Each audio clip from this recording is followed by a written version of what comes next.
What a special Saturday in general. It was. Morgan Wallen was there. Kenny Chesney was there. It was awesome. I can't, I was just still giddy on cloud nine.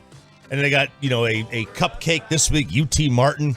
And I believe then it's Georgia the week after. And what about TCU? TCU, I thought that was over. I did too. 30-16. They were down 14-zip as well. Sonny Dykes, Sean and RJ guessed last week. Absolutely. And they get the overtime win. Oak State. And Oak State's undefeated season comes to an end. USC's undefeated season comes to an end. They lose to Utah. Sandler predicted that one, the USC guy. Yeah. So now you're left with just a handful of undefeated teams. And, Bama's Bama's still in a good spot because, they're going to win the West.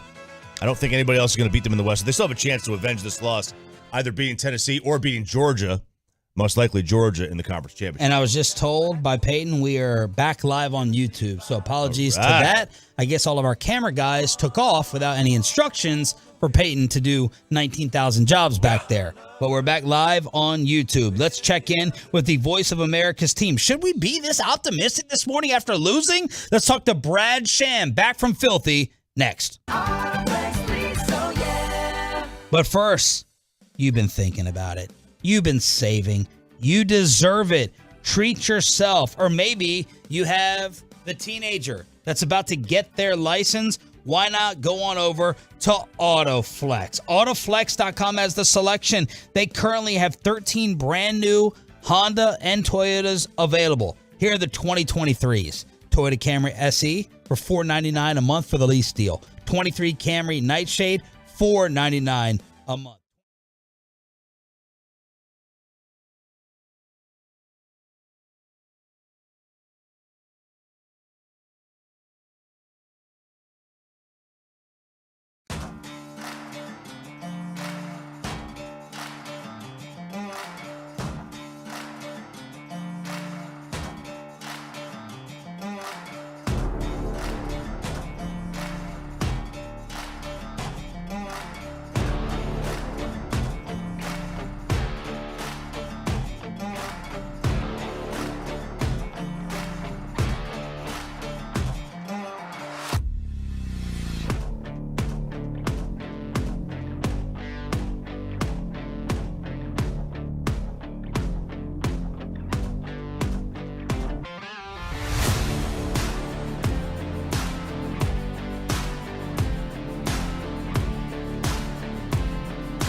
keeping it, the receiver had like a step, which was enough to make some significant yardage.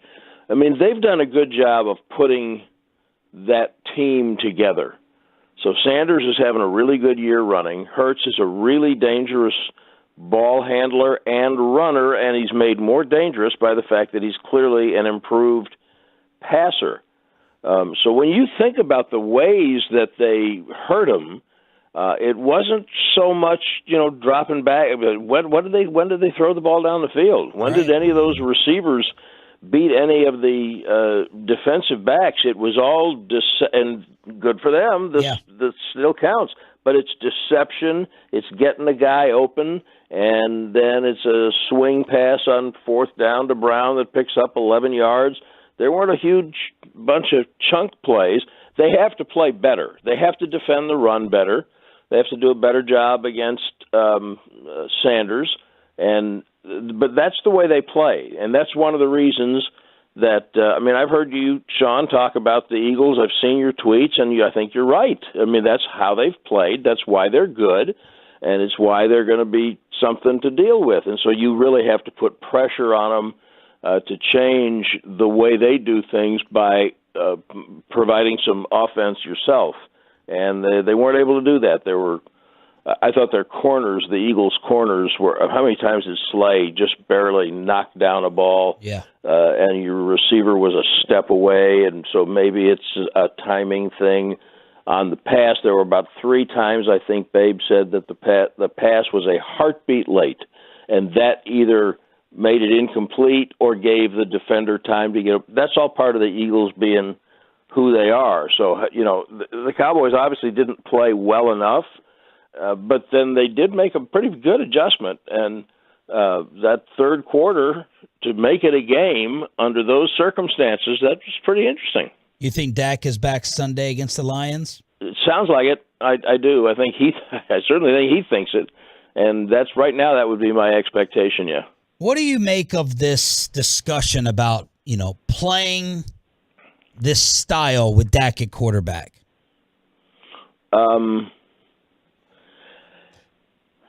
If by this style you mean what we think we have been seeing for the last 4 games before last night? Yes.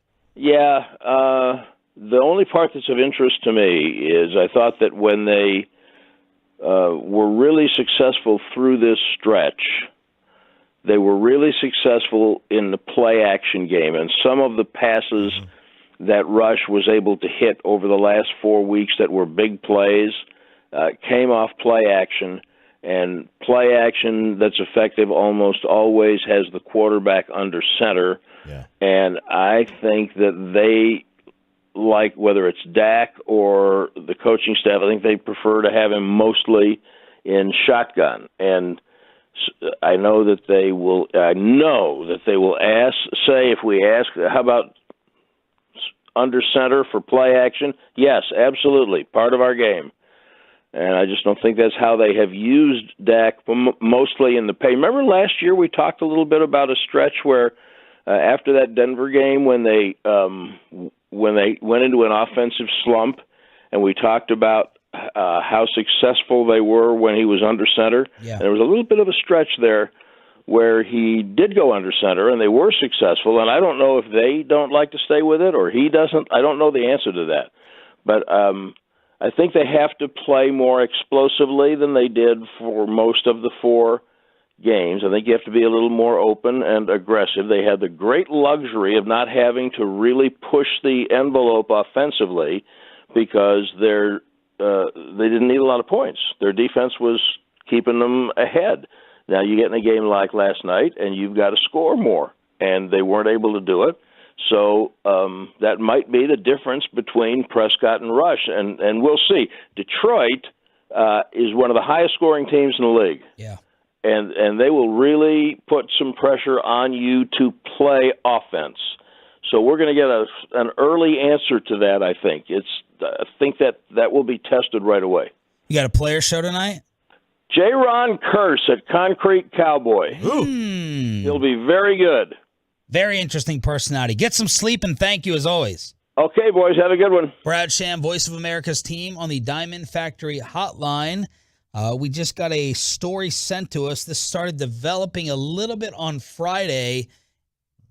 A Jerry Jones lawsuit? Is this part of what Dan Snyder was threatening towards Jerry and other NFL owners? We'll bring you the story and go around the NFL. We have a firing, another firing in the league. Are the Giants for real? And is Nick Eatman going to apologize for wanting Rush over Dak? Cowboys Monday continues after this. Well, let's get you over to the all-new Platinum Ford in Terrell, located between I-20 and Highway 80, just minutes from the Metroplex. It is, of course, a Stephen Gilchrist Automotive Group store. Proud to announce the all-new location of Platinum Ford in Terrell. Why buy your Ford anywhere else, by the way? The all-new Platinum Ford, one of the finest dealerships in Texas, equipped with all the latest state-of-the-art equipment to service all your automotive needs. A 41-bay service center. It's huge. Tons of vehicles on the lot. 2022 Super.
KRLD FM and HD1, Dallas, Fort Worth. Let's go, Cowboys. Always live on the free Odyssey app. From the MyFitnessStore.com studios, it's Sean and RJ on 105.3 The Fan. They come out at the 25 with the jumbo package. Farniak at fullback.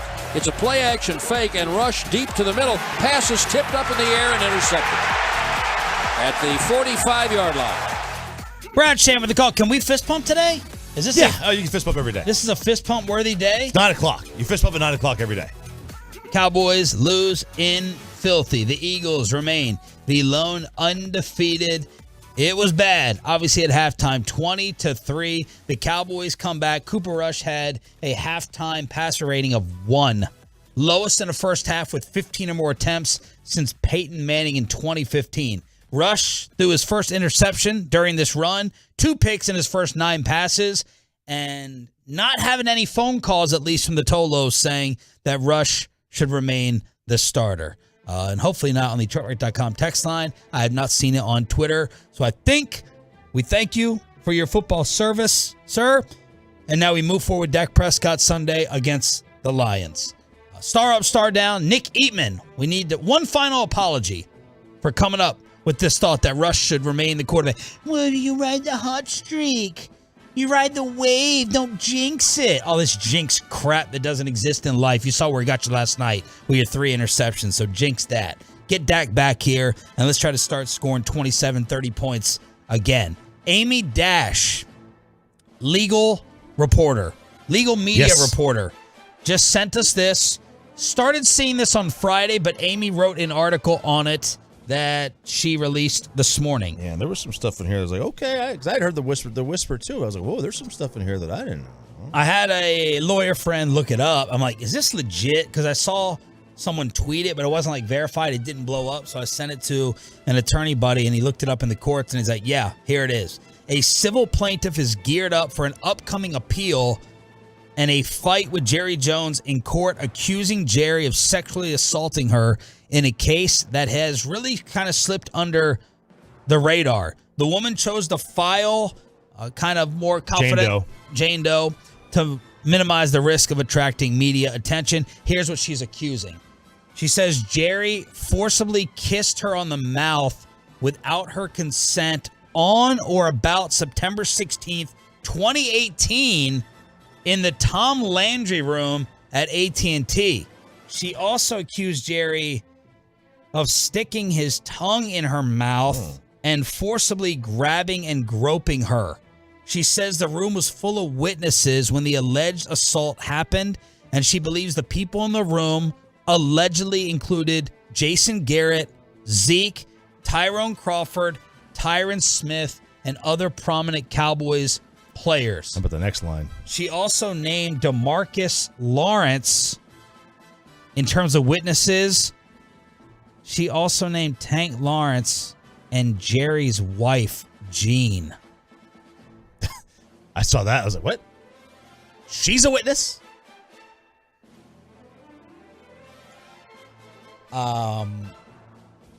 Yeah, that's what the lawsuit says.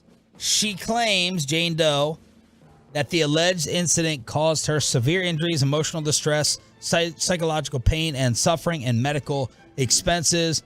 The complaint says plaintiff has nightmares about what Jerry Jones did to her. She has trouble focusing and completing day-to-day tasks at work and at home. She gets nervous around men and has trouble being alone with guys. Plaintiff cries often because of what defendant Jones did to her and does not want any other woman to experience such assault. So again, this is an incident supposedly in 2018. She seeks treatment for experiences like headache, dizziness, extreme sadness, night sweats, panic attacks, nausea, depression. So this is Jerry, apparently with players and his wife in the room, according to her, kissing her, groping her, and this is going to court. I still can't get past that one line.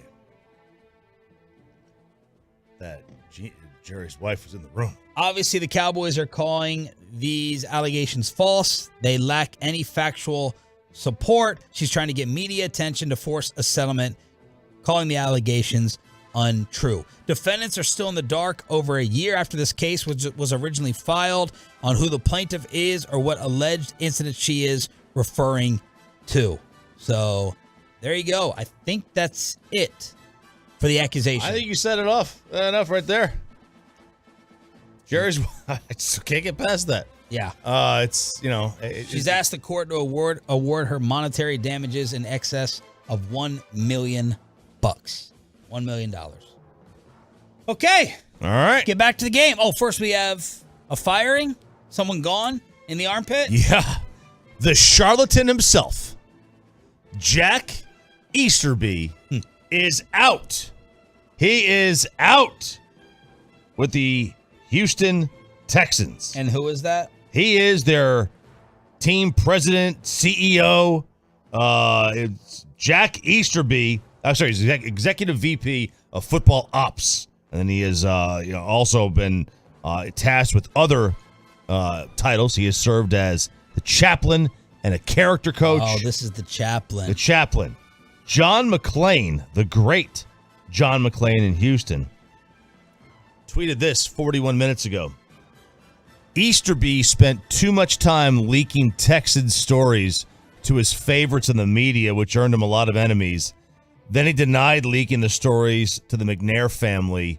Good riddance. Ooh. So I wonder if he leaked. Would he have leaked the Deshaun story? Or, maybe. Who knows? You want to throw that out there. But apparently, according to John McClain, this guy's been leaking stories all over the place. 877-881-1053, truckwreck.com. Text line. The New York Giants are 5-1. Choppy and I, maybe we're being stubborn. We're still not buying. They beat the Ravens, 2 awful turnovers by Lamar with an interception and then the fumble. The interception is the one I really blame him for. He tried a Romo moment where the ball got loose and he's running around scrambling. He throws it right to a Giants defender. Saquon capitalizes, so they are loving life in New York. And not just the G-men, but the J-E-T-S after Lambeau.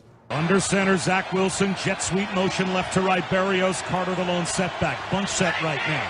Zach Wilson takes the snap. Counter handoff. Up the middle goes Breece Hall. He's at the 30, at the 25, 20. Right side 15, 10, 5. Touchdown! A little counter inside handoff to Breece Hall, who finds some Jet fans in the crowd and does a Jets Lambeau leap. I'm so happy for the Jets. Oh, they've been disasters for since forever, really. You want to see how sad it is? The Jets have made 3 conference championship games since the Cowboys last did. That's enough to make you sick to your stomach. No, 98 and then the 2 Sanchez years. Oh my Lord, that's enough to make you sick to your stomach. It is. But it was a great win for the Jets against the Packers, and I don't know which team is more for real, the Jets or the Giants. The Giants' record's obviously better. I do think the Jets have a higher upside quarterback because we know more about Daniel Jones than we do Zach Wilson. Yes. So I would have to lean towards Zach Wilson, have more upside than Daniel Jones just because I know what Daniel is or has been. Look, this was an ass whipping. This is no fluke here. No. The Jets were up 24-10 in the 27-10 in the fourth. And Aaron Rodgers was not happy that one of their corners was saying, I'll be worried if we lose to the Jets. Well, you did. Be worried. Be worried. You lost to them and you gave up 30 almost. You did lose to them. The Packers lose back-to-back. Imagine being a Green Bay fan, Jared Sandler, and you're going through the schedule. How many people in the offseason? You were checking this game off. And the Giants. Yeah, you were checking the Giants and the Jets off. You're losing the Giants and the Jets? Yeah. Man. And the Giants one, it was in London, right? You could chalk that up and be like, all right. Right. A neutral site. You had to go to London, yada, yada, yada. And by the way, the Giants' next 4 at Jacksonville, at Seattle, Houston at home, Lions at home. They could be 9-1. This is a topic for another day, but some tollers are saying, "Yo, we're 3rd in the East. We're sure we're getting a playoff spot?" It's a fair question. It's a very fair question. By the way, Carson Wentz suffered a fractured finger on his throwing hand in the win over the Bears, so he's seeing a hand specialist availability up in the air. So it might be Heineke time for the Commanders. It might be better.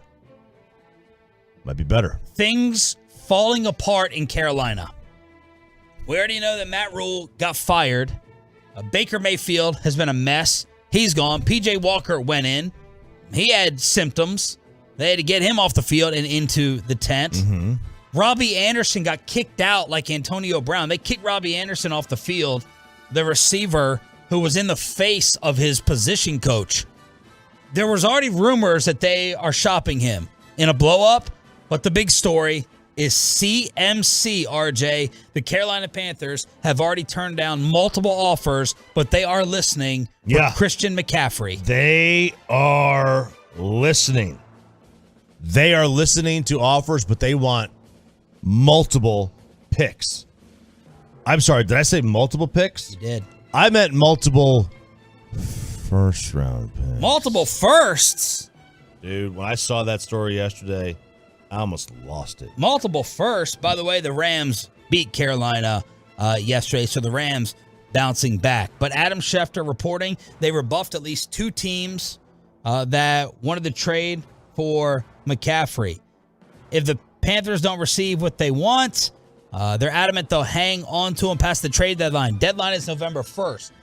McCaffrey's 26, and his contract situation is what teams also like. Yeah. He lowered his base salary to just $1 million this year. So any team that gets him in a trade would have no issue squeezing his contract under their cap. But it jumps back up to $12 million next year. Any team that trades for him could figure out how they want to handle this during the offseason. So now it's going to be about compensation for Carolina. They only have 4 picks in the 23 draft. That's why they have to do this. They have 4 picks. They have their own picks in the 1st, 2nd, 4th, and 5th. Yeah, they've got to do this. Their 3rd and 6th go to the Patriots for the Stephon Gilmore deal. Yeah, they've got to do this. They've got to make this trade and get rid of him. But they're not going to get this. Schrager's the one that said they will only trade him for multiple first-round picks. Good luck, man. Or as they would say in Taken, good luck. All right? You're not trading him for multiple first-round picks. First of all, only Dave Gettleman will make that trade. Yeah. Second of all, he's hurt. No one's giving up multiple firsts for a running back in 2022. Let alone one first. What are they thinking? What type of years he had? Sandler had McCaffrey drop to him in fantasy. He is 13th in yards. He scored 2 touchdowns on the year. He's averaging 4.6 a carry. That's 23rd in the league. It doesn't seem like he's lighting it up. 4.6 a carry? That's really good. Yeah, that's really good. How is that? How is that 23rd in the league? Quarterbacks will be thrown in there, plus guys with like maybe 6 carries, 6 carries, whatever. Yeah. So 4.6 is outstanding. 4.6 is phenomenal. I would not scoff at that at all. 85 carries for 393. He's got 33 catches for 277. Look, he's a really good player. There's no doubt about that. And, you throw him on the Bills, but do the Bills really need him? The Bills are already running over the whole world anyway. Got my boy Singletary as the Bills beat Kansas City at Arrowhead. And by the way, one more Green Bay note, just to continue to laugh at them. Chauncey Gardner-Johnson put on one of the cheese heads. Yeah. And I think it was Alan Lazard, while running off, knocked it off the top of his head. He was not happy. The disrespect. Well, Alan could be not happy with everything else going on there because deal with it. He's part of the problem too. Deal with it. Any other games really jump out to y'all before we get back to the Cowboys with Nick Eatman apologizing to Dak Prescott? 877-881-1053, Peyton? The 49ers. They are not in my top 5 now. Yeah. They got doubled up by the Falcons. We're doing a tease here for Wednesday. Don't give away your top 5. Well, news break. I'm not going to be here Wednesday. So. Well. I'm going to go into Ireland for 10 days. Huh? Ireland. That's right. Ireland? My brother's getting married, and then we're going to turn it into a vacation. What? Who gets married in Ireland? I need to talk to Trajan Wealth about my assets. Who gets married in the football season? How are all these vacations being taken? These extravagant vacations. What am I doing wrong in life? Well, I don't take vacations. vacations. Have a kid. Yeah, that's right. Is your brother a football fan? He is not, so that's probably why. There you go. Yeah. Exactly. But look, I told you Atlanta was a pain in the butt. I told y'all that's 28-14. The Falcons double up San Francisco. Y'all's 49ers. You and RJ's 49ers. You had to be on the same page with them. Mm-hmm. New England destroying Cleveland 38-15. Minnesota, one of the best teams in the NFC, they beat the Dolphins. The Dolphins can't keep a quarterback healthy. Teddy Bridgewater had to go back in this game, and Cincy beat the Saints in New Orleans 30-26. Tonight, God, get the Broncos off of television please. Oh, I think why are they there? I think they're playing in London next. It's Broncos at the Chargers tonight for Monday Night Football, and then they're going to be playing in London. Let's get Nick Eatman back from Philadelphia, and let's get him to admit he was dead wrong about Dak versus Rush. What was it like in the Cowboys locker room? His star ups, star downs. Nick Eatman, DallasCowboys.com. Next. Well, let's get you over to Zerorez. It's your carpet clean, the clean way, the green way, the Zerorez way, the RJ Choppy Fan Special. 3 rooms, pre-treated, clean, sanitized, $99. They're also going to kick in up to 75 square feet of tile clean, absolutely free. I had my bathrooms cleaned and the carpets a couple of weeks back. They did the bathrooms, the tile. They put a sealing coat down on it, but you should have seen the difference in the color of the grout before and after the cleaning. Night and day, boys and girls. Night and day. And the carpets, man, it's like fluffy under my toes again. It looks clean and brand new and fresh, safe and healthy for your home. No more dirt, dust, and allergens trapped in the carpet fibers. It's clean. It's done by Zerorez. Best carpet cleaner in the industry. No question about it. Give them a call. Ask for the RJ Choppy Fan Special. The 3 rooms pre-treated, clean, and sanitized for $99, plus the up to 75 square feet of tile clean, absolutely free. Promo code FREE-TILE. Right there with that one. We'll get it taken care of. 214-37-CLEAN. 214-37-CLEAN. 214-372-5326. Or ZerorezDallas.com. Spell it backwards or forwards. It spells the same. It's Zerorez. Download the Odyssey app and keep us with you. Everything you need. Listen to your favorite shows, get podcasts, and much more. Yes! From DFW Sports Station, 105.3 The Fan. When Big Mobile charges you an arm and a leg, they're taking your money and your power. And your arm and leg. Boost Mobile gives your power back with an unlimited plan for $25 a month on one of America's largest 5G networks. We can't give you back your arm and your leg because we're not qualified surgeons. Unless you're an iguana who can grow limbs back. Switch to Boost and get an unlimited plan for $25 a month. Boost Mobile. Unleash your power. New customers only. One line, $25 per month with autopay. Additional restrictions apply. See boostmobile.com for details. Did you hear about Taco Bell's apology? Yeah, they apologized for going too far with their breakfast. Like the naked egg taco and chicken biscuit nachos? It was too much. All you need in the morning is tasty, simple food. Like the breakfast crunch wrap. Fluffy eggs, melty cheese, sausage, crispy hash browns, wrapped in a warm tortilla.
And it's back to Sean and RJ on 105.3 The Fan segment, brought to you by the personal injury lawyers Frankel and Frankel. There's a reason you need a special license to drive a big truck.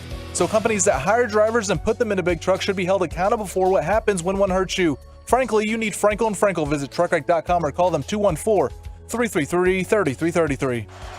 Rush under center. Pollard is in. Play fake to him. And Rush going deep down the left side for Lamb. And it's intercepted. At the 30-yard line, the ball was nowhere near Lamb. Picked off by C.J. Gardner-Johnson, his second of the night. And that'll seal it. Third interception by Rush. Took a shot. CeeDee Lamb was open, but Brandon Graham beat Tyler Smith. The Vegas prop bet was what happens first for Cooper Rush this year. Loses a game or throws a pick. They are both dead even with each other. Minus 120 if you bet it on Friday. There's also, will the Cowboys, Giants, and Eagles all make the playoffs this year? Favorite, yes or no? This was on Friday. The favorite was no. The favorite was definitely no. Minus 250. I wonder what it is now. Giants at 5-1, Eagles at 6-0. Like 5-1. I'm sorry. Like 5-1 football teams generally make the playoffs.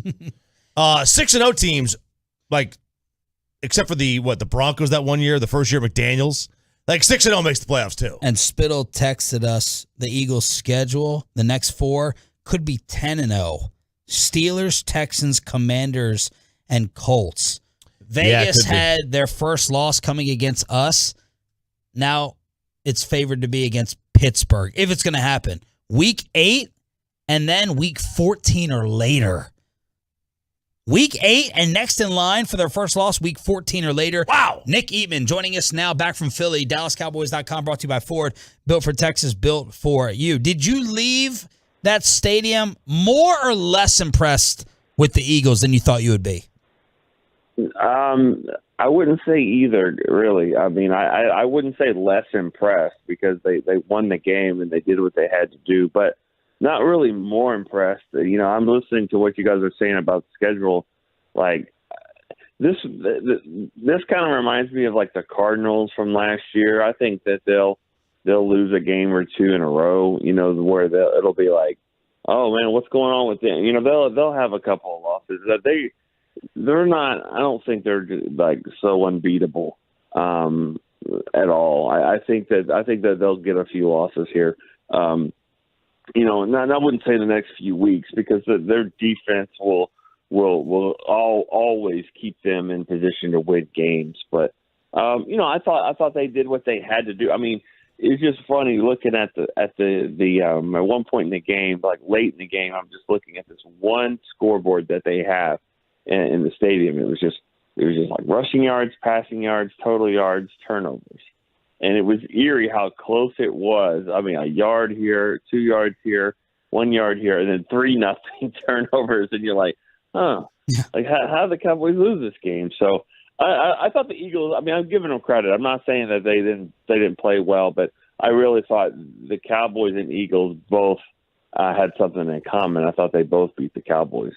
Yeah, I think at 20-0, we were like, is this maybe an invincible team? And that's why I'm really happy with the second half, because it restored some of my hope. And the Cowboys resolved, Nick, number one, and then the Eagles not just being totally unstoppable.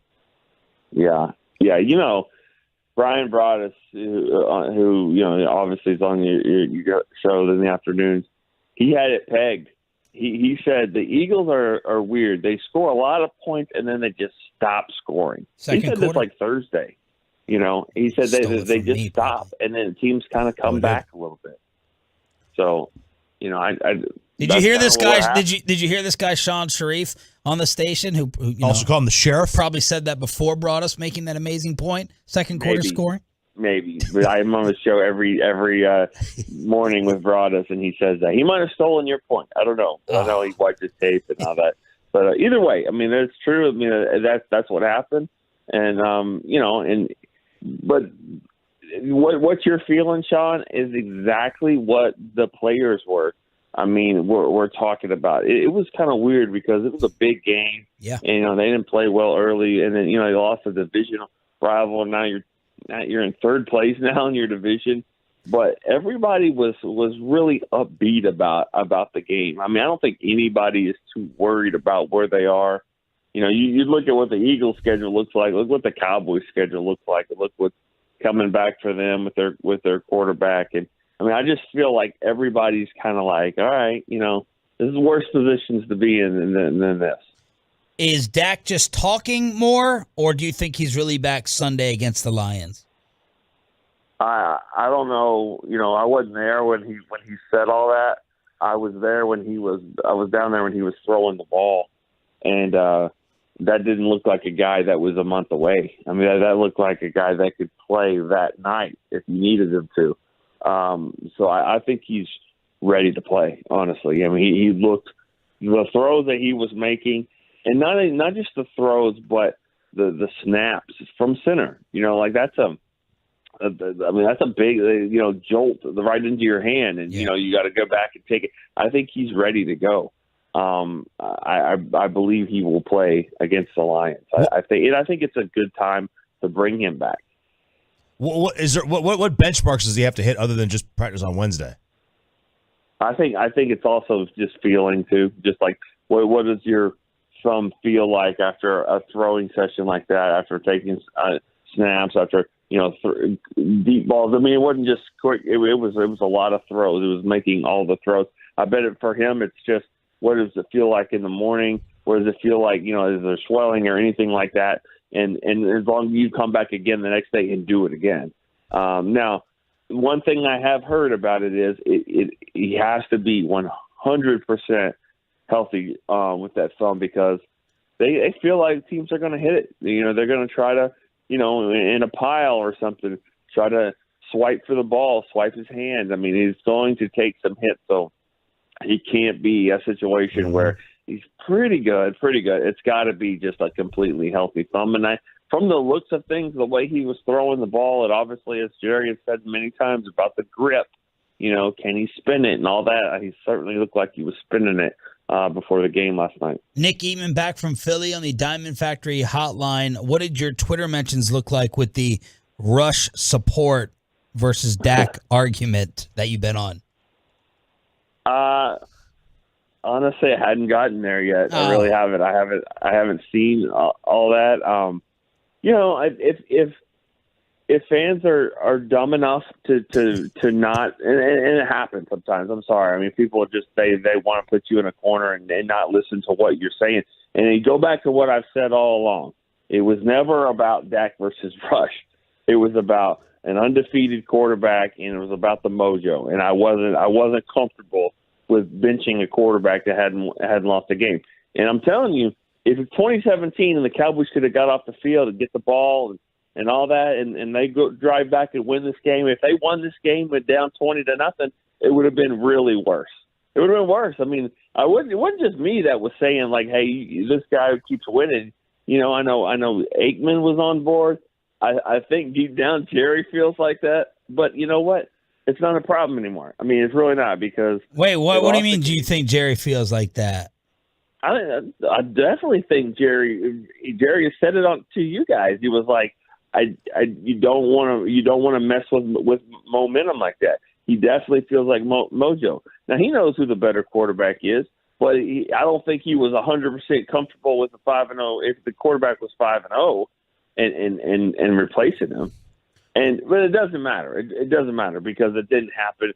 Cooper Rush looked exactly like a backup quarterback on a Sunday night game against the division leader. That's what he looked like. He is forcing the ball in. He can't make all the throws that he was trying to make. When he's getting pressure like that, he throws it up, gets a hit, terrible, interception there. I mean, he didn't, and he doesn't give you anything in a running game. I mean, that's the reason why Hurts is who he is because you're always fearful about him trying to run the ball. And obviously with Cooper Rush, they don't have that at all. Now, what they have to have with Dak is, if the Cowboys are going to be a great team, Dak has to be Dak that we've seen in the past. He's got to give that element of, I can move in the pocket, I can run and get a first down if I need to. Those are the things that I think the Cowboys really need from Dak to be that type of player again. You're Howie Roseman, the Eagles GM. and Hurts' agent, I'm Hurts' agent. Yo, you can give us 40 today, or the price is going to go up after the year. What are you telling me?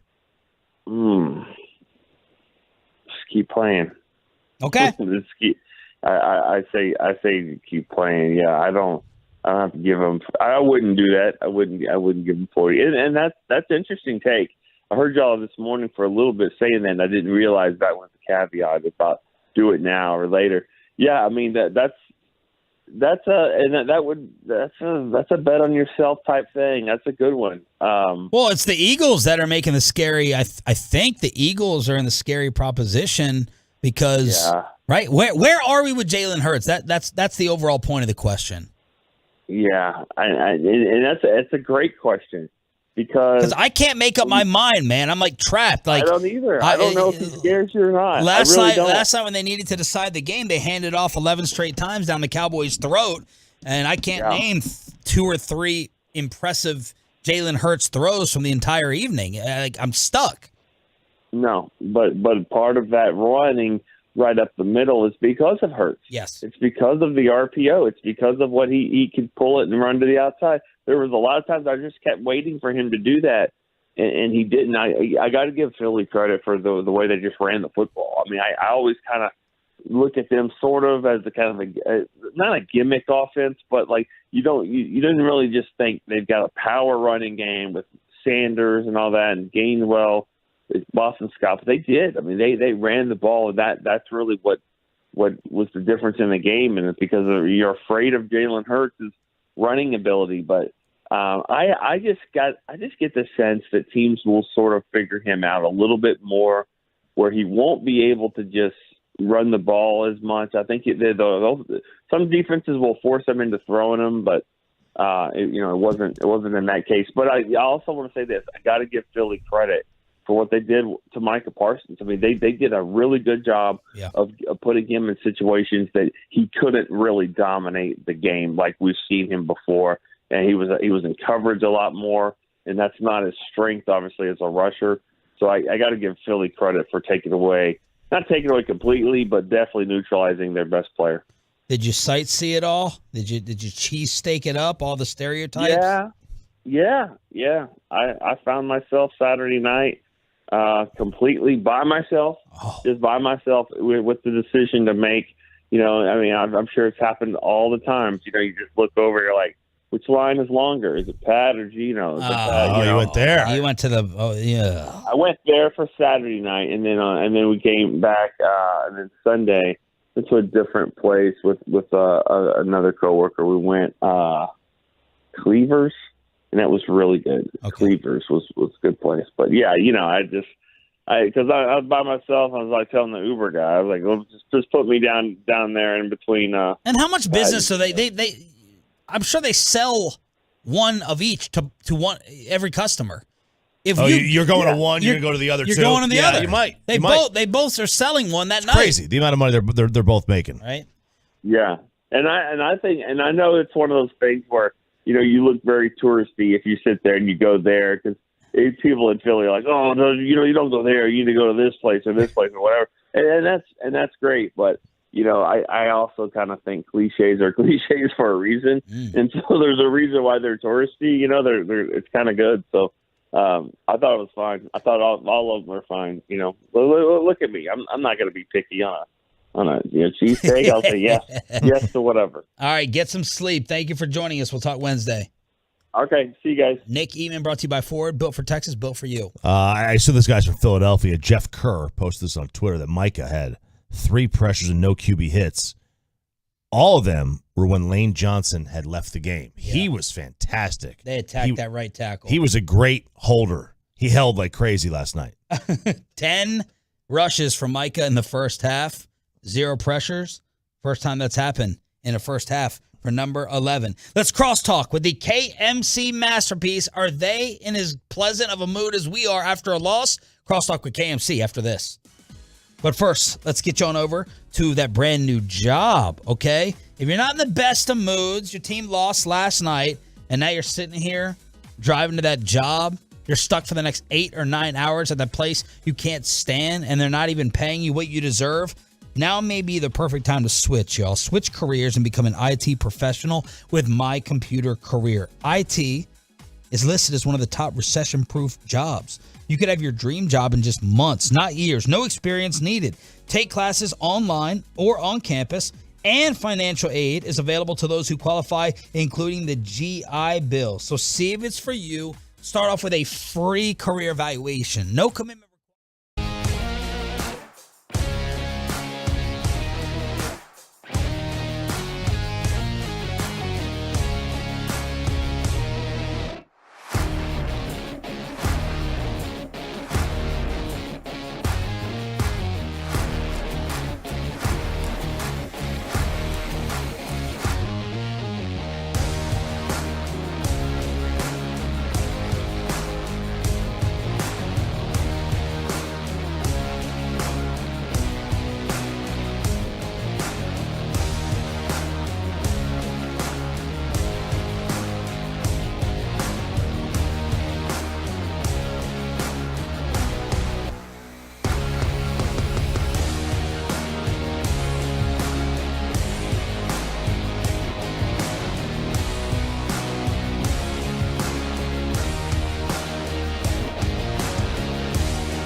Maybe. TCU comeback, Utah USC, Dodgers eliminated, Astros in 18, Man, while you're going down that list, do yourself a favor. Go see if you can find the tweet exchanges between Jared Sandler and Zach Wolchuk about the end of that USC-Utah game. Why? Woo! Man, they're kind of going back and forth, and Zach's like, what a bold claim, and Jared's like, not really. Did you watch the game? And he goes, I mean, yeah, I missed the third quarter, and Jared goes, that's a pretty big quarter to miss, bud. Yeah. And like, he just dropped that on him. It was amazing. Dodgers eliminated, Astros in 18, Guardians, Yankees walk off, Stars dominant home opener. Yeah. Bruce Bochy, we got to talk about tomorrow. Rangers interest. Jordan Poole 4 for 140. All this stuff happening on Saturday. What about Wiggins? He signed too. Yeah. Oh, he did? Yeah. Everybody but Draymond. Everybody but Draymond. ABD. The conspiracy theory from the guy in Chicago that the Warriors released the video so they would not have to side Draymond. Oh, no wonder it went for so little. Sam Amick. How much did it go for? They said less than $10,000. Oh, no. That was just crazy when you saw it. Yeah. I said guy in Chicago. Isn't Sam Amick? I thought it was a national guy. But isn't he based out of Chicago? I don't know. Danny Parkins is the one who said it. Corey, what's coming up on the show? Guys, we got Stephen Jones joining us at noon today, and during the expressway, the lunch rush, giving away Cowboys tickets. For Dak's return. Yeah, we're really excited about that. So you're 100% on that? You know, And Mike. you know that Dak's going to be great in week 1, like the best Dak we've ever seen. Well, who says that? Nobody No one's knows saying that. Well, would you rather bring him back Oh, against... my God. What? There He's coming are... back against two scrubs. It is really weird how this has turned from, like, people were taking the best of Cooper Rush against the worst of Dak, and we're like, that's not really a fair comparison. But now people have taken the best of Dak against the first half of Cooper Rush and being like, everybody is an idiot who's ever existed in the planet. And I'm like, okay, I get what you're saying, but like, let's not forget week 1, he looked clunky. So everyone's like, we'll start scoring 31 points a game guaranteed this first game. And I'm like, you need to slow down. No, not the first game. I would just have him keep handing it off nonstop, try to win the same way, and then ramp it up against the Bears. But I thought you were against that. Yeah. No, you twisted my argument and said that game 1, I'm talking about what you want the formula to be for the season. And you're like, well, when he comes back, I don't think it's going to be. And I was like, yeah, he's not going to come out and drop 40, I don't think. But I don't want to win 23-17 throughout the year. In 3 or 4 weeks, I like the Cowboys to try to score 30 versus 23. Okay. Can we get on the same page there? I think so. Okay. Yeah. I think I said the same thing. I said I want it to eventually evolve by the end of the season. Okay. That they were able to be the best offense and the best defense. What's wrong, Mike? Oh, no. I just can't, I just looking. We're talking in our crosstalk. You guys Giants have talked about 3. it. The Giants aren't even favored in Jacksonville. Like they're in second place in the best division in football. Best division in football. I agree with you in that. Well, I agree that it is the best division in football. I concede. Is that there's a good chance they go 9-1. I agree that there is a good chance, and yet Vegas says, yeah, Jacksonville and the Giants are pretty much the same team. Who's buying into the Giants in here? I'm not buying into they're good, but I'm going to buy into that they're making the playoffs. All right, Corey and Kevin buying that they're good. Well, I've been talking about the Dabes effect all year. The who? The Dabes effect. Oh. And because Joe Judge is an idiot, all right? Everybody understood that. And that was like that dude could not get that team together, and he had freaking Jason Garrett as his offensive coordinator. Dabes comes in after growing and developing Josh Allen, and he's a good coach, man. Like, this is a guy that understands organization. Didn't he work with Saban too at one point? So, yes. Like, his understanding of organization. Jalen Hurts and the OC. The details of football. I was like, this is a good hire. I wanted him to be the Cowboys head coach a couple of years ago. Mike, did your Cooper Rush Dak comps change at all? Were you second guessing yourself in the first half last night? Like, okay, this needs to end. This is over. It doesn't need to end if Dak's not 100%. Cooper Rush was really good for the most part in the second half. You get it to 20-17, and we'll talk about a lot of this. I just wonder how much the game changes, and you can't keep going, well, this happens. But if Fowler doesn't jump off sides for no reason, he was the my only gosh. human being that thought that Philadelphia would snap the ball there. And I get it. You're in a competitive situation. He made a mistake. Mistakes happen. Nobody's going to be perfect. But if it's 16-3 at half and then you take the ball and you make it 16-10 with 25 minutes to go in the game. Well, McCarthy also gave away 3 points.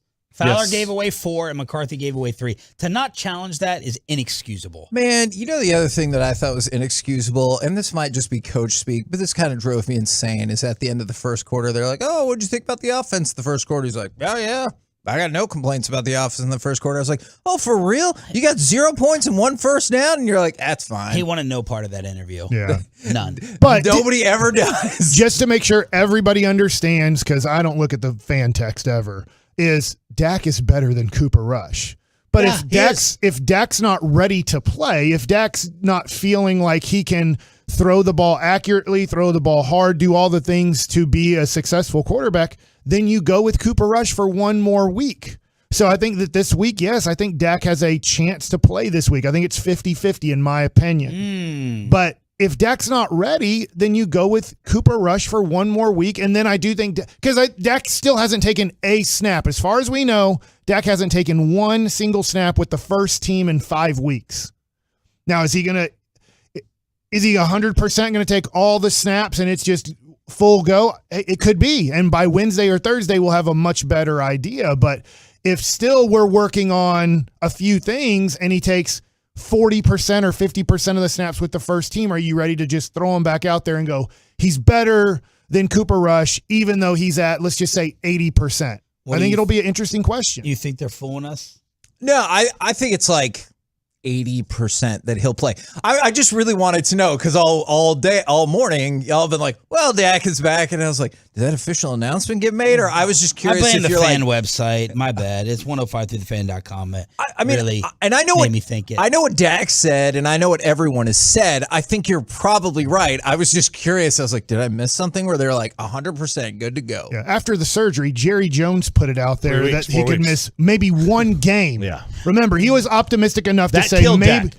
That hurt Dak. And then Jerry. I think you're overblowing that. And then Jerry gets mad at us, the media, when we're asking about the Philadelphia game. He's like, guys, he was never going to come back. Friday. And you're just like, you were the human being. You were the person. Like, Chubby, I don't think anyone's mad at Dak for not being back.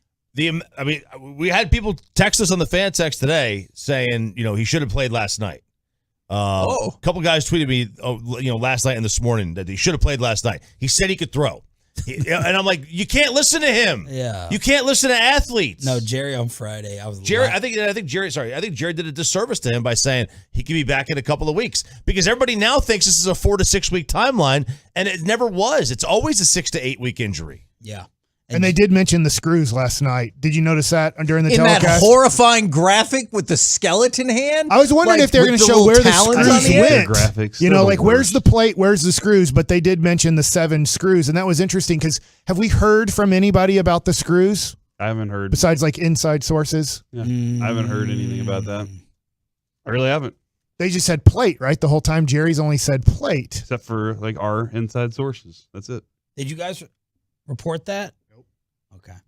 Just wanted to see. Reporting Dak stuff. Nobody wants to believe me. I'm a moron. Smart just set. listen to Ed Warder. Tomorrow. I have it on good authority. He's a what, Corey? I'm not going to do that. Tomorrow we'll have on Jerry Jones at 8:30. He will name Dak Prescott the official starter for the Lions. Is that your prediction?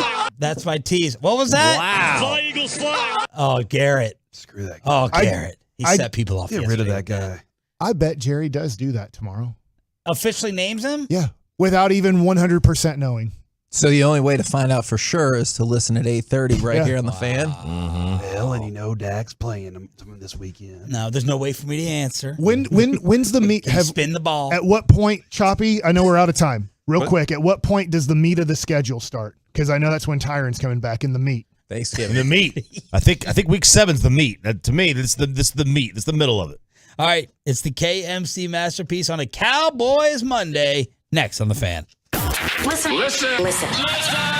Stream the Fan 24/7 all day, every day.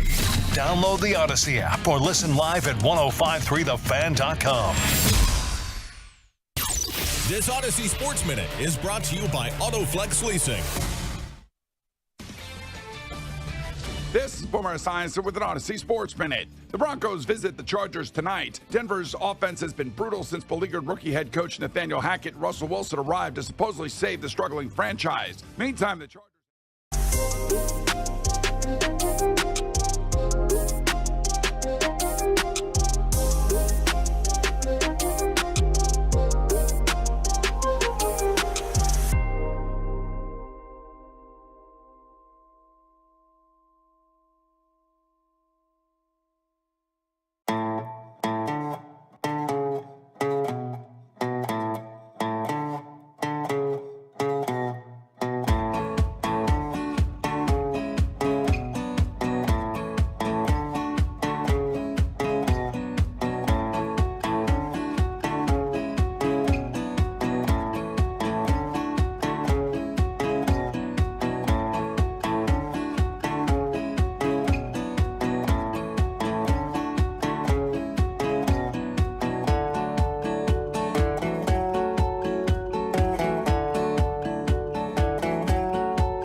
Did it and I was like, this is the first time you've been close. You have to score a touchdown because I don't know when and if you're going to make it back. Halftime for me, Corey, because I just thought they're going to have to score 20 points in the second half, and I just don't see in one half how this team's going to score 20 points. At the same time, when they made it 20-17, I was like, I've seen this S before. Mm-hmm. They did it against Cincinnati.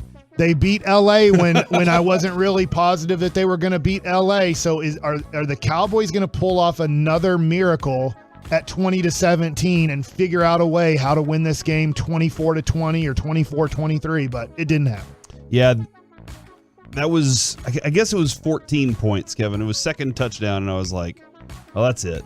It just felt like Philadelphia had the number. Yeah. Right? But I'm with Mike on this. I said, okay, that you can't be that bad again. Kevin, your quarterback can't have a 1 for the entire game. That was something I was like, there's no way he's going to have a 1 for the entire game. He's close. Did you feel any better for him? He had a 1 rating. Well, but they said the last person to do it was Peyton Manning. Did you feel any better for him in that moment? I did, actually. I was like, well, if Peyton Manning could fix it from there, I'm sure he could too. They won. That probably was the year they won the Super Bowl because that was a very questionable year for them. But even at 14, even at the second touchdown, Kevin, I still was like, it's got to get better from here. But it did look like they kind of exposed the Cowboys defense.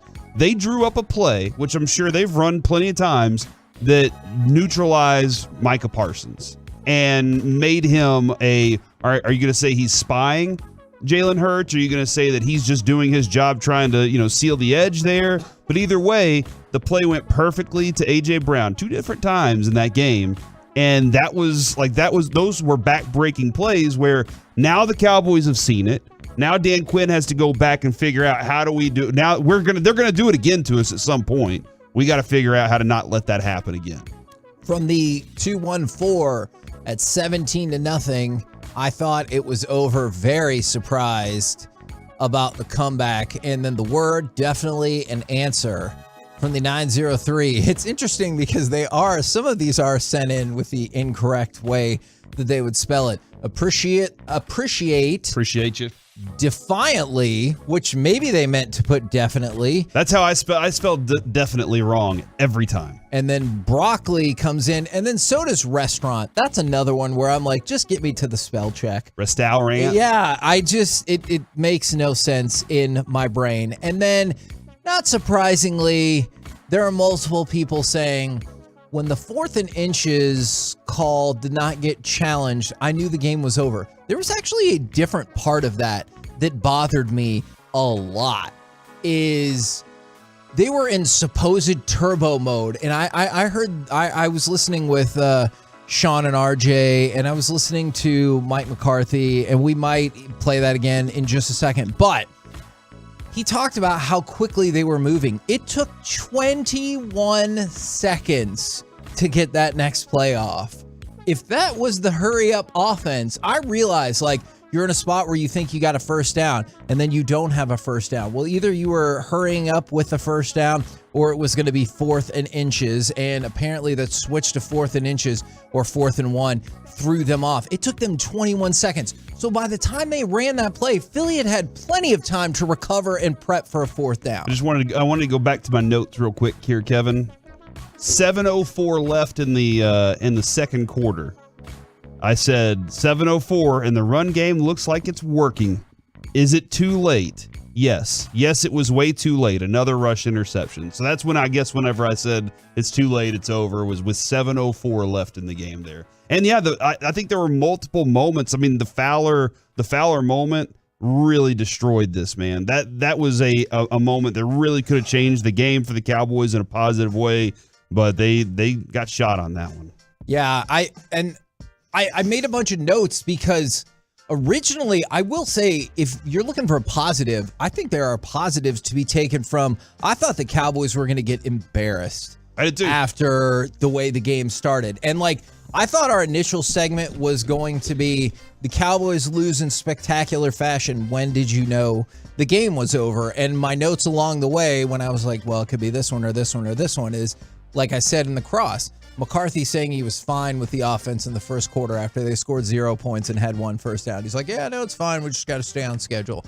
Or it could have been giving up, like you said, the 4th down conversion via a Dante Fowler penalty, which was the second 4th down conversion the Eagles had. Or it could have been Cooper Rush's first 2 interceptions of the season. And then obviously he wanted to throw another one. Or it could have been the non-challenge of the CeeDee Lamb.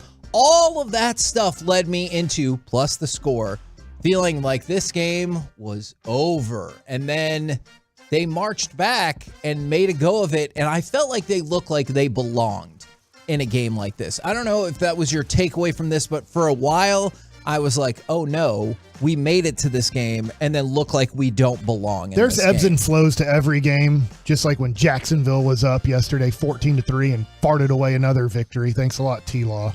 You're down 20-3. You feel like the game's over, but you're on the road, and when Ferguson scores the touchdown to make it 20-17, you're like, look, a mistake by Philadelphia. Oh, yeah. A big play on defense by Dallas, and you might steal a game. That's what happened with the Giants in Baltimore. I thought we were going to win at that point. And so I feel like there are a lot of positives from this. It doesn't mean the next game that it's going to be the same game, and you're going to win just because you have Dak, or you're going to win just because the game is in Dallas.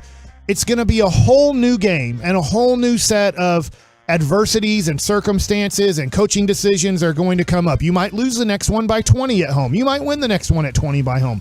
I don't know. And that's what's fun about sports. And so, but there are positives to look at it and say, hey, the second half, Philadelphia struggled to move the ball. Now, honestly, the second half, Philadelphia has been struggling to move the ball all year. They're not a good second half team. They're a bad second half team. They are a great second quarter team and a great first half team. Now, will that keep up the whole season? I don't know. You know, there's a lot. Will Dak come back and all of a sudden the Cowboys are averaging 30 points again? I don't think so. But I do think the offense is going to be better with Dak at quarterback if he's back. You know, it's kind of the assumption he's 100% back, which is another topic. But I just think that there's a lot to take from this game. Cooper Rush put you again, even with the turnovers, you lost the turnover battle 2-0 at one point, and you were only down 20-17. I know then you turned the ball over again and got down 26-17, but you lost the turnover battle 3-0. Turpentine didn't do anything. In fact, he was somewhat, to me, a negative return guy yesterday. Huh? Really? Well, he trips to start the game, and so you're starting the game at the 15. I guess I was going to say, I'm surprised to hear that because he thought he was great. Yeah. I mean, he really jump-started your team after He had that. a 63-yard kickoff return. Yeah. I guess I should take that into consideration. Yes, that was very good. And but I am there's one of those, nothing he could do with the close. Kelvin Joseph, thing, because that was a Joseph really nice had a return. tough game. But you're starting at the 9 or the 5, I think. And that's not his fault at all. I guess I should say that was a mistake by me. I take it back, but you didn't get good field position most of the time on punt returns. And especially early in the game. Right. Yeah. But that was a huge situation there to put you in a good situation. So he did put you in a great situation one time. One of the times he did put you in another good situation, but Kelvin Joseph put you in a bad situation. I struggled last night with the middle of our defensive line. The Eagles were like, we're going to run it up the middle on you. You can't stop us. And just kind of seeing that over and over, that's going to be something. But Kevin, it's less. I think in the idea of complementary football, it's less likely to be as a big of a problem if your offense is better. I don't know when Dak's coming back, but if your offense is better, what do you think about that? I know we talked about that in crosstalk. Like, I think I'm like 80% that Dak comes back.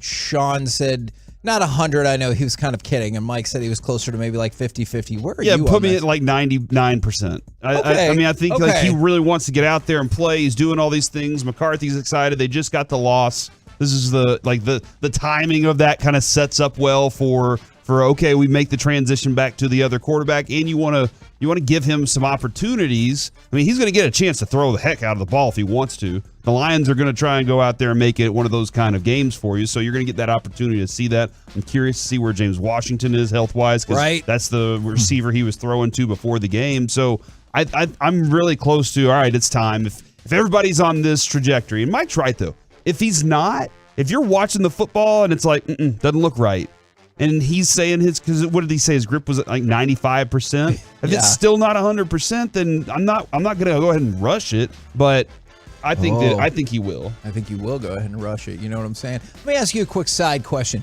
Do you ever get inordinately angry at the announcers just because the game is going poorly? Like, I know people will hate on Chris Collinsworth anyway, especially when he's making his oddly sexual comments. But what I really didn't like... Are you starting to notice those more now? Yeah. Is when it was 20-3, it's like, this Eagles team is just a delight to watch or whatever. It's so much fun to watch them do this. Shut up, dude. I know. That is exactly. I'm holding Noah watching the game, and I go, why don't you shut the hell up, Chris Collinsworth? And I bet people just feel like that anyway. But, like, does the flow of the game or the score of the game make you harsher on critiques of the announcers? Or you're like, let's say you were winning 20-3, you could be like, well, that's wrong. But you know what? You do you, buddy.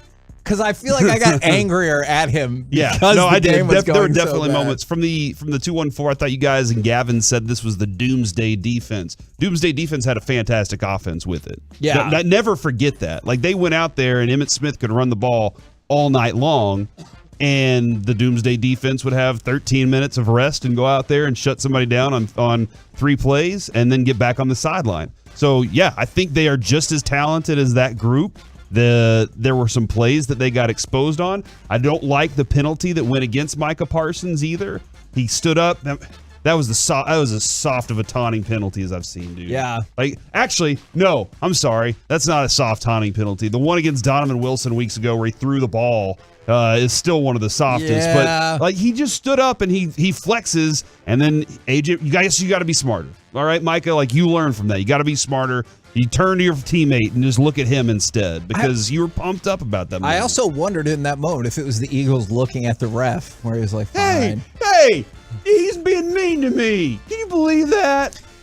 More words that people have difficulty spelling, guarantee. Is that really how you spell that? That's fantastic. Garentee. Well, no, you don't need a U. There's many A's in there is how this person spelled it. I get it. I struggle with rhythm and restaurant.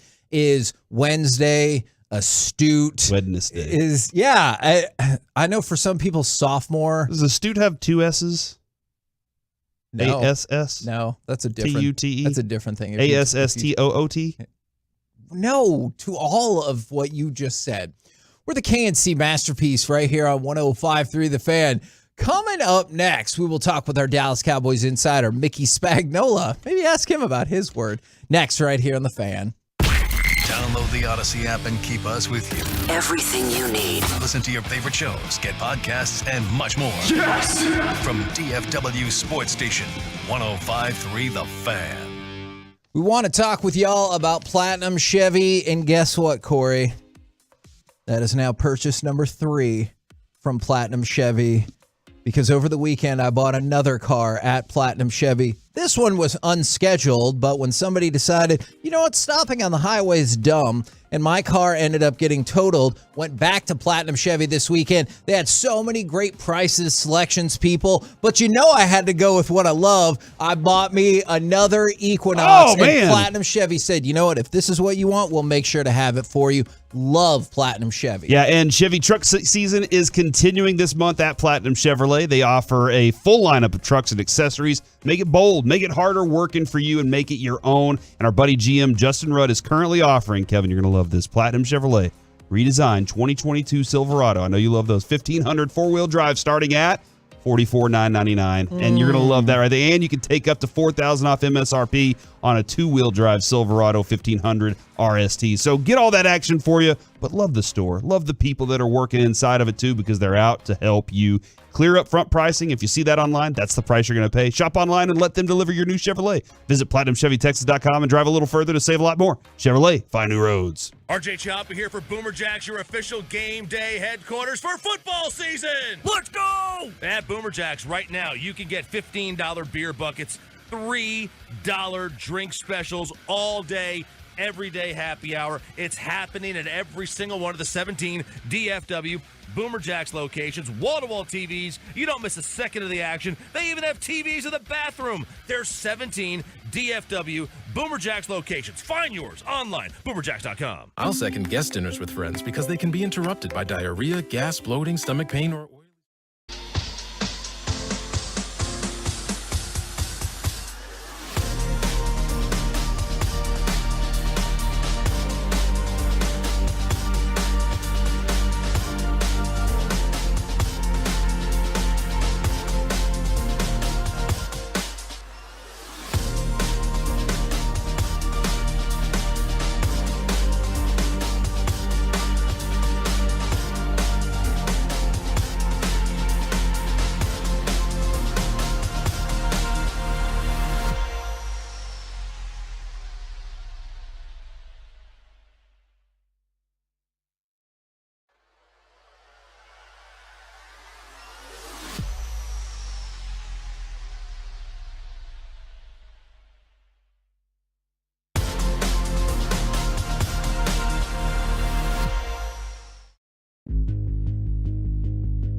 That's pretty realistic if you look at things when you're getting beat 20-0, and then you come back and find the wherewithal to score 17 straight points.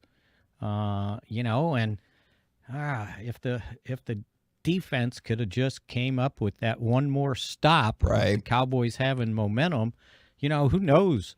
I mean, that there was a lot of squirming going on when it got to 2017 in that stadium. It was almost like, oh no, here we go again, right?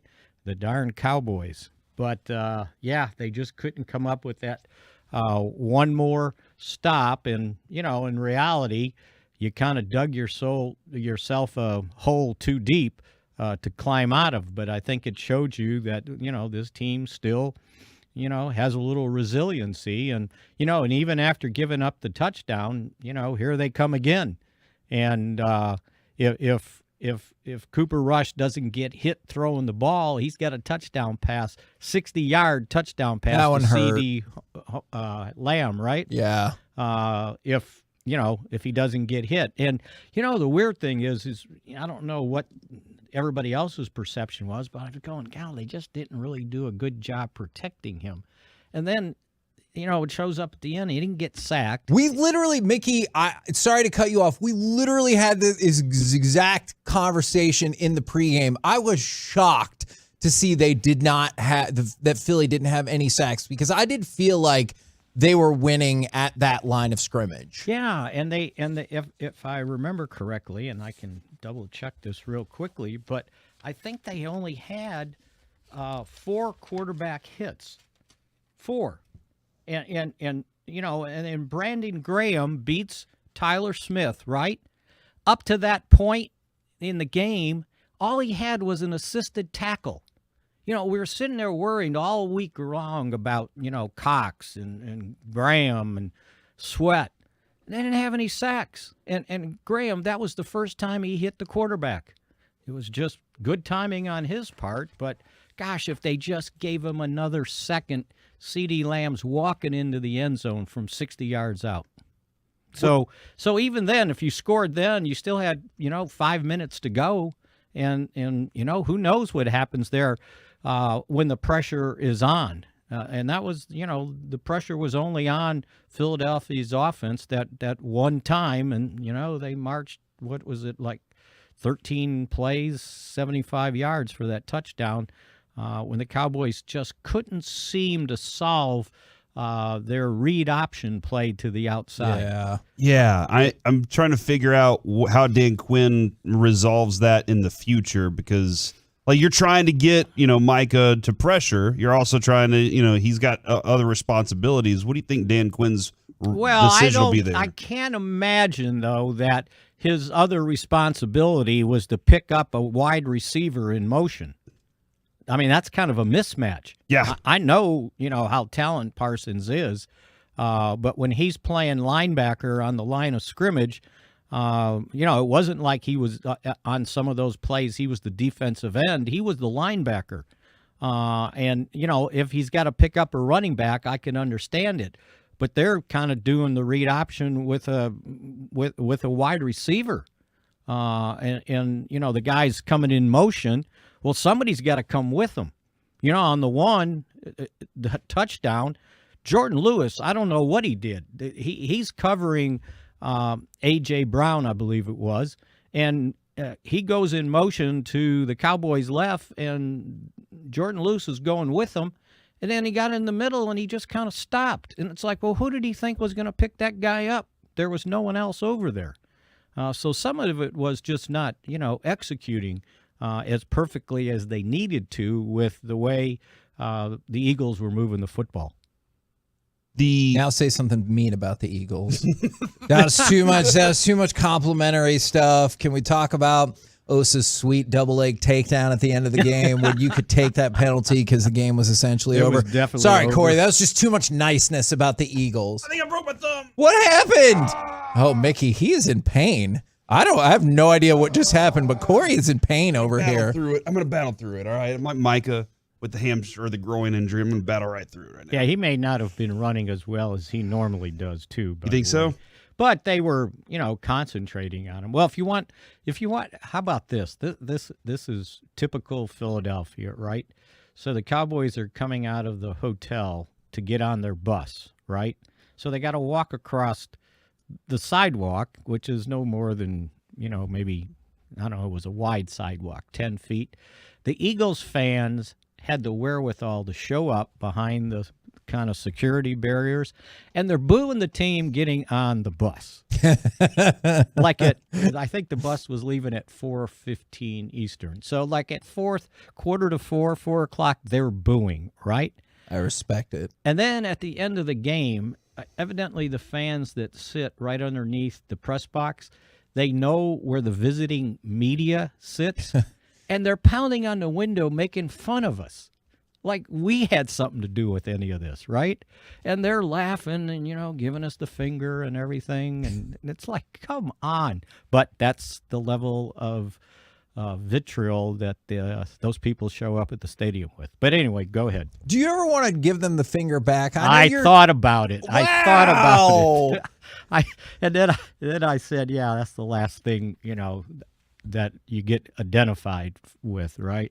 Yeah, that's probably, man. Then we would be having a totally different conversation. You might have been bailing me out of the jail, right? Yeah, man, that's a good point. Then you would have been with more Like, Eagles don't make fans. fun. I mean, they were booing us when we walked out to the bus. Who else did they boo? I at the felt game? I felt good about that, right? Yeah.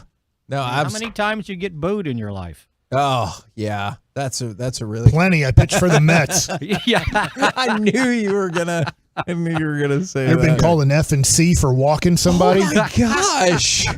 Happens. Oh, it is 10:30 in the morning. All right, so we were having this conversation, and I know we'll get a better sense of it. I want you to throw out any medical ideals or anything like that. Just go off of your gut, Mickey. What is your percentage that Dak plays against Detroit? 100%. Wow. Okay. Well, and so what's the reasoning that you say 100%? Well, I stood there before the game on the sideline and watched him throw for 20, 25 minutes, and I think the ball rarely hit the ground. He was throwing early to stationary guys, like the receivers are just kind of standing where it'd be like a 15-yard out.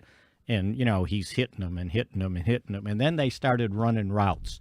And at times, running routes against, I guess, stand-in defensive guys that weren't cornerbacks, but they were just kind of running to give some cover.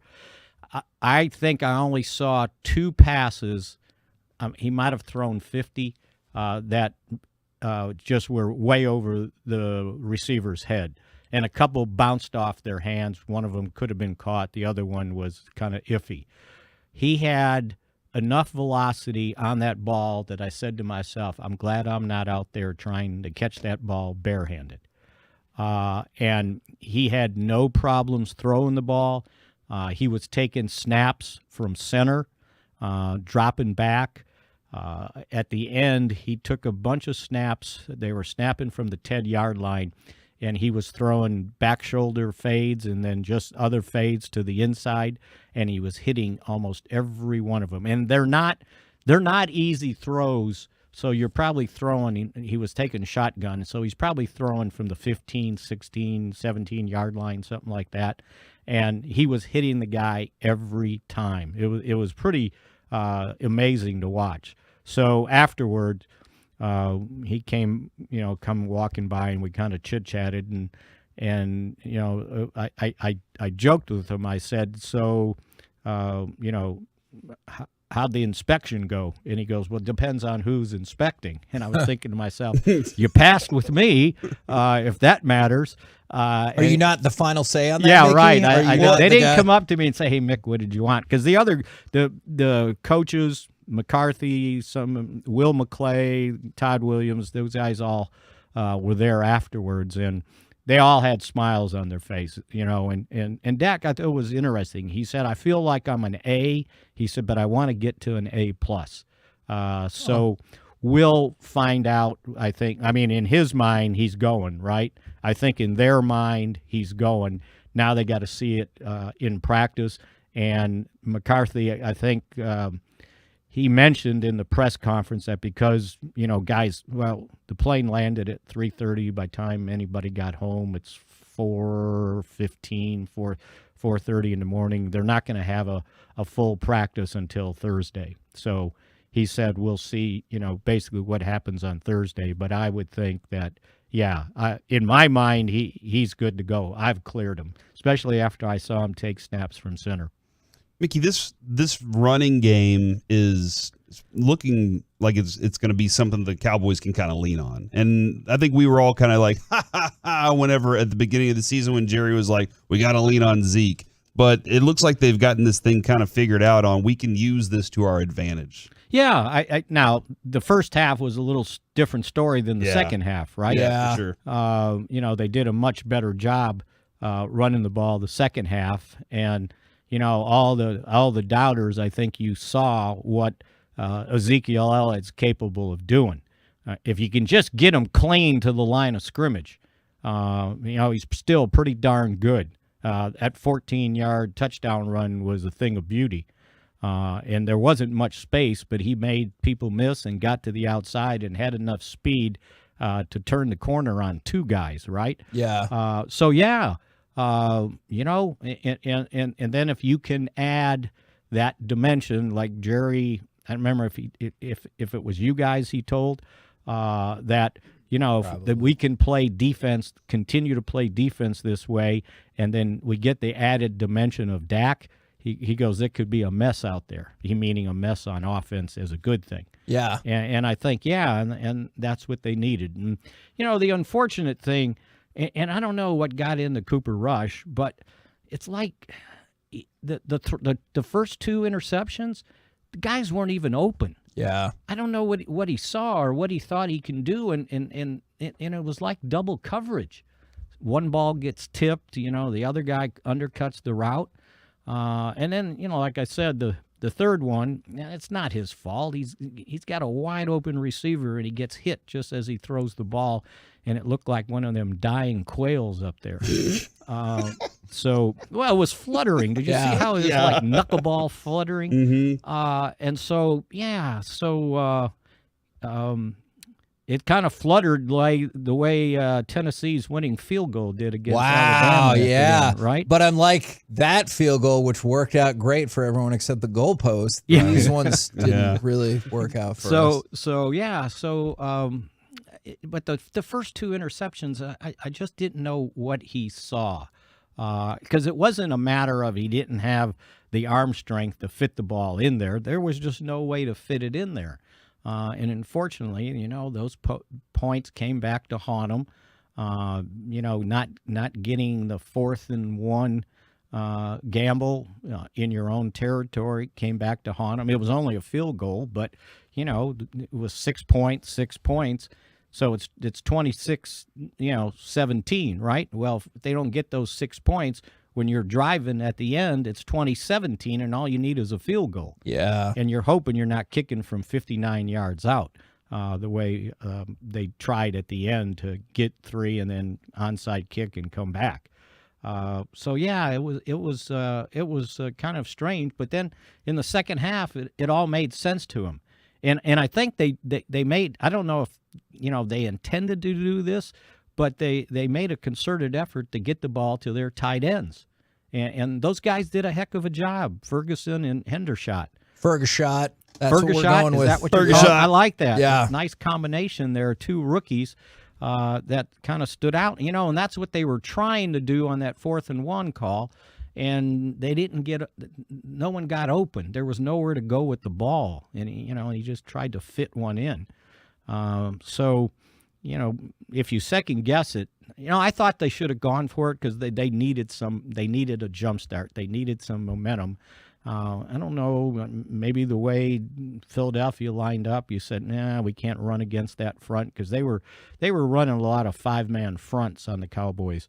But I didn't mind the call. I just kind of minded how they tried to do it after the side judge on the end there screwed up the call on the first down. I know, Mickey, we will have to revisit certain aspects of this game as we move forward in the week. We got to go, but appreciate it very much. Okay, sir. Sure thing. Talk to you guys. There you go. Mickey Spagnola from DallasCowboys.com. We're the KNC Masterpiece right here on 105.3 The Fan. Coming up next with Josh Allen, Patrick Mahomes turn into the must-see TV that Manning Brady was, or is it already there? We'll do it next. Already there. Right here on The Fan. Coming up in the next G-Bag Nation, we'll have a reaction to Cowboys-Eagles out of the gates at 2 and a reaction to Stephen Jones with KNC as well. Nation 2-7 in The Fan.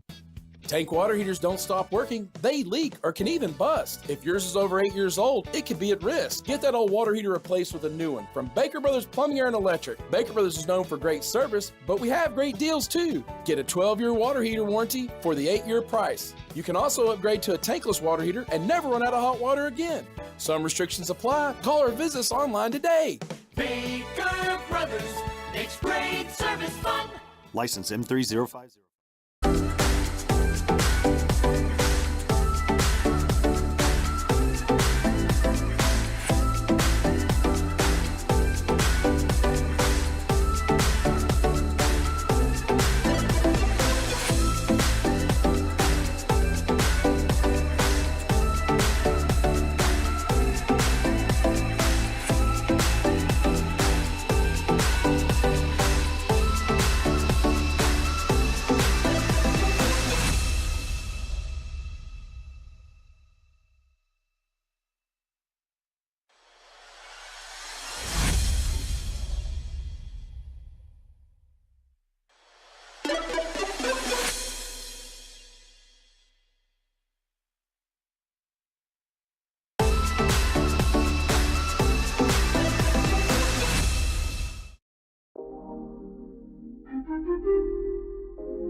Post Roofing Installer can help determine whether or not you're ready to install one of these unique energy-saving roofs. All you got to do is go solar. Save money. Go to kpostcompany.com/Tesla, kpostcompany.com/Tesla, and tell them RJ Choppy for the Fan sent you. Boomer Esiason joins the Fan to give you his insights on Sunday's action with his new show, Kickoff, Friday nights at 9 on your home for the Cowboys. 105.3 The Fan.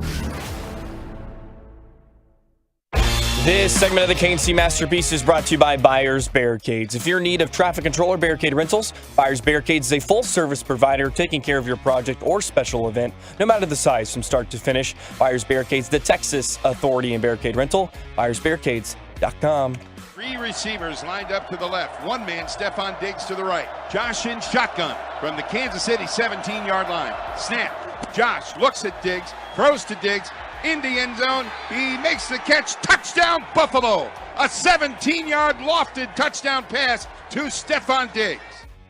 KNC Masterpiece back here on 105.3 The Fan. I know Josh Allen. What? Not Mahalan. Josh Allen and Patrick Mahomes is a great rivalry. My question is going to be, do you think it will turn into what we saw with Peyton Manning and Tom Brady, where it felt like regardless of the circumstances you had to watch? Or do you think it's already there? Because you've already seen some high-end situations between them. It's there for me, Mike. It's there for me, too. Wow, already? That's fantastic. As much as I like Aaron Rodgers, Hall of Fame, as much as I like watching Tom Brady, they had their time. I think their time is coming to an end. And these guys are now it. And this is what to watch for the next, I'm hoping 10 years. That's the one thing is, will it turn into the Brady Manning thing? Well, I think if you go back, you just had those guys in the AFC Championship game almost every year, Yeah. it felt like. And I get Pittsburgh made it a few times, Baltimore But made it it. did feel like, Right. yeah.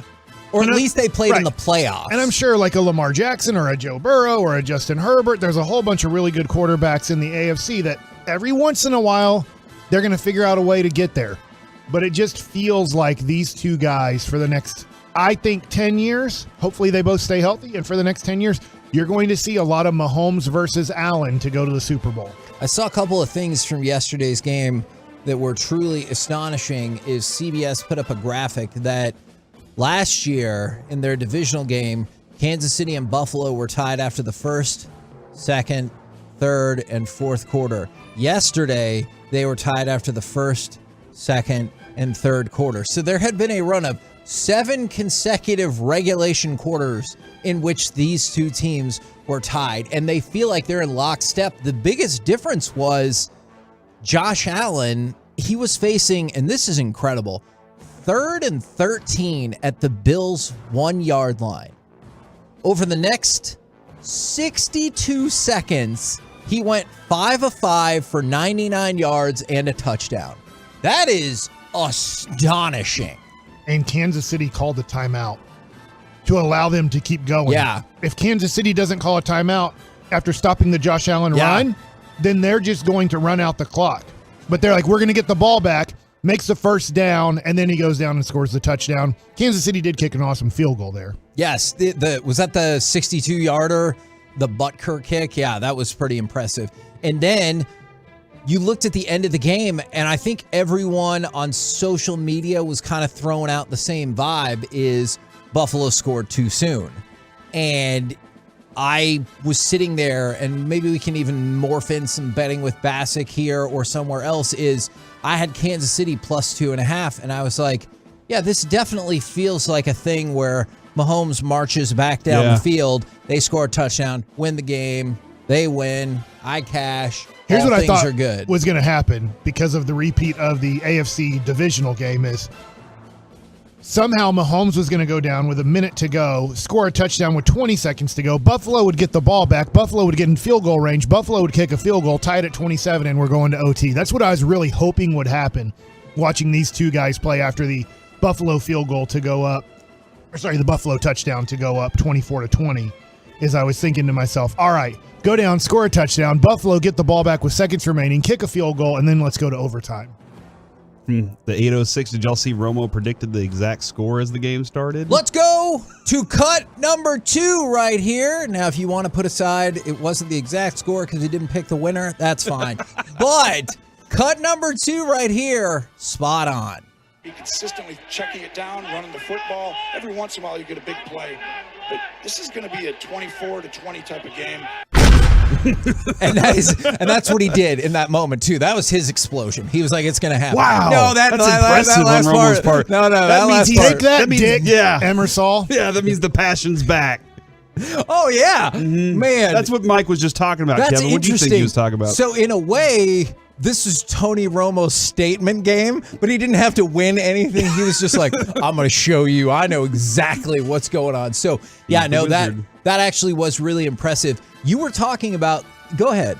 Well, it's the Von Miller addition. That was what that team needed, right? And last year the Chiefs had Melvin Ingram, and that's what that team needed. The defenses need that one player that can make a big play that makes that game even more of an intense factor and that's what Von Miller did for them. So like these two quarterbacks are going to make it interesting. They're going to make it fun to watch. It's what they can do with their defenses that can really set them apart as the season goes along. The thing that's really cool about this matchup, and you made reference to it with the Brady Manning thing, because eventually the NFL's like, hey, just schedule the damn game. I don't care if they were going to play or not. This is the 5th time these two have met in the last 3 years. So and it's already scheduled for next year. And that's the hallmark of what leads into a great rivalry is not only playing with big stakes on the line, because I definitely get that, but playing that person a lot. And we talked about how good these quarterbacks are. This was crazy to me. Since 2020, which, so we're talking about 2.5 years now, and that was Josh Allen's breakout season. Mahomes and Allen are 1 and 2 in varying orders, but they're 1 and 2 in 20-yard plays, third down conversion percentage, first downs, total touchdowns, touchdown percentage, playoff wins, overall wins, and passing touchdowns. So you got a stat? These two guys are the best in the AFC at it. Two guys, Mike, that physically have the tools for it, but also have been developed by some of the best. Like what Dable did with him, what Andy Reid has been able to do here. Like, these are guys that understand the offenses very well and understand how to make it easy for them to see it. And you go out there and you just let your physical tools do it. And that's what we get the benefit of it, getting to watch it. What's tough about this is Indy obviously wanted home field advantage because Manning was a better passer than Tom Brady, and nothing against Tom Brady, but they wanted the game in the element in January because now it takes away a little bit of Manning throwing the ball 30 to 50 yards down the field to Reggie Wayne or Marvin Harrison or whoever it was going to be. Now the game, if they do play each other in the playoffs, there's a likelihood the game will be in Buffalo where it will be negative 10 degrees with snow, but I don't know if that benefits Buffalo. I'm not saying it benefits Kansas City, but look at yesterday's game as they made big plays, lobbing the ball down the sideline to Gaby or throwing the ball to Diggs, kind of down the sideline. Yes, they're 25 to 35-yard passes, but the ball's in the air for a while to throw it down the sideline. So I'm interested in this.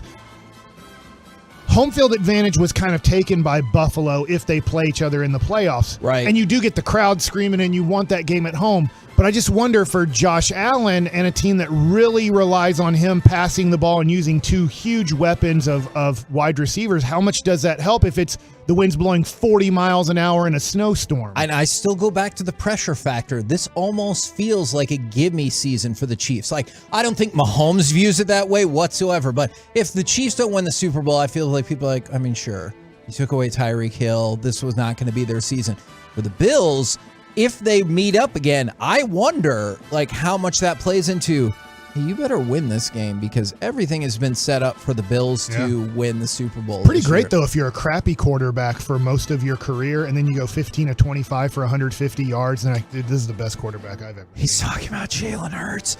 We're the KNC Masterpiece right here on 105.3 The Fan. Coming up next, in honor of RJ Choppy, who will join us. Have you ever stormed the field or the court? And if so, How did that all go? We'll do it next right here on The Fan. All right, Tolos, Halloween is around the corner, and it's coming up quickly. DFW Security has a spooky good deal for you, your home, or your business with a trick or treat special. We have this at the Bassick household. My parents have DFW Security. My wife has DFW Security at Oak Cliff Pediatrics.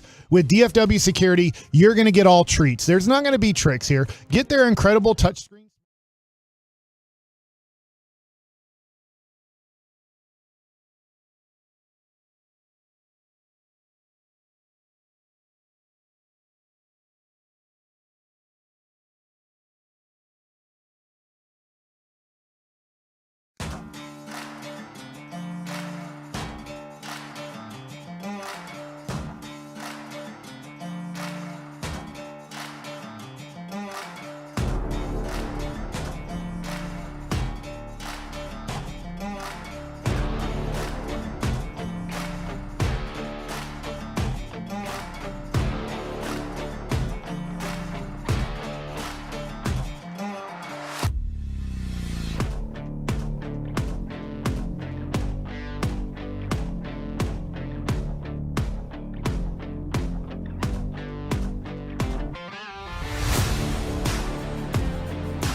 saves you up to 50% on your payments, but also adds extra discounts exclusive to D&M customers. Don't buy until you find out how leasing can save you money. Call any local area code 35 Lease and let D&M save you money today. Salute.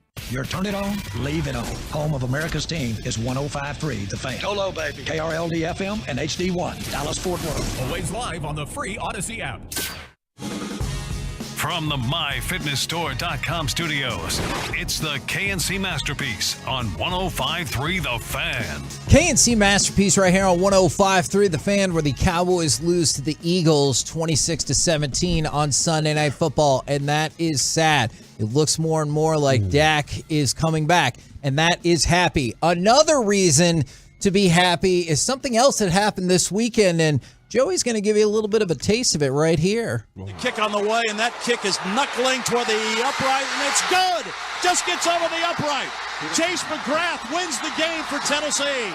And here they come. Everybody sharing in the celebration. The student section mobbing the field. They're mobbing Chase McGrath. Joy and jubilation as the Tennessee Volunteers have beaten the Alabama Crimson Tide. The final score from Neyland Stadium on a joyous night in Big Orange Country. Tennessee 52, Alabama 49. Tennessee beats Alabama 52-49, but my actual question is, have you ever stormed the field or court? And if so, how does it go? Yes. I feel like we needed an expert on perhaps that and all things Tennessee. So we bring to you from the morning show, it is RJ Choppy. Good morning again, sir. I said it's great to be a Tennessee Vol. I haven't said that in a while, but it is great. And I have rushed the field and the court. And the court? Yeah. How did those scenarios play out for you? Because I am almost surprised we don't hear more about horrible injuries and stuff like that when this happens. So I rushed the court my freshman year at the basketball game. Tennessee was playing Miami of Ohio and Roethlisberger. Wally Zerbiak. Okay. Yeah. Wally's World. Yep. And we were not a very good team. It was the first year of the Jerry Green era. Charles Hathaway had a tip in at the buzzer, and we win. Nice. And we all rushed the floor, all dozens of us that were there. Stormed the floor. It was great. You know, it was the first time I ever got an up-close smell of a basketball player's armpits. Gross. Yeah. Terrible. Yeah, it was like Along Came Polly, right, where Ben Stiller had just the sweat Rainmaker. all over his face. Okay, it's terrible. And then the following year, the Florida game, Tennessee-Florida, 1998, national championship year. They missed the kick. Florida misses it wide left. No sirree. Missed it wide left. Where were you sitting in the stadium? So I was in section D, which is like the 30-yard line. I think I was like 50 rows up. Okay. So it took a while to get down there. That sounds, yeah. All right. But you had no doubt you were going. No, I had no idea. Like, once I saw everybody in front of me just kind of go up, I was like, oh, okay, let's go. So I went down there, and I was in Birkenstocks. Remember those things? Yep. But I wasn't in the sport ones. I was in like the flip-flop kind of ones, right? No. Where you had to like, so I picked them up, held them in my hand, and I ran out onto the field, and I grabbed some dirt. You grab some grass and stuff like that. The Bermuda grass. Put in your pocket. Put it in my pocket. I still Nice. have it somewhere. I gotta go find it. I gotta go dig it up. Face. Somewhere. But I'm not against that. You don't have any Tennessee grass. That is true. I don't remember there ever being a plan like we're gonna rush. I think it just all happens. And it just happened. Like you just storm the field. A couple guys like start the action of it. Yeah. And then everybody else goes, oh, let's go ahead and do this thing right now. I like that a lot. Now, I heard this morning, though, you said you had picked up the goalpost and carried it somewhere. Did. Yeah. What? So that's the tradition. You know, you storm the field. By the way, back then they had hedges that you cut yourself on as you tried to get over the hedges. No. Oh, it was terrible. So you tear the goalpost down, and then you bring them outside. And they'll break apart. You know, they'll break apart on you. They easy to come down. But, back then, you just have to climb on top of them, and eventually they tore down. They came down much easier, I think. But you carry them out of the tunnel, and then you dump them in the river, because the stadium's right on a river. So you dump the goalpost at the bottom of the river. So everybody just knew that was what was going to happen, or was there a discussion along the way? You're like, what we should do is throw this in the river. And everyone's like, that's a great idea. I didn't know that to start. Yeah. Yeah, I didn't know that was the plan in 98 when we dumped them in the river. I didn't know that was the plan. But apparently, that is the history. So the history is at Tennessee, when you have a big win or whatever amounts to a big win, whatever you consider to be a big win, you tear in the goalposts and you carry them outside the stadium, you walk through the streets, and then eventually you end up dumping them in the river. That happened. The tradition started like 1982, and I guess it's carried through every time they've done it. And they haven't done that in 24 years. Yeah. Because we haven't had a win like that in 24 years. How beating Alabama's worthy of that moment then, of throwing the goalposts into the river? Like, that seems like a worthy moment. It's worthy.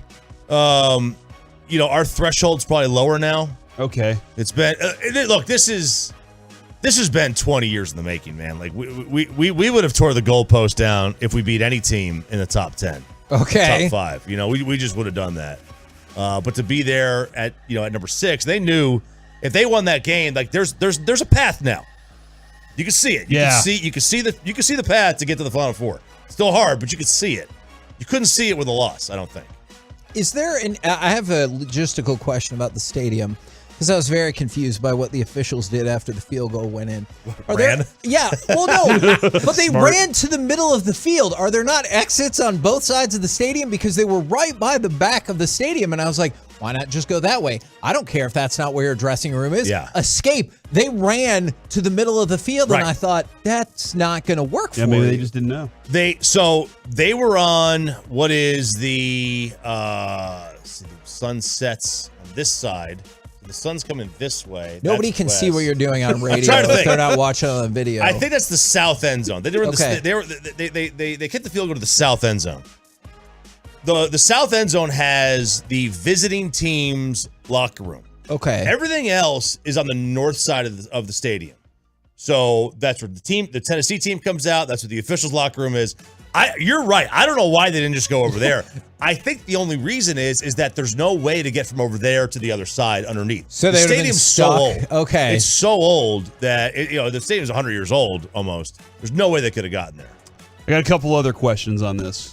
One, do they just go fish the goalposts out of the river? Is it already down the river and it's gone now? They started a Kickstarter for it, essentially. Okay, and that was my second question was, did they really ask for financial aid here? Yes. But do they go get a crane and just pull it out of the river and prop it back in? Or I don't know. Those are going to stay there, I assume. What? So what happened in 98? If you're a fan, wouldn't you try to scuba down there and cut off a piece of the goalpost? Well, that happened in 98. So we got I'll show you a photo. And you can't see it. The listeners can't see it, but I've got a photo of the goalpost that was sawed off. Wow. Now they didn't throw the whole thing in because again it comes apart. Someone out there had a hacksaw with like slamming these things. Now they're just going to leave these down there or take some and saw it off. But the $100,000, I want to know, is that a rule where you can't just pay the money yourself? You have to raise it? Because if you have to raise it, I get it. If you don't have to raise it, that's pretty cheap on the university's part. You don't have to raise it, because I remember when it happened at Tech, their bank partner was like, yeah, we got it. We'll pay for it. And so the tweet that Tennessee football put out is, y'all remember how we tore down the goalpost, hauled them out to the river? Yeah, that was awesome. Anyhow, turns out in order to play next week's game, we need new goalposts. And they have raised $84,550 thus far. I believe their goal is $150,000. Donations could be made, Choppy, in remembrance of their win, like $16, the number of seasons that they last beat Alabama. $52.49, the final score of the game, or that's clever. $1,019.15, a nod to the capacity of the sold-out Neyland Stadium. So yeah, so they gave those as options. I like that last part because they're like, we know you're not going to give $1,000, we know but what if we told you the capacity is 101,915? We'll just structure it like this, and maybe you'll pay for that. Yeah. All right, have you guys ever? Because I was thinking about this. I don't think I have always wanted to storm a court or field, but I've never been in a scenario. Would you still want to at 40-something years old? No. This felt very much like a college time experience. I was never in a situation where we stormed the field, because I remember there was even some big A&M or Oklahoma, an A&M win over Oklahoma. But that's when we were in the third deck, and they're like, you're not doing it. No, I did in a movie.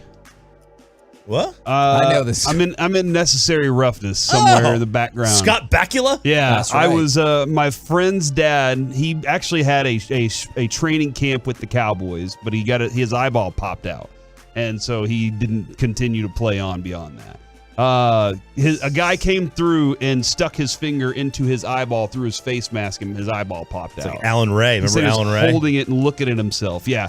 What? But he was a football extra on Necessary Roughness, and he took me and his son out there, and we were running around playing soccer all day, and then like the final thing came. So that's the only time though. Like we fake like, oh hey, we're celebrating this, but that's the only time that I've ever had a moment like that before. Everything else has been, and a lot of think about this for a second. Here in America, we're afraid to go on the field, right? Like there's other countries are like, hey, we're throwing all sorts of stuff. Everybody's going on the field. We're gonna go fight players on the field. Yeah, it's insane. It's different in Venezuela because they do have machine guns and snipers. Yeah, so you don't do that there. I would not storm that field then. I would not storm at my age now at 43. But I gotta tell you, there was way more than just college students on that field, right? Mm-hmm. Yeah. Like there was 60,000 people on that field. There's like 30,000 students. There's no way. I just still can't believe in today's world that we allow that to happen. I know. Oh, I know. Like you get trampled, or I'm surprised there's no reports of somebody getting stabbed or something. Like I'm serious. Stabbed? I know they do security with a knife. I know they do security checks. You've been through those. Like I'm surprised that somebody, like you said, doesn't get trampled or punched or stomped or whatever in these instances. Or maybe they do, and we just never hear about them for whatever reason. I don't know. I don't think you would want to publicize it. We saw the Texas Tech kid push the UT football player. Mm-hmm. Yeah. Like I honestly and I know that the football player would have gotten in trouble. Think about how calm that football player was. He has on the equipment and everything. He didn't know who did it because the dude pushed and ran, and so he's like, what just happened? Who just did that? But if you see it, beat the living crap out of that person. But now what stinks is the UT football player somehow going to get in trouble and suspended for a person who's not on the team, should not be on the field. Yeah. So I get like how cool it looks when you upset a team. It's kind of a college thing. Because those visuals were incredible. In fact, it's somewhat over in the pros. If you go watch back Celtics Lakers, or if you go watch old World Series, you will see it happen. Now there's so much security around an NBA basketball court or around a Major League Baseball field that it doesn't happen anymore because of what is brought into stadiums. There's, besides guns, I don't know how many guns get through, but knives, brass knuckles, weapons are brought into stadiums. I'm just surprised that they allow that to happen. Right. And I guess the good news is it's kind of like how many people die from foul balls. Very few. But when you're a player on the field, you're just surprised that probably once a week or once a month before they put the nets up, that you didn't have a death once a week for people going to baseball games and just not getting smoked right in the face or the head with a 95-mile-an-hour line drive foul ball. You remember seeing people like, players, anytime there's a rocket in the stands, all the players get up on that top deck, they're all looking. Yeah. They're all, they're looking down the left field line or right field line, wherever it is. Or if that, God forbid, the bat ever flies out there, then you're like, oh no. Go ahead. There's a lot of feedback. Sorry. We were right on the same page, but not quite. Is from the 903. Stormed the field in the Baylor versus TCU game 2014 in Waco. It was the best atmosphere I've ever experienced. And then this one is wild. It's never a field or a court, but I went to the Daytona Supercross and they broke a record for the most wins. Somebody broke a record for the most wins. We stormed the track. It was the greatest experience of my life. Did you just run around the track? Absolutely. Nice. But then also, mind you, we'd had a good amount of adult beverages. Yeah. And I always wonder how that plays into, as you were talking about, your decision making. Oh. You're in college, probably, and you're at a game, and I could see how. Yeah, I could. It was back then. Exactly. This is pre 9/11. Last time I did it, you could bring flasks in, and it wasn't legal, but they weren't searching you and everything, right? The way they were afterwards. By the way, if you storm the track, you got into a fight, would that classify as road rage? Well, Choppy, we were really glad to have you swing by. I got one more question for him before we let him go here. Who's better, Hendon Hooker or Jalen Hyatt? Hooker. Hooker? Yeah, Hooker's really good. Is that a guy that we're going to be wanting to look at later on in the season? And yeah, because he's in the third year of his NFL contract at this age, right? Yeah, right. He's he was probably like a third rounder before the year. Like he's creeping up. He good. The thing with Hyatt's really good. Hyatt was the number 2 receiver though. The number 1's out. Tillman, he's out.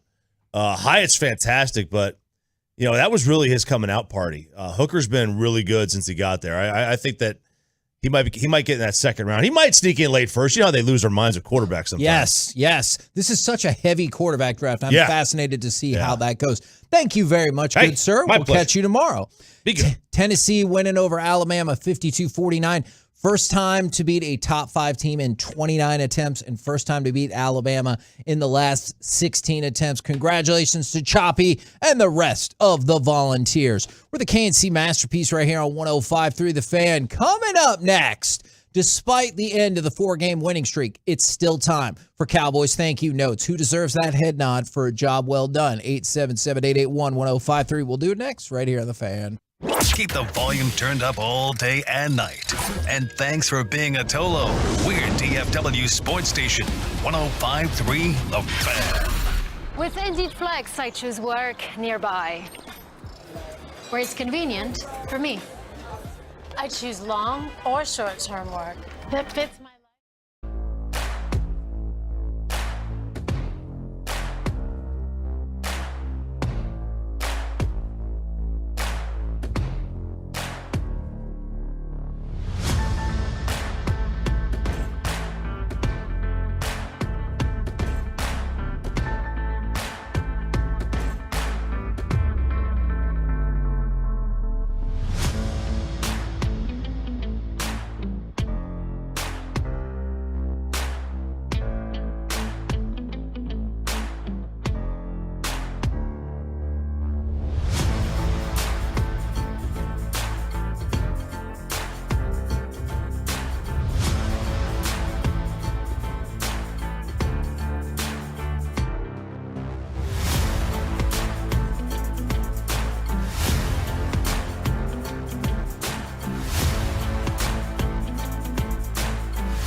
Calm your fears and save you money. Call Autoflex at 234-1234 and let them show you how they're helping people save money every day.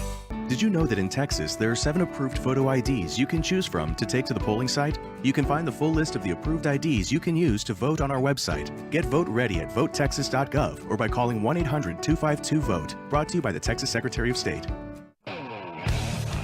Right to left for the Eagles. Hurts in the gun. Ball's in the middle of the Eagle feathers at midfield. Back to throw. Pressure. Hit. Buried. Fowler was the first one there. Just a step ahead of Parsons. KNC Masterpiece back here on 105.3 The Fan.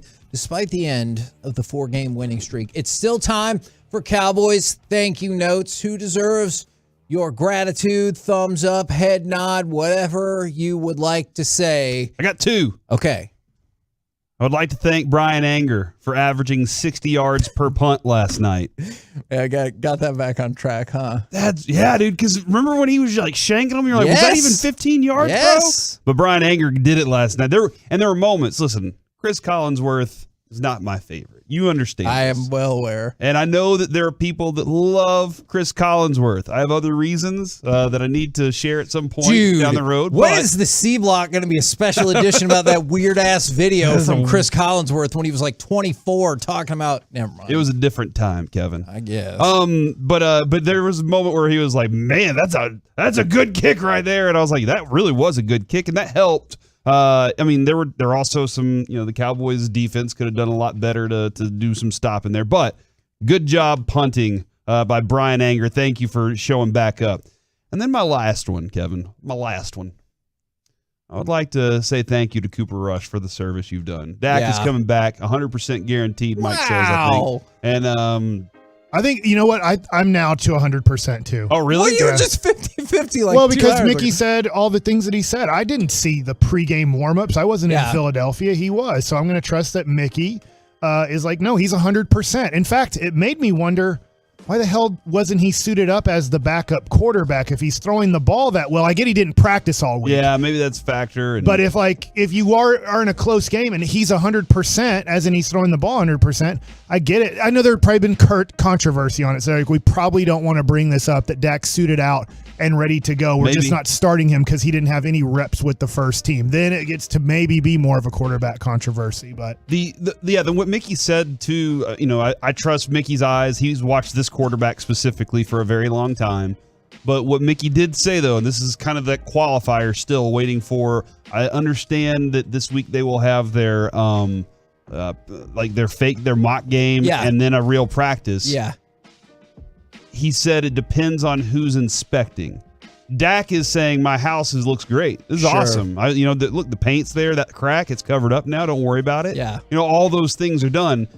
Britt Brown is going to look at it. The coaches are going to look at it. But as he was saying, as Mickey was also saying, well, McClay and all those other guys were smiling real big. So they must have seen something that made them feel better. And they're like, look, we're 4-1 going into Philadelphia. They're the better team right now. We don't have to, do anything other than just play this game and then get back to the rest of our schedule and see how the season plays out. Unless by the end of the freaking season, the Giants and the Eagles are both so far up there that we can't do anything to get into the playoffs or the wild card. But I don't know if that's going to happen. There's 3 wild cards. Yeah, You're we'll fine. still make it. Lots of playoffs. So I would like to thank Cooper Rush at this moment for his service. You did a great job, man. Thank you very much. Wish you would have gone undefeated. That would have been really cool. But you can hang your hat on what you accomplished with this team as the backup quarterback. Thanks. From the 972, Kevontae Turpin gets a thumbs up. Without Kelvin Joseph, he houses that. And yeah, we talked about it. It was a rough night for Kelvin Joseph. He did get tackled, right? Yeah, but like after he bumped into Joseph because he stopped his momentum. Because Turpin seems to have this interesting, he feels like a throwback in terms of, I will run fast at a spot that you might be like, I would not run fast into that spot. And he's like, let's see what happens. I can wiggle through there. I kind of wonder if Joseph wasn't there, if he'd have just popped right through. Yeah. I don't know that. But I think he was going to break that for sure. And Joseph had two defensive plays The rest of it was special teams, and there were some special teams moments that and just weren't great. penalties, and it was a bad night for Kelvin. Turpin is making me. He is now. I'm excited about watching the defense. I'm excited to watch Turpin on kick returns, punt returns, because you don't know. You just there are so many times, Kevin. How often do we see a kickoff or whatever, and we just ignore it? We'll get up and go to the restroom or go get our drink or whatever it is during that time, and we just ignore kickoffs. He's starting to become one of those players where hold on, let's watch this real quick. This is something big could actually happen. Yeah, no, absolutely. From the 612, I want to write my thank you note to Jake Ferguson for being this is rude, for being the first Cowboys tight end in 30 years to actually put a move on a defender in the open field. All right, that was pretty impressive. That also felt hurtful. All right. So I feel like we're just thinking of Witten's last 5 years of his career. Hold on, That's what stinks about when you last a long time is, for Dirk, most people think Dirk was slow. Go watch Dirk highlights from 1998 to about 2004 and see him flying up and down a basketball court. But because you saw the last 10 years of Dirk not really flying up and down a basketball court, we remember him as a slow basketball player. Same thing with Witten as a tight end.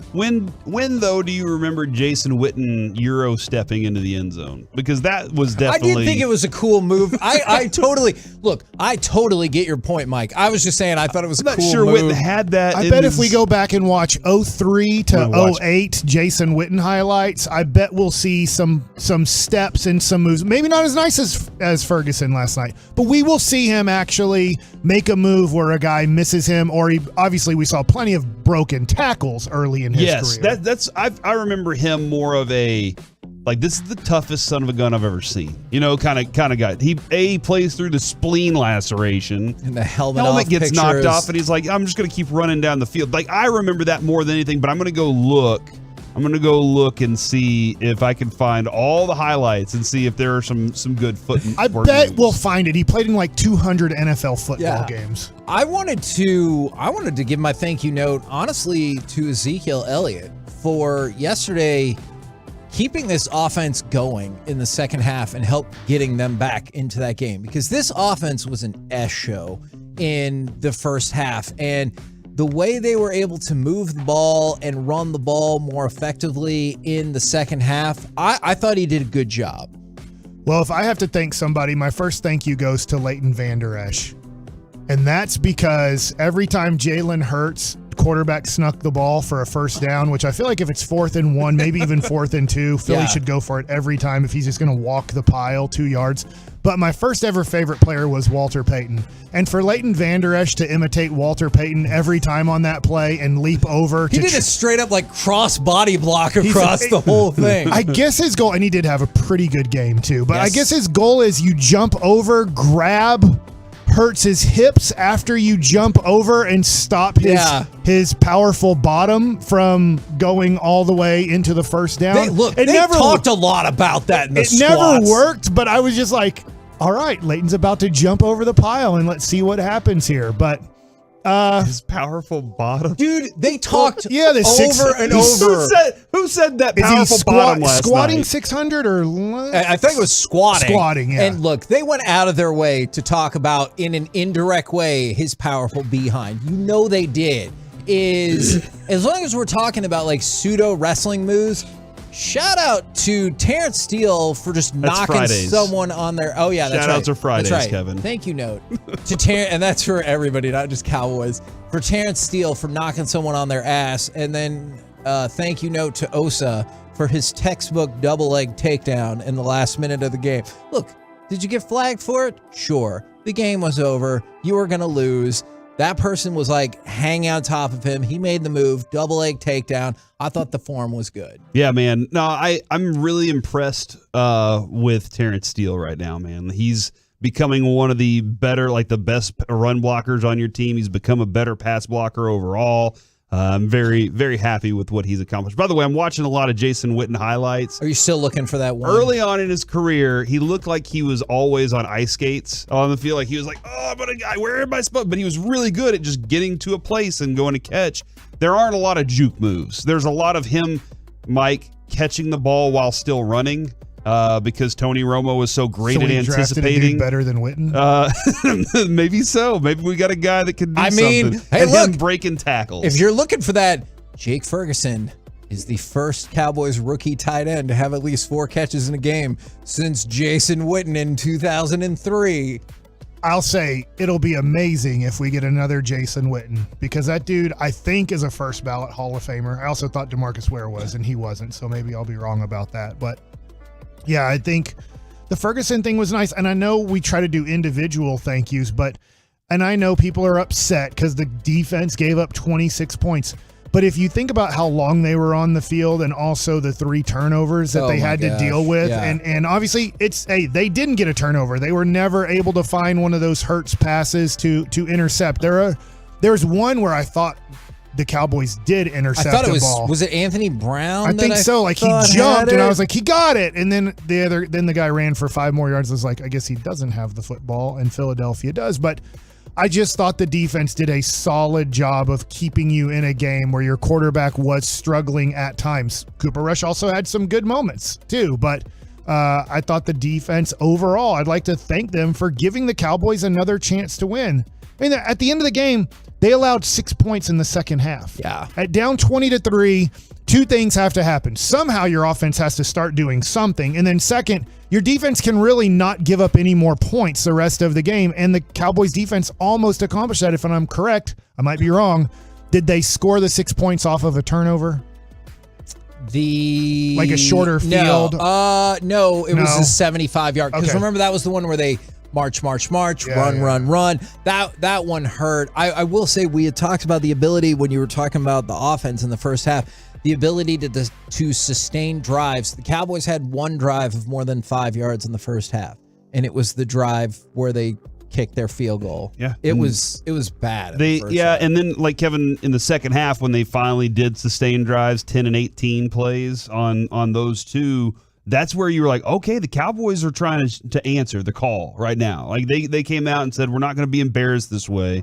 We're going to go out there. It was 4 and a half minutes for 1 drive. That's 10. Yeah. And then it was 7 minutes on the other one. That was good, but we needed 1 more forced punt. You needed 1 more of those moments where it gave you that opportunity to keep things a little bit closer. But from the 9-7-2, I think this is a thank you to Kellen Moore. I'm not really sure. It seemed like they used Pollard to tire the defense out and use fresh Zeke to punish them. And I don't know if that was a Kellen Moore decision on, hey, here's how we're going to do it, or if it was a McCarthy thing or whatever it was. But I thought that was effective for them.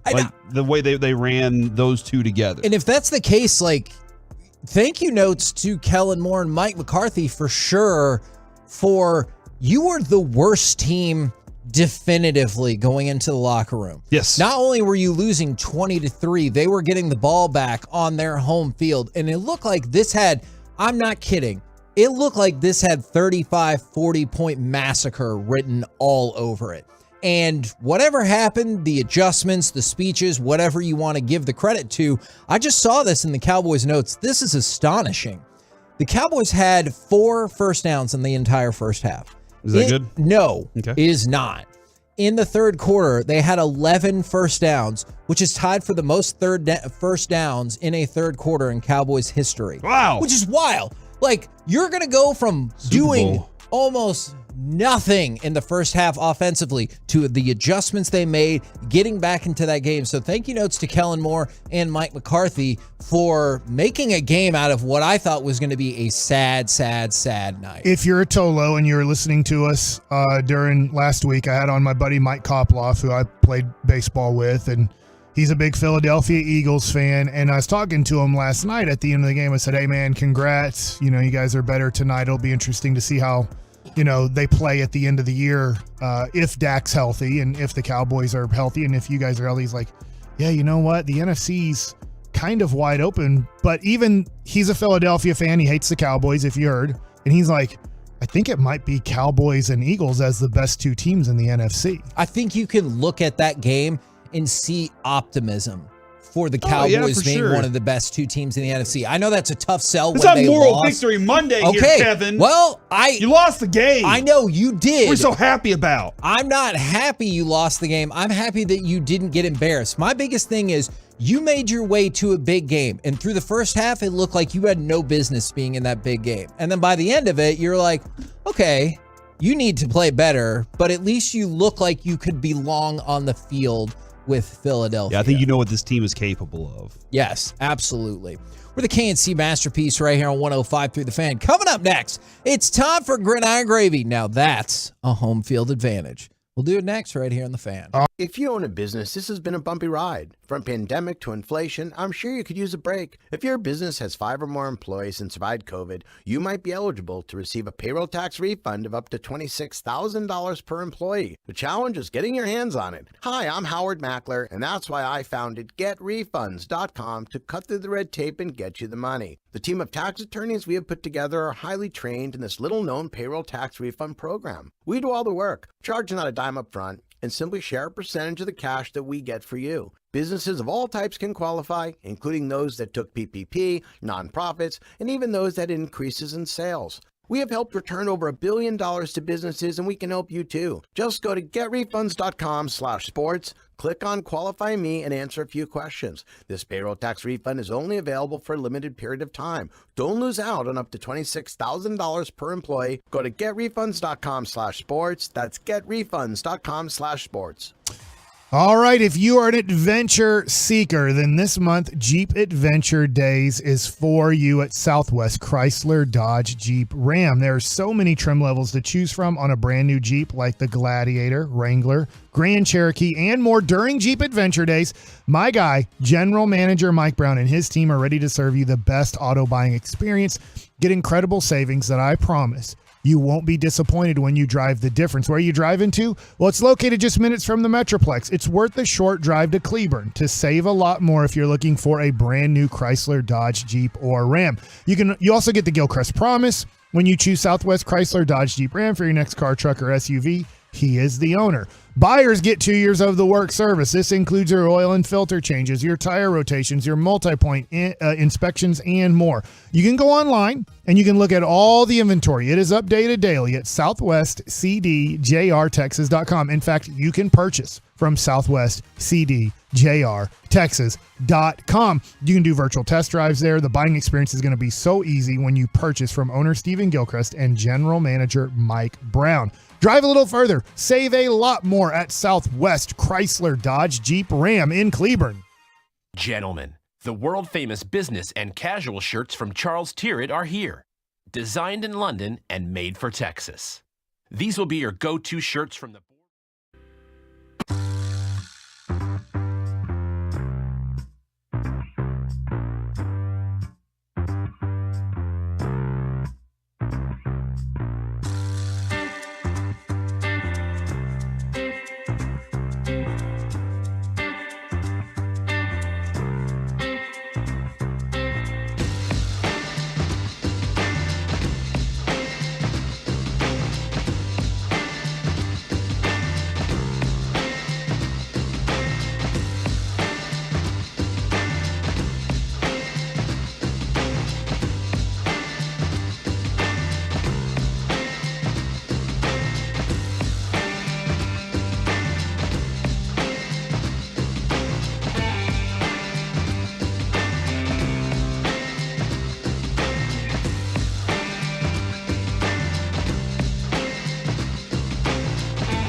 pizza coming up here? I still haven't heard from that person. Help me out, Twolos. Did y'all have your watch party last night with a good old person from Arizona? Because that was the word that it was going down. All right, let's talk about the Miami home field advantage. Did you see the thermometers and the staggering difference between Miami's sideline and the Vikings sideline yesterday? I did not. Nope. At one point, at the same point in the game, the Miami Dolphins sideline, 91 degrees. Ugh. The Vikings sideline, 122 degrees. What? Because remember, they're on the field and everything like that. And in the sun, yeah, the way they built the stadium, yeah. So the Vikings sideline, I've heard some people say it was as high as 34. Looking at the numbers myself, it looks more 134 like... is that you said? No, the 34 difference. difference. Oh, 34 Yeah, degrees. it looks more like 31 degrees difference to me, but still, that's an astonishing... That's how Are you you a weatherman? build...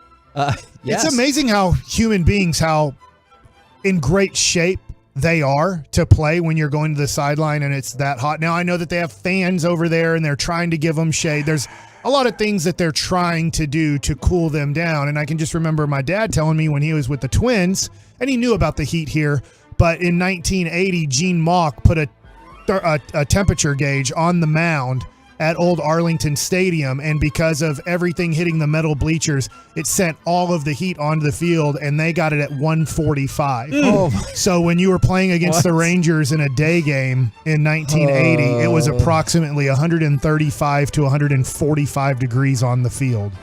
That is horrifying. Why don't we just dome everything, man? Just put a roof over all the buildings and play all games inside. That's fine. We'll do that as long as you feel all of the complaints about whatever happened to the elements in football. As long as you feel those complaints, I'm good with that. That's what Jerry loves, the elements. He's like, build it east to west. Yeah, we're fine. Dude, hold on real quickly. The stadium in L.A. that I think Jerry was also part of. Did you hear the players complaining about how it smells like gasoline out on the field? Oh, because LA They're drilling for oil? LA is a place where the smog is ridiculous, right? I guess it goes and gets trapped underneath, like the city smog gets trapped underneath that roof because it's an open side. See, it's not enclosed. Okay, and this is why you have to hire somebody that lives within a few blocks of where the stadium's going to be built. You take your fancy engineers and architects. Give me Doug, who lives in the neighborhood, is like, hey, look, this is why that's not going to work, all right? You smell the S around here? It's not going to work. Like, I need Doug to give me the realistic logistics of all of this. All right, now, speaking of the Dolphins and the Vikings game, Tyreek and Waddle combined for 18 catches and 306 yards. This doesn't make any sense. And they still lost 24-16. If they would have lost 44-36, those stats would make sense. I saw that on the bottom line. I wasn't watching that game at all.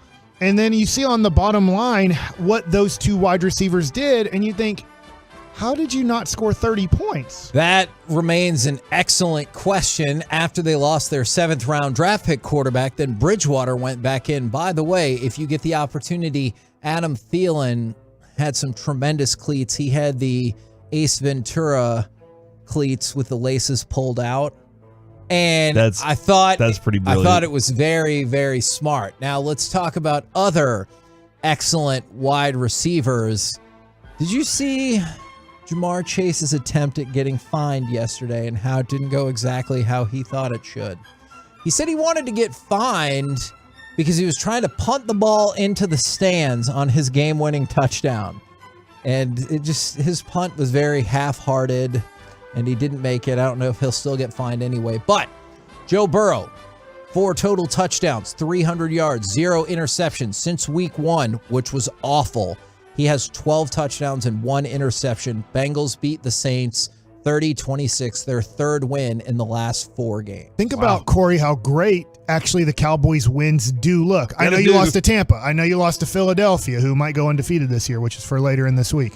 But I just look at it and go, the Giants are 5-1. Yep. Now Cincinnati's 3-3. LA Rams are 3-3. So yes, you did beat Washington, and they're probably going to win 5 games this year. But even they're 2-4, so they're not, There's a good chance that Cincinnati, New York, and LA all make the playoffs. Those could all be playoff wins with a backup quarterback. And the Bengals beat the Jets, who just beat the Packers. So by, Man, Pythagorean theorem says that you should be able to. I don't know if you pick the right theorem, but I understand your point.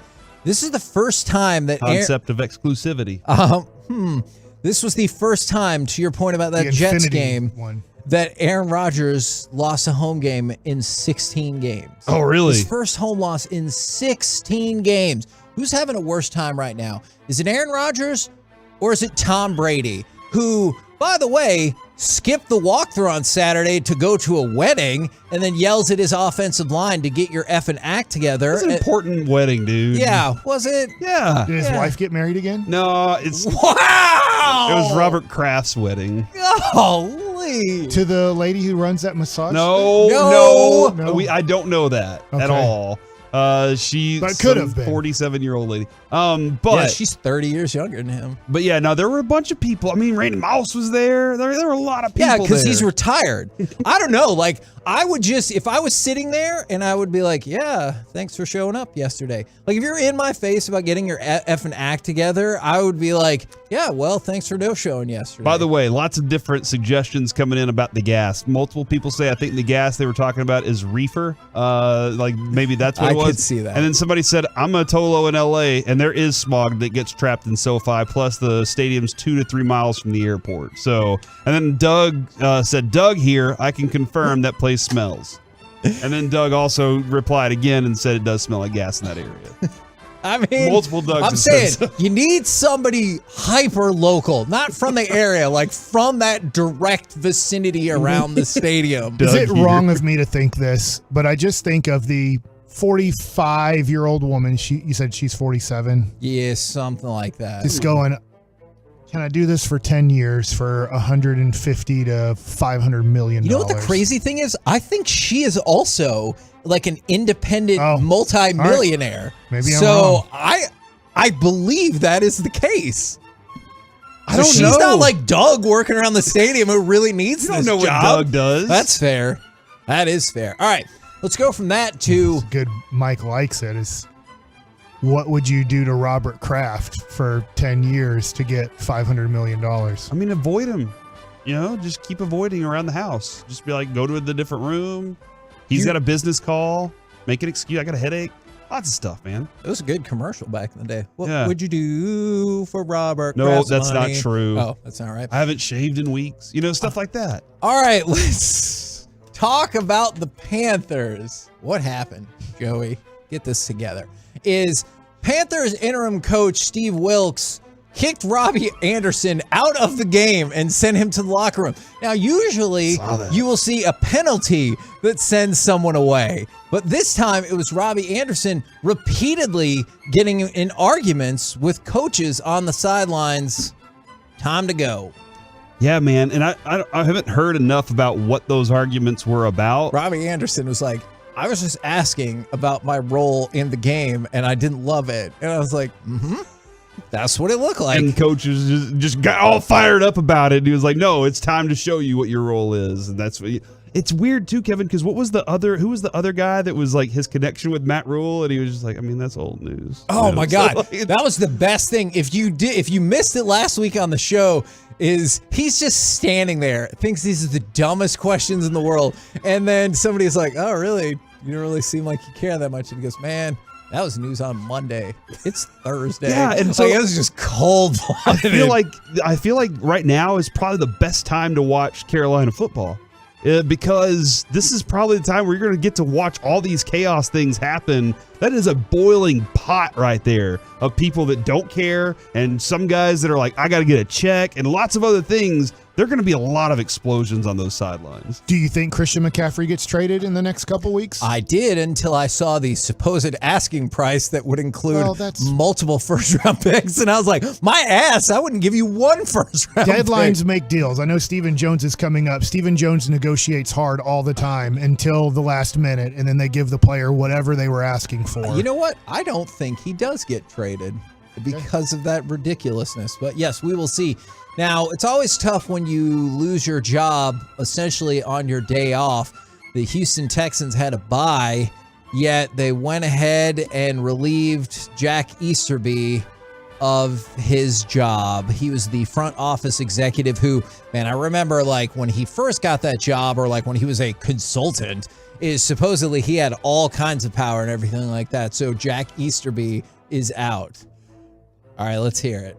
Doug Dugson here. No way. I'm not available to survey the smog in L.A., but I was at Robert Kraft's wedding. No. Lots of Dougs. I choose to not believe that any of that is true. All right, we talked about the Falcons just stomping the 49ers. Did you see what they did after the game? Arthur Smith took them all up to one of the suites, and they had a bunch of beers together. Nice. That's awesome. I agree. Hey, guys, y'all just beat a really good football team. Let's go enjoy that for a minute, and we'll get back to work on Monday. Absolutely. That's a great way to approach it if you're a coach. Now, potentially more likely, you mentioned Christian McCaffrey maybe getting traded. Cam Akers is going to get traded because he's like, I'm done. And he is an unexcused non-football absence for the Rams right now. And they've essentially said they have philosophical differences about how he should be used in an offense. And it sounds like he's done, and the Rams are trying to figure out a trade because he's like, I'm not coming back. Oh, man, it sounds like they could just swap him and Christian McCaffrey and everybody be happy. I bet the Rams would be interested in that. And if you look at the money, maybe the Panthers. The Rams. I hadn't really thought about. We don't know what a salary cap is. What draft pick do you want? The hell with it. Go ahead and take that. And then Mike Vrabel, if you hadn't seen, he hit the reply all when somebody was talking about NFL officiating, and he went ahead and let everybody know. I appreciate the time and energy. This was an email that he replied all to everyone very purposely. I appreciate the time and energy that goes into these videos, but I suggest we devote every minute of our officiating department's time to ensuring our officiating crews are as well trained in the clarifications we work to create in the offseason, and that each crew is as consistent as possible. So they put out these videos and stuff. He's like, hey, that's great. I need you to be better about understanding what the new rules are. And I think that is some top-notch work right there. Well, I will say I think Steven was listening to Mike just moments ago when it came to the negotiation part. He's going to be joining us at 12:15. Okay. All right. 12:15. He just won the negotiation. Instead. He did it. Okay. Celebrating it just a little bit. 15 instead. We're the KNC Masterpiece right here on 105.3 The Fan. Coming up next, it's no longer a rumor. This is the best division in football. So let's go around the NFC East. We'll do it next right here on The Fan. Coming up on The Fan, get ready to enlist in the nation. Awesome. The G-Bag Nation, starting at 2 o'clock on 105.3 The Fan. This Odyssey Sports Minute is brought to you by AutoFlex Leasing. This is Damon Amendolara with your Odyssey Sports Minute. Saturday in Knoxville was for all of the old-timers that remember when fall classics with national championship implications happened all the time at Tennessee. Big props to the Vols for making it feel like the old days again in an instant classic against Bama. This is Damon Amendolara.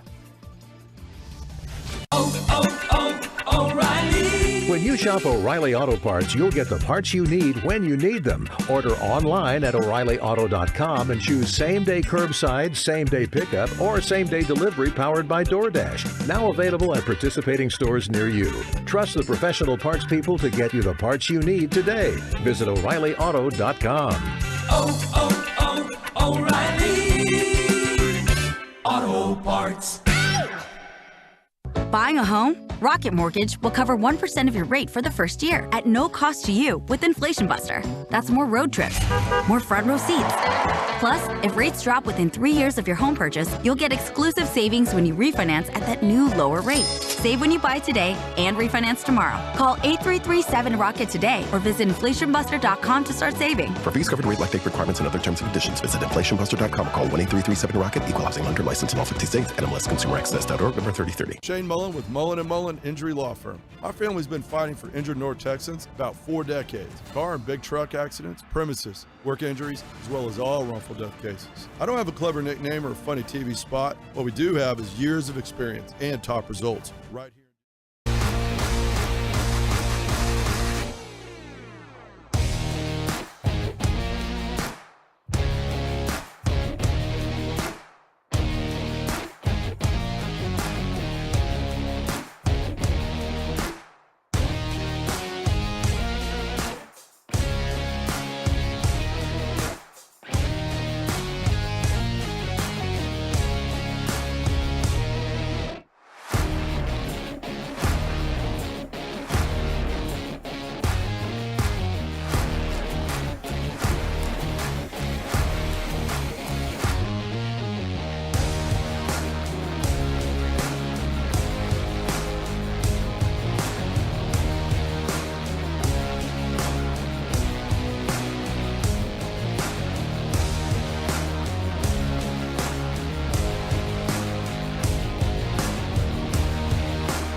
Save a lot more at Platinum Chrysler Dodge Ram Jeep. This is the exclusive home of Dallas Cowboys football. KRLD FM and HD1, Dallas, Fort Worth. Let's go, Cowboys. Always live on the free Odyssey app.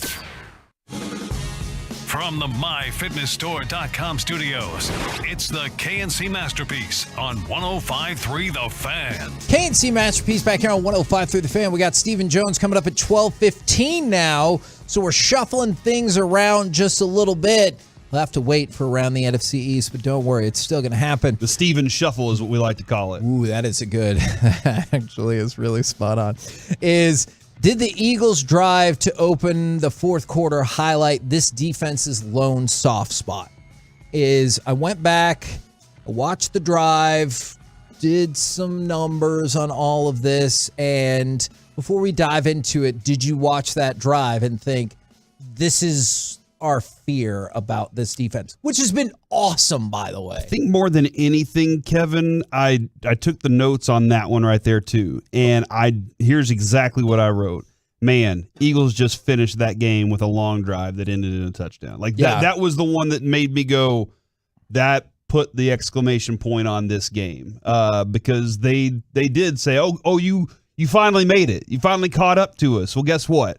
Here's what we can do in addition to that, too. And the way that they did it, yes. This whole, they could run any moment they wanted to. They could pretty much do what they wanted to up front, and they were getting big gains that really did affect the team. So, yeah, for sure, man. Can we go ahead, Joey? Can we go ahead and fire off cut number 14? Because this was an example of what we saw 3 times on this drive. 3rd and 5. Actually closer to 4. Hurts in the gun. Got to get to the 48 for the first down. Back to throw. Little pressure. Here he comes up the middle. 45, tackled with a first down at the 49-yard line. Now, you heard the way Brad Shams said that it was already done. Mm-hmm. Like the second he started moving, he goes, here he comes up the middle. Like you could tell it was done. And on that drive, so there's 14:39 to go in the fourth quarter. Cowboys have now scored 17 straight points going back to the first half. It's now 20-17. We got ball game. 13-play drive. 10 of the 13 plays were runs. So they ran the ball 10 times for 45 yards, which is not like a bad, like an overwhelming number or anything like that. But I think the concern that comes along with this is they converted 3 straight third downs on run plays. And they weren't like 3rd and 1s, 3rd and 2. They were 3rd and 4, 3rd and 4. I have to go back and check the other one. But they ran the ball 10 of 13 plays, including 10 of 11 in a span. And they converted 3 straight third downs on run. I know this was not like the Denver Bronco game last year where the Cowboys couldn't move the ball. And then from that point on, the rest of the season against an average to above average team, the Cowboys really couldn't move the ball. Whether it was Arizona, whether it was San Francisco in the playoffs, it started Kansas City. It just started coming down to, oh no, they figured us out, and the Cowboys can't figure out how to move the ball unless you're playing Washington or New York. Do you feel that kind of... I can see that. Right, in a way, and I don't think that it's this way at all. But I could see, let's say Minnesota. Minnesota, obviously, Justin Jefferson is awesome. Yes, they'll try to get the ball to Justin Jefferson. But I'm wondering, and I know that they have a running quarterback, but I'm wondering, and Kirk Cousins isn't, if the good teams are going to go, just keep handing it to Aaron Jones. Just keep handing it to Dalvin Cook. Just keep seeing if this is the way to beat the Cowboys and to slow down the pressure from the defense, because the defense is the Cowboys' strong suit this year. I don't think it's going to be the offense even with that coming back. I think the offense will get better, but I think this will be led by defense is a way to make it a difficult game on the Cowboys. And we'll see as the season keeps playing out is run the ball almost as much or maybe even more than you pass the football. Kevin, this is sources at the moment, but according to Ian Rappaport, the Cardinals have traded for Robbie Anderson. Wow, the Carolina Panthers receiver. That happened really fast. Holy cow. Is Hopkins coming back this week? Yes. Oh, he's eligible to come back at least this week, so I just assumed. Wow. So, yeah. Gets in an that argument. happened really fast. What's my role in this offense? Nothing. No longer a role, sir. We'll see you later. Man, No wonder he didn't give a damn about what happened over there. He's like, whatever. They're just give me the crap out of here. They're trying to collect some draft picks, probably to reload for whoever the new coach is going to be, and trying to figure out quarterback situation. And I'm interested to see where DJ Moore is on this rotation. Man, I'm kind of liking what Wilkes is doing over there at Carolina. He's like, get the hell off my field. And then he's like, I get the hell out of the locker room. He's making stuff happen. So something that there was 2 quotes that came out of this, and maybe the second one is part of a bigger discussion, is DeMarcus Lawrence afterwards. He said, what I've seen today is us beating ourselves. We gave them opportunities to score the ball. D-line has to be more disciplined on 3rd and 5. And so that's an example of kind of that drive that we were talking about. And then Micah was asked about playing the Eagles again. And he said, I'm really looking forward to it. We're going to get better from this. Our mistakes, we're going to learn from them. And you hear from DeMarcus Lawrence and Micah Parsons, our mistakes. So it wasn't a matter of, I feel like in the past we've kind of lamented as though, well, things just didn't go our way today, or we were unlucky, or whatever. That's DeMarcus Lawrence saying, we have to be more disciplined on 3rd and 5. We have to stop beating ourselves. Micah Parsons, we have to learn from our mistakes. And then he said, and we will. You don't win championships in 6 games. We've got a long road. So I like both of them saying, well, I can immediately identify mistakes that we made in this game. And I think some of them happened on this drive. Well, I mean, you got to, yes, I agree with you on that. And even on Devontae Smith's touchdown there, right? Like, that's one of those moments where a guy slipped into a crack and that the game is finished that way. And I'm kind of like, that's where I'm trying to figure out, what's Dan Quinn do here now? And Mike, you were like, oh, I mean, you can't ask Micah Parsons to cover both. But they forced it to. They brought A.J. Brown to one side. Then as the play developed, a cornerback had to fight through all the linebackers to get there, and there's a wide open A.J. Brown. And then on the play with Devontae Smith, he slips into a little crack as a couple guys come up for RPOs. What did Dan Quinn and the defense learn from that they will take over into the next game? Because I don't know how many times you're going to face an offense like that, where the RPO is such a huge factor into what they're doing. We're the KNC Masterpiece right here on 105.3 The Fan. Coming up next, it's going to be a super-sized lunch rush. We will talk with Dallas Cowboys Executive Vice President Stephen Jones. We'll work the stars in there as well, plus our Dallas Cowboys ticket giveaway, and Mike likes it. It's a lot, and it all happens next right here on The Fan. Be a part of the show. Text us on the truckwreck.com fan text line, 877-881-1053. That's 877-881-1053. All right, Tolos, let's talk about diamonds. Have you ever seen a diamond being cut? Well, you can at the Diamond Factory. Did you know there are only a handful of diamond cutters in America, mostly in New York or in LA, but right here in your very own backyard? The Diamond Factory does this. It is unbelievable to take a tour of the Diamond Factory. They've expanded their showroom. The Diamond Factory, they've been here in Dallas for 30 years now. And for the first time, they've opened their doors so that you can actually see the diamonds on the cutting wheels being polished to perfection right in front of your eyes. If you want a great story for that engagement ring or for the earrings that you're giving, maybe for Christmas time or maybe for the New Year, maybe for an engagement, obviously, you can have a story behind it as you can literally see the diamond go from the factory to your finger. That means no middlemen. It means great deals. It means huge savings. The selection of GIA certified diamonds and jewelry are huge. A whole bunch of different colors, obviously a whole bunch of different shapes and sizes. You can take the tour of the factory and see the process and snag a great deal on a diamond that comes fresh off of the cutting wheel. If you're serious about getting a great deal, excellent service, and a large selection, go see my guys at the Diamond Factory. They're going to treat you right. The website is thediamondfactory.com, thediamondfactory.com, or 972.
turnovers, and we didn't have any against them. And that's another pretty high percentage to lose a game when you lose the turnover battle like that. So, there's certainly things that why you lost. And then, as you said, there's some things where, we continued to battle and we got ourselves right back in the game on the road, which hats off to the guys for being resilient and playing hard. And we ran the ball well and do what we've been doing all season there in the third quarter and chopped wood and got it down to within reason. And, hats off. So they're on the road.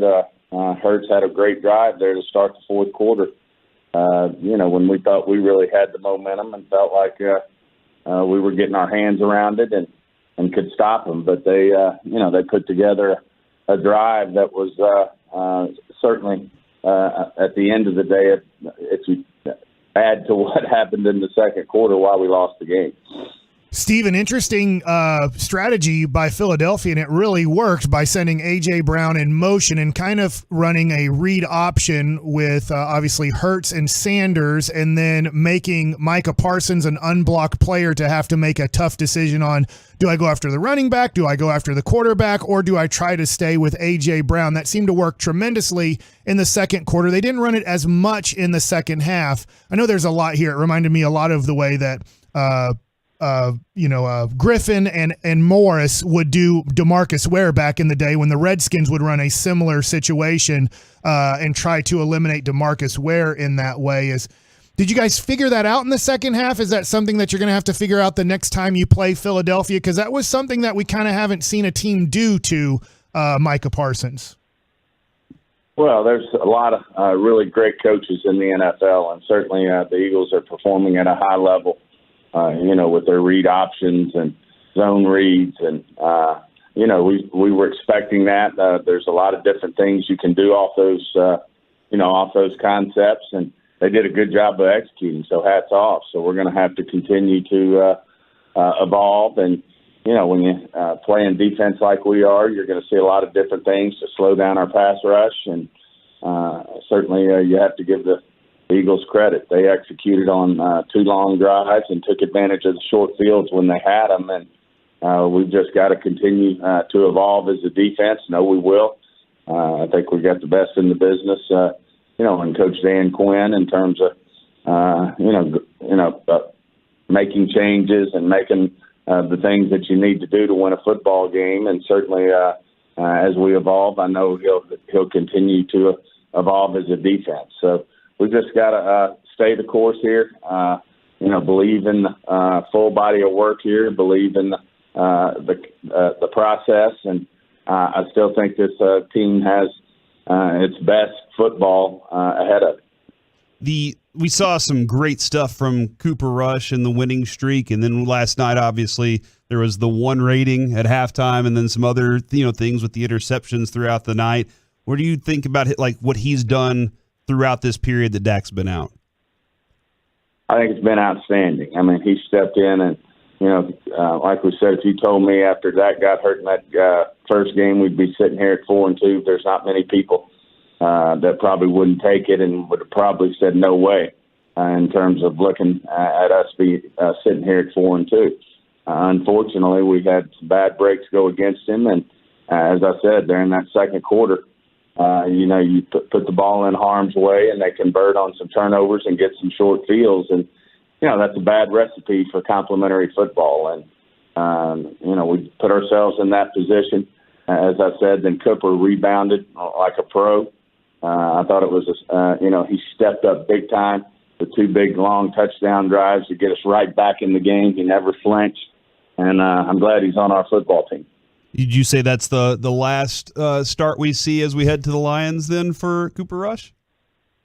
Well, that still remains to be seen. And I've obviously seen where Dak's feeling really good about himself. That's the most important thing of all, is that he feels like he can throw the ball the way he needs to throw it to be successful. And certainly we'll see what the week brings and see if he's able to be consistent this week with how he feels with that thumb. And we'll go from there. But again, I can't say enough about Cooper Rush. We're fortunate to have him. Our team believes in him. We had a little rough patch there in the second quarter, but when you take his full body of work, I give him an A. We were talking with Mickey Spagnola earlier, and he kind of chatted with Dak as he was walking off the field, and he said Dak said it depends on who's doing the inspection. Who's the final inspector for Dak? Is that a Jerry, or is there somebody else in there? Well, we'll all work on that as we usually do and make it a consensus that we all feel good about it. All the people, obviously that work closely with that, from Mike to Kellen to Nussmeier, and then, of course, first and foremost, I take that back to trainers who've been working with him. And then the most important one, of course, is Dak in terms of, how he's really feeling. And then, of course, Jerry and myself will weigh in as well.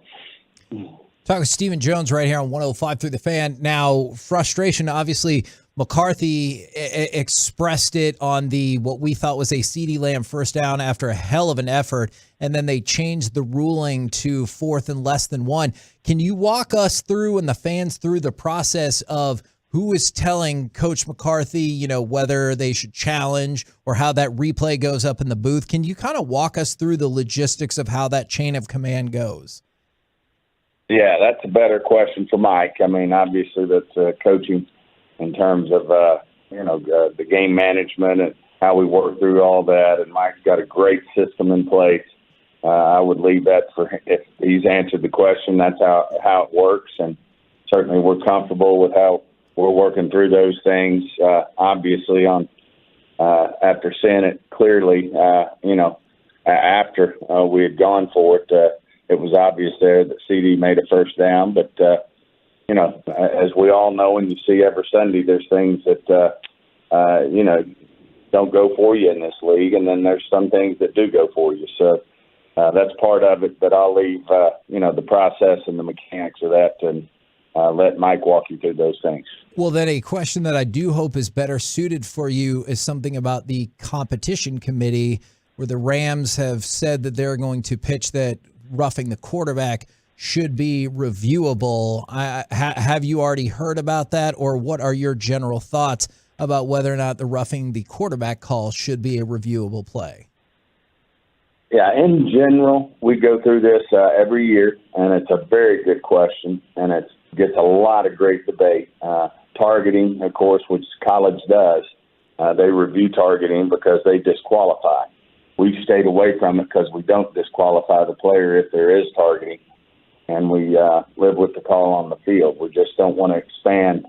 As you can imagine, if you continue to expand, then you certainly get into the unintended consequences of how that's going to work. But we've reviewed, should we review targeting? We've reviewed before. Doesn't mean we won't give it extensive attention again in terms of we're always looking at how to make the game better with it, also working through the unintended consequences. I know we had 2 calls, not this weekend, but last weekend, that were debatable in terms of the quarterback, but it's also, I think, been stated that we're down almost 50% in the amount of roughing the passer calls that we actually call. Last night, Cooper Rush, got hit, and when you really look at the play, it was a legal hit. And I was comfortable that the officials made the right call on the field.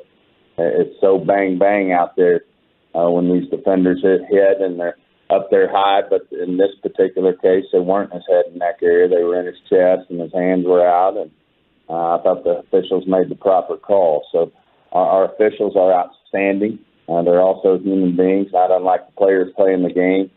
The coaches coaching the game, in general. So, but I think our officials are outstanding, but we'll continue to look for ways to make their job easier and better. And certainly, we owe it as a committee to review everything brought to the committee and make sure there's not a way to make our game better. Stephen Jones joined us here on the KNC Masterpiece on 105.3 The Fan. And Stephen, when we were in Oxnard, I had a chance to talk to you a little bit about, how y'all build this roster and how you go about your business with it. And 2 guys I've been very impressed with that y'all brought in has been what we refer to as now Fergushot, but Ferguson and Hendershot. And last night he gets this, great Euro step into the end zone. Does having those 2 guys make y'all feel more comfortable with the position going forward? Oh, absolutely. I mean, that's why you draft players when you get low.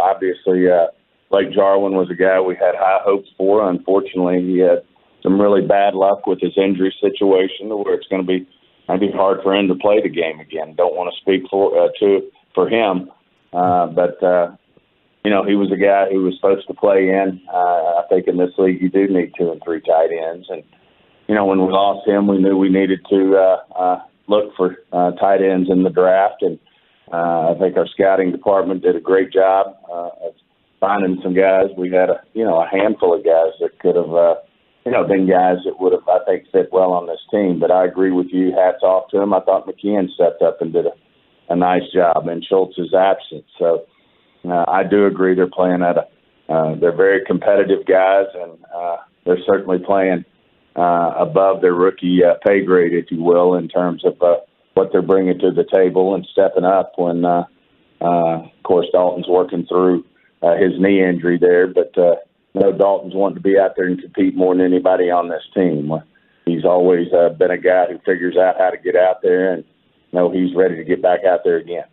I was hoping you could tell us a little bit more about what he says or what y'all saw between Friday and the game, because I know Friday was just a walkthrough, but he was upgraded from limited to full. Like, what happened between then and the game that led him to not playing?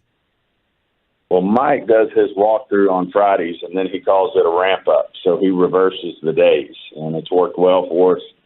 And he tweaked his knee in that ramp-up day on Saturday, and, just felt like he couldn't play at the level he needed to be productive for us. He and Britt Brown and the coaches just felt like it was in our best interest after he tweaked it there on Saturday to not dress it. Will this just be another week of we'll see how it progresses then to make a determination for him in Detroit? Absolutely. Any of these guys who have, some ailing injuries, and we have quite a few, can always, suffer a setback. I mean, Simi was working through a shoulder injury that he had been doing well with, but he re-injured his shoulder on Saturday as well. And, those things happen. And, it's part of our game. And when you're working through and playing with an injury, then you can't have setbacks. And that's why, there's no such thing as especially with a guy with one. And then, of course, you can just have an injury. But that's part of our game. That's why I think the league and the competition committee has done a great job of having these roster flexibilities, a lot of them holdovers from COVID, where we now are able to, elevate guys from the practice squad, have more access to players. So, that you can have a player, if he happens to get hurt, you're not hamstrung or pushing a guy to get out there that's not, really able to do his job. You got one other personnel move that you made this season was adding Turpin to this roster, and this guy at some point he's going to break one off, right, Steven? It just seems like it's too close. Oh, he's right there. Well, he has in the preseason, as we all know, and certainly had some electrifying returns. Had one last night. Had another one that was unfortunately called back, but he's special when he gets in space, and that's why we always say acquisitions 365 days a year. We brought him right at training camp time. He didn't have an off season with us. I think he was, MVP of his league, and certainly has come in here and added the dimension for our special teams. And then lastly, Stephen, before we let you go, before the season, there was just all this talk about Zeke's going to be where it starts and where it ends and everything. And the way that this offensive line has worked with those guys behind them. And it seems like also, the Dak injury, they recognized that they needed to answer a call. But that running back tandem you have right now is doing some pretty impressive work. What are your thoughts about what you're getting out of them? I think they've been outstanding. I think overall, although we haven't put a lot of points on the board and, thrown for a lot of yards, other than the second quarter, we continue to play the type of football I think that we can do to win. I mean, we just have to protect the ball better, but I think Zeke, as you said, Zeke and Tony Pollard, the tandem of the two, I think we were well over 5 yards a carry last night. I think they carried it a similar number of times, and they're a great compliment to one another. And I think when Dak does get back, then I think we'll continue to see the same type of production in the run game out of these two guys. So it has been rewarding to see those two complement each other. And certainly, last night, if you take, which you can't, but if you took away the fact that we turned the ball over there in the second quarter, it's certainly a game that we would have had every opportunity to win, and actually had a chance to win it in spite of of a very difficult second quarter. Well, we appreciate the time very much, good sir, and feel free to give us a shout back whenever you want to announce that Dak is or is not back for the Detroit game.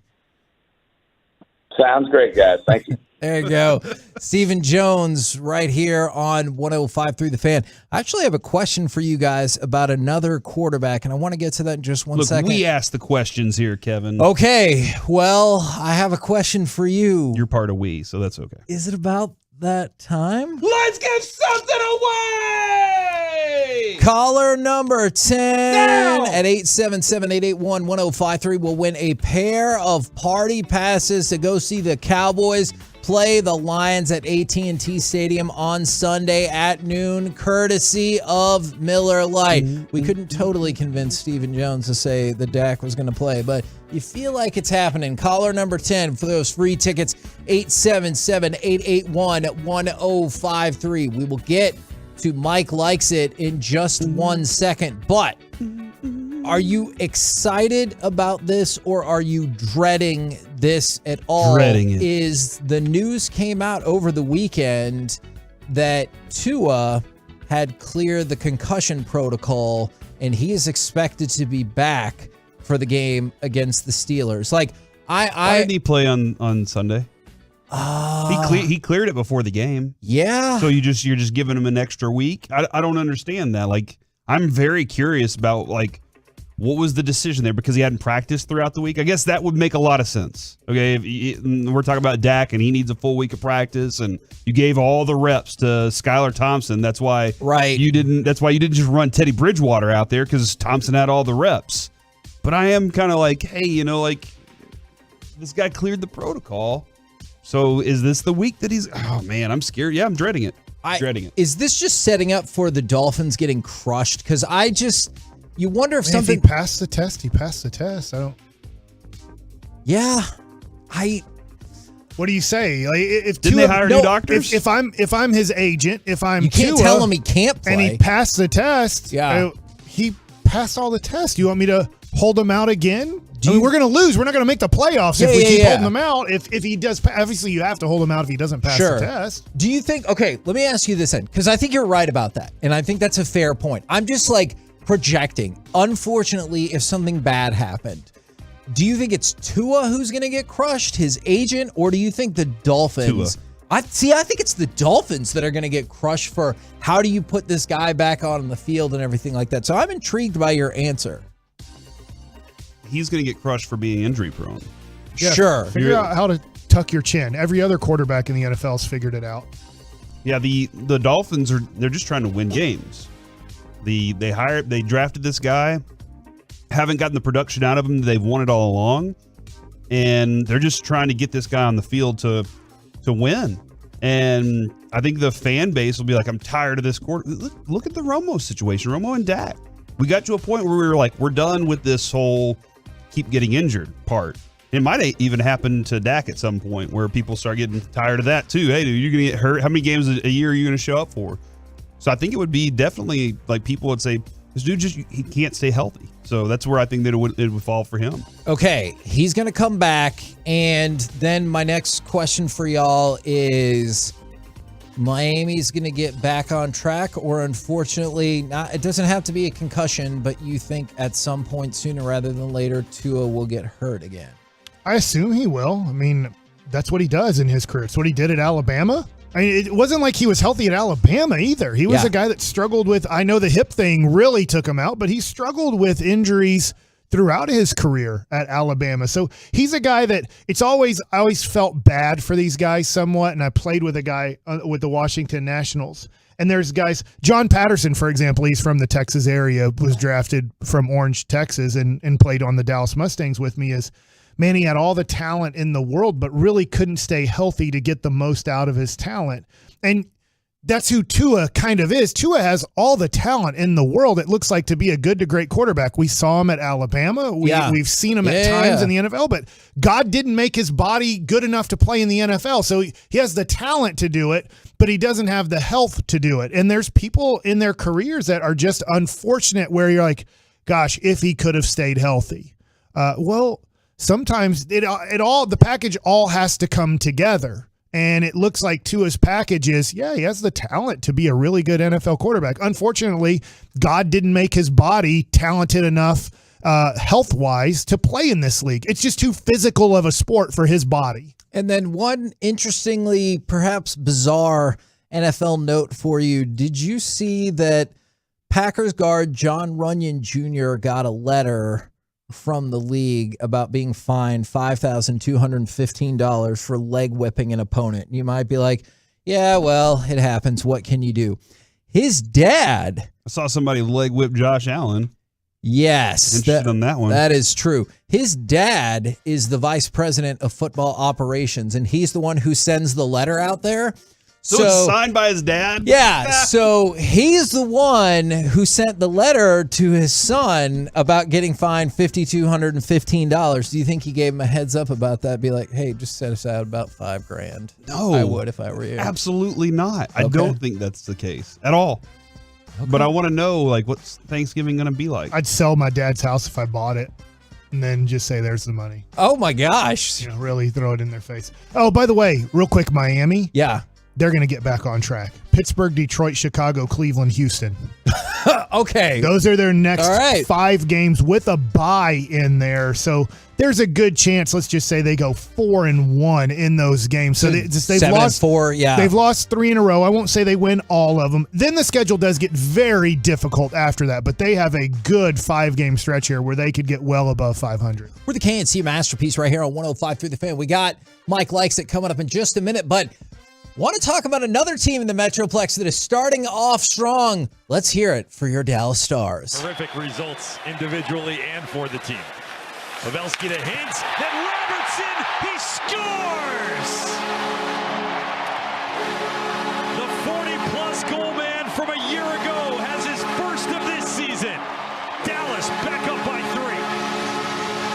Now that combination right there, top-notch. Hintz and Robertson combined for 3 goals and 3 assists as the Stars beat down Nashville for the second consecutive game, 5-1. I know they got the empty netter, but they won in Nashville's barn 4-1. Win this one 5-1. Get back at it at the AAC tonight against Winnipeg, but Stars starting off 2-0-0. Fantastic way to get things going. When was the last time they started this way, Kevin?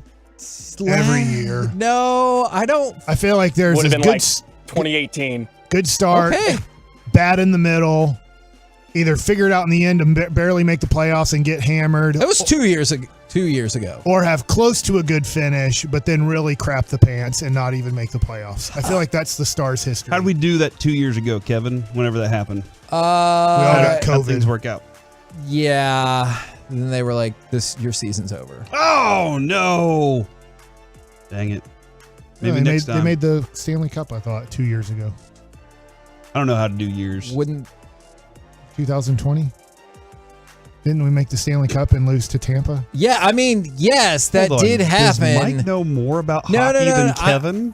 Okay, maybe I'm thinking of, maybe it was the year before that they started off 4-0-0. Either way, goal differential is +7 right now, and that's a huge factor in the way that this team is going to go forward, man. That's what I'm excited about. I remember in 06-07, the Mavericks started off 0-4 and then won 67 of their next 77 games. Went 67-10 and then lost in the first round. I might have the seasons. It was one season off of when they went to the Stanley Cup Finals that they started off 4-0-0. I'm pretty sure.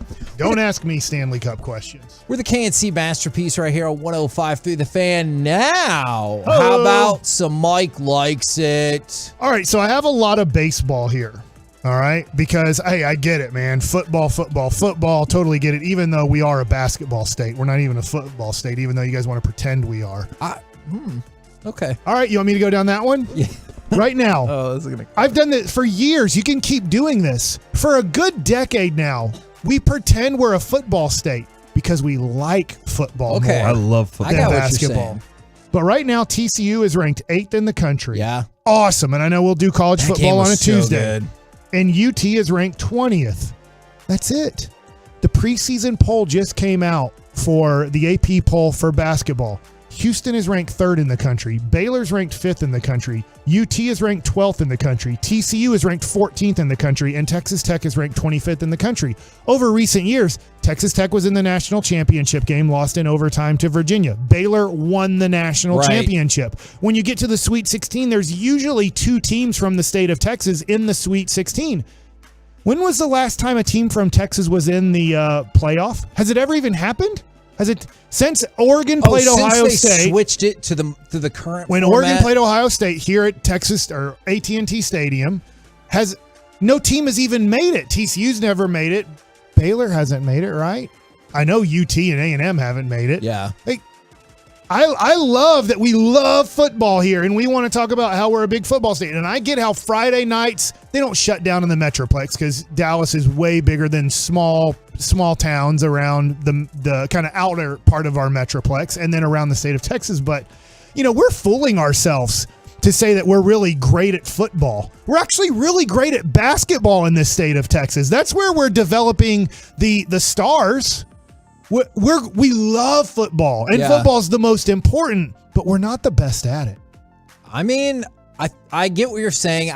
You're right. I was thinking about it from the perspective of what people love, what people care about. I get it. By the way, Arkansas is ranked like 12th in the country, and Arkansas is actually led by Texas kids. Right. Now, that being said, you can look at that football-wise. A lot of the best players in the state of Texas actually go to, it used to be Oklahoma. It doesn't look like any of them are going to Oklahoma anymore, even though they did win. Or LSU, or Ohio State, or Alabama. So I get it. A lot of the talented kids in the state of Texas actually don't go to TCU, Baylor, Tech. Yeah. They make Texas it to the A&M. NFL, and they help other programs, but they don't always stay around here. that still signifies that football is a big deal in Texas. Oh, it's a very big deal. They don't stay in Texas. It's just interesting to me, college-wise, if you're a fan of college sports, it's not college football here in the state of Texas. It's really that impressive.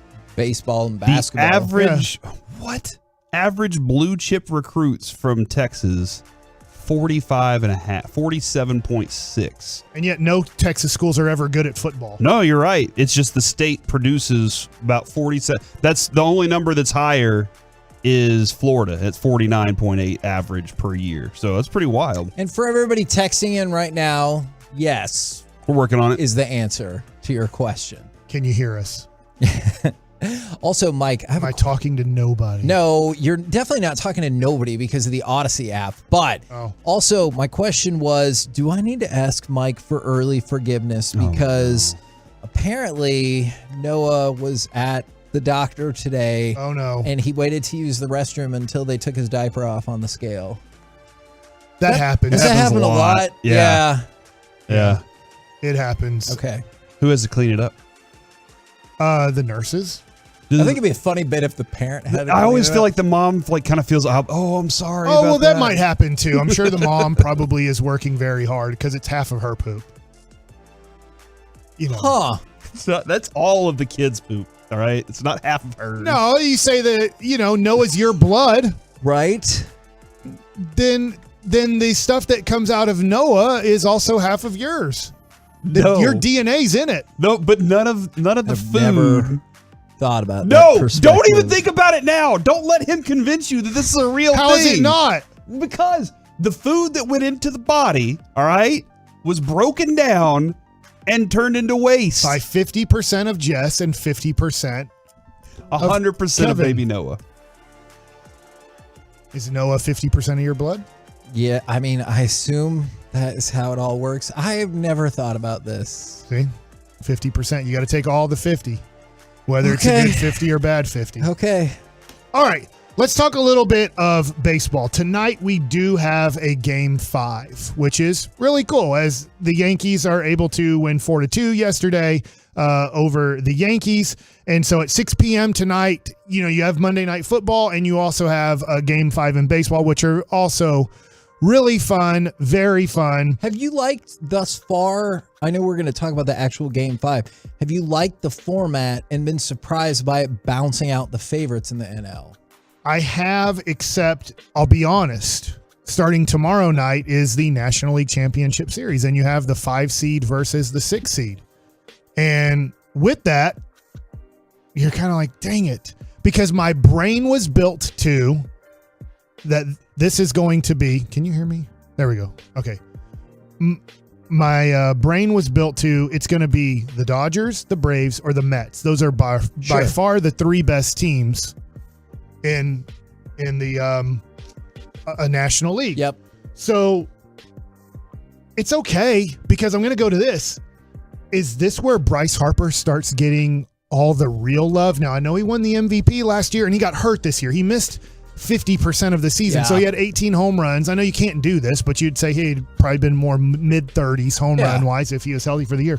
But right now, he is 10 for 23 in the playoffs with a 1.437 OPS, and he's batting .435. Now, I know it's limited at bats, 10 for 23. But still, like, people call Reggie Jackson people immediately are like Mr. October because of the postseason, obviously more specifically because of the World Series. So I do kind of wonder about that. Yeah, so here is what the league batting average is in the playoffs right now. Now, would you like to guess before I give it to you? Just for the playoffs? For just the playoffs. Right now, there has been, I say 48 games. There hasn't been 48 total games, because I'm taking the Mariners played in 5 games and the Toronto Blue Jays played in 2 games. Well, 2 of those games they both played in. So you could say that's just 1 game, but there's been 48 somewhat games played. I'm going to say, this might just be thinking of 2 particular games. I'm going to say 230, because I'm thinking of that 15-inning game and that 18-inning game where they're like, scoring runs is stupid. I'm gonna go with 207 based on that 15-inning game and how that affected everything. I like what you're doing, Corey. You are closer. The batting average right now in the playoffs is 213 for baseball. Yeah. It is 355 hits in 1,664 at-bats. Actually, you ask, is that good? I mean, in today's baseball, it's a lot not as of bad as you GMs think. who have college degrees will say, yes, it is fantastic. And look, 18 innings, 42 Ks, which is a record. I think it might have been 49, actually. But it's just, hey, it is what it is. But it's just interesting, when you're watching these games, there doesn't seem to be at times a lot of pressure on the pitchers. And what I mean by that is runners on base, right? I mean, hey, home runs can be hit. You make a bad pitch. A lot of guys in Major League Baseball can hit home runs. But right now, you're just not seeing a lot of guys on base. I will say the LA Dodgers losing was a little bit shocking to me. I just thought that they're going to beat the Padres. I get, hey, the Padres are a solid team, but they're going to beat the Padres. And that's really tough for my buddy Doc Roberts. Dave Roberts, ends up losing. I think he's going to keep his job, and this is why. There was already a report that came out that they believe he will. Do you? And I love him. And first of all, if he did get fired, I think the Rangers should interview him. I think he has a lot of Ron Washington traits. Okay. But I don't think he's going to get fired. And here's why. And the Dodgers combine them both. This is why they're so great at developing talent. When they turn a double play, by the way, when Lux and Trey Turner turn a double play, I'm like, that's the way double plays are supposed to be turned. I really do believe the Rangers left probably 30 outs on the field this year, if not 50, by not turning double plays that should be double plays. But hey, we don't count them as errors. They're just fielders' choices. We don't look at that as a bad stat. There's no such thing as a bad stat in turning a double play if you get the out at second base. Because it's like, it's fielder's choice. What are you supposed to do? It's just a tough turn. But when you watch 2 guys do it that are kind of 2 premium shortstops playing short and second, you're like, oh, that's how quick they should be being turned. And those turning the double plays is Dave Roberts does exactly what the research and development team tell him to do. So when you don't go off the board, if that makes sense, My dude's pitched 5 innings. He's only given up 2 hits, no runs. But you know what the research and development analytic team is telling me to do? Don't let him face this lineup a third time. So let's go bullpen. Now, the issue is, to me, is these starting pitchers that you have all have ERAs in the low to mid 2s. And I get at times, right? Clayton Kershaw didn't have a great start. So you go, hey, man, you battled. You gave us, 15 outs. Let's move on. I totally get it there. But when you have a pitcher who has a 2-something ERA and then you take him out when he hasn't given up any runs and only 2 hits, and you don't have this dominating bullpen, the Padres have a much better bullpen. We don't want to get into a bullpen battle. They're going to win the bullpen battle. But anyways, really fun playoffs so far. Very surprised that it is the 5 versus 6 seed. I will say, I wonder if, not starting next year, but in years to follow, if you add the 7 and 8 seeds and say, look, hey, I know you're going to have to play. Maybe 5 days off isn't the best in baseball. Maybe it takes you a little bit out of rhythm. We'll see over time. But you would have added the Baltimore Orioles, who won 83 games, and the Chicago White Sox, who went 81 and 81. If you add the Milwaukee Brewers, they would be the 7 seed at 86 wins, and the San Francisco Giants at 81 wins. You still aren't adding teams under 500. I'm not saying it's the best, but if you don't want any buys, if the buy is destroying you, if you feel like the buy ruined us, I don't think the answer is, well, start picking brackets and everything. You still have the buy. You could still get a little bit rusty not having at-bats in a week. Maybe the answer is expanding the playoffs where 16 teams make it, like hockey and like basketball. And maybe people wouldn't like that. It does devalue the regular season a lot, but then there wouldn't be any buys. More likely winner tonight, the Cleveland Guardians or FC Dallas in their home playoff match. You have to pick one. FC Dallas. Yeah. Heck yeah. FC Dallas. Don't die. Run until it guns. That's right. We're in. Are you? We're in. Are you? That's what I'm talking about. That's the spirit I'm looking for. We're the K&C Masterpiece right here on 105 through the Fan, where it sounds like hopefully we're free and clear going forward, which is great news because it's time for the C Block starring Corey Majors. Oh, man. What did you do to switch things up last night? And how I met the creator of Yellowstone. Oh. Next on the Fan. 3, 2, 1. This is your radio home for the Dallas Cowboys and Texas Rangers. DFW Sports Station is 105.3 The Fan. Want to talk with you guys about Stamps.com, especially all of those small business owners out there, because you know how important it is to be ready for the crazy holiday season. That's where Stamps.com comes in. For more than 20 years, Stamps.com has been indispensable for over 1 million businesses. You get access to the United States Post Office and UPS services you need to run your business right from your computer. And with inflation on the rise, every dollar counts. Protect your margins with major discounts on those very same rates. And you can do that from the convenience of your very own home. You want to print out stamps and print out all that postage? Guess what? You can do that with Stamps.com. Need to schedule a pickup? Guess what? You can do that through Stamps.com. And right now, I'm going to say it again. Guess what? You go to Stamps.com, use that promo code Kevin for a special offer. It includes a 4-week trial, free postage, a free digital scale with no long-term commitments or contracts. Just go to Stamps.com, click the microphone at the top of the page, and enter the code Kevin. Imagine a world with endless possibilities. I'm talking endless saving and endless hot showers. Yeah, you heard me right. Endless hot showers. With Navien, that dream is now a reality. Navien tankless water heaters deliver a continuous flow of hot water for as long as you need it. No waiting for a tank to reheat more water, wasting time and energy. The compact design saves you space and money in comparison to traditional tank water heaters. It's time to make the switch and make your hot water dreams come true. Visit tanklessmadesimple.com. Festivals, football, flannels.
The injury world of offensive linemen.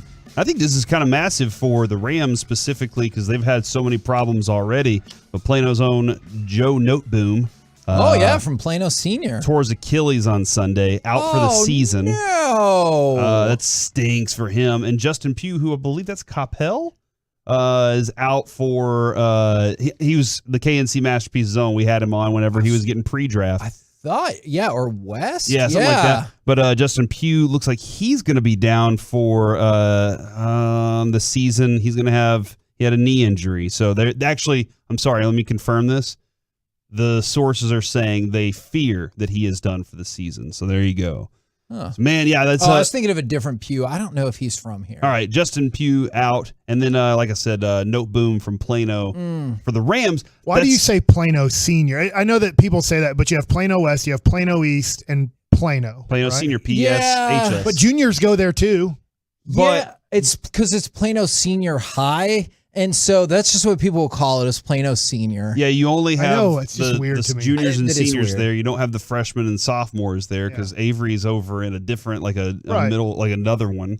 So it is weird, but they call themselves Plano Senior High School, and that's the name of it. No, I know. And then there are people, Kevin, Senior High School, that'll say, "Hey, no, we're Plano Central." No, I heard that on the radio once, and they were like, "I went to Plano Central." I was like, "No, you didn't. That is not a thing." All right. What is it? That's just a make-believe thing that person said. Oh. Man, Kevin's really aggressive about this, by the way. Sorry. So I just wanted to let Too people far? know. All right, so I can't remember exactly when I tweeted. It was right at the beginning of the second half, Mike, and I tweeted this out. And I don't know if you're the same because, Mike, you watch baseball and then you go pitch, right? You're like, I got to go throw baseballs right now because I love it so much. Yeah. How's your butt feel, by the way? Does it feel any better? Fine. Good. It's glad his butt got the pain out of it. It's really nice. But I was also concerned about that. I'm sitting there watching the first half of this Cowboys game, and I thought to myself, this is terrible. And I need to go, you know what? I'm just going to go take a shower at halftime. So at halftime, I walked in, turned the water on in the shower, 4 spins for the hot, 2 for the cold, just to make sure it balances out. Oh. Y'all have a specific, how do y'all have hot and cold separate, or is it just one lever? It's all the one lever.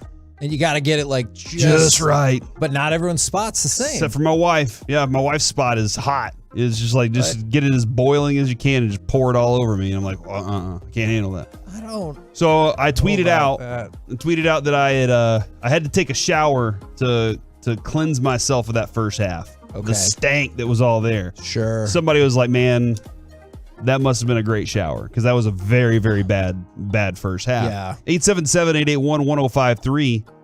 What did you do to switch things up? Because I don't usually go take a shower at halftime, but I took a shower, changed clothes completely. Didn't even go get back into the other clothes that I was wearing for the game. So I'm changing everything. I just want a refresh.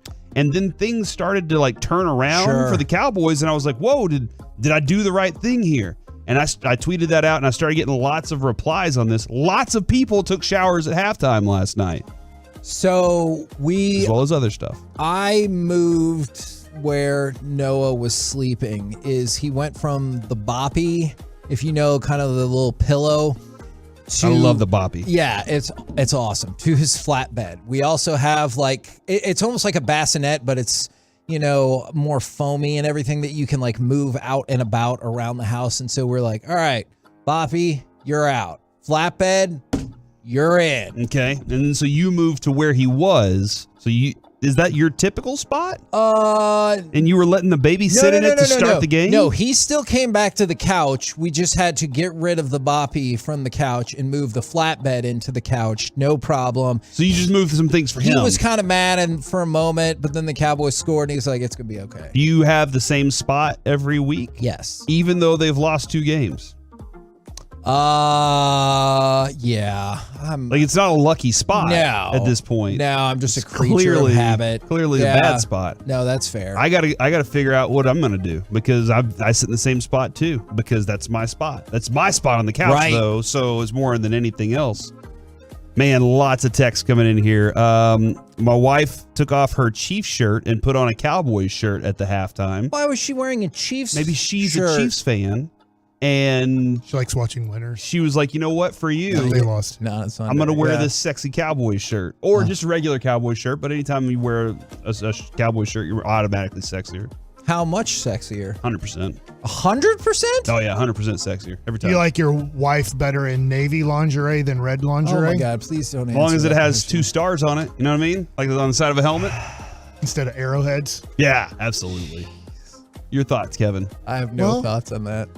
I was just asking. He says that women look sexier in navy than they do red. From the 817, I switched from beer to bourbon at halftime. Ooh, okay. I saw a lot of those come in last night. Some people What do said, they do? It's Sunday night. They drink till 10:30. Do you guys not have to wake up at 7 a.m. for a job that or is for a tough kids? one. Yeah, or maybe you just Not fight through everybody it. has the same life, Mike. Maybe not. And some people might they just know Just how to wake handle up the and smoke hangover weed. better. Yes. Live off the government. Well, there's no there's no hangover off Or of their weed, parents. so. Come on.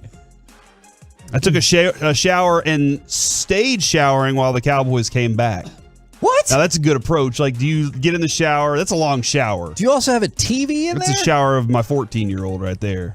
For sure. Yeah. I'm sure he's in there just no- like Look, I have no thoughts about that pondering his either. future. I have no thoughts about that either. Do you have a TV in your shower, or can you like see the TV from your shower? Because our shower is just a shower and it's in the bathroom. I don't need a TV in my bathroom or my shower, even though I love my shower. It's awesome. Or radio. But I don't need a TV in there, I don't think. Mike, you're rich. Do you have a TV in your showers? No. Okay. Bathroom? No. Okay. But do you have mirrors lined up so you can see the TV in case you have to go number 2 during the middle of it? No. Okay. All right. Fair. That's very fair of you to not do that yet. I'm sure one day there's going to be a very important Luka game, and he's going to be like, I wish I had a TV in here. Just hit pause. Not on your pooping, but on your pause button. Yeah. From the 817, I'm actually great because then you miss all the 7 million commercials in a football game. From the 817, I muted the broadcast and just put it up on the background while I worked on my psychology term paper. Oh. So they were like, look, a lot of people got to the point where like this game is going to be out of hand and I might not even come back to it. And then the Cowboys put their stamp on it and say, no, we're going to score a touchdown and just keep your hopes alive for a little bit. And they continued doing it. Keeping up with the Cowboys via my friend's chat, my cousin's chat, and my fantasy football matchup. I had the Eagles defense on the bench. Good for you. I hope they didn't do. Oh, I guess they got 3 touchdowns. Yeah. Well, we got fantasy updates for you tomorrow. Just you wait. From the 972, wore my Dak jersey versus the Bucks, and last night lost both games, burning it tonight. That's fair. You can't. That's 2 times now that you've had losses, but this one wasn't as defeating as a loss, right? Like this one didn't feel the same way that you did on Sunday night or to start the season. I'm trying to decide if I'll still feel that way like the rest of the day today or going into tomorrow. Like right now, I'm like, I thought we were going to lose by 35 or 40, and we didn't. So that's a win. I wonder as if things go along, if I'm going to be like, son of a biscuit, we had a chance to take the lead in the best division in football, to have the tiebreakers, to have all these other things, and to shut the Eagles up. So I might change my mind. From the 972, I just really cared about the field goal that they missed. Yeah, that one was Way a to tough go, one. Mauer. Yeah, well, I mean, 59 yards. I was going to call him that until that. Okay. This is so odd. I jumped in the shower at half and stayed in there until we scored a touchdown in the third. I had the game on my phone. They were watching on their phone because their phone is water resistant. Oh, how would you know that, Kevin? How would you find out that your phone's water resistant? Because you accidentally took your phone in the shower, or you were one of those things where you're like, let's jump in the pool with all of our clothes on. Like, it just showed that those people took the things out of their pockets and stuff. Come on. From 469, I switched from my Dak jersey, chugged 2 beers, and put on the Zeke jersey. So the Zeke had a good second half. Yeah, Dak wasn't playing. Why would you wear a Dak jersey? That is a fair point. Why would you even have a Dak jersey on at all if Dak's not going to be in the game? Will you have it on Sunday? That's like wearing a Mike Bassett jersey to a Rangers game. Oh, Nobody has one of those. No, you have one.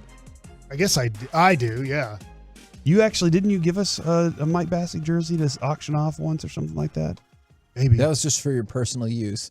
Whether or not you auctioned it off or not, that's like, I mean, to keep, not for your Rolando Blackman scenario. Rolando. I'm so thrown off by that story. From the 817, my daughter likes to throw my phone in the pool and dive for it on vacations. I had my kid drop my phone in the pool once. He had the light on and was looking in the pool, and it just slipped out of his hand. Now the speaker doesn't work on it. Thanks a lot, Carter. Carter. Yeah, he's the one I'm having the most troubles with right now. Because he's the alpha. From the 325, I also didn't wear my dark shirt last night or week 1 and lost both. So they didn't wear their Dak on. Yeah, so they lost both their dark shirt. And I took 6 shots of whiskey at half. That's how down I was from the 469. 6 shots of whiskey at half. That's how they were going last night, Mike. And you're wondering how they got up this morning and went to work. Do you think that person knows that the second half went better, or they just think it went better? They're like, it felt better to them. It's better. They're like, this is just a better half for me. So, or worse, there's mad drunks too. Oh yeah, I've always wondered what kind of drunk I would be. I want to know so bad. You guys. Are you one of those that, are you a mean drunk, or I want to know? See that. Jess said she thinks it would not go well, and she thinks I would be better high. Yeah, okay. It would mellow you out a lot out, more. Yeah, for sure. Less tense. And very Cowboys make the NFC Championship game. Kevin promises to get high. Do it, Kevin. Come on, what are you doing? Joey's been here for 5 seconds, and he's just peer pressuring. 2 gummies at 10 a.m. Just on that Monday. Cowboys win Sunday. We have 2 gummies for you. Half of one. And you take half a gummy at 10 a.m. and half a gummy at 11 a.m. Let me workshop this with my wife. I don't know. No, you workshop it with us. We're your family in here. She's your family out there. What the hell does that mean? From the 682. Severance? Why are people so upset over last night? There was no reason to think they'd win last night. You lost. I think that's why a lot of people are pretty comfortable today. Nobody's really upset. I haven't seen anybody upset. Oh, you know what? Fine. I'll start getting more upset. You don't need to be upset, though. I think the good thing is you're 4-2. You're in great position. position right now. Yeah. Everything's going fine. Sounds like a bunch of losers. Real quickly, Old Patches 69 wants you to do acid. Let's not go. we're not going there. I haven't even done acid. So Corey Kevin, has. I did go to Dickey's Arena. Whiskey Myers was performing, but my he's like my godson kind of. I was there the day he was born. All right, I was there the day he was born. Used to hang out with him all the time. His real name Whiskey? His name's Holden. And he's in a band called the Weathered Souls, and they opened up for Whiskey Myers on this arena tour that they're doing. And I'm like so proud of this kid, dude. He's like, I'm going to be a musician. I want to be a rock star. And he's made all the right connections to go do it. And they got up there on the stage and performed, and they're awesome. And I was like, that's just the beginning for them. Like they're going to go further than this. But being able to be with Whiskey Myers, Mike, you may have heard of Whiskey Myers. They have been featured a couple of different times on Yellowstone. They were performing in the bar that what's his daughter and Rip were at. I hate her. They were at the bar and they were performing the big show and everything. And so this is a pretty significant band. She is the worst. And it sold out Dickey's Arena. And so he messaged me a while back and was like, "Hey, do you want to come to the show?" I was like, "Absolutely, man." He gave me all access passes. And so I'm backstage and I'm standing actually side stage watching, this kid perform. He's just so excited. All of a sudden, Taylor Sheridan, the creator of Yellowstone, walks up and stands next to me. He's got like 10 security guards around him. And I went, "Holy S, you're the dude that created Yellowstone." And he was like, "Heck yeah, man." And we started talking and everything. Did you ask him why season 4 wasn't better? Would never ask him that because why would you do that, Kevin? I was just curious. I thought it was awesome. I thought that was a great season. I loved it. It was like a bunch of country music. Like they wanted to be Big Little CMT Lies. videos. It was really yeah. They gave me music and awesome shots of cowboys. Look at this 7-minute landscape shot. And then Rip was there too, man, hanging out. Cole was there. He was talking to this lady who had broken her thumb, and this one guy was walking by, and he tripped over the thing that's set up so that you don't trip over cords. No. And I reached down and helped him up, and guess what happened, Mike? Another person walked over to me and said, "Hey, are you Corey Majors from 105.3 The Fan?" I was like, "I am." This is bigger than Tom Thumb, Mike. We're famous in even more spaces, dude. Let's go to Dickey's all the time. We need to go to Dickey's all. It was awesome. And Kevin, the Tuolos do want you to do a gummy. If the Cowboys make it to the NFC Championship game right now, will you say yes to doing a gummy on Monday morning? I will not. I'm not ruling it out, but you said right now. I need to at least ask my wife or discuss some of things with her. Say yes. She might. We're the KNC Masterpiece right here on 105.3 The Fan. Coming up next, now we go around the NFC East where it's no longer rumor. It is fact. This is the best division in football. We'll do it next right here in The Fan. Let's talk about Men's T Clinic, and I can tell you factually Men's T Clinic has really helped me out. Guys, I was 35 years old. I'm almost turning 45 years old, so this should be close to 10 years now that I've been with Men's T Clinic, and I got my numbers checked, and my numbers came back low. It's fine. Your numbers will probably come back low too. It happens to a lot of men with age as their testosterone levels go down. So if you're like, "Man, you know what? I've kind of need some elevating of my drive, my energy, my muscle mass, my mental clarity." Those are just a few of the ways Men's T Clinic can help you get back to being you. Head over to menstclinic.com for a comprehensive look at their total wellness optimization lineup. And what you're going to find there at menstclinic.com is you're going to find that they're doing PRP therapy now. Yes, they are doing the platelet-rich therapy that, hey, it was illegal years ago when Kobe needed help with his knee and he had to go overseas to get it done. A lot of athletes have done PRP therapy to really help with their recovery from an injury, and Men's T Clinic has that along with a lot of other therapies that they do there. Obviously, the bread and butter is the testosterone therapy. If you say, "Hey, Mike Bassick told me to call you guys," or "Mike Bassick sent me to one of the 5 DFW locations," you get a free in-body composition analysis. This helps you learn specific targets for maybe weight loss.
Yes. Well, I was right, and then I was wrong. Yeah.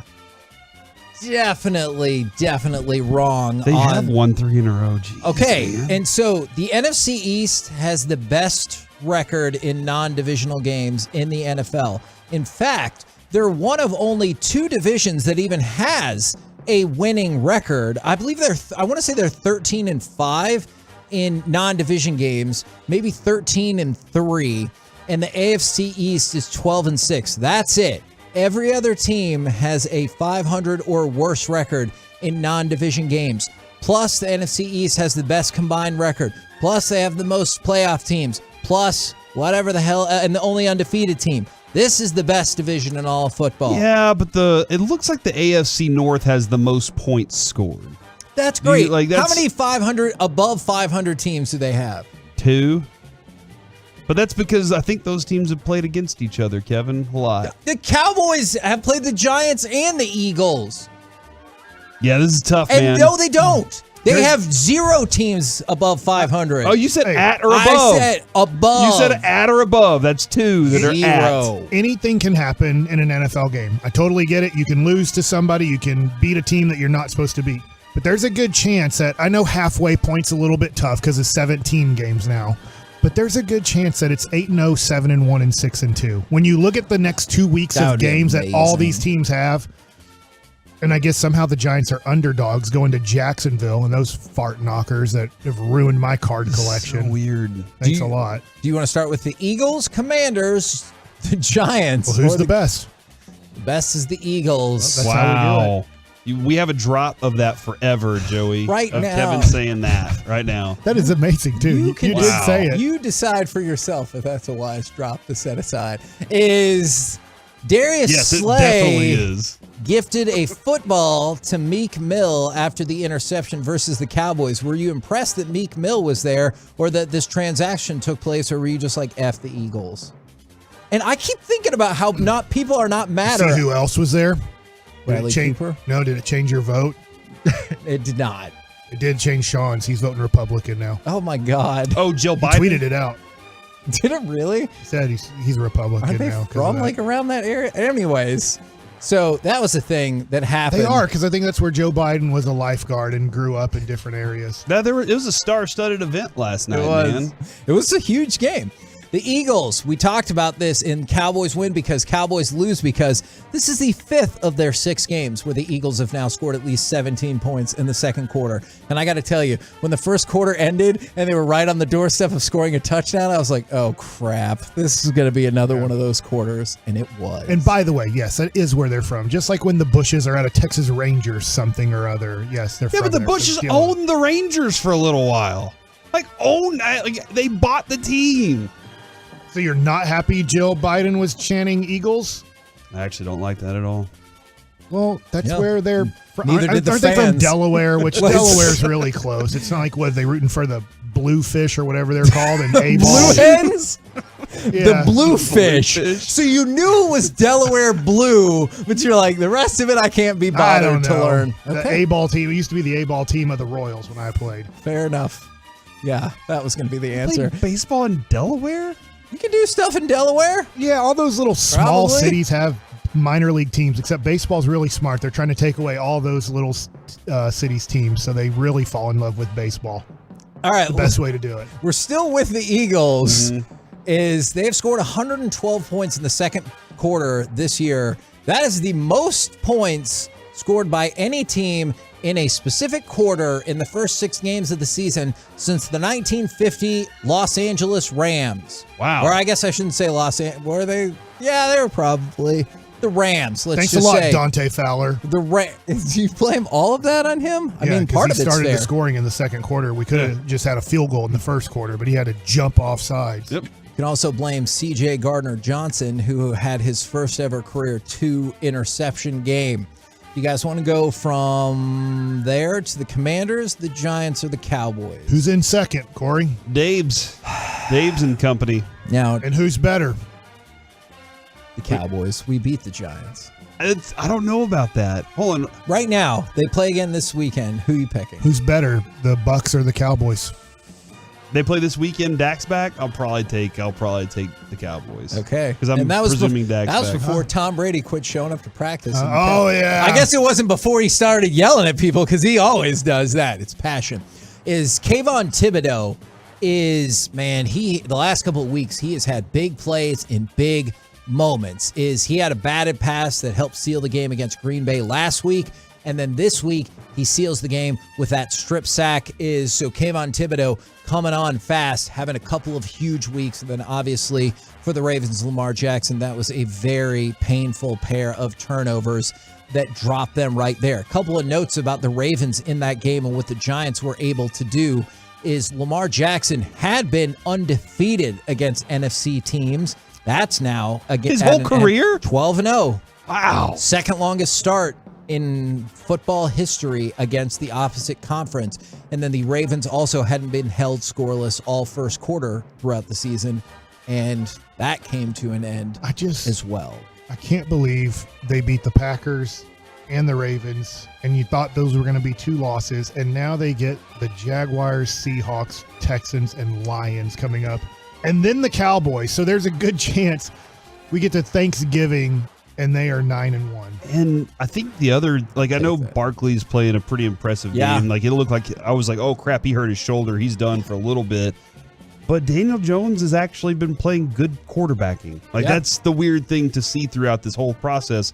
I still don't believe it. Why won't I believe it? You don't believe in Jalen Hurts either. True. He went from pathetic to average to a little above average, and I guess it's just where you start. You didn't even want to say above average. But he's had one game where he's thrown for over 200 yards. One game. Wow. Which guy? Daniel Jones. It was 217 against the Packers. He had 0 touchdowns.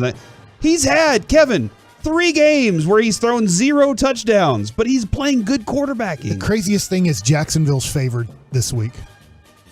And everybody knows that quarterback is a win stat, and there's no one here that can dispute that. And momentum. By the way, that's a good thing for the Giants. The Giants are one of 12 teams in the history of the NFL to pull 4 upsets in the first 6 weeks. They were favored against the Cowboys, weren't they? Yes! And so they've been underdogs and won 4 games already as underdogs this year. You know who else has done that? The Jets. So something's going on in New York huh? football. It's a renaissance. You want to go from to the Commanders or the Cowboys? Who's better? Cowboys. Finally. All right. We're better than one team in our division. Sheesh. Fire the coaches. Dallas. Just kidding. Cowboys are having a great year. Dallas. I mean, they are having. I know they are. Dallas had 4 sacks, giving them 24 for the season. This still remains a high mark for them since 1987. They are getting pressure to the quarterback consistently, and that is a great thing. The sad part, I told you they started the season as the only defense through 5 games to always give up less than 350 yards, always record multiple sacks, and not allowing multiple touchdowns in any of their games. Unfortunately, that streak is at an end, ladies and gentlemen. And you predicted that would never end, and if it did, you would eat a raw onion on radio. So now you have to eat a raw onion. Not that part. Interestingly enough, they hit the first 2 criteria. They kept the Eagles to less than 350 yards. They recorded multiple sacks, but then they also gave up multiple touchdowns. I still think the Cowboys had I don't know if good is too strong of a word, but solid. The defense was still solid. I wish they would have caused a turnover, but I thought the defense was solid yesterday. And then Kevontae Turpin's 63-yard kickoff return was the 3rd longest in the NFL this season. So congratulations to him. Also, congratulations to Ezekiel Elliott. He passed 10,000 career yards from scrimmage. Only the 3rd Cowboy to accomplish that from the position, along with Dorsett and Emmett, I would assume. That is correct. And Herschel, the Governor Walker. Mary Barber. He's running for Senate. Herschel, the Senator Walker. Felix Jones. We'll see about that. You're not voting for him? I am not in the state of Georgia, so I cannot vote for that. Are you voting for Herschel Walker? I cannot vote for that race because yes I do or not no? live. Because I don't live in the state of Georgia. Do you know what he did for this organization? He traded himself to Minnesota for 73 draft picks so we could have a dynasty, and now you're against him? I'm not eligible to vote in that election. He gave up his chance at 3 Super Bowl rings. Yeah. Just so you could enjoy it. I'm really sure he sat there and was like, I don't know, this team's about to win 3 Super Bowls. He could still carry the ball 5 times for us today for 50 yards, but he's trying to represent our country and help it out, and you won't vote for him. There is no way I believe that statistic. All right. Herschel said it, and he won the UFC. Didn't he? That was in Strike Force, but yes, he did win a couple of mixed martial arts fights. Yep. Do you guys want to talk about the Commanders or keep diving into Commanders Georgia politics? I hope it's not. You brought it up with the 10,000 yards. Let's go to the I home. feel like I did not. Let's go to the home of politics, D.C. Oh, son of a gun. Yep. Let's talk about it. All right. I regret so many choices. I might just tag out to Reggie. Is the Commanders quarterbacks? Yeah, I'm going to see if the Get Right will, if they've got openings. Kevin Gray's back. Okay, so Wednesday. I'm out. I just saw he tweeted it out. Oh, yeah? Woo! Because the Mavs are coming back. Ooh, I wonder if that is why. Commanders quarterback Carson Wentz, he suffered a fractured finger on his throwing hand in the win over the Bears. He is in Los Angeles today to see a hand specialist. They will help determine the next steps, but his availability going forward is in the air.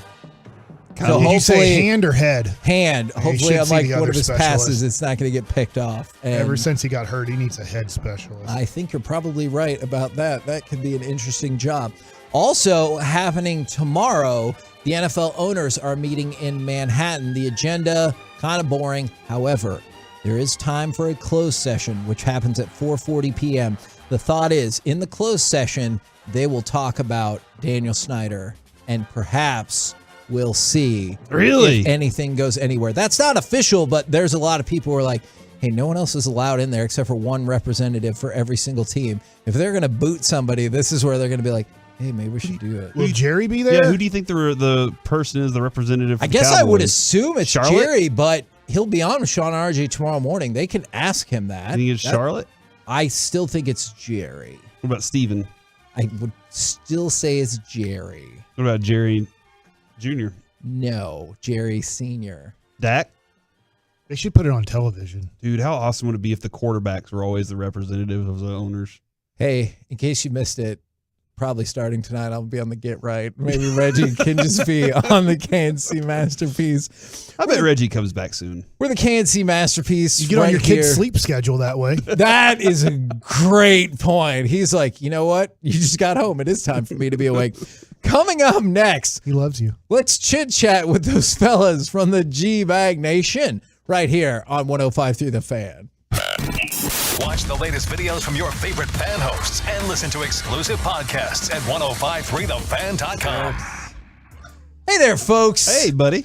Want to talk to you about our friends, Mark and Scott Frankel at Frankel & Frankel. Actual friends, because they will actually try to help you out, not try and run afoul of every single thing that you're doing. When I got my car accident in Austin, guess who I called? The Frankels. Not Corey anymore. I called the Frankels at 214-333-3333. Look, I always let it go to voicemail when Kevin calls me, but in emergencies, I want to know that I can help him out. And the best way to help him out in a wreck like that or an accident like that is tell them to call the Frankels, because that's going to be your best bet, man. They're going to take care of you the entire way, and more importantly, they take it as a big responsibility to take care of you.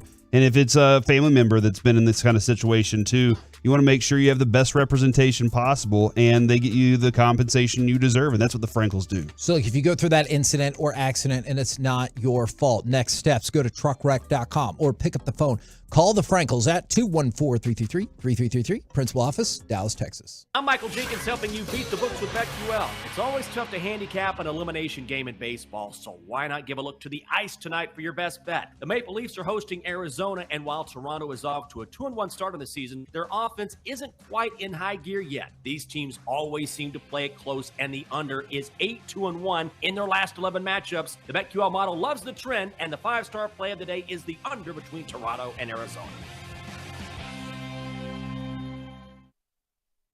Anywhere fans go to cheer on their team, there are behind-the-scenes MVPs ensuring everything is game day ready. We see you, Joe.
Folo Tasha, who came from Arizona, to have a watch party for Cowboys-Eagles. So it's happening right now. Gentlemen, how is you today?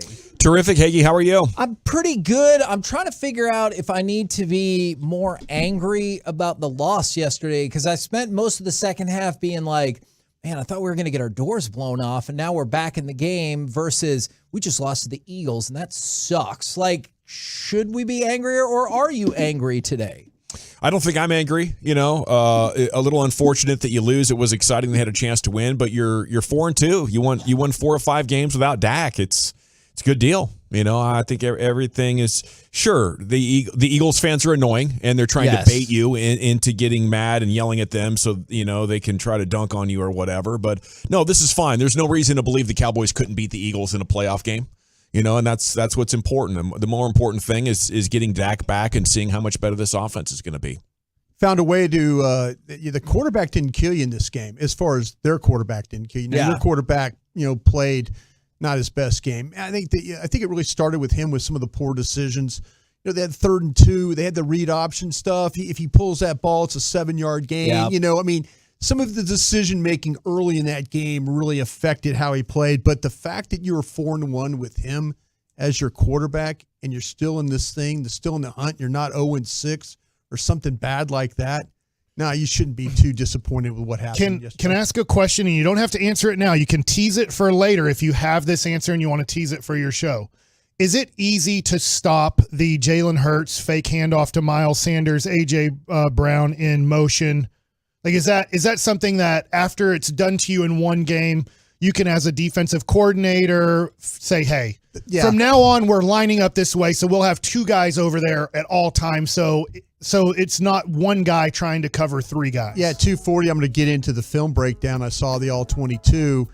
I'm just going to give you a little tease there. Micah Parsons was not at fault at either one. On the 4th and 3 play, they got caught in some coverage. Eagles did a great job with some picks to get that stuff freed up there. So, yeah, I think the thing about it, when you play an RPO team, the base of it is to freeze the defense. You saw that last night with what happened with Micah Parsons. He got frozen in between playing the read or playing the quarterback. Teams that see it a lot will do exactly what you're talking about. Play with the safety down right there, and they'll be able to handle both. But when you play it, like you say, it's very rare in this team. You'll probably see the Bears will play in a couple of weeks. The Ravens, maybe? Yeah, the Ravens and the Bears are the 2. The Giants are a little RPO team, but not to the extent of what you saw last night. So, yes, Mike, you can make adjustments for that. What about you, fine fellas? Are you mad today, Zach Wolchuk? I'm not actually mad. I feel like if Dak Prescott plays, the Cowboys win that football game yesterday. I think you got to be optimistic with how they got back in the game. We knew, and we talked all week long, the Eagles are the best second quarter team in the league, and they kicked your ass in the second quarter. Did you know it was a bad sign when that penalty forced the ball forward, and then they had the ball right in front of the goal line at the start of the second quarter? Yeah. So I was like, oh, here we go. No, you knew it, right? Yeah. They go on a 15-play bleeping drive, and the end of it is like first play of the second quarter, here's the touchdown, and then that 20-point route was on. With Dak back, though, they run the ball as frequently and well as they did in the second half? So they might end up trying to throw it a little bit more, but I asked Stephen Jones specifically on Friday, with this whole, hey, this is the formula for success, right? You want to run the football, still play good defense, make sure you're not turning it over. With Dak back, is this still the formula that you want to run? Stephen Jones said yes. All right.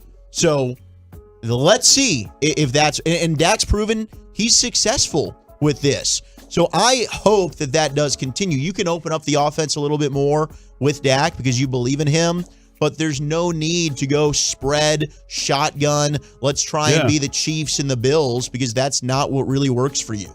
Can I make an amendment to my disappointment, though? The thing, and quickly, Chief, I'll let you get to this. The thing that I want to amend on my thoughts is I'm disappointed that they put it in the defense's hands to get a stop, and they couldn't get a stop. And that's the thing that you can hang your hat on was this defense. That the beginning of the fourth quarter.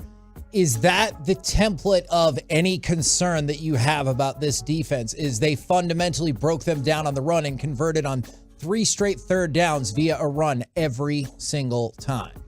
That's definitely a concern with the defense. I would say a lot of it has to do with the opponent you were playing and also how much time the defense was on the field probably in that first half. At some point, you're going to probably start to wear down a little bit because the offense couldn't sustain drives whatsoever. And going back to the Dak thing, like what would happen in the second half, ideally with Dak, the first half doesn't get so out of hand that you're not really in that second half predicament about whether to run or not. But nonetheless, yeah, that's the weak point of the defense. I'm still not like so crazy concerned about it because I feel like the Eagles present unique problems with the way they run the ball that most teams do not. And so, I mean, in the one game sample versus the Eagles, yeah, it becomes much more apparent. But also, is the unique problem the multiples that they use as well as the mobile quarterback? Yeah, like the idea that it's the quarterback can be running on any play, he can be handing it to this guy on any play, or also he can, even on plays where he could be throwing the ball or running the ball, he ends up throwing the ball. Like there's so many different things that they present to you on a play-to-play basis where they just stress you in your eyes at every level. You don't know what's happening. And so things are, and not to mention they have the best offensive line in the league. So just that standpoint as well, you're not going to see that every single week during during the season. So that is where the defense has its weak point. But I feel like if the offense helps you at all, you're still in a very good position to win this game. Well, they had 3 or 4 sacks yesterday. Four. There you go. That's good. Against one of the better offensive lines in the league. That's okay. Were you surprised to see the flip side of it where Philly had no sacks, but it felt like the pressure was getting there? All 22, you felt like that the Cowboys offensive line was really, really poor. And really the only time that they were poor that I felt like was when you go max protection on that pass that it was intercepted that they're trying to get to Lamb. I mean, they got the corner falling down and everything. They got exactly what they wanted. When they've thrown balls to certain sides of the field on max protection, they protect to the side they're throwing the ball. This case, it was the opposite. They protected the right side, not the left. They left Smith out there one-on-one. That's what Brandon Graham does to you every once in a while, though. That's the things that are kind of disappointed, that they had opportunities in these games protection-wise and just didn't get it done. Where are you guys at on the, I know Steven's slow playing it. Sean is hopeful that Jerry will just declare tomorrow morning. Mike said 100%. Where are you guys at? Well, I'm going after Mickey Spagnuolo, who is in Philadelphia and watched him throw 100%. And everything. 100%. I was 50-50 at 9 a.m. this morning coming in here, but once everybody who was in Philadelphia said, hey, he's throwing great, everything's great. Okay, well, good. Now there's a lot more information that we have. They're playing. Yeah. I mean, he's going to play him. We got the vibe last night. Yeah, I mean, that's the whole thing about it. It was going to be a 2-week process once he started throwing the ball. We're now into that process. They're not going to practice Wednesday, but I'm sure Dak will go out there and throw the ball around a little bit, get some work. Are you at or hovering near 100% on Dak? Yeah, I'm near. I would say 95%. Okay. Yeah, maybe 90. Okay. Yeah. Wait, do you need one more minute? Yeah, just 100. Maybe 90. Well, I was thinking 95% would be like a 20-1 bet, right? And I was thinking, I'd probably bet like 10-1 on that. By the not way, 20-1. did you know, because it's really close to that, did you know at half, if you live bet on the Cowboys on the money line to win that game, you could have got 17-1 on your money? Now, clearly you still would have lost your money, but for a minute there, that I was would have like, been exciting. Oh my gosh. That play right before half was big, though, not getting the 7. Oh, I mean, that was huge. I told Corey before the show, I tweeted out, I feel like you could just conceded the game. And then I put an apology tweet, and now I want to retract that apology tweet because I'm still like, you just were not getting down in their territory. How you say this is not a 7 or nothing idea. Yeah, I don't know. The problem is late in that game, though, once Philadelphia scored with 7-something left. Yeah. The game was over. You just couldn't drive the ball quick enough. You were taking too much time. And it's a great way to end games, but when you need points, man, it's a hard way to travel. What do you guys got coming up on the program today, and will FC Dallas win tonight? I'm betting on them. Hell yeah. 10-1 odds. Pure gold as always. Thanks for asking. We have Mike McCarthy presser at 4.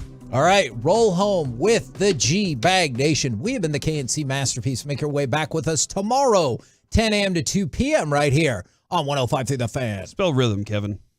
I can't. I feel like it's R-Y-T-H-E-M. Look at you, Mike. Say pizza party, Did Kevin. you say E-M? You spelled it wrong, too, by That the way. is not right. I quit. R-H-Y-T-H-M? I don't know. I have no idea. Good job. Feels like there should be 2 Y's in there. I don't know. 2 of the Cowboys' top insiders.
and HD1, Dallas-Fort Worth. Always live on the free Odyssey app. From the MyFitnessStore.com studios, you're rolling with the G-Bag Nation on 105.3 The Fan. Welcome to the nation. Here we go. It's hour number 1 of the G-Bag Nation on 105.3 The Fan. Thanks for making us part of your day. Let's do it. How about we have ourselves a Cowboys Monday? General at your service at ease. There's Brian Broaddus. Lucius is in the Pimp Cup.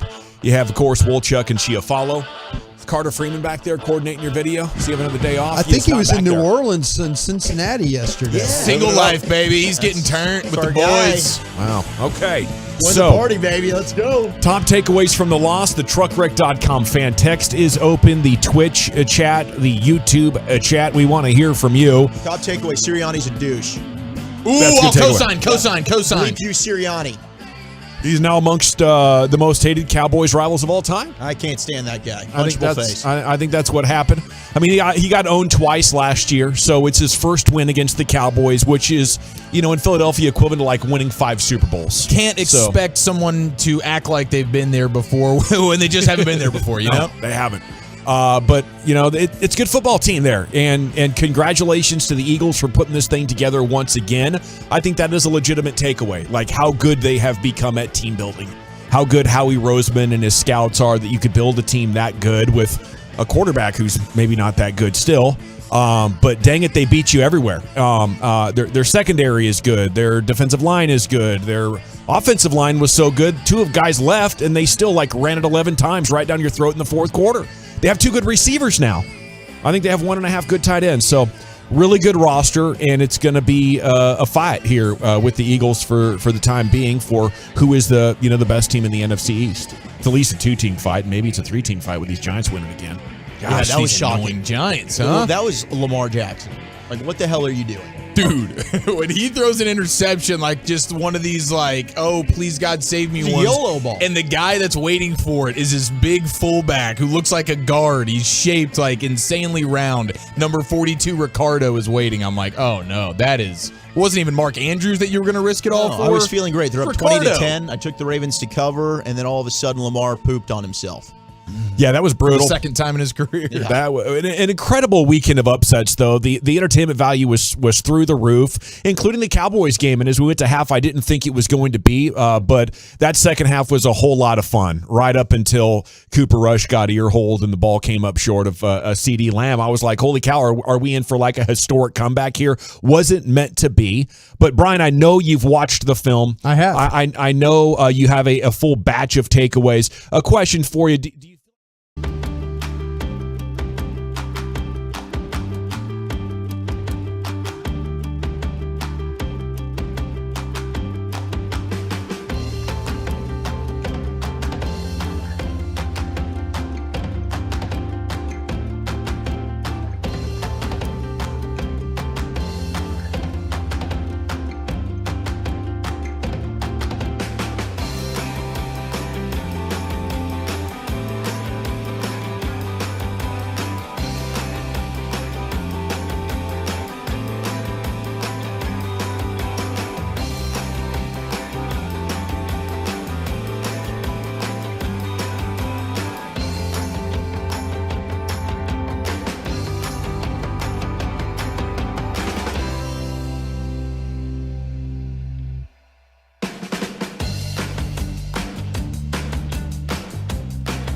Dallas has got to get a stop. Let's talk about the coaching a little bit.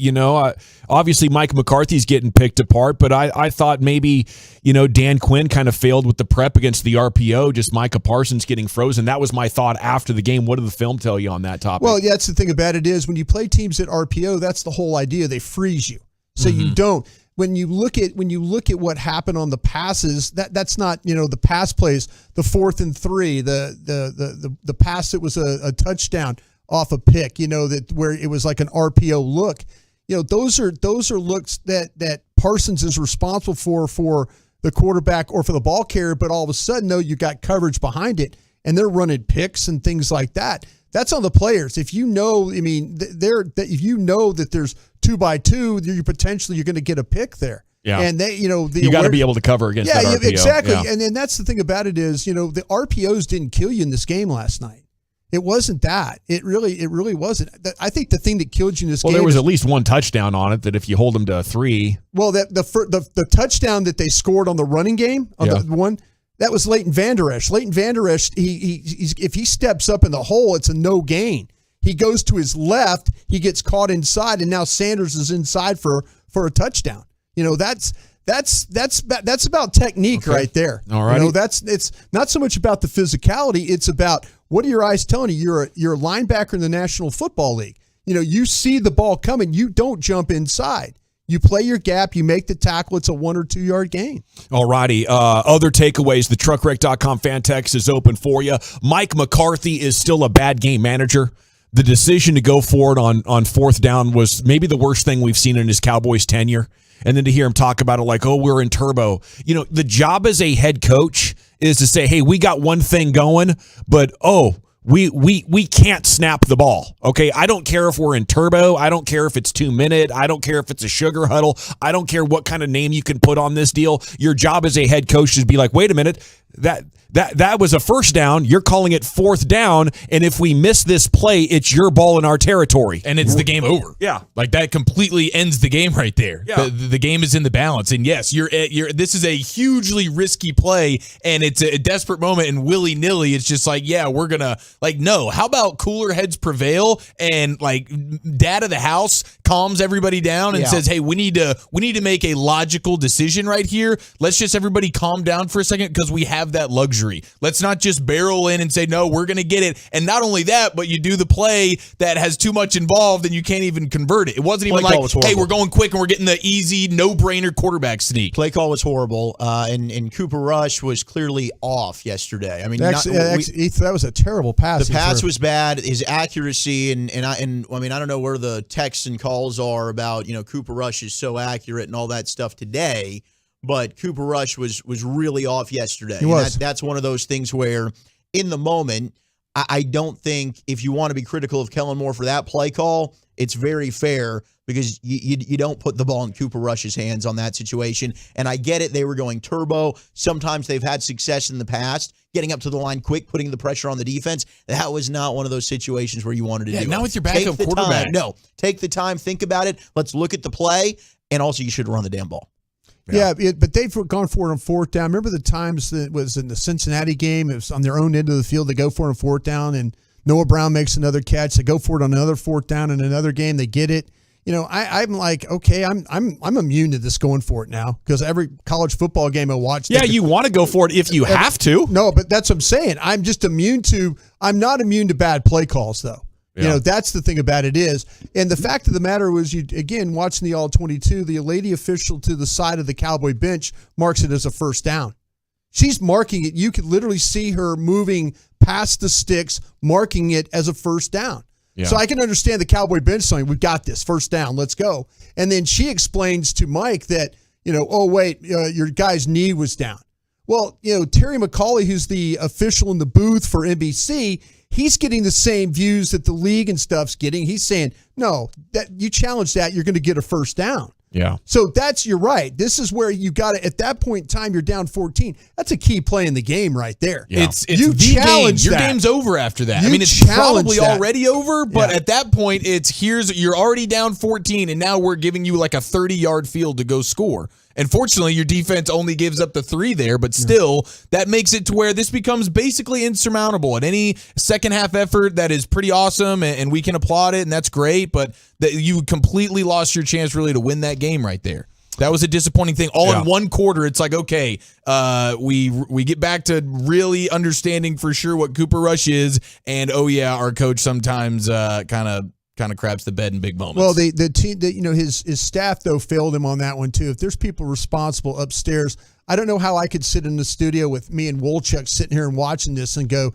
he's straight. I go, that's a first down. Mm-hmm. And then they're like, whoa, wait, they're backing up. And immediately I'm telling Zach, challenge that. Yeah, we're both on the same page we there. were yelling at the screen to challenge that. And how could 2 clowns sitting in a studio in Dallas see it and understand what you're supposed to do there? But even despite all of that, head coach, calm the team. You're the CEO. Yeah. This is your main job. This is why you're here on Sunday. You do a whole lot of stuff during the week, and you're not calling the plays right now. You're not having to do a lot of different things. We've taken a lot of stuff out of your hands. But big moments, like make the decision and be the leader of the team. Yeah. He's been great in the front office. We talked about it Friday. He's helped this organization team build better.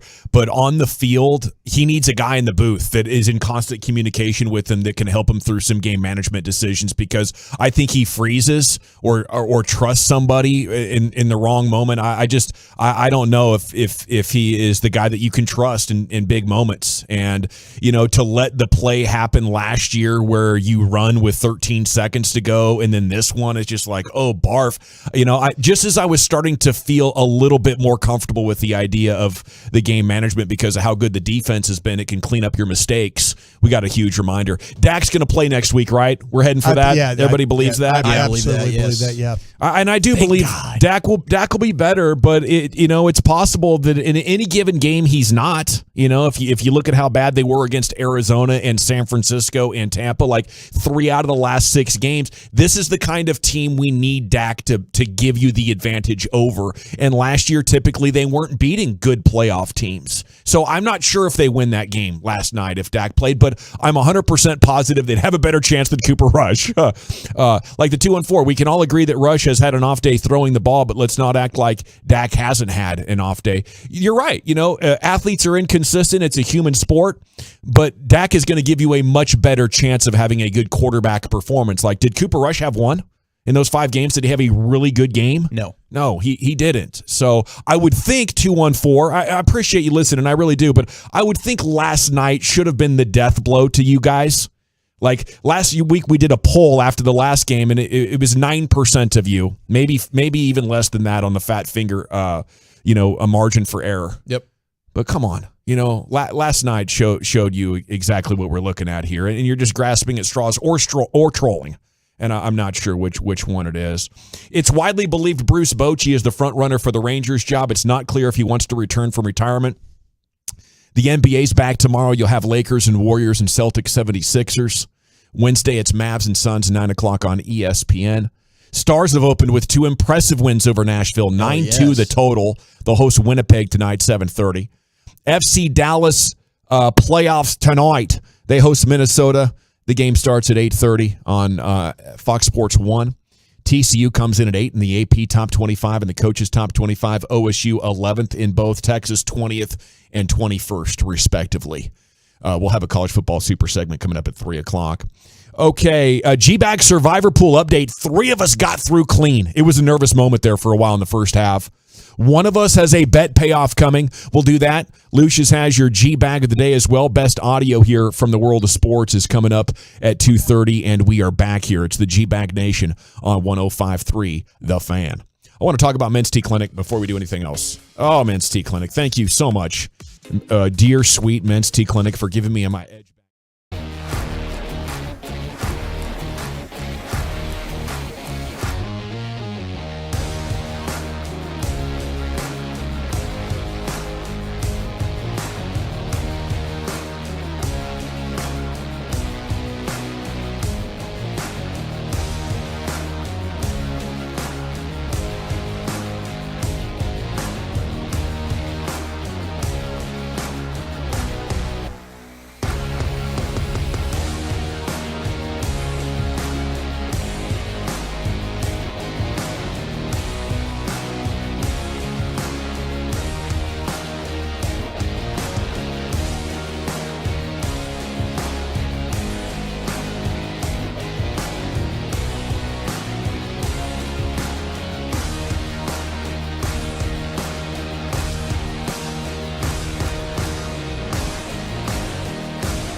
Yes, sir. Welcome back, Nation. G-Bag of the Day coming up in 7 minutes. It is a Cowboys Monday, surveying the damage in the loss to the Eagles, trying to put it in context. Segments brought to you by the Frankels. If you're hurt in an accident, it's not your fault. Call the Frankels, 214-333-3333. Go to truckwreck.com.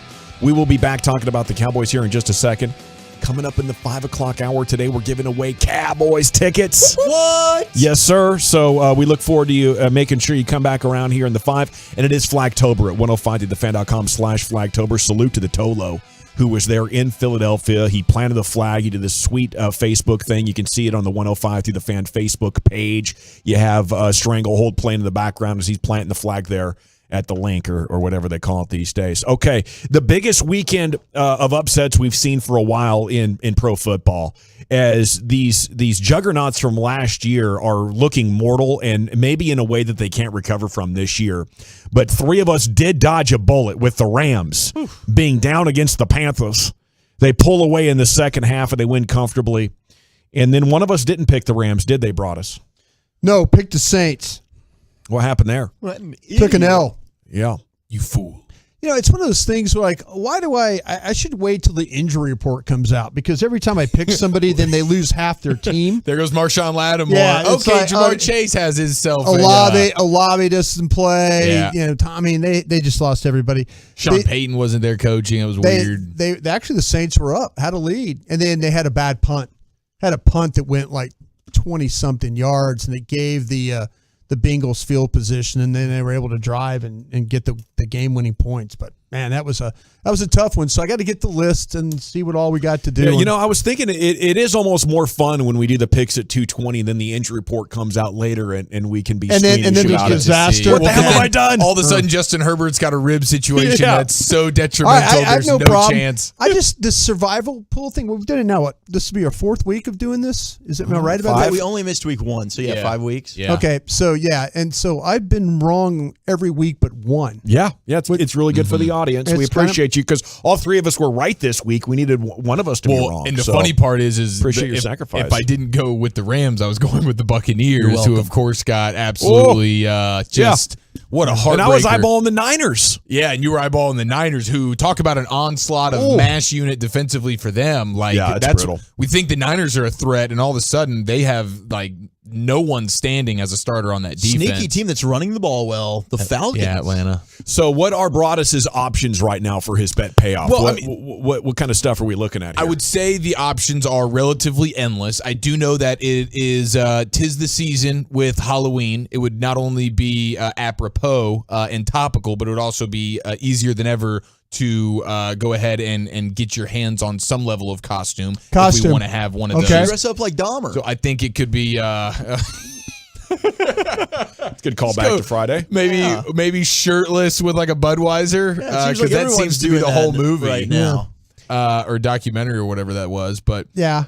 Let me pull up the payoffs here. I think there's still some good ones in terms of like if you wanted to do like an eyebrow shaving of sorts. If you wanted to do, shot collar stuff, the mystery mix where we just get a bunch of crazy stuff. And then we randomly pull out like 5 items out of a hat, and whatever the 5 items get pulled is what gets put in a blender, and you got to drink that on the show. Opposite face, which would just require you to grow your beard out for an extended period of time. The Chris Arnold vacation is always good. We talked about that one. Krusty the Clown. I'd be down for like a sexy little Broadus calendar, a little month-by-month calendar of Brian Broadus. But, there's just a handful. We have the super hot sauce from Bobby. That's pretty. That burns pretty good. And that did just about kill us here. Eric and I did it on the night show. Eric could not talk for the segment, and I almost died as well. I powered through, but it was rough. It felt like I swallowed a match. It was weird. I was worried about my mouth being on fire, and it ended up just literally being my throat. I couldn't talk. It was extremely painful. I don't think we want to do that one, Brian. It was extreme. It sounds like interesting. But you're Cajun. Yeah. Or the Fan Jam. Every Saturday we have the Fan Jam here on 105.3 The Fan, and so you could that's the name of the bet payoff, which is just you being jammed in studio and being a part of every single show for a particular day. So it's just a fan marathon day for the individual who takes that particular Wow. payoff L. Like 13 hours of broadcasting? Yeah, you're going 5. You're waking up with Sean and RJ. It's no different than Cowboys pre and post game show. That's true. Honestly, you're built for that one. Okay, bro. wait a minute. Now you're saying the fan jam. So you go 5:30 to 7 o'clock. Yeah. Or you can get right until 11. I'll leave that up to you. But definitely from 5:30 to 7 is the fan jam. Is Brian, how I you do like imagined the it. feats of strength. You do like proving your endurance. That is a pretty special one. And not just in the bedroom. Now, I did tell you lost because Cincinnati won. And I do think it'd be funny to watch you wear nuts on your chest. Oh, yeah. So the Cincinnati bow tie would be apropos. I still have that sack on my mantle. It's a crappy. You bragging apartment. about it? What are you doing over there? No, it's just it's just. So you got what plenty do of great still options. have? Oh no, it's not like I got a bunch of great options. So I'll go through the list and come up with one. Alrighty, one that But a funny costume outfit situation of Broaddus giving serious sports takes into the Twitch and the fan cam for 5 hours, I think would be pretty comical. Might be the best time of year to do it. Yeah, so I might go with the Halloween outfit, but I might go since people are getting on me because of my hair. Because I might go dress up like a Ben Franklin. I like it. Like with the glasses and all that Colonial and stuff. The everything. colonial with with the whole outfit, the colonial outfit. Did they wear makp in those days? I Were the men wearing makeup in those I could days? put stuff on my face. Yeah, That'd be whatever we great, have to do. Yeah, Let's put stuff on your face. That'd be a good payoff. What kind of stuff? Alrighty, it is time now for What are the you doing over G there? Bag of the Day, curated by Lucius Alexander. Sir, What's up? what are we doing? What up, man? Doing great, dog. Broaddus, how about a raccoon hat and a musket? You think so? Yeah, man. I have not stopped Davy Crockett? thinking about that musket. Broaddus looks like he hunts with a musket. I have not stopped thinking about that. That was like Ben Thursday, bro. I thought the musket too. Yeah, man. Like Elmer Fudd. So where's those wascally wibbits? Yeah, I might. Yeah, the musket. That's a good idea too. I like that. Okay, well, we last left off. Bob. Buccaneers head coach Todd Bowles. He ain't hit for it. A reporter tried to remind him that he was black. You and Mike Tomlin are two of the few black head coaches in the league. I wonder what your relationship is like with them and your thoughts on Steve Wilkes joining that fold. I have a very good relationship with Tomlin. We don't look at what color we are when we coach against each other. We just know each other. I have a lot of very good white friends that coach in this league as well, and I don't think it's a big deal as far as us coaching against each other. I think it's normal. Wilkes got an opportunity to do a good job. Hopefully he does it. And we coach ball. We don't look at color. But you also understand that representation matters too, right? And that when young aspiring coaches or even football players, they see you guys, they see someone that looks like them, maybe grew up like them, that has to mean something. Well, when you say you see you guys and look like them and grow up like them, means that we're oddballs to begin with. And I think the minute you guys stop making a big deal about it, everybody else will as well. It's hilarious to me. Yeah. So many different levels I could break down on that, how hilarious it is and why. But I'm not going to do that. Let's see. Coach Prime, huh? What's up? It'd be a good podcast. Probably. I'd download it. Probably. I don't talk X's and O's and stuff like that. You talk Jimmy and Joe. Yeah. Coach Prime calls out a reporter for code switching. You guys know what code switching is? No, sir. I know the clip, so I get it. I'd never heard that before. Yeah, my aunt, she used to talk to me. And let me tell you what, boy. Okay, I got it. And then so she answered the phone and says, "Hello, LaTanya Jones." Yeah. Like, what was all of that you was just doing? Okay. Yeah, so a little code switching right here by Coach Dion called him out for it. Now is Jackson State head football coach, Coach Prime. Coach, how you feeling today? No, straight up. I always ask you how you feeling. You was not talking like that just 2 minutes ago. Can you do the interview? Can you come in like you normally sound? I just want to be clear and concise. And professional? Yes, sir. So being you is not professional? Well, I mean, I can't say it was a co. I can't do that. I ain't asked you to do that. I just want you to be you. Okay, yes, sir. All right, let me start over. Right. All right. Joining me is Jackson State coach, Coach Prime. Is that the same? Dog, it's the same. Like, just be you. Just try your best to be you. Man, you're really coming up with some good ones these days, Lucius. I can't help sound a little bit different, though. I mean, when the mic is on, It's time to go. Yeah, I mean, there's the broadcaster, like being in front of a camera. That everybody turns it on in some way, right? So that's a little tough there. If I was that guy, I would have been want to get away. No, I would have been want to whoop some ass. Really? Like that would have just totally that would have pissed me off. If I'm this guy, like a grown man, you're talking to me like I'm one of your players. Like you're trying to give me a life lesson right now. Like like that is, I don't know, whatever he just did, that was extremely condescending. And Deion Sanders, like the fact that broadcaster was able to keep his cool right there, I commend him, because Deion Sanders deserved to start to get some ass whooping. And next up, Chris Collinsworth. This may be his out-of-town name, I guess. Check this out. This is so good. How about if you get a little taste of Landon Dickerson coming right down your throat? What the hell is he talking about? There was a lot of right down your throat last night. A lot of that going on last night. Mike Francesa, this is on the Bet Rivers podcast. Oh, hell yeah. He's tired of hearing Bob Costas. He's just sick of it. You got 3 home runs. You use the power. Costas, who will not be quiet no matter what. Listen, Costas has just, I don't know, he thinks that, I guess every word is golden because he just will not shut up. Everything's a history lesson. We don't need a history lesson every 2 seconds. Okay? Everybody's a Yankee fan. They have Yankee history. They understand Yankee history. They know it backwards and forwards. This is not a history class. It's a baseball game. Be quiet. He's driving everybody crazy. He must have said 1,000 times, the Yankee home runs. We know the Yankees have doubled their home runs this year. We know the Indians hit 127 homers and the Yankees hit 254. We know that. Everybody knows it. Make the point once, not 4,000 times. I don't know it. I think that's a Yankee town up there. I think that's probably New York centric, where Bob Costas is annoying, but he's broadcasting to the whole country. That's what I think. It's one of those things where, I mean, like, both gentlemen make a living talking. That Mike Francisco, people could say probably tired of hearing him talk too. Yeah, he talks. Shut up! You're talking about but for him to call out Bob Costas, he's just as guilty. Hypocritical as hell. Yeah, come on, okay. Mike. Yeah, we talk for a living. On air again, That's what buddy. we do, man. We talk. You'll fall asleep on your show. That's right. You tell them, folks. Romo Damas. He predicts the future. Predicts the Bills' chief game early in the first quarter. Check this out. Not going to be a high-scoring game, Jim. Wow. Because these two defenses are going to make you drive the field. The clock's going to run a lot because they're going to be consistently checking it down, running the football. Every once in a while, you get a big play. But this is going to be a 24-20 type of game, maybe 30 if somebody goes off. And it was 24-20. Man, he was back into predicting strong this week. Take that, Dick Ebersol. I thought he didn't care anymore. Didn't know what he was doing. All it did was take somebody to call you out a little bit, and you're right back on your game, right? A little bit, yeah, I think so. Yeah, Romo was making it happen, and the predictions were outstanding. What a game!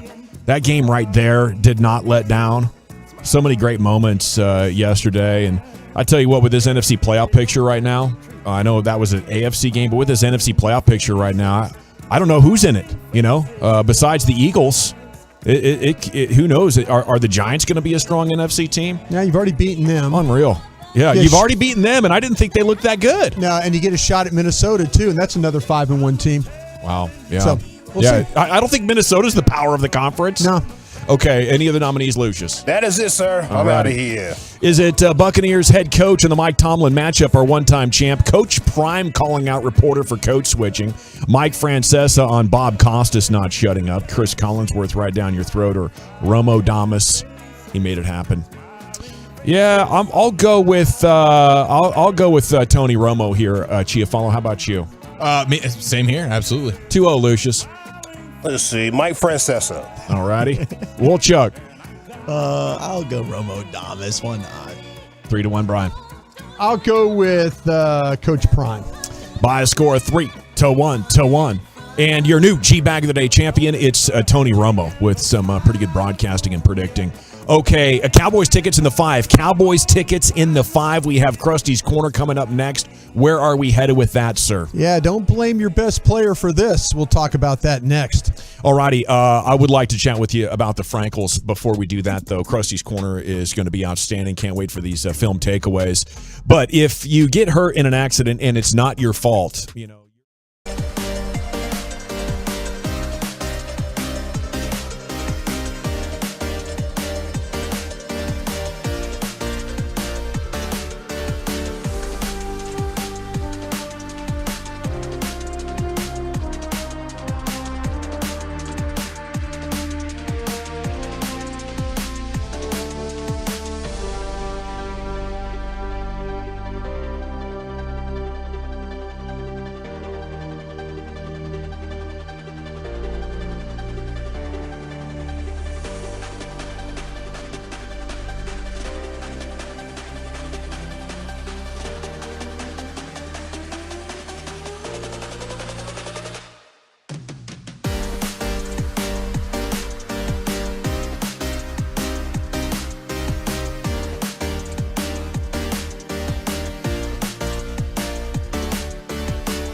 Esiason joins the fan to give you his insights on Sunday's action with his new show, Kickoff, Friday nights at 9 on your home for the Cowboys. 105.3 The Fan.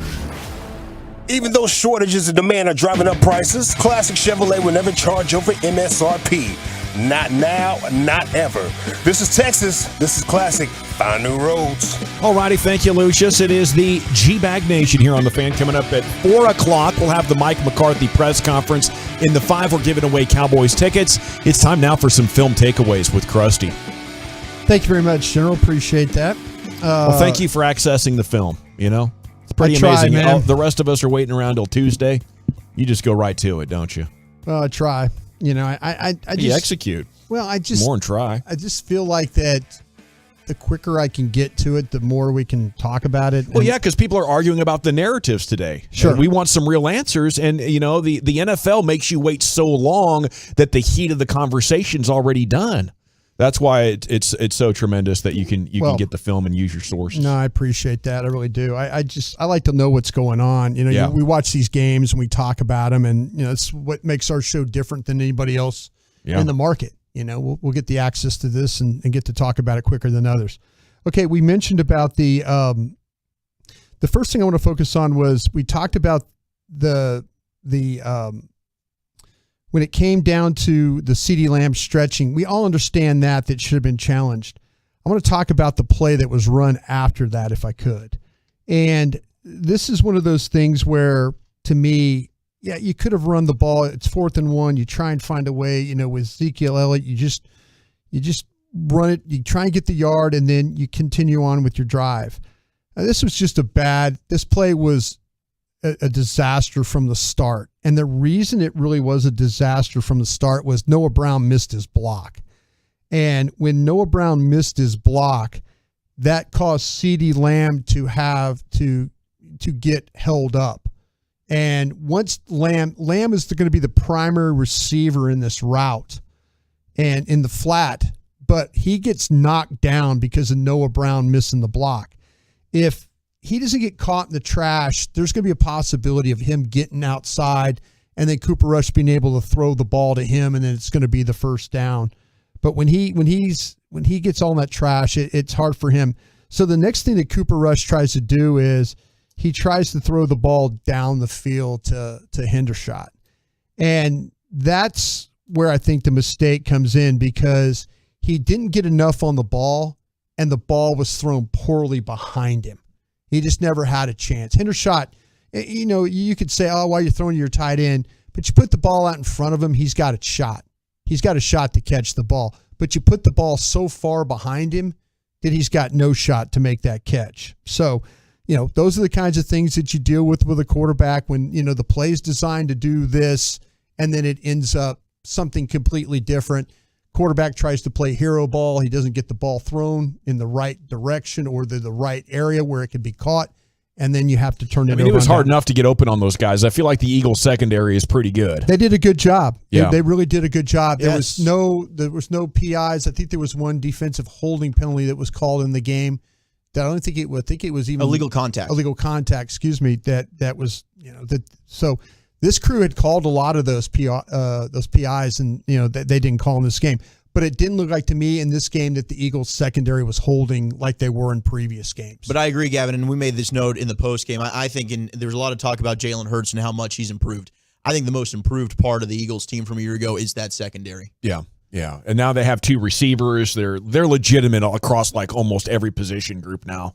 It's tough because we could almost always count on the Eagles secondary getting torched. Yeah, no, they're much better this year. They did. And they added to the pass rush with Reddick, so everything just helps each other there. Yeah, it's funny about that when you talk about Reddick. He really didn't kill you. He didn't do anything. He didn't kill you in this game. The secondary hurt you because of their ability to cover. And I'll give you an example.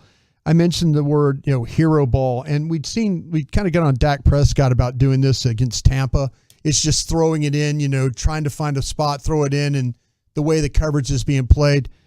He forces the ball on that interception that he has that Slay gets. That was Slay undercuts the route, and clearly, he's got no business throwing this football, and I'll tell you why. Because on the play, what the Eagles had done is they doubled Gallup and they doubled Lamb. And so there's no place to throw this football. You're trying to fit it into a spot that's double covered. Yeah. Instead of just maybe tucking it, get what you can, throw it away. He tried to play hero ball, and he threw it right in there. And Slay just very easily undercut the route and was able to make the interception. I think he got nervous with his wife there. I don't know. He played horrible. She had her head in her hands, a couple of times. I was just glad they put her in a suite. Yeah, kept her away from the fans. Kept her away from the fans. Well, yeah, but that's the thing about it though is there's when you read these things, he's done such a great job of not making mistakes. Yeah. And just to throw it into double coverage there and just think that you're going to make a play on it. He gets behind on the scoreboard, and it's just a completely different vibe. It is a different vibe there. Okay, I mentioned right before the half, the Cowboys are driving. Hargrave, their defensive tackle, saved a touchdown on this play, particular right before the half. They're going to run a slant on the backside there, and CeeDee Lamb is going to be open. He wins. They finally win on a route inside. He's breaking for space, and Cooper, he throws the ball. He's going to put it right out in front. It's going to go in for a touchdown, but Hargrave is able to tip the ball with his hand and knock it away. He's so dang good. He is good. Yeah. And that was really, to me, because if you go into half, you're not getting the ball to start the half, but you're going in 20-7 is what you're going in. So at least you have a little bit of like, okay, we drove the football, we got a touchdown, the momentum is a little bit on our side. There's like 2 moments there in the first half where 3 becomes 7 for the other side and 7 becomes 3 for the Cowboys. Yeah. And just the texture of the game was totally bizarre based on how I felt like they played. Yeah, that part of it was. That's the thing about it is, when you have that ability to make plays, or you call a play and then it's, and then sometimes the other team makes plays, and in that case he was able to make that play. Their pass rush was good, but it wasn't what I thought it was going to be. I thought the tackles were going to struggle in this game. Tackles actually played pretty well, except for the one pass, the interception that went down, the final play, and we'll get to that one too. All right, on the 4th and 3 play, a lot of people were talking about that Micah Parsons was the reason why in coverage that okay, how do you leave him one-on-one with A.J. Brown, with DJ Brown like that? Sure, that's not his man. Right. The first time on the 4th and 3 play, that's Diggs' man. Diggs got caught inside is what happened. They're playing man coverage. Now, Mike he's got the outside, but he's got a rush on that. But what happens is Diggs gets caught inside, and they're in a situation where Smith, the receiver, he's waiting. You could tell pre-snap he's looking completely inside at Diggs, because they get the motion, the back and forth motion tells Hurts that they've got man coverage because Diggs goes with him back and forth. And then once they determine that it's man coverage, now Smith knows, okay, that's my guy to pick. And they're going to run this thing to the flat. Well-executed play. Smith does a great job. Sometimes these guys run inside to pick and they stop and act like they're going to catch the ball.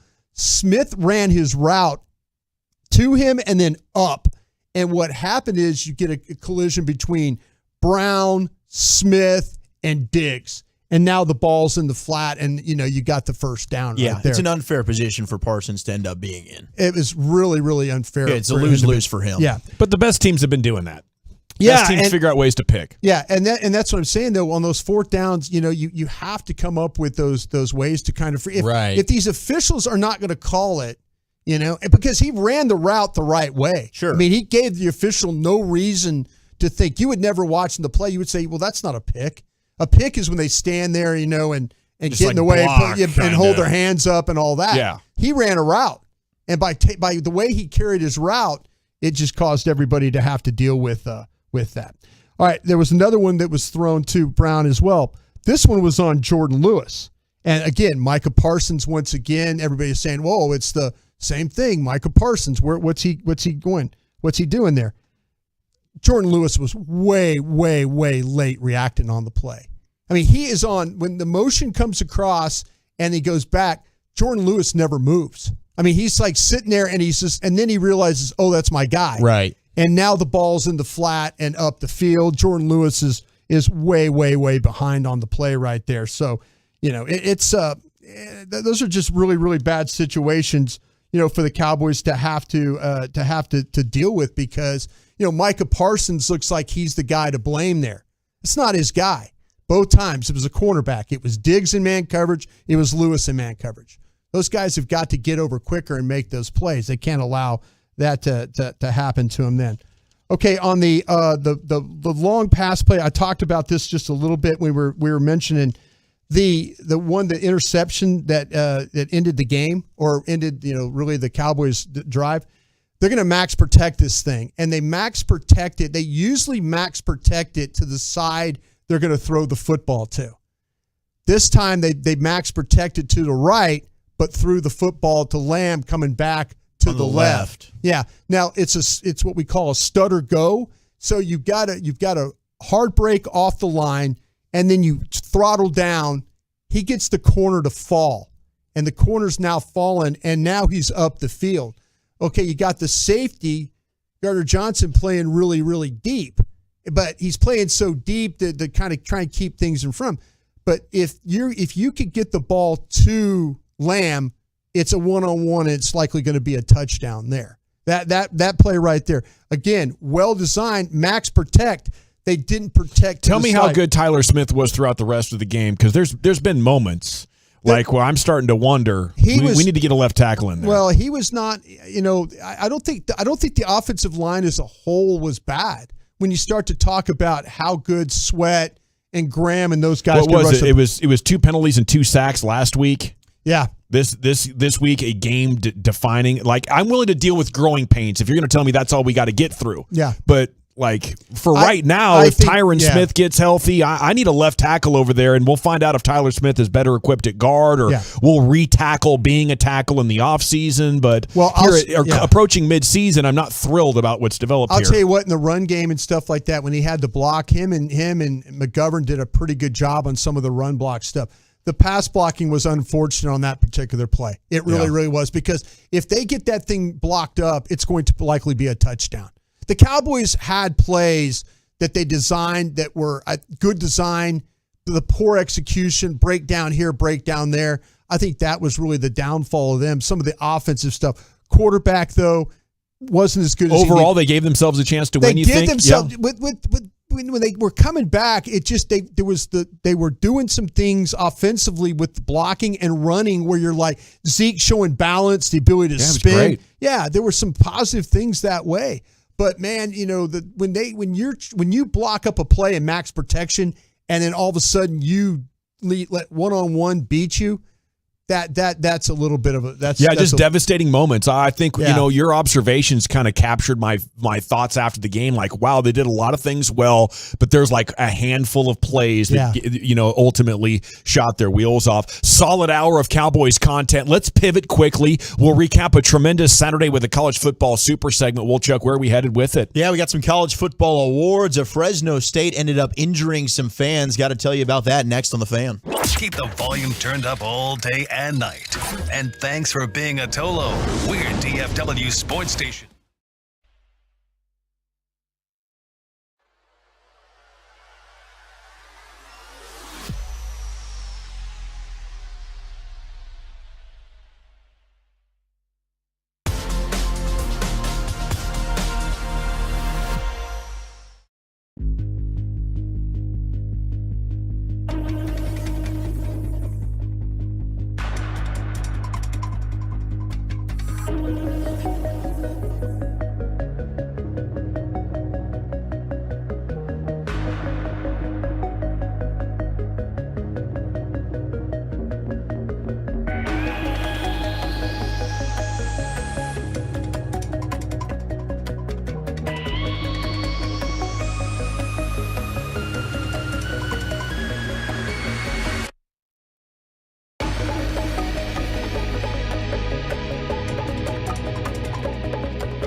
with the G-Bag Nation on 105.3 The Fan.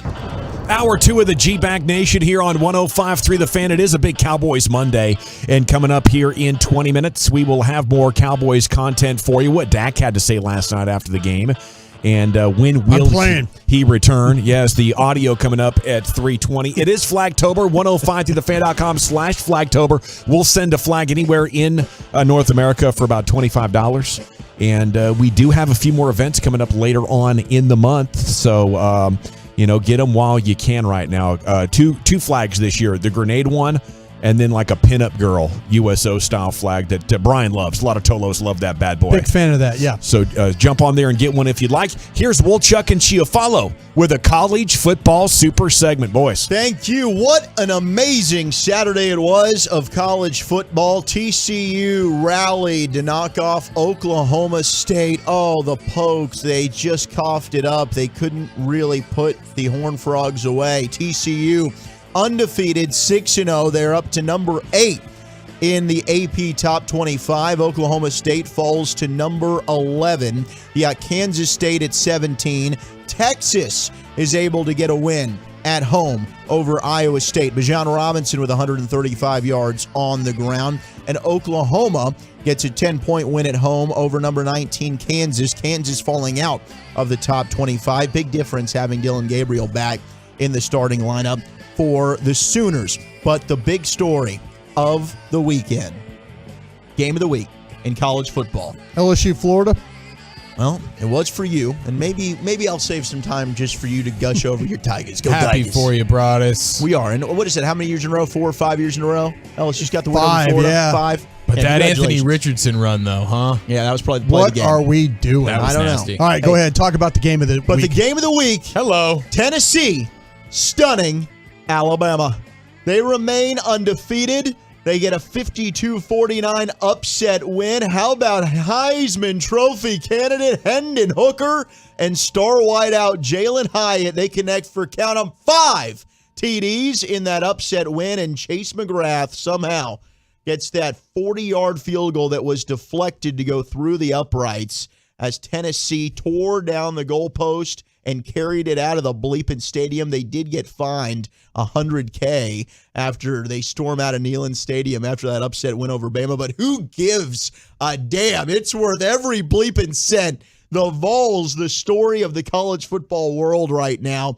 And there was more fun that came out of this one, Eric. Well, what was great is as it's happening in real time, the goalposts are being ripped out of the field, and the field has been stormed by all the orange in the world. You have University of Tennessee President Randy Boyd smoking a victory cigar, sort of in the maybe it's not lit, but he's enjoying a cigar in his box area of Neyland Stadium, and they're like, "Hey, like, are you freaking out about this?" He's like, "Doesn't matter at all, kind of deal. Doesn't matter. I don't care how much it costs, whatever." Like he was loving it. Okay. And then you find out all of a sudden today, Tennessee football, their Twitter account tweeted out basically a GoFundMe link of sorts saying like, "Hey, we have to get these goalposts back and we need some money to do it."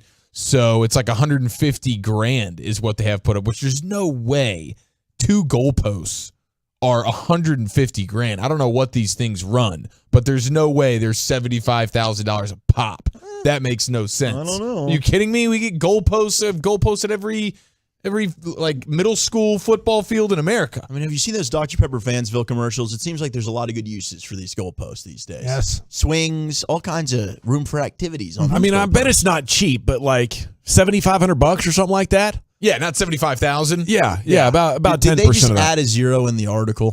I think that's for the insurance claim. Maybe it was just an editing error. It's called fraud, if you ask me. Did somebody get hurt? Did the goalpost fall on somebody? Did they have to pay some medical it didn't. bills? They were actually carrying people on the goalposts. Like it was a great time. I've always wanted to do that. Me too, man. Some of these stadiums have goalposts that like, okay, the breakaway. Don't jump on them. We'll put them Yeah. down for you, and they lay them flat, and then everybody can take them as they want. No, they were heathens. They tore it down themselves. They lifted up above their head themselves, and they took it right into the nearest river. They took it outside of Neyland Stadium, which I wonder how difficult that was to like get through Just some level maneuver of the doors or exits something. I don't know where they were trying to get it out of, but whatever. They had a plan and they succeeded. Tennessee football, like their official Twitter account, tweeted out, "Hey, y'all remember how we tore the goalposts down, hauled them out of Neyland, and dumped them in the Tennessee River? Yeah, that was awesome. Anywho, turns out that in order to play next week's game, we need goalposts on our field. Could y'all help us out?"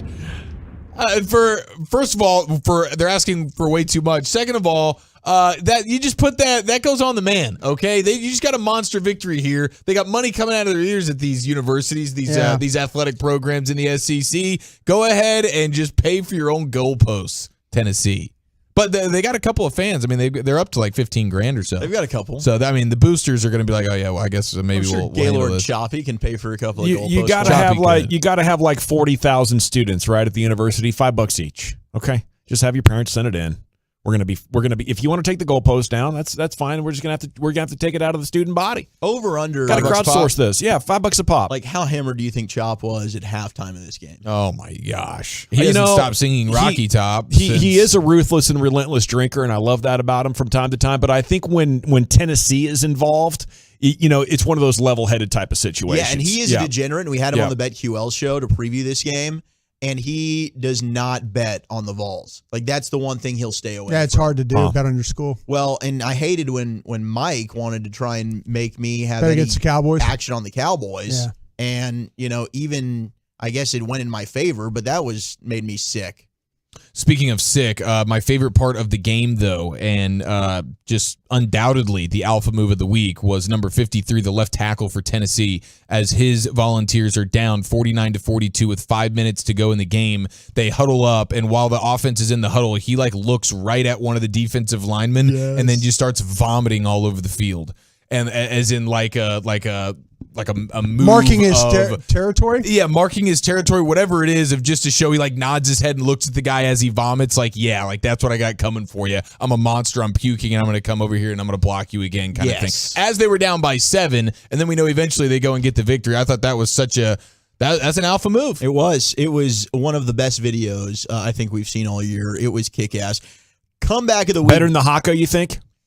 Vomiting at somebody or the Haka, which is more intimidating? You got to play football against them. I think the vomit, dude. I think the vomit, because he's like, it doesn't even matter what's wrong with me right now. I am sick to my stomach, and it's not. But that's not taking me off the field. Exactly. Yeah. And if anything, he's nodding his head and pointing like, I own this. I love this. I'll puke after every play. Yeah, the vomit's pretty disgusting, but the Haka is intimidating. Yeah, I don't even want to be on the field. I'm like, can we get a hose out here? No, it's like now we're gonna stand here and play on this. This is dang right. He's like, I'm about to pancake you into my vomit. Comeback of the week was TCU. They were down 24-7. They rallied from 17 to force overtime and knock off Oklahoma State. How about Max Duggan and what Sonny Dykes is doing there? And I can't wait. I'm really hopeful that we get a Big 12 championship rematch between TCU and Oklahoma State. I know Texas fans are hopeful. Maybe the Horns run the table. They get into the Big 12 championship game. I think they probably split between Oklahoma State and TCU. But that was a fun game to watch. Who would have known moving on from Gary Patterson could have made them better? Brian probably would have. I would have. Yeah. I've been the first one in line. Do you think his whole routine was bad for the program? I think towards the end. I think when you're a terrible human being and you're terrible to people, that makes that we talk about toxic work environment. Yeah, I'm not saying. I mean, to me, there's certain mind games and things like that you play with people and whatever to get them motivated, but he took it to a whole different poor level. Well, congrats to Sonny Dykes. I mean, this is exciting. You love having winning teams here. And a great visit with Sean and RJ on Friday. If you missed that, we've got that on our podcast page. You can go back and listen to that. Cool. Play of the week. What a rally for Utah to come back and beat USC. Now, USC did cover, and that's really what I cared about. But they were getting 3.5 in that game, weren't they? Yeah, plus 3.5 on the road. Now, USC was on cruise control, all right? So third quarter, I'm like, Trojans got this thing. I flip over, I watch Clemson get the cover and beat Florida State. And fourth quarter, that game ends, I go back over and I'm watching. All of a sudden, Utah's come back. Now, Jordan Addison ends up getting hurt for USC. He's been a cheat code for them all year long. He was big-time receiver there. Crushing it. Yeah, he was the transfer from Pittsburgh. Yeah. Blitnikoff winner last year. Might win it again this year. I mean, he was absolutely fantastic for them. He was over 100 yards in the game. And him not being available, I thought, was pretty huge. I mean, Jared And I went back and forth on Twitter a little bit. Jared says he's not an emotional USC fan when he watches the it was game. so funny. I need I'm to pull that up, dude. actually. That's not even you. And I got to be with Jared this weekend, so I wasn't going to push back on him too hard. But it's just not you. You are like you have emotion for the school. You went to the school. Yeah, you're an alumnus. Like you have emotion while watching that game. You're lying to yourself if you say you don't. But guess what their play of the week is, according to Bleacher Report? Utah's ballsy, game-winning, go for 2. Because I get it. You're at home. You had all the momentum. Maybe it's an easier decision to go for the 2-point conversion, but it's still, hey, we don't get it.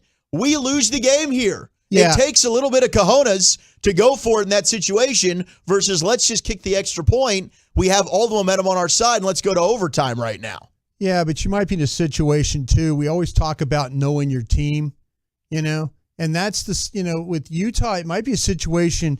If I send my guys back out there in overtime against USC and these receivers and all this, I'm not going to win this football They game. were killing them. I think they were probably going to win the game regardless. They go to overtime, they probably win. Yeah, they were dominating. You're trusting your kids. You're really, Kyle Winningham, the coach. I love the call. He's trusted his kids. Loved He's like, it. I'm playing the 7th-ranked team in the country, and if we don't get this, then as a media, you're going to say, well, Coach, why didn't you get, no, man. We got the 7th-ranked team in the country on the ropes. Let's go win this damn thing. Yeah. And I'm okay with that. There's no way. Utah's a good team, but they're not USC good. No. Although they did kill them last year, but they lost last week to UCLA. Yeah, but I watched Utah lose to a bad Florida team. Absolutely. Yeah. And a huge come-from-behind win there for Utah, and now USC's got one loss, and we'll see what happens down the road. If USC's able to run the table the rest of the year, maybe they still have an outside shot to make the playoff. The bummer, though, was the big upset. What a Cinderella story JMU James Madison was. They ended up losing to Georgia Southern this week. Get out of here. Oh, come on. No, take your ranking and go home. Yeah, well, now Tulane is the team that's into the top 25 right now. Tulane's playing well. This was a wild story, though. Fresno State had an assistant football coach, so he's up there in the booth. And I guess he got angry over a play, and he ends up punching one of the windows, and he breaks the glass.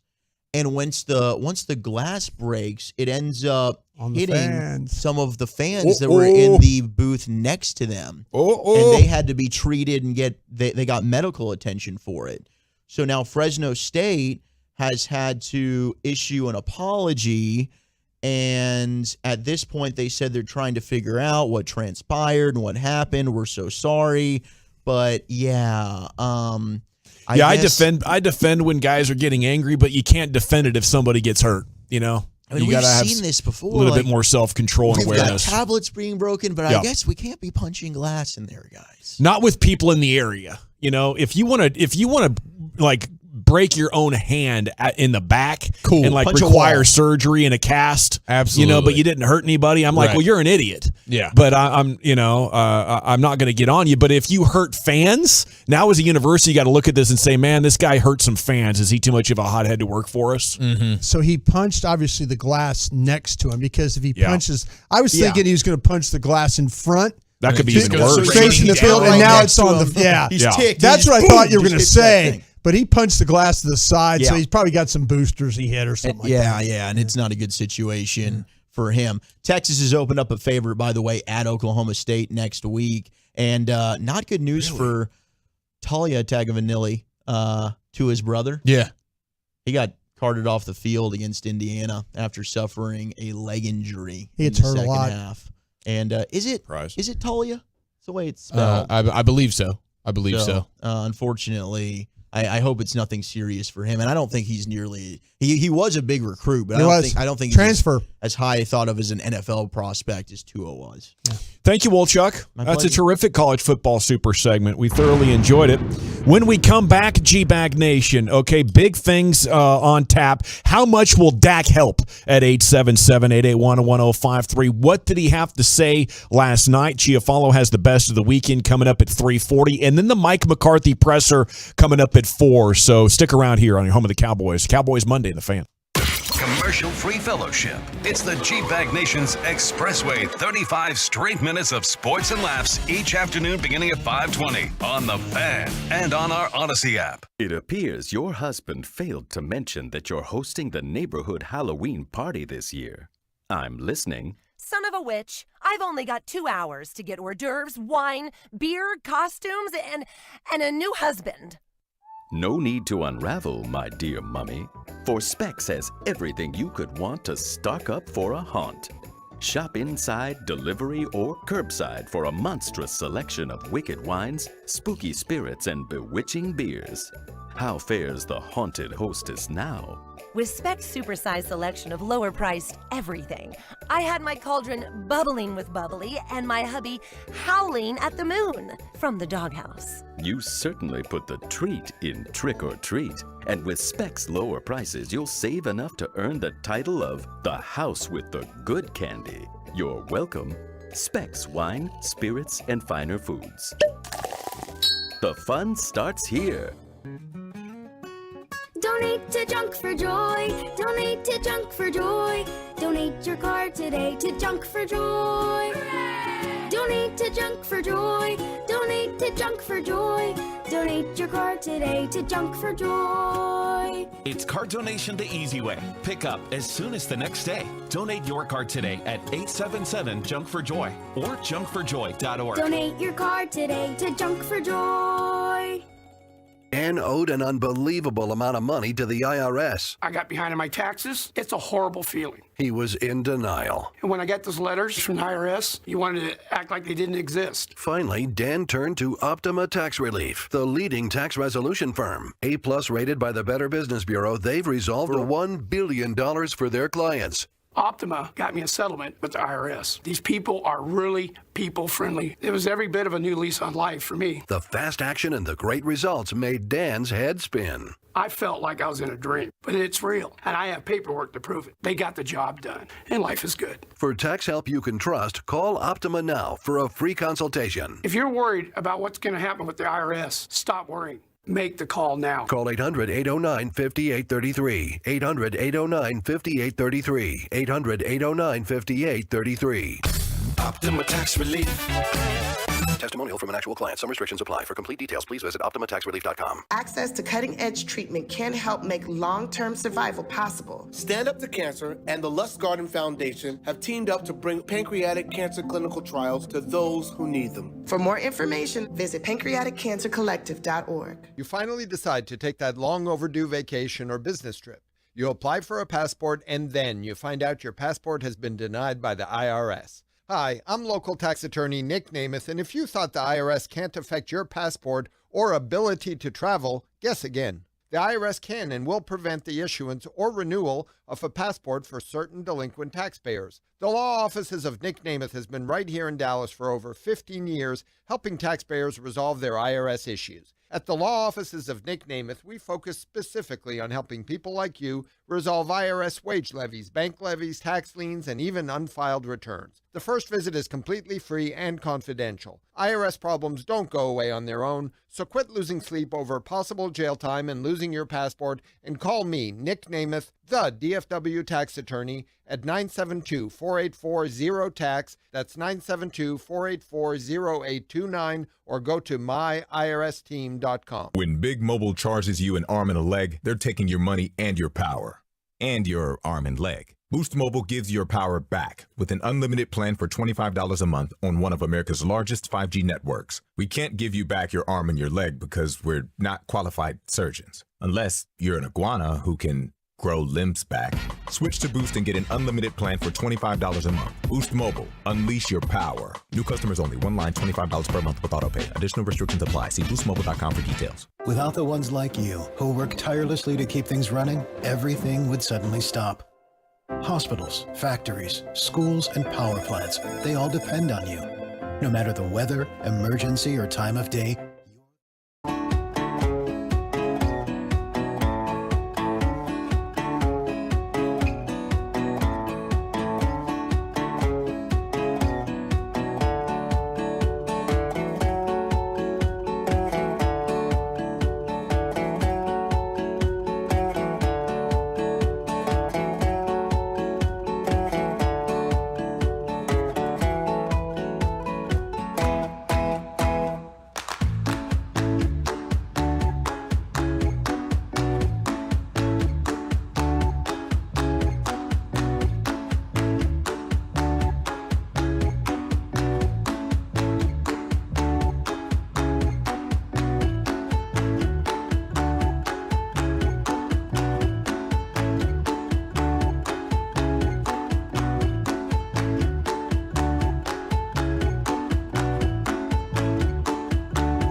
replace it with a new one. Call Baker Brothers Plumbing, Air, and Electric.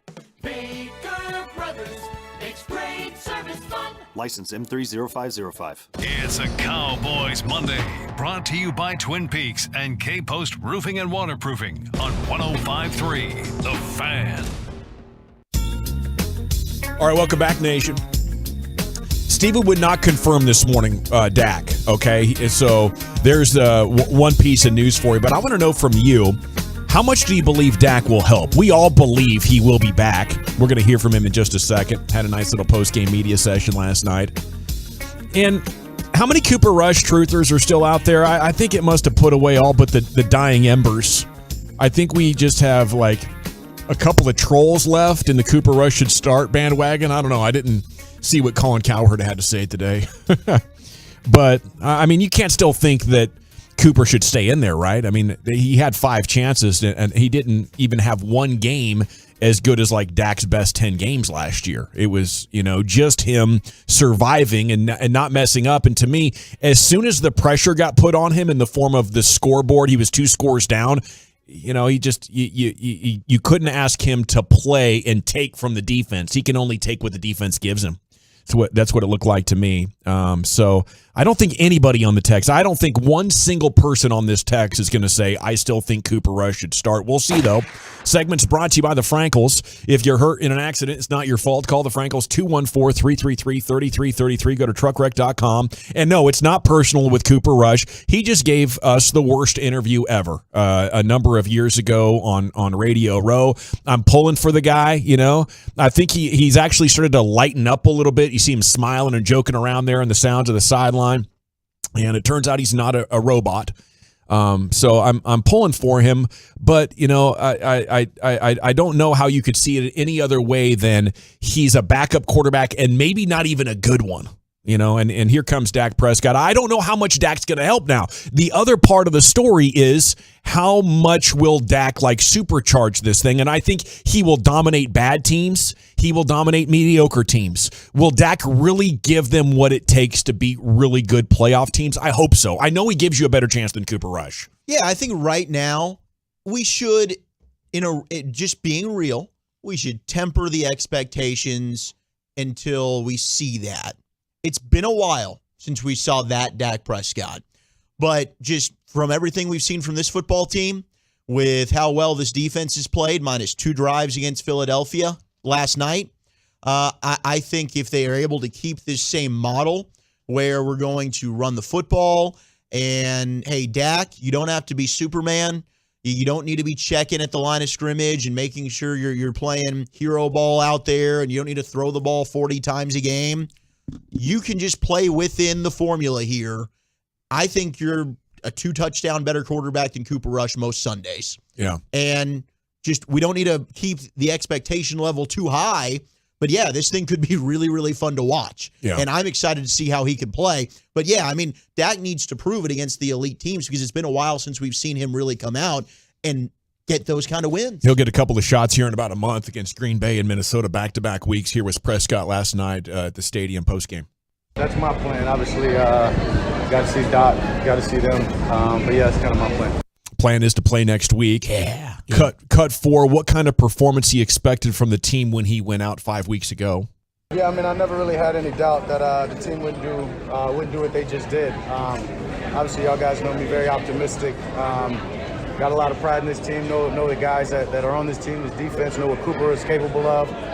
So, yeah, I mean, obviously just disappointed that I couldn't be with the guys along that past 5 weeks, I guess. But, no, excited to move forward and happy as hell with the position that we're in. And, yeah, we can get rolling. Yeah, it just sounds like he's ready to go. I'd have a hard time stepping in between him and the football field if I was anybody in the Cowboys organization, especially with Cooper Rush last night. Like, I know we were saying 100%. But are we like 97 right now? Like he said, his hand's an A, his grip's an A. He wants it to be an A+.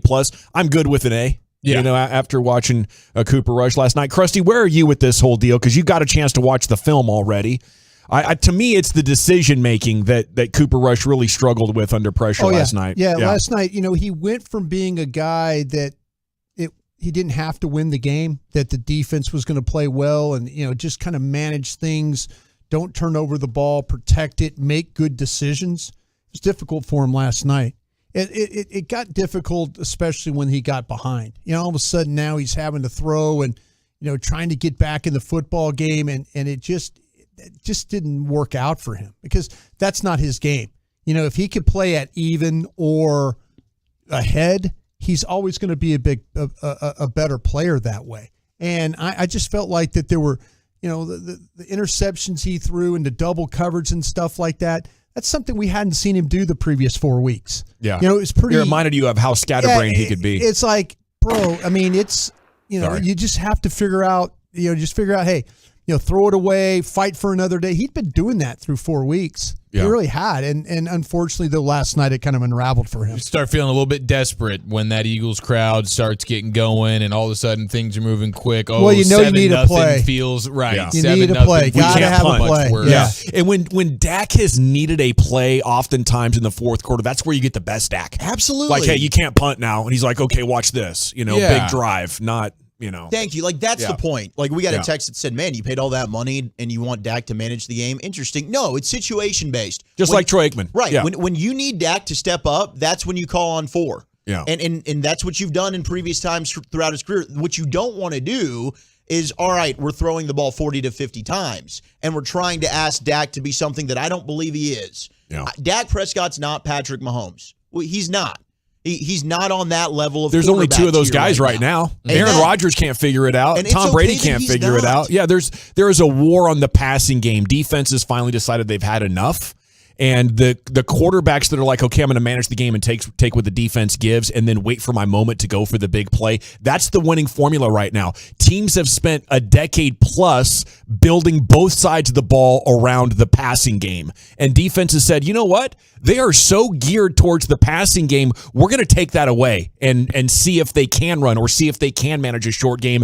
And it is totally miswiring, or I don't know, it's totally sabotaging like some of the better passers that we've ever seen. And now you got to look at some of these guys and reevaluate like who's good, who's actually making efficient offense happen right now. Yeah, this is an adjustment period for these offenses and these quarterbacks, and you're seeing even Romo at the start of that game. Romo is calling it out. This is going to be a lower scoring game, and they're gonna have to drive the length of the field. You're not going to see just these, for the most part, these like 2-3 play drives where they're just throwing bombs on you. And now you have a Josh Allen, Pat Mahomes game where they're going head to head and it finishes 24-20. Yeah. That's where you're at right now. So this is the perfect season to have that kind of quarterback who, hey Dak, you don't have to be Superman for 4 quarters. We need a couple of Superman plays out of you, and I think that you're capable of doing that. Otherwise, we just ran all over the Eagles last night, and we're still very confident in the defense that we have. So I'm confident that if Dak comes in and is his normal self and not the guy that we saw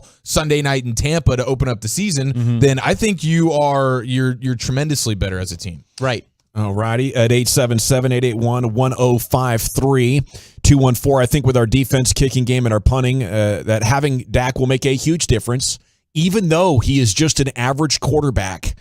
I got him somewhere between 8 and 12. I did a hard look average. at it. Yeah, he's at least and top he's the third. 8th highest paid quarterback in the league. Okay. Like this whole, the Cowboys are paying Dak a ton of money. We need to just get that out of our heads. Okay, like, yeah, the Cowboys are paying Dak Prescott $40 million a year.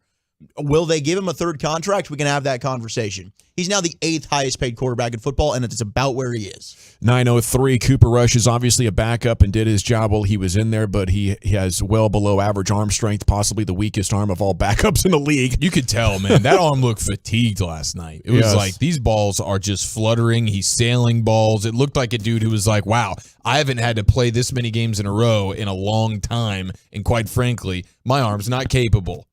214, I can tell you exactly how it's going to go. Dak will beat up on the teams you should beat, struggle against great defenses, and lose early in the playoffs as usual. That's Churd, straight hating on Dak in SoCal. It's so different this year, though, because I don't know who the team that is going to really scare you. Now, I will say this, Steven.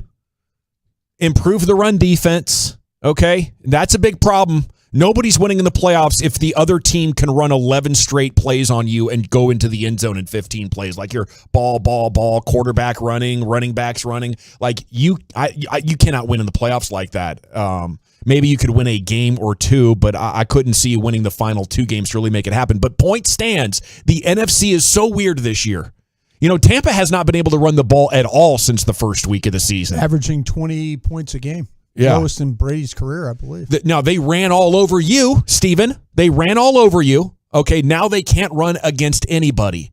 The real reason this run defense hasn't totally decimated you is you haven't played from behind that often. But in the 2 games that you have played from behind, it was an absolute nail in your coffin. Please don't let this opportunity to slip by. Run defense is cheap. Go invest in it. And they don't even need to be full-time starters because you're going to say, well, who are you taking off the field? I'm going to take somebody off the field when it's happening like that and be like, here's a big ugly and here's a linebacker that just sticks his nose in holes and makes tackles. That's not going to cost you a lot of money or draft capital. Cut 5 here from Dak, being 4-2 despite the loss. I mean, yeah, it's good being 4-2. I mean, obviously I'm not too excited about the fact that we just lost, but yeah, I mean, excited that there's a long season ahead. We're in a good position. We control everything in front of us. Okay, and then the second follow-up question here, cut 6 on what's your plan as far as returning? Yeah, sure. I mean, that's my plan. It's my plan. Now, how's the team going to take this? Again, Steven would not confirm it this morning. We'll hear from Jerry tomorrow. I imagine they're going to drag this out as long as possible, right? From a competitive standpoint, you should. Yeah. Like, if you're them, why would you just come out with it? For us, it's nice because then we can know. But in terms of a competitive advantage, if you're a coach, why would I want Dan Campbell and his coaching staff to have to wonder which quarterback's playing all week? Yeah, force them to prepare. Is the quarterback going to give every single run option to the running back, or do we have to honor the threat of an actual running game? And that could have been a big difference last night. How about a silver lining of defeat? Is Zeke back or what? That was great. Look good. Yeah, and that's the thing about it is, and he actually showed balance too, which sometimes we'd seen Zeke in the past not really, been able to, like he gets hit, he goes down, but everything with him there were some really tough runs that he made, kept his pads down, he was physical when he finished. And like I said, that balance, a couple different runs where he was able to spin, bounce off some guys, get an extra 5-6 yards off those carries. Nosebleed guys, I'll tell you one guy who probably wishes Cooper Rush would stay in, or actually 2 guys. Ferguson, is that what we call him? Ooh, Ferguson and Hendershot. Yep. Cooper Rush is turning them loose. Mm-hmm. And if I'm Dalton Schultz, I'm like, yeah, I need Dak back. I think if the draft would have happened before free agency, maybe you don't tag Dalton Schultz or whatever the case. You don't need Dalton Schultz, right? We're moving on from this. I think they were worried about catchers. I think they were worried about having enough guys with getting rid of Cooper and then also with Gallup being on the hurt list. I think they were worried about completely taking all forms of receivers away from Dak. Because it's hard to predict you'd find 2 beasts like Henderson or Ferguson and Hendershot. The move Ferguson makes to get in the end zone where he pulls the ball up, it's almost like a basketball move. I was like, it felt like a Euro step. In real time, I was like, what was that? That was awesome. Both these dudes are really, really good. Like, I like these guys. And no, you don't watch the offense and think, oh, man, the missing ingredients is just a Dalton Schultz 6-yard play. Yeah, but with Dak coming back, watch Dalton Schultz. His game will go to another level. Those two have a really good combination together. But I don't know if Dalton Schultz ever made a play that athletic, that good. And these guys are tough, too. No. Okay, so we could talk about the tight ends. We can talk about the running back. There's some stuff from yesterday's game to, genuinely be optimistic about. And 19 more yards. This team's heading in a great direction. The eventual Super Bowl champion has probably already lost a game. There's nothing wrong with losing a game, especially with the backup quarterback. I don't think the Eagles are a great threat, although I think they could represent the NFC, but whoever they came up against would tune them up pretty good. All right, we got Best of the Weekend coming up next here with Chia Follow, and where are we headed with that, sir? Broadus, as you always say, the NFL was a strange lady this weekend. That was very, very apparent. And how was your first tobacco experience? That's next. Miss anything from your favorite fan show? Check out the podcast page at 1053thefan.com or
Fan.com and browse safely. DFW Sports Station is 105.3 The Fan. Classic Chevrolet in Grapevine knows you like buying to be easy. That's why they created the Classic Chevrolet Easy Pass online buying tool. Visit ClassicChevrolet.com to get started. Chevrolet, find new roads. Thank you, Lucius. Time now for Eric Chiafalo, best of the weekend. Here he is, the chief himself, Eric. All right, we got some good stuff going on today, ladies and gentlemen. Football was absolutely insane this weekend. Broadus had what seemed to be one hell of a time at his reunion on Friday night. I mean, my gosh, that seemed like it was just an absolute turned upside down kind of party, Broadus. And he came swaggering and still made it to the pregame show. So kudos to Broadus on that. I know he's probably hungover as hell. How many people asked for the ring, the Super Bowl ring? You guys weren't wrong. Yep. I bet you disappointed hundreds of people at that reunion thinking they were going to get a chance to see what that Packers Super Bowl ring looks and feels like. 7 to 9 people ask about it. Yeah, and those are the only ones that spoke up. Think about the other ones that were quietly I'll tell you what, you. I learned something about the reunion, though. You'll never go back. I probably won't. For the 50th? No. You can't consume that much alcohol ever again? It's not good for your liver? I didn't have one drink. Settle I didn't down. have one hors d'oeuvre. I didn't have one of anything. The finger foods? You weren't even hungry? I wasn't hungry. You were holding court? I went. You should see. It reminded me of my days of college recruiting when people had to wear name tags. Yeah. And you have to kind of like look at people and like you don't want to look like you're looking at their name tag. You have to kind of keep your eyes like, and then your peripherals, man. Then you glance down to kind of say, oh, that's Dan Orlovsky would be Connie, terrible at a is place that like this. you? Lucius, It looks just like you. You ain't changed a bit. Exactly right. And I'll tell you what was interesting. There were quite a few people there that I Name Connie? No. I feel like there was probably a bunch of Connies at this one. But Lucius was right about Some Earthles. There was a couple of Earthles. About 2 or 3 Connies. Was there Margaret? Lori. Youngest name is Bridget. Yeah, Lori's. Yeah, there were a lot of those. But the thing about it was funny was there a Barb? Linda. Yeah, 100% of Barbara. There was a Barbara. Yeah. There was a Barbara.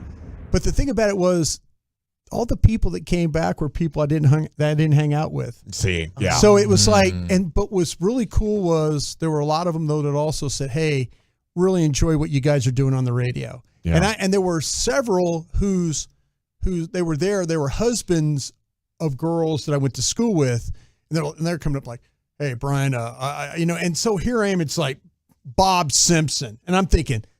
Oh, there's definitely coming what this is. I know, and I'm like, I have no idea who this guy is. You didn't sit at the table with us, Bob. Yeah, exactly. So Bob Simpson comes up to me and he's like, "Hey, Brian, I just want to tell you that I really enjoy what you guys do." And so he's a husband. Is he a big TD Tuesday guy? He loved these guys loved everything. There was a couple other gals who went to school, and they were like, "Hey, your guys' segments are really, really great. We love how you guys are show. You guys are doing a super job." And you're like really appreciative of that. People saying, "Well, thanks for listening. It's really cool and all that." And so yeah, that part of it was fun. But I saw the pictures of you guys at Nick and Sam's. Yeah. And I was kind of like going, can I still make it over there? Could you bail out? Well, I'm sure your party was over. I mean, supper was at 5. Oh, and yeah, then the blue party plate was over by special. Yeah, 6:30. sure. Yeah, they were serving up the Jello desserts by 6 o'clock. You're still out of there with the sun up, right? We were all helping each other get to the door. How many walkers were there? I would just like to congratulate you guys. Like 4 months into being, a regular Air Staff 6A to 7P member, you got the invite from Sean. Mm-hmm. I've known the guy for 12 years. Shocking. Yeah. You didn't really? Yeah. I figured you got the invite. You just didn't want to go. I thought we were being punked in some way. We had zero control over this. I am not sure that we're going to get there, and there's going to, I'm thinking he is pulling a fast one on me and Walchuk right now. We're going to get there, and there's going to be no sign, no names, there's no table available. You guys, we don't know who or where you are. I don't know. I thought me and Sean were cool. I don't blame you guys. You're not in charge. But.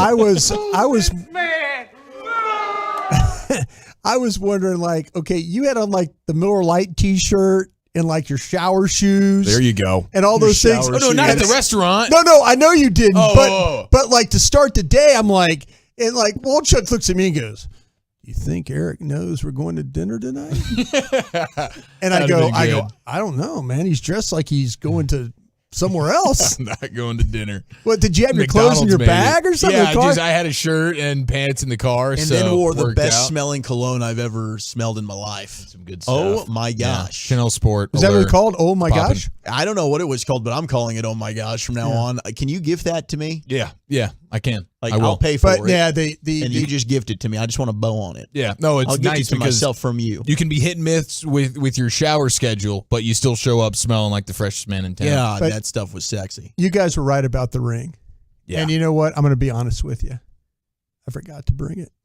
Oh, no. I kept telling you I didn't want to win. Don't mean a thing if you don't got the ring, Brian. You put up a stink, and the whole time you knew you bleeped up. Yeah, I did. It was just an old man brain fart mistake. Yep. Oh, yep. Sure was. That's apropos for a 40th high school reunion. You guys were right. You have to forget something. You're right. Well, now you got to go back for the 50th. No. Absolutely not. I'm done. There was nobody there that I went to school with these people, and they're very super, super nice, and they're probably listening, and thank you for listening. But no, they weren't hanging out with me, and I wasn't hanging out with them. I looked at my yearbook, and I graduated in '94. I didn't recognize these people. I look at their names and their faces. No, I didn't go because I didn't want these awkward moments. It was awkward in high school when I'd known them for 10 years. Now I haven't seen anybody in 30 years. I wouldn't recognize it. Yeah, we just had my tenor, and I was out of town, fortunately, but I would not have gone had I been here and available. Okay, I had a couple ladies at the reunion. Hollering? No, they absolutely wanted nothing to do with me talking. Oh. These were gals that back in the day, I probably wasn't perfect. You know, you rejected them. Well, things along the way. You know, I just wasn't very smart, and so all of a sudden you're like humping and dumping. You see the name tag, and you're like going, okay, this could end. This could be really bad. Oh no! And it ended bad. Oh, two of Cheryl. them. Oh, I got the side eye from two of them. Uh-oh. At this thing. I mean, not even like. Did you have to look at those name tags, or did you? Remember? Oh, I recognized them, and they recognized you, and exactly, and they, if the old looks could kill. I'd have been 6 feet under, for sure. You say you're going to call me back. It's been 54 years. Still been waiting. Lucius, once again, you're not wrong.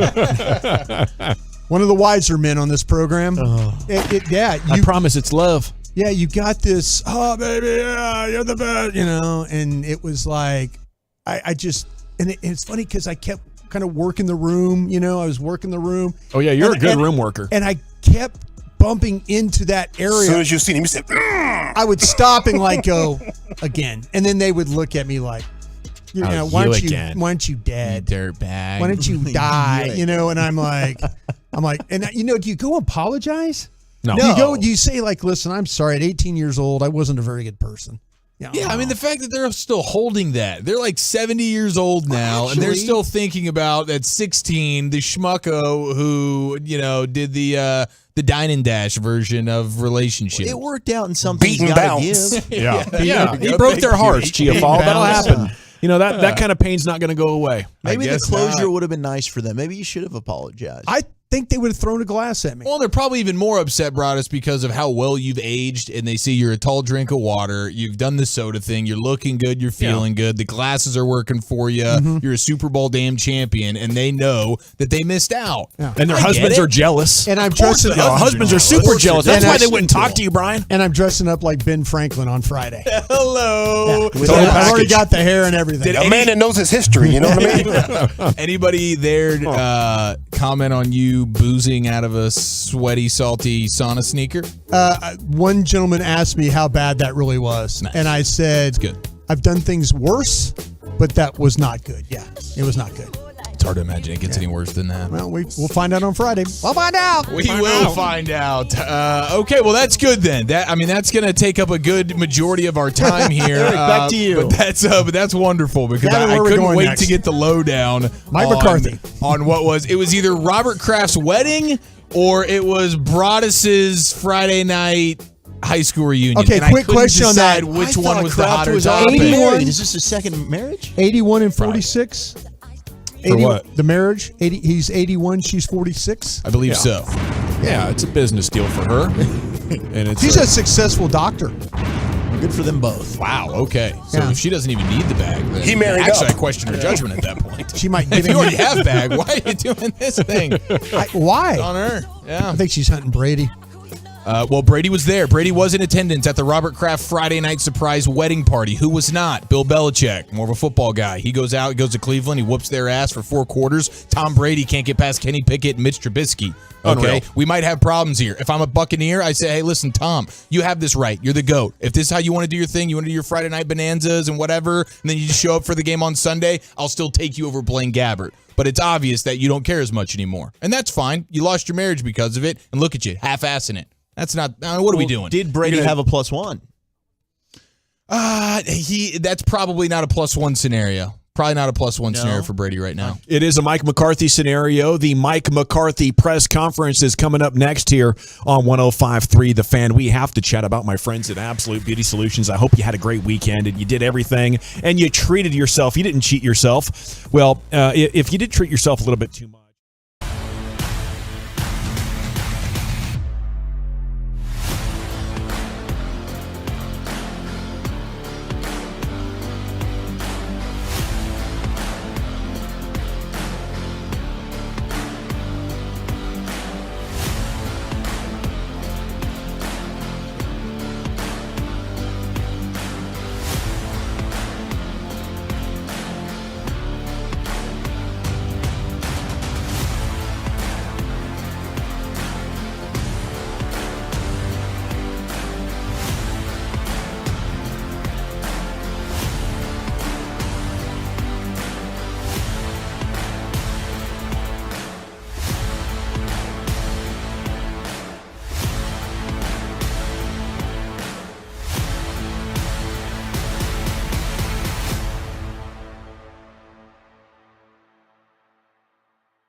Okay, it is hour number 3 of the G-Bag Nation here on 105.3 The Fan. Let's talk about Coach McCarthy. His press conference is coming up in just a moment here on your home of the Cowboys. They're up there at the Star, and they're milling about. But Mike has not approached his podium yet. So this gives us a few minutes here. Truckwreck.com fan text is open at 877-881-1053. The fourth down decision that rocked Cowboys Nation is the topic. Would you trust him in a Super Bowl? I mean, there's going to be more high-pressure situations, and I just don't think he is either paying attention enough or has the cojones or is smart enough. I don't know which one it is to be like, hey, guys, we're about to mess up. Like, the reason you're a head coach is because you have the experience, you have the ability to confront people that need to be confronted in a professional way right in the middle of the heat of battle, and you need to be able to recognize when your team's about to make a massive mistake. Like snapping the ball in your own area when it was obvious you've converted the first down on fourth down. And then the explanation last night was just unbelievable. I'm sure he's going to get asked about it again, but I want to ask you guys right now about it. Where's your Mike McCarthy comfort at 877-881-1053? What are we saying, guys?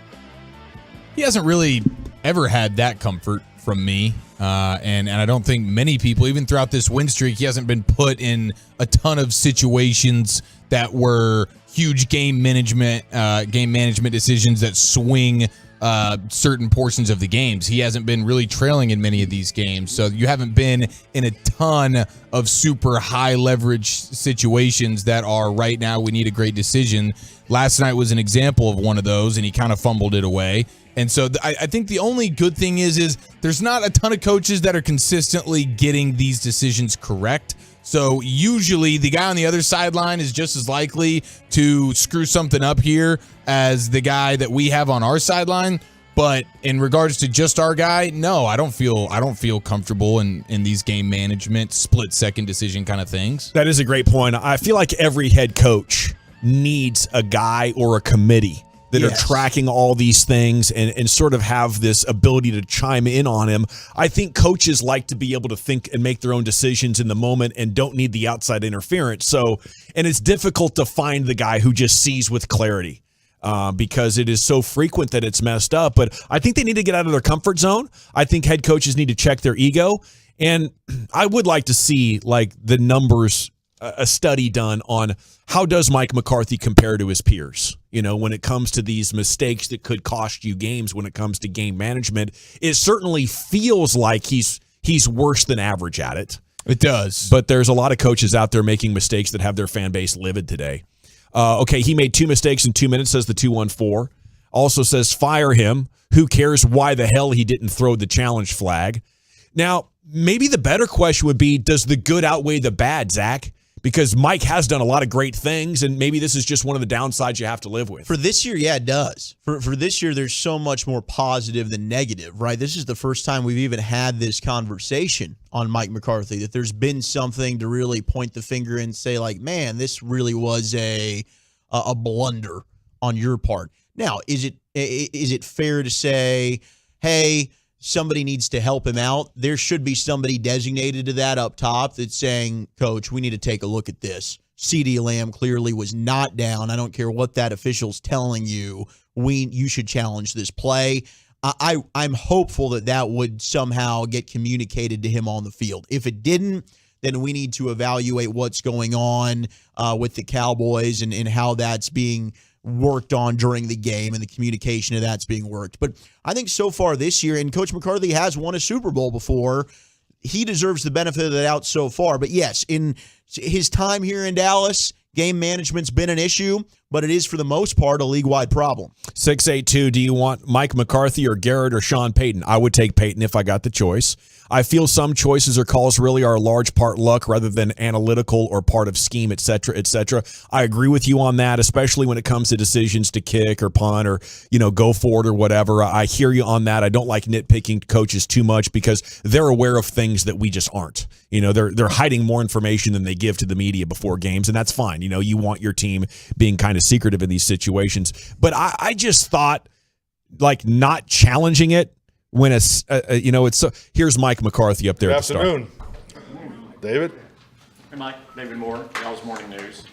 If I should record instead of play. Long night. It's the colors of the end. Long night. If Dak is able to return this week, you've now Cooper Rush has started for you for 5 weeks. How did he perform in those games for you, and what did that performance mean for your team during this stretch? Well, I mean, we look at Cooper's performance. I think you start with the the wins. I think like anything at the position, it's the most difficult position in our game. So he kept us in full game plans, which is which you want, where you want to be with your backup quarterback. So, and most importantly, I think when you're able to continue to play like that, your offense has a chance to grow. And I think if you just spin that into last night's game, I thought the run blocking unit improved. The second level, finish, it's an area we continue to work on. Protection, a couple of protection adjustments that were made in the game. Credit to Cooper there. And then the passing game. So, there's some things we'll continue to work on. So I think not only winning games, number one, but I think the ability to conceptually stay on course, get through your menus of, what you work on in training camp, and and he gave us that opportunity, and should be recognized for that. So, he's put us in a good spot for Dak is going to be cleared here officially. I think I haven't spoken to the medical group yet, but the anticipation is for Dak to be cleared today or tomorrow, and then he'll be returned to practice on Wednesday. Okay. I was going to ask you about Dak being cleared, but Clarence before we start talking about, can you talk about the running game, especially the Zeke Elliott's performance in the second half there? Yeah, I thought Zeke and Tony, but the physicality what Zeke ran was so impressive. I thought his ability to break tackles, and when you play in these outdoor games, I mean, he's built for it. And Tad was asking me about, the first time I saw Zeke as a player, 2016, up in Green Bay, and I just remember the first time you came running down the sideline, you could just, you could feel the power in him, and obviously his stature.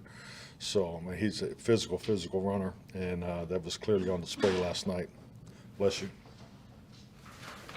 Mike Tyler with ESPN. What you say you can run the full game plan? You ran the full game plan with Cooper. What changes when Dak comes back, or about your offense? Is it? Well, nothing will change. I mean, the only thing will change is how we view the defense we're getting ready to play, and how we want to attack them. I think like anything, it's I think sometimes people misconstrue when you say, oh, your backup can't run the whole game plan. It's not that he can't conceptually or mentally run the game plan. It's you got to remember Cooper's been here a while. I mean, these concepts, Kellen and Cooper have worked in the past together. So there's basic concepts that have been a part of this offense that he's ingrained in. He has a really good understanding.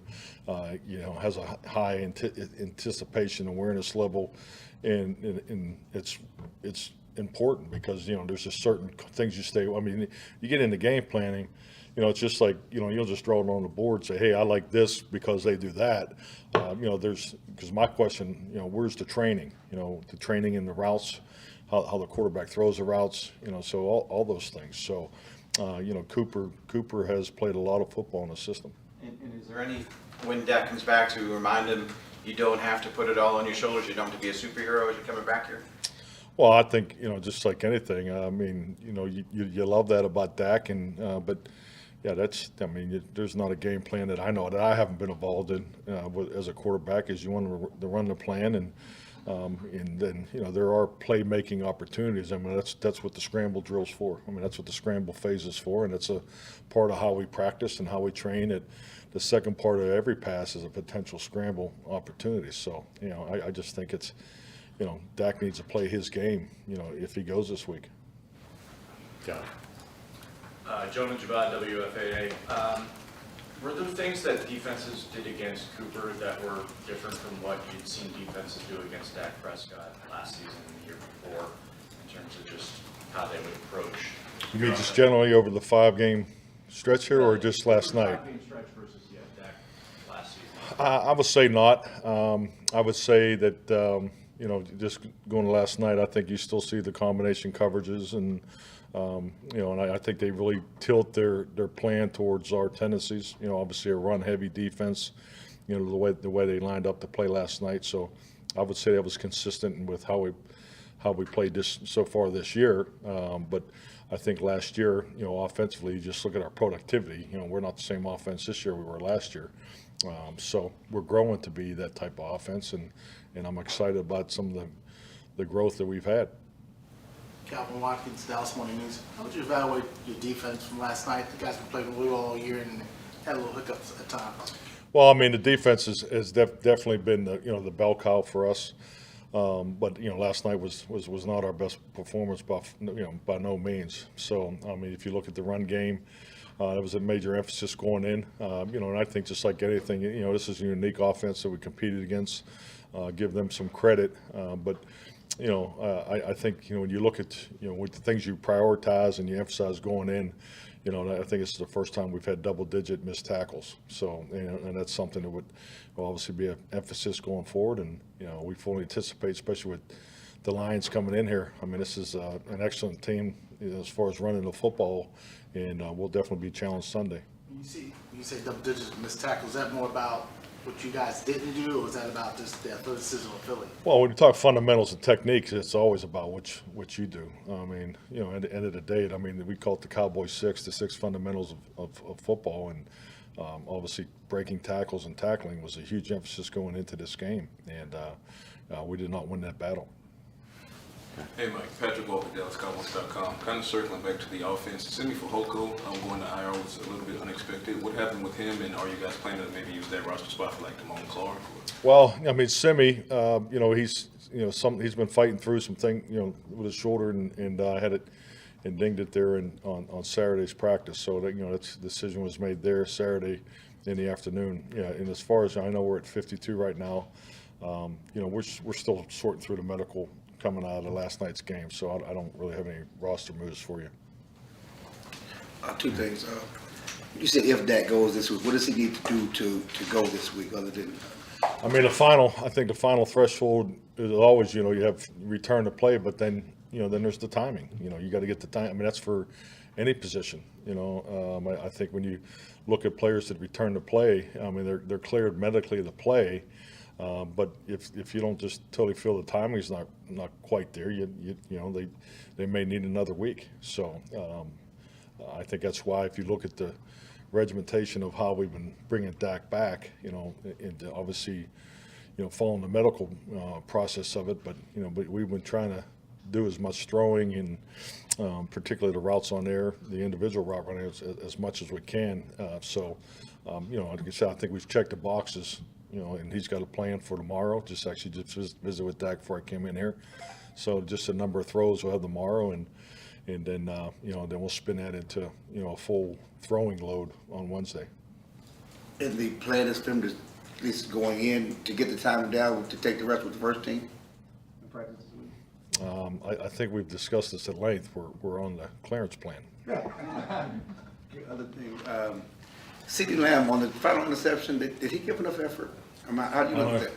Oh, I think what I saw on the video, I think he felt he was down. The coaching point there obviously got to touch him down. I mean, it's he needs to touch him down on that particular play. I mean, go out to the ball even before the interception. I don't know if he could have. I don't recall that part of it, but yeah, I know the coaching point was to touch him down after the interception was made. Dalton Schultz, did he get nicked up Saturday as well with Simmons? Dalton, was more of a when we walked off the field, Saturday. And really, I'd put Dalton in that timing category I just talked about with Dak. Medically, we felt like he was across the threshold there, but just the timing and everything, it just wasn't quite right. He was a full participant throughout the week, and obviously Dalton's a starter for us and one of our veteran leaders. So just didn't feel quite the timing was we just weren't quite right. How'd you like those younger tight ends stepping up a little bit for you last night? I thought the younger tight ends improved. I thought they had some really good opportunities. I think the biggest thing is, they at moments played like young players. You look at the footwork and technique and some of the things. Peyton is a twitchy, explosive young man that's doing everything 120 mile an hour. We just got to get him down to the speed limit once in a while. So, but I thought they did a lot. I love their competitive spirit. Jake was productive. So did a really good job, particularly in the pass game. His opportunities, battled like hell in the run game, and and Peyton did some really good things too. But these guys need to play, they need to work, they need to padded work. They're young guys that their focus is on the fundamentals and techniques. Kyle Yeomans, DallasCowboys.com. How would you rate the play from the left guard spot yesterday between Peters and McGovern? Well, I mean, Jason didn't play much, so I thought Connor definitely improved from prior. I think Connor's now back being healthy. I thought this is the first. I thought we got to see the full Connor McGovern, so I thought he definitely took a step forward. Mike, when you look at this stage, it's 6 weeks through without your starting quarterback, some of the other significant injuries you've had. The fact only 3 teams in the conference are ahead of you and all 3 are on your schedule the rest of the way, would you have taken that sight unseen given the circumstances getting here? Thank you for the information. Haven't thought about it, haven't looked at it. I'm really focused on winning this next game. And to me, I think the first time that, I will really look at those things is on the bye week. I know, with our bye week coming after the 8th week, I think that's a really a natural break in your season on all counts. I'm talking about the medical, the analytics, everything. So it's important for us to get this next one, especially after losing a division game. So, and that's always an emotional turnaround that you just got to stay on top of. So, and especially coming off of a Sunday night and the traveling and all those little extra things that go into these type of games. So that's really where my mind is. Ben Bluffenberg, Dallas Cowboys Radio. Getting back to Jason Peters, took 4 snaps. Was that injury related? Did he have to come out or? I don't know. I just think the biggest thing with Jason, is, I think he's doing an outstanding job, especially with the extra work that he's put in. So, he's looking better and better each week. So, it's just, really, the continuity, the communication, those are the things that just him not being here that we're continuing to work on. Connor's battled some things earlier in the season. So we just wanted to, let Connor go. And then if we felt like we needed to make an adjustment there, we would.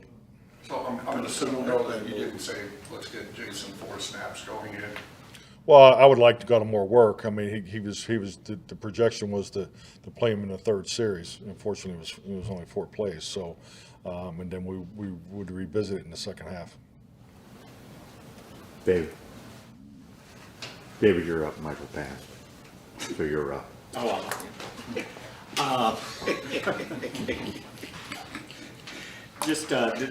You talked about the tackling being a premium going into the game, and they were able to gash you in a few cases, but is their running game unlike really any other? I know Detroit has they're a different style of running. How does Philadelphia stack up with some of the other running teams? I think conceptually it's definitely unique. They do a really good job challenging you. It's something that, if you get back into just the characteristics of what run defense, the challenges that you have. It's with the way they evaluate the C gap.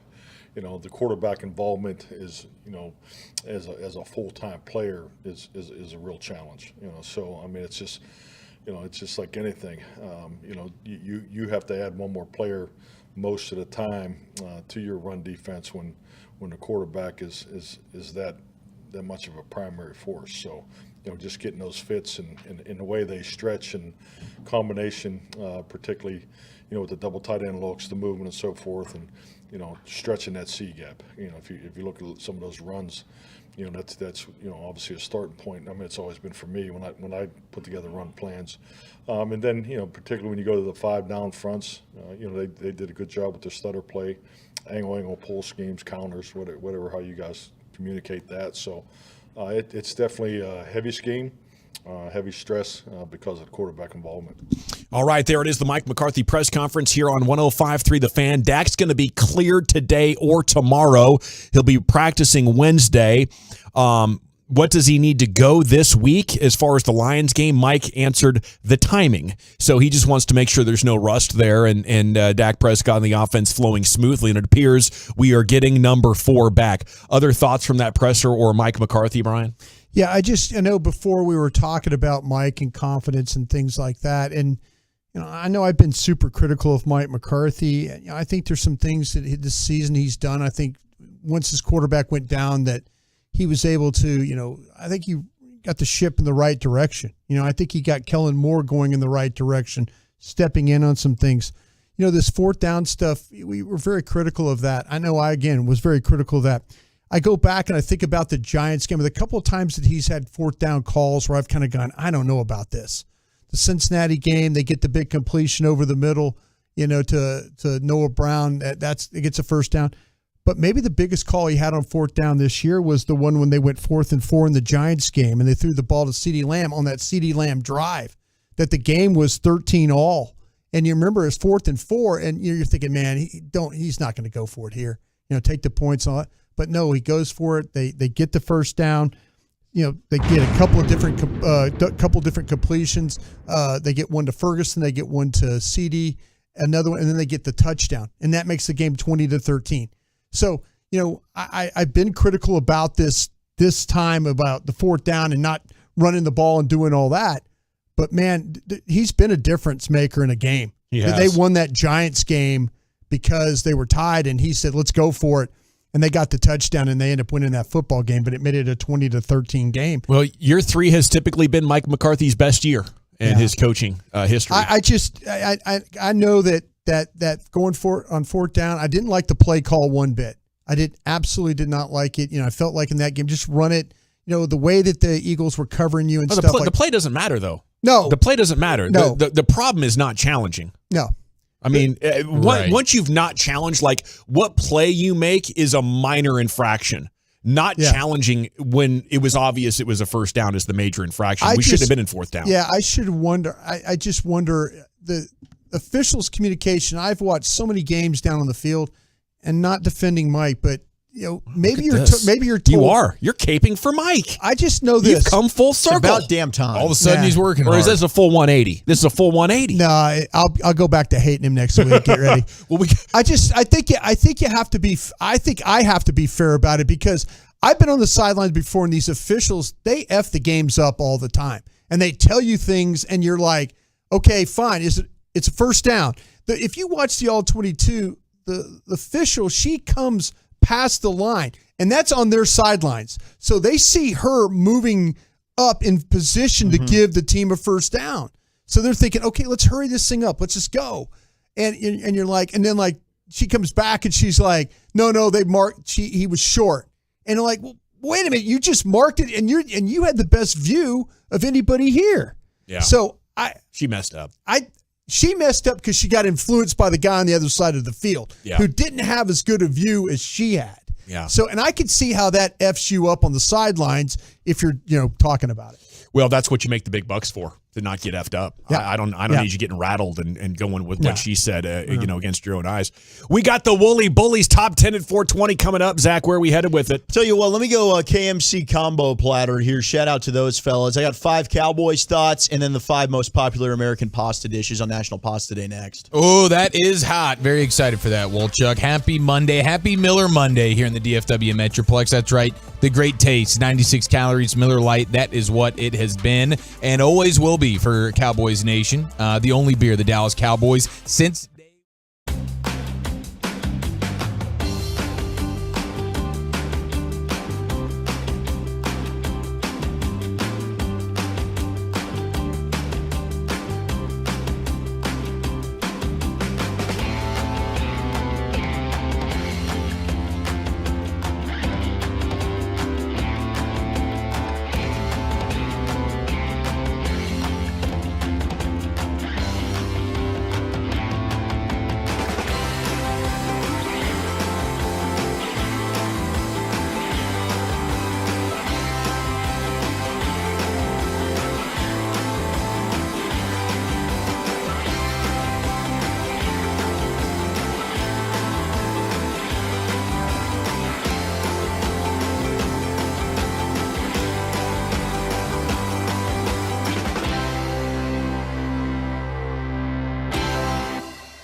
Roofing and Waterproofing on 105.3 The Fan.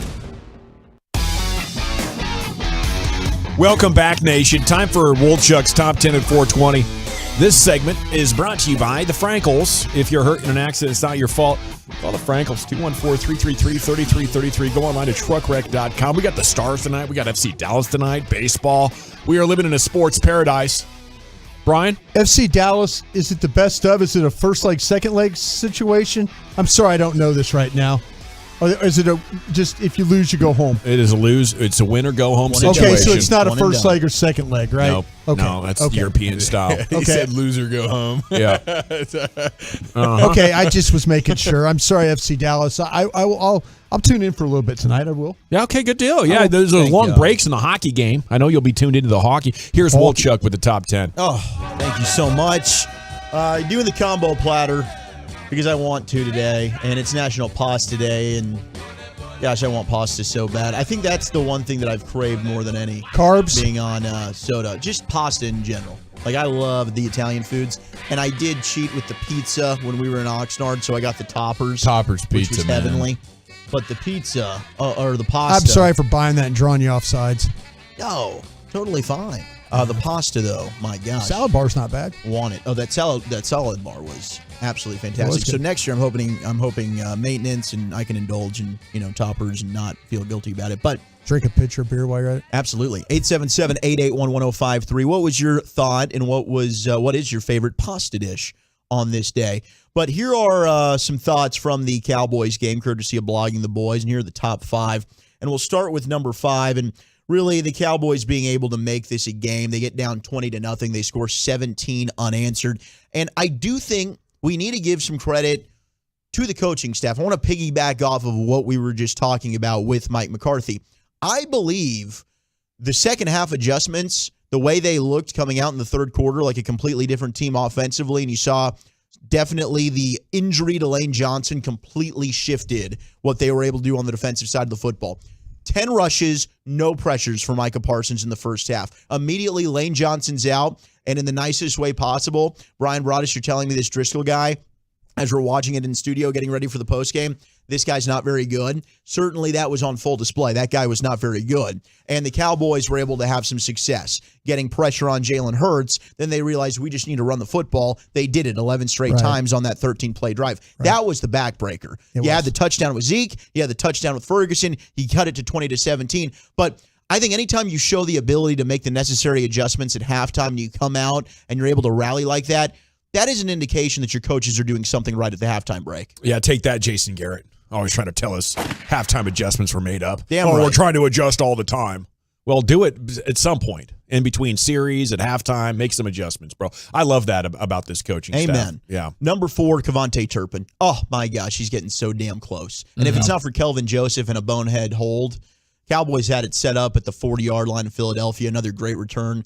When's it going to happen? I mean, we're just waiting. Very soon. I'd say McCollum with a heck of a block on the kickoff return. I mean, they're going to run that ball to the middle of the field, and all of a sudden he decides he's going to take it up the sidelines because they've got the Eagles pinned inside. McCollum got him a block that got him up the field. So great job by him making that happen.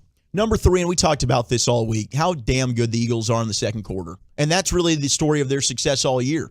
They're not a fourth-quarter football team, but they dominate the second quarter, they build that lead, and then they sit on it in the second half. And that's what they did. 20 points in the second quarter. They went on that long 15-play drive that ended up carrying over from the end of the first into the second quarter, and they scored right at the beginning. But they dominated with that second quarter surge. They have 112 points so far this season in the second quarter, the most in a 6-game span by any team since the 1950 Rams. Cowboys couldn't weather that storm, and it ended up costing them the football game. Yeah, man, it was. We had talked about it. The Cowboys had been kind of sluggish in second quarters this year, and the Eagles are far and away the best team in the second quarter, and it worked out perfectly for them to score on the very first play of the second quarter starting, and then it was just an avalanche after that. Number 2, the no challenge. And we talked about this earlier, but Mike McCarthy, I mean, the Cowboys have to figure out moving forward, we need to correct that. If there's ever a situation like that, somebody's got to be on the headset, coach, I don't know what the official's telling you. That's a bad spot. We need to look at that because CeeDee Lamb, an outstanding effort to stretch that football out to get that first down. Two horrific decisions in that second quarter. Micah Parsons taunting and Mike McCarthy not challenging. And hopefully those two guys make sure that never happens again. But number one, and this is overarching, last night and the officiating game to game, and Brian, you give us an excellent breakdown of these staffs and what to expect, what they're going to call. But the Fowler offsides was one that just it infuriated me. You can't do that. And there were a couple bonehead mistakes. I hate it. I thought it was a weak ass call on Micah Parsons, the taunting. But Micah knows moving forward, hey, just can't do that. But the Fowler jump offsides, the Fowler up, that ended up extending that drive for the Eagles to go up 7-0 and really snowballed that second quarter. So those are some of the thoughts. Now, the top 5 most popular American pasta dishes on National Pasta Day. Gentlemen, around the room real quick, your favorite pasta dish? Oh, God. Chicken fettuccine Alfredo. Love it. It's really, really good. I'll go with my mom's spaghetti. Still waiting on it. I know Bobby Belt's had it, and I hate it, but I haven't. Anything, wow. Anything, That was not a euphemism. I like anything with rigatoni in it. The long tubes with the sauce. Have you had the rigatoni D at Maggiano's? I have, and it's very, Pretty damn very good. good. Yeah, anything to eat with the rigatoni because the sauce. I love that with like little sausage Like slides in meatballs. there. Yeah. Right. Yep. That's my guy. Eaties has a thing called turkey tetrazzini. That's me all day. And Macaroni Grill has penne rustica. Ooh, that sounds good. Yeah, that's me right there. That sounds really good. Tetrazzini is I got to get that turkey tetrazzini, man. Number 5, fettuccine Alfredo. Ah, yes. popping. Number 4, penne alla vodka. Yeah. Number 3, the spaghetti with the meatballs. Yes. It's always better the next day, too, by the way, that It spaghetti. is. And Eric, you had the pro tip. Well, you just throw it in there. You throw it in the pan. You reheat it in the pan with a little bit of oil. Yeah. There's no microwave in this thing. The second day pasta refried up is just unbelievable. That's my guy. Number 2, baked ziti. Baked ziti's baked excellent. ziti. That's one thing my South African Jewish mother can make. Not Italian, but her It's baked number 2, ziti is right? very You good. said Number 2. Is ravioli going to be number 1? No, it's outside the top. It's in the top 10. Oh, It's okay. outside the top Maybe 5. like a tortellini situation, No. or like a shrimp Alfredo, or Number 1. Think pasta in America. that's what Ship or RD? macaroni. Close. Oh Number my 1. dear God. Macaroni and cheese. Wow. Yep. Number What 1. a give up. I know. Oh, man, yeah. I know. I'm not going to be personally offended by this. I'm just going to move on amicably. I know. Number 6, by the way, was indeed the ravioli. So shout out to that. We could have ended up bumping everything up if you wanted me to throw out the mac and cheese, but the kids out there, they love it so much. And lasagna, Yeah, getting texted in lasagna. quite a bit. Lasagna's excellent. Lasagna's a home run. Yes, absolutely. 100%. No joke. So there you have it. Thanks, Wolchuk. Around the NFL, top stories from pro football are coming up. We have a Cowboy ticket giveaway in the 5 o'clock hour. You're going to want to stick around. Your chance to win Cowboys tickets is coming up pretty soon. And it is Flagtober, 105thefan.com/Flagtober. We'll send a 2022 G-Bag Nation flag anywhere in North America. When we come back, it's time to go around the NFL. I want to chat about Window Nation before we do that, though. Window Nation, it's the best way to get new windows here in North Texas. These folks' factory is 15 miles from our broadcast position. Window Nation, windows made in Texas.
License TACLB 000521336E. Get the latest info on your favorite DFW sports teams, contests, videos, podcasts, and much more. Check out 1053thefan.com. And thanks for turning it on and leaving it on. The Fan.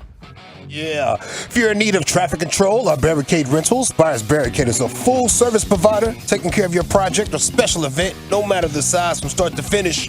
It is the Texas Authority in Barricade Rentals.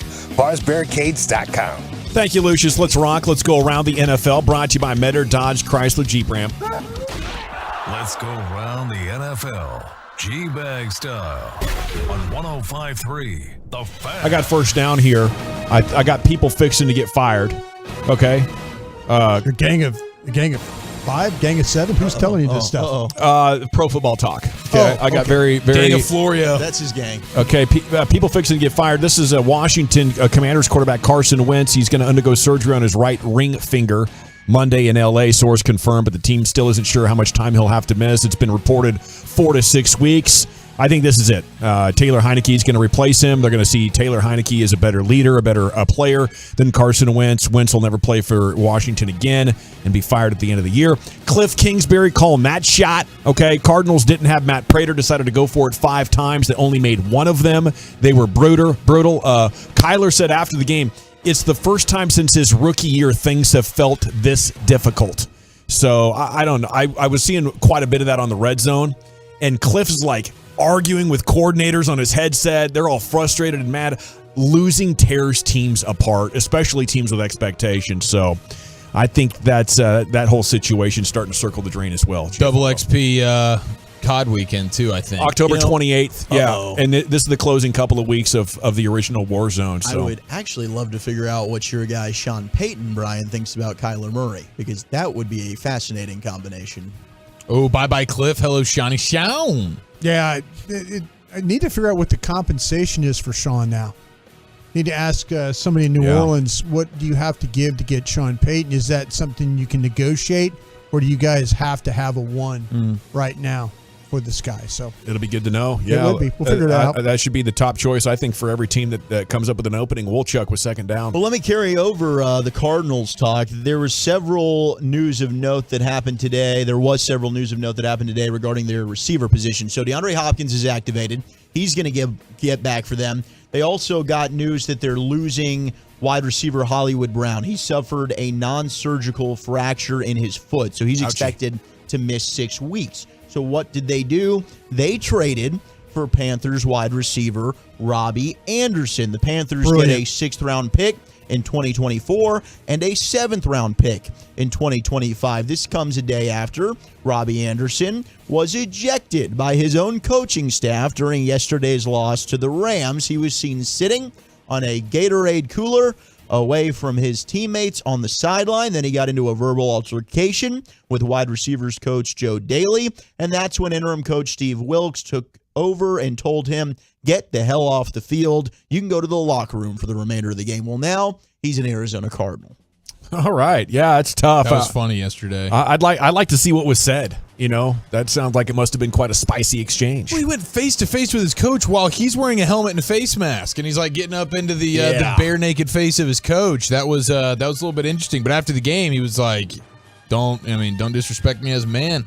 I won't have to put my face mask in your face." Well, they didn't wait very long before they shipped him out, and they didn't get a ton of compensation. No, I bet you it's one of those things where it started as they're walking out of the stadium. Yeah. I bet you that and Scott it worked out for Arizona. Yeah. Well, nothing like selling low as hell on a guy.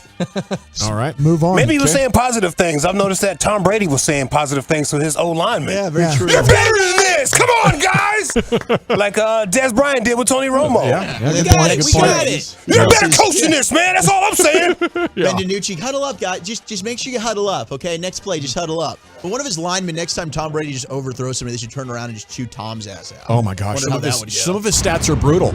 Like, hit under pressure, like, Tom might have finally hit the wall as far as age, and we're finding out they got to, like, swipe 100 credit cards every offseason to keep a good enough team around him for him to excel. Because they're asking an awful lot of him right now, and it's a big old fail from Tom Brady. And, yeah, if I'm those offensive linemen, I'm like, Tom, take care of yourself, bro. look in the mirror. I know you're the GOAT and everything, but that does not give you a right to play horrible and call me out for everything, including F-bombs. My kids are watching, dude. You want to cuss me out in front of my kids? You might get fought. And I outweigh you by a lot. Here's Broadus for third down. Tell me who I'm talking about here in the NFL. And this is his coach talking about him, so you tell me who it is. He works as hard as anybody. Special treatment? There's been a few guys that have missed some meetings, some practice for special things. Todd Bowles Brady. Your final answer? Well, he bailed on the team for the Robert Kraft wedding. That's exactly who it is. Nailed it. There you That's go. what he said. Yeah, Todd Bowles. They're asking because he's now having to answer questions about special treatment that Brady is getting. So it's so funny. You guys were talking about all the Brady stuff. He's the GOAT. Yeah. If anybody's getting special treatment. But that's Todd Bowles gave Amen. it the, it kind of comes with the territory and don't worry about it. So he's basically saying Brady's going to do whatever he wants. I agree with I have no Coach. control over the situation. You're in a situation now where, hey, listen, if you're a Buccaneer, like it's Brady, and you'd rather have Brady on Sunday and 75% commitment from Brady than 100% of Blaine Gabbert. So you Sure. take this, but we can also acknowledge Brady. You are kind of 1 foot in, 1 foot out. On a Friday night, you're going to the Robert Kraft wedding. Brady, almost of any other year, when it's not like the obvious, like we're getting out of here, this is retirement time. Brady's not going to that. He's not going to that on a Friday night. I think it was Giselle holding it together.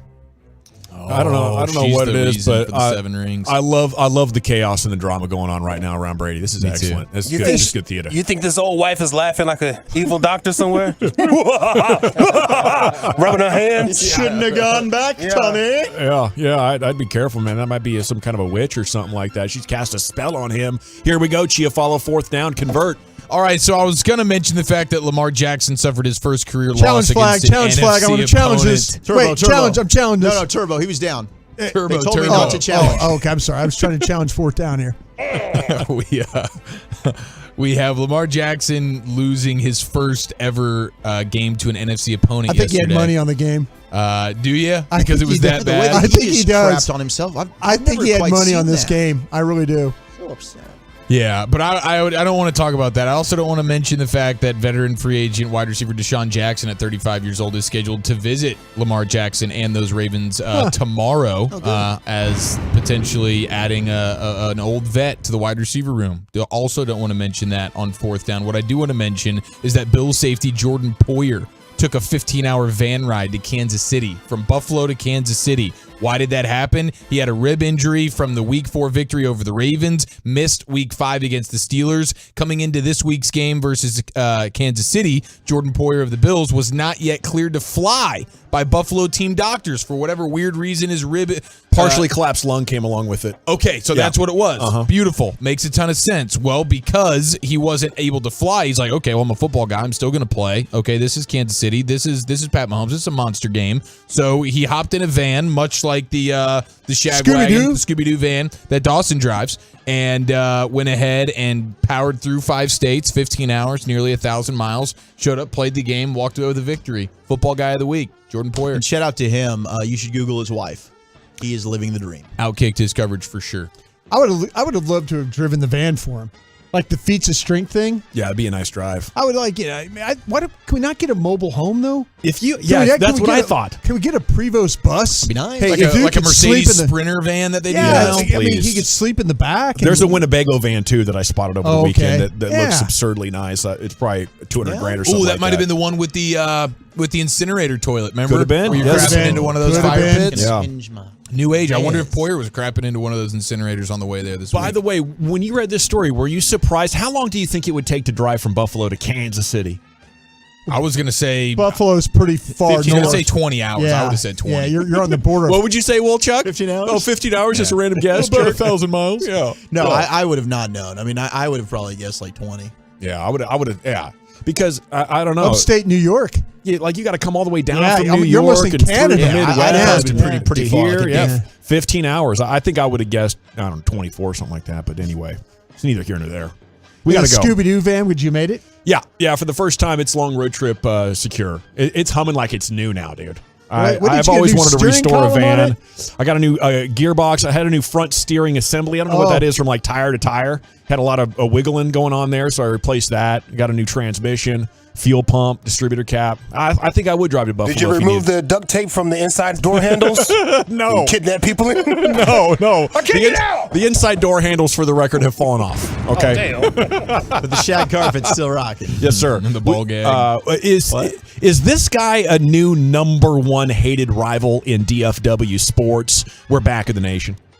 Blasting out 100,000 watts of FM sports talk power and streaming 24/7 on the Odyssey app. This is DFW Sports Station 105.3 The Fan.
Hour 4 of the G-Back Nation here on 105.3 The Fan. Hope you're having a terrific day.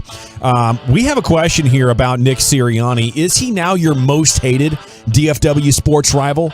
Obviously with recency bias, most people would say yes. You have to sit down and try to think of somebody you are hating more now than Sirianni. Couple of moments. That's game bleep you towards the Cowboys sideline. At times he had a drunken energy about him as that game was winding down, and then as he's heading to the locker room, the how about them Eagles, obviously mocking Jimmy Johnson. Something about the Eagle hate for Cowboys is intoxicating for the people that work in that environment, and they can't help but get sucked up into it. Brian, of course, was immune to it, being a DFW guy, so his remedy was just to not tell anybody that he was from Dallas. Yes. Because he knows how toxic and intense and passionate that is. But yes, Nick Sirianni today finds himself as possibly public enemy number one in the DFW sports scene. The truckwreck.com fan text is open at 877-881-1053. Who else you got out there?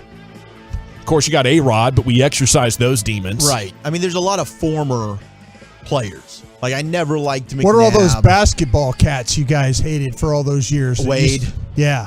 I can't stand Dwayne Wade. Yeah. Never liked him. Morris brothers. Oh, yeah. Maybe one of them in particular. I can't remember which one. I think it was Marcus Morris when he was with the Clippers. Bruce Bowen. Never liked Bruce Bowen. He was always very hateable for the Spurs. Did a lot of trash talk as well. But otherwise, man, right now I think it's Sirianni. It's the punchable face. It's the bravado. And yeah, I mean, he just kind of has that, like, he's just unlikable. He's embraced, the way he talks. He's embraced the whole Philly culture. Yeah. He wears former players' jerseys to games. He wears Philly's jersey to press conference. He shows up at the Flyers games, and stuff like that. So he's actually played it pretty smart. Yeah. If you want to, I just remember telling Sean Payton this about going to work at the Saints. I go, bro, go to every festival, drink every beer, do every shot with them, and get them to love you. And I think he was going to do that anyway. But yeah, that's some sound advice, man. And good for him. But that's drink the beer and take the shots, bro. That's what I'm saying. I'm like, he's like, I'm a Midwesterner. I'm like, no. They'll love you if you just show that you're one of them.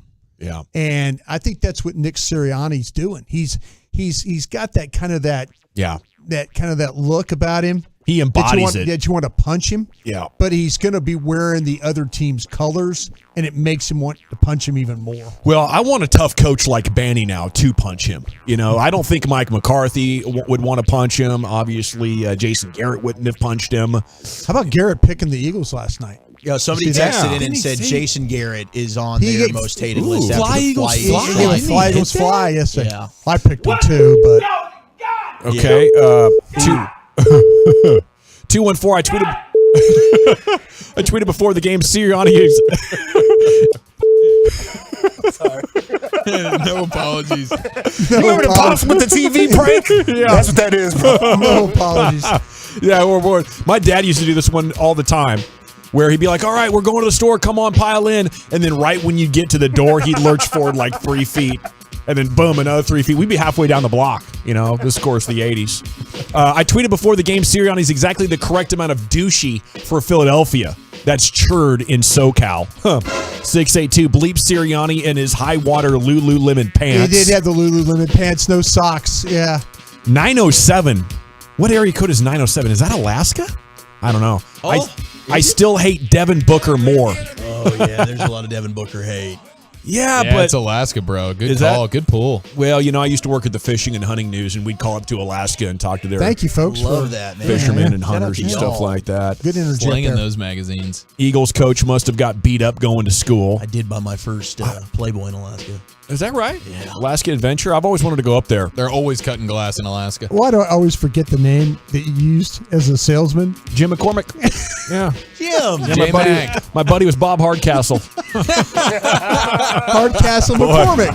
It was an amazing job, dude. For $59.95, this is like 98. You get 2 years of the magazine and a knife. And a free Mitchell spinning reel. Oh, spinning reel. Yeah, or a rod we did. We would do knives from time to time as well, buck knives. times. We'd send you a knife, a little pocket knife, and a free copy of the magazine, and then we would call you and say, hey, how do you like that magazine and free knife we sent you? And it was like shooting fish in a barrel, dude. Jim McCormick here. And like at 20, 21 years old, I'd make like $120 or $150 a night in 5 hours. Wow. Selling this damn magazine. I didn't want to go to college. I had it made in the shade, man. Life Can't was believe good. you gave that up, bro. Right? I know. Speaking of I did. jerk. I had to get back to college and try to get into radio. People just went on TV now. Look at him. Look at his Okay. face. Oh, droopy face.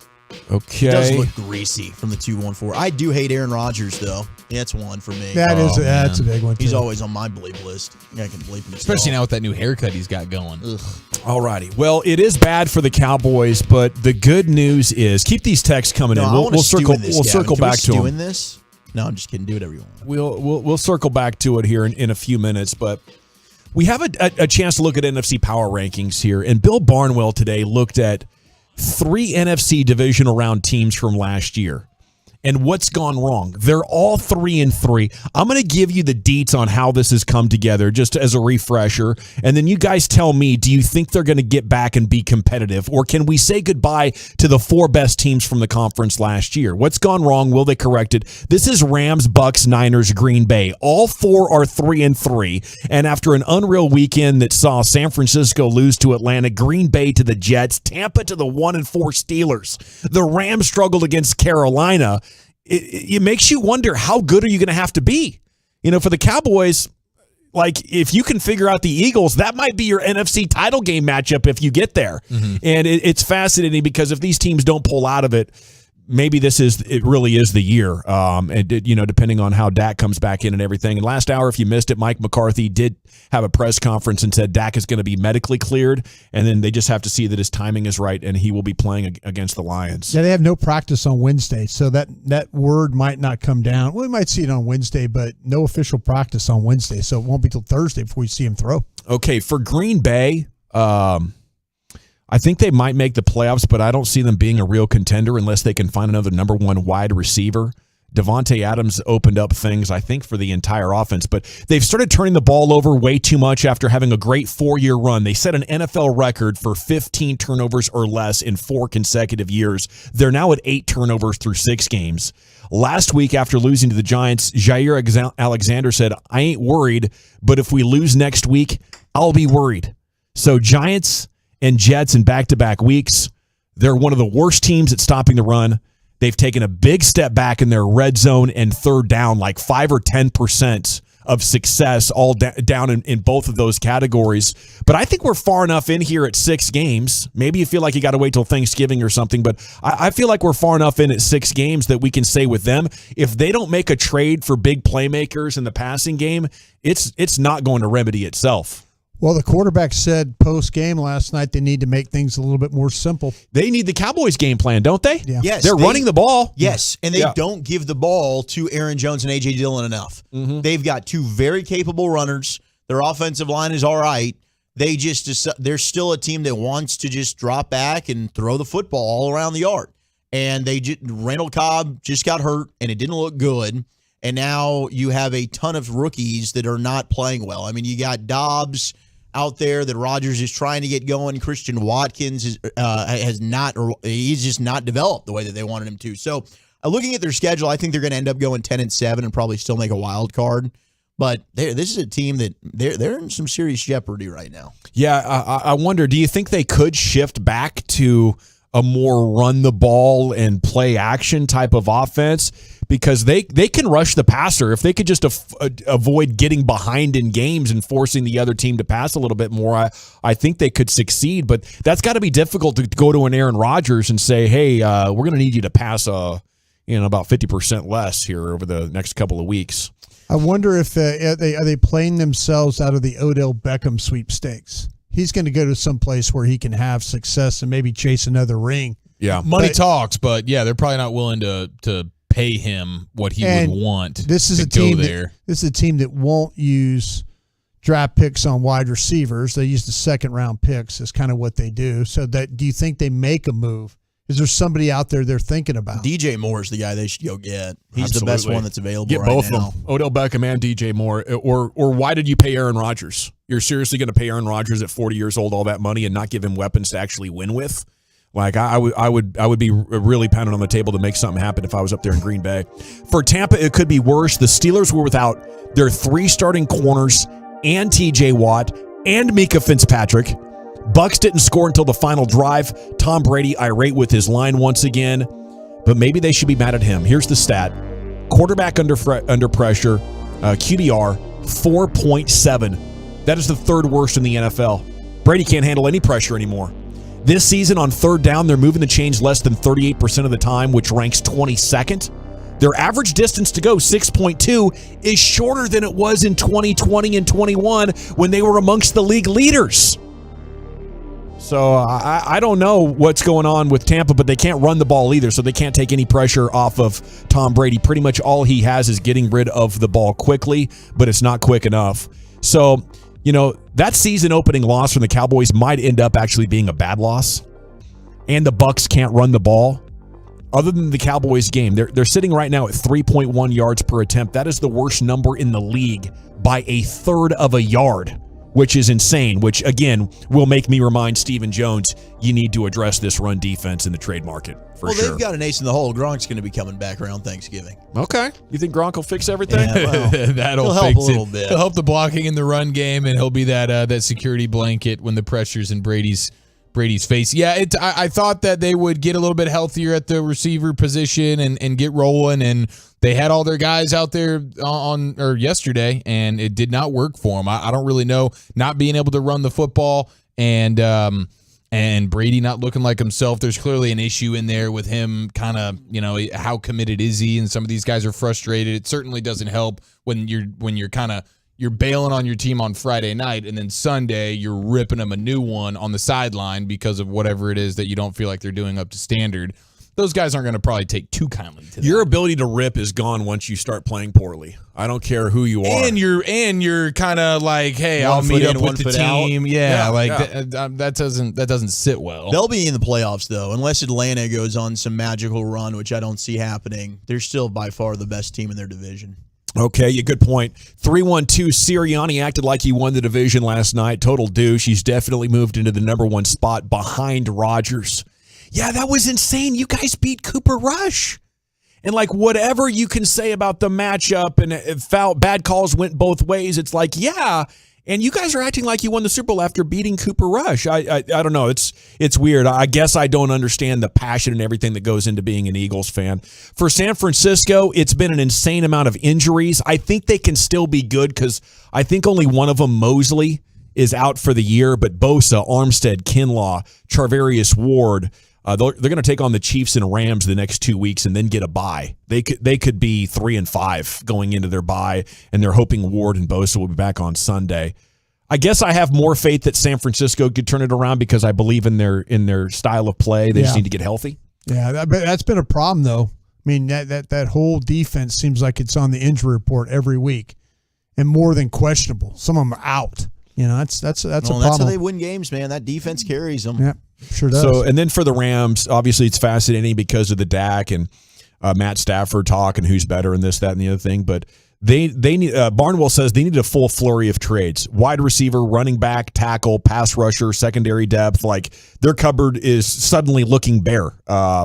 But for now, they aren't doing anything well enough to even be a factor in the Super Bowl hunt. Turnovers becoming the story. Nobody has turned it over more than Matt Stafford since week 12 of last year. He has 20 interceptions over the past 17 games. They can't run it at all. They have gotten almost nothing from Allen Robinson, and they aren't getting any pressure. Last year, they were 5th in the NFL at pressure rate, and now they are down at 27th. Their left tackle's now out for the year. Yeah. Joe Noteboom. from Yeah. Plano Senior High, my alma mater. Achilles He's done. injury, right? Yeah. So their offensive line's not getting any better. All righty, at 877-881-1053 is Sirianni now one of the most hated. The Eagles beat the greatest defense ever based on all the talk last week, LOL.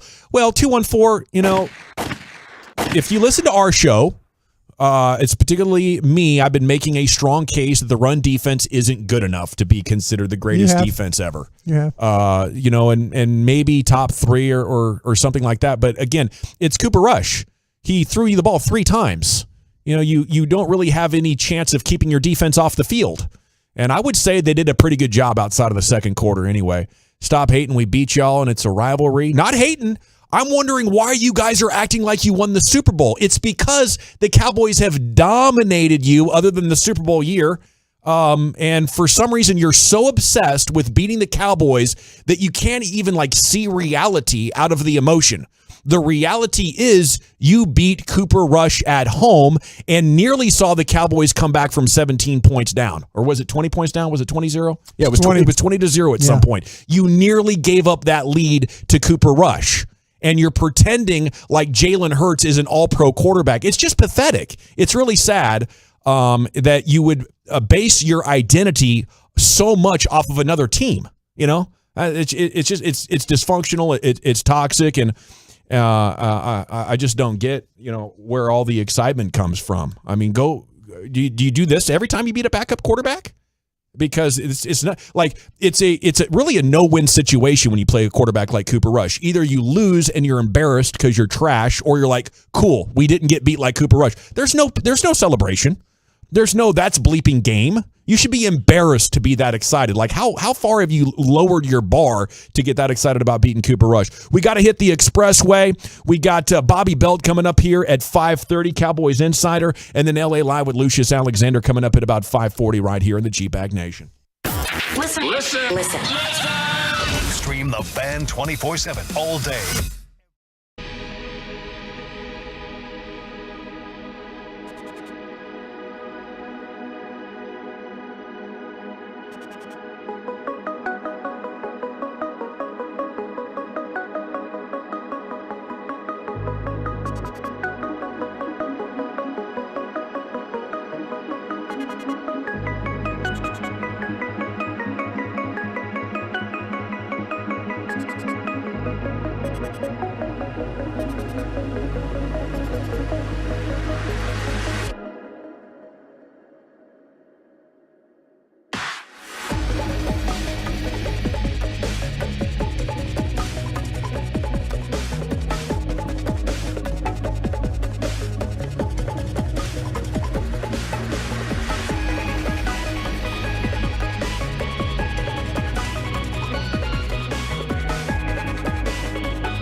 No problems. No problems at all. No problems with that. Fine. No problems. We're all good. Everything's good. They executed the perfect plan Porzingis last year, which was to lie to people about not being a problem so they could trade him. I give you a lot of credit. You figured it out. You're like, listen, dude, just play enough, play well enough, be a good teammate, and they'll get you out of here. They did. You gave them good advice. Incredible fortune for the Mavericks to be able to get rid of him, and we wish him nothing but the best. I just think his whole career now is it could have been cool, but What are you laughing at? because he showed potential, they wanted to make him a superstar. He's a big that can shoot and block some shots. You can't feed him the ball for 35 minutes, but now in his head, he's that guy. He's like, what? I'm a superstar. Give me the ball. But we wish you the best. We do. We wish you the best. Nothing personal against Crush him. it in Washington for the 60 games or whatever you play. Nothing personal. North Carolina Glad you're gone. surprised everyone last season when under Hubert Davis, they parlayed a number 8 seed into the NCAA tournament in the national title game. They will not be sneaking up on anyone this year. They have debuted at number 1 in the AP Top 25, just ahead of Gonzaga and Houston. Yeah.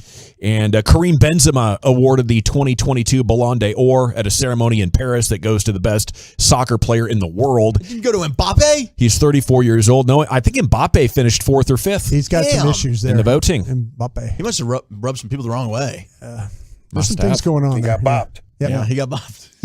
All right, it's time now for... It's an awful joke, bro. No, I like That's like it. 2 really bad jokes in a row. Oh, it happens. Y'all let me ride, man. I appreciate it. Give me that Porzingis confidence. You know what I mean? No, keep shooting. Work on the communication. I'll work on not laughing. Yeah, we at the love you, battle. Lucius. We don't get rid of you. Yeah. Those shots are going to fall, Lucius. Yeah, one day, bro. It is time now for our Cowboys insider, Bobby Belt. He's brought to you by the On Time Experts. And a good evening, Bobby. How we doing?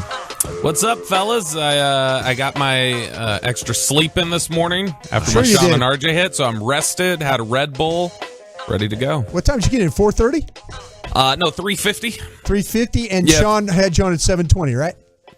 Yeah. He doesn't care. Sean no, does look, not care. Look, Sean could have put me on at 8. It wouldn't have mattered. I was on with KRLD at 7:10. Oh, hey, what a teammate. Good for you, Bobby. I try to be. So I got my sleep in this afternoon. We're good. Bobby, how much feedback did you get on social media after Merrill Reese went on the pregame and just roasted you for going to a Philly cheesesteak spot that nobody in Philadelphia has apparently ever heard of? Ishkabibbles. I'll be completely honest. I had zero idea that happened. What happened? Did he dog did. me for it? Well, Eric Kurt asked warned him. you. Yeah. This man knows nothing about cheesesteaks. What is he going to this spot for? Yeah, that's Merrill Reese. That's wonderful. You do a great. I don't know. Merrill You Reese. or RJ do a better one of that. Who do you think does a better Merrill Reese? They had. I mean, Reese off. Choppies is a classic. Oh, okay. So Morning. mine RJ's is classic. mine is like a You're mine's like sort Harry of Carey. like You're like a yeah, Harry yeah. Carey. It's a Will Ferrell Harry Carey impression with like kind of puffed out cheeks and like that. So that's No, how talk it like goes. you have to talk like your tongue is swollen to an extent. What we need, Bobby, we need you to do your Merrill as RJ Choppy.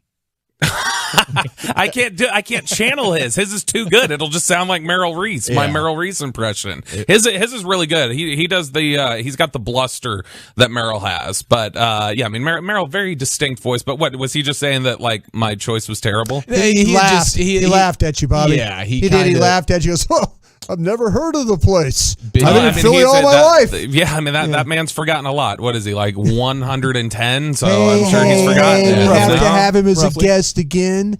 Look, he's aged out of our demographics. I don't have to worry about Don't it. forget this ever happened. Are you kidding me? Yeah, that's not the demo that anybody sells for. Nobody's selling for Merrill Reese's demographics, so I'm good, Brian. Bobby, that's not true. Brian is bringing in all of the crusties for us. That's why we're good in the ratings. I feel terrible. The man was so nice to me while I was in Philly.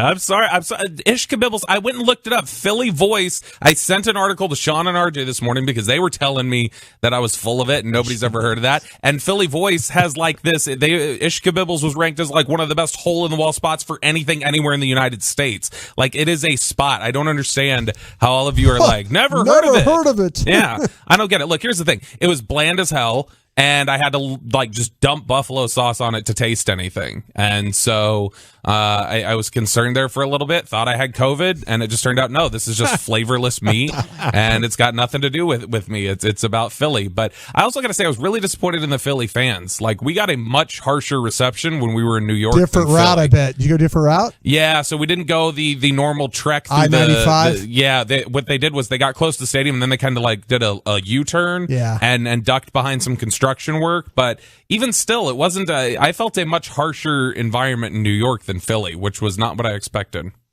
Anything else of note about Philadelphia that you didn't expect or did expect? No, I got to say, I was pleasantly surprised. It was a nice city. Like walking around there, I was actually kind of surprised. Like it wasn't what I was expecting in that sense, but a lot of, brownstone homes, and, you got the cobblestone streets, and It is nice. It feels historic. It's a prettier city, honestly, than I was expecting. A lot of the losers, they live in the surrounding areas. Downtown is kind of a oasis from the silliness. Yeah, I was told that honestly, it's more just kind of like on the edges of the city, or where it's not nearly as nice. But downtown was actually really nice, very cosmopolitan. Yes. Bobby, are you just as confident in this Cowboys defense right now as you were at 7:15 last night? Yeah, completely. Look, it's going to be tough when the offense is giving them short fields. They scored half their points, 13 points, 3 straight drives, and they picked up 80 yards on those drives to get those points because they didn't have to go very far at all. And so I think those short fields are a big factor there in the struggles that we saw. Now, look, there were 2 significant drives in this game, especially the one in the fourth quarter, where you would have liked to have seen a stop, but man, you're not going to be perfect every day. And so, I mean, the fact that they weren't able to get off the field there, it's unfortunate. But I'll be honest, I mean, it shouldn't have come down to that one drive if the offense just doesn't turn the ball over, if the offense is able to be more consistent. And that was the concern, I think, all week was the offense going to be able to do enough? Again, the defense had their own issues tackling, especially in the secondary. It felt like, they weren't able to, even with the 4 sacks, they weren't able to finish off Jalen Hurts nearly as much as the opportunities were there. So could they have been better? Yeah. But I'm not too discouraged by where this defense is at after that game. So you don't want to join me in putting a little pressure on Steven to make a trade here? What are we trading for? A receiver? We're going to go get DJ Moore. Defense. We're going to sign. No, I want to go. I'll go trade for DJ Moore. I'll sign Odell Beckham. I'd love for them to get involved with that. I just don't think that they will. But I think that, man, I think if you wanted to go get involved with the Odell Beckham sweepstakes, I think he'd be interested. I don't know that necessarily he'd be the top, Dallas would be his top contender, but I think he'd definitely have them on a short list. It's just a matter of would they want to go get involved. And I don't anticipate that they would, but They really could use some more firepower. To me, yesterday's game was more about what the offense wasn't doing. Obviously, you had those turnovers. I mean, it's stunning. I don't know if you guys have talked about this. You all saw the box score, right? It was 12 pass breakups for Philly. Yeah. Philly got their hand on the ball 12 times yesterday. Green Bay has 12 pass breakups this entire season. Wow. And so Philadelphia just got, an absurd amount of pass deflections yesterday. And I think you saw, and as much as this makes some people unhappy and thinks it's spiking the football, but I think you saw yesterday, like, you need your quarterback back. Yeah. And it came about a week too late. This was the game I think you really could have used him. But it's better late than never. It'll be good to get him back. If they struggle with the passing game with Dak back against Detroit and Chicago, the trade deadline will just be a couple of days away, and I think you'd clearly have an answer at that point. I mean, I'd love to see them go out and get another weapon, because, I mean, as much as I think CeeDee Lamb has been good this year, he's played well for the most part. He has not, been the guy I think that you wanted so far. And Michael Gallup is still getting back into the swing of things. You're getting absolutely nothing out of Jalen Tolbert, your 3rd rounder. You could absolutely use some more firepower there on offense. And so, I'd be all for going and exploring the trade market to look at that. I mean, honestly, you told me they give up a 1 for DJ Moore. I'd do it. I'd be okay with that. I think Walchuk, DJ Moore's a player. I've always loved DJ Moore. Probably going to be a pick in the 20s, maybe even like latter half of the 20s. I'd have to consider it. I do love. I mean, you're going to make the playoffs. This is I feel like that's a pretty safe bet right now with how bad the NFC is. I'd have to. And think so about because of that, you add DJ Moore to a team that's already a playoff team. That only increases your chances of going a little bit deeper in. And then you're looking at similar situation that you were when you gave up the pick for Coop, where it's like you're giving up basically pick 28 or whatever. Do you find yourself, Bobby, in everyday life when you make errant decisions in your life? Do you find yourself blaming it on turbo mode? No, I don't. What was that reaction like in the press box between you and everyone else? It's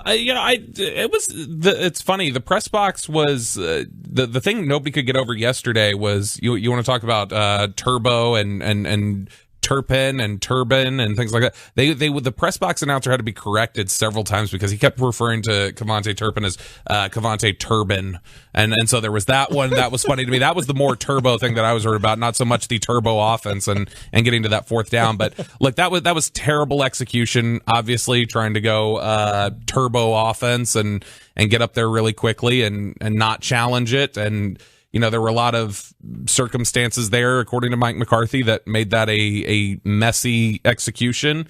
And he said today during his press conference, that's the kind of stuff that keeps him up at night is when they execute poorly like that. But the general thought was he had gotten the first down. That's what everybody kind of felt about it.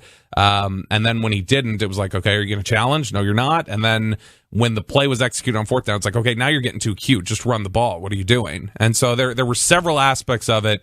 Each second, the next second was more perplexing than the one before it. And I think everybody was just kind of confused about how it all went. But it did kind of feel like, okay, it's going to be one of those nights. Like, I feel like once the ball was turned over on fourth down there, that's when you started getting a sense everybody in the press box was like, okay, this may not be the night. All right, Bobby, anything else before we let you go? Just that I love you all. There he is, Bobby Belt, Cowboys Insider, every evening at about 5:30 here in the G-Bag Nation on 105.3 The Fan. Mike McCarthy saying earlier Dak will be cleared, and we're not 100% sure he will actually play on Sunday, but I'd be shocked if he doesn't, especially after these last two games from Coop. It is time now for LA Live with Lucius Alexander. Into the Pimp Cup we go. Here he is. LA. Let's see what I have you, Phil. Let's see. Audio randos from over the weekend. Let me get you guys caught up on some audio stuff, okay? All right. All right. Well, all right, you squares. It's time you smoke.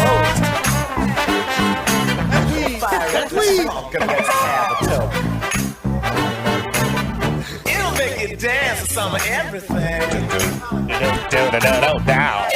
get high.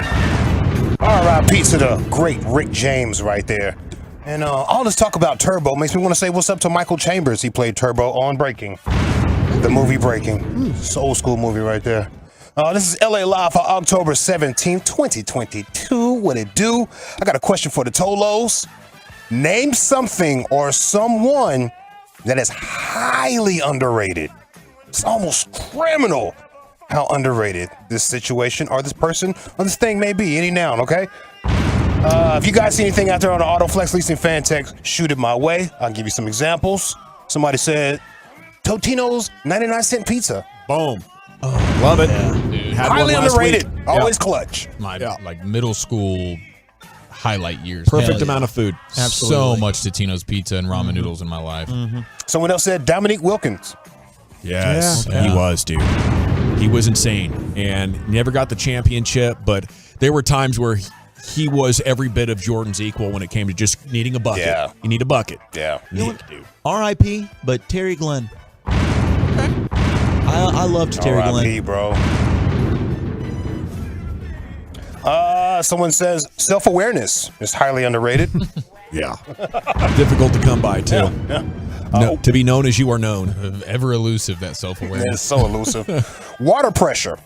Yes. Oh, my goodness. You get a house that doesn't have it. You're like, oh, my gosh, how did I end up living here?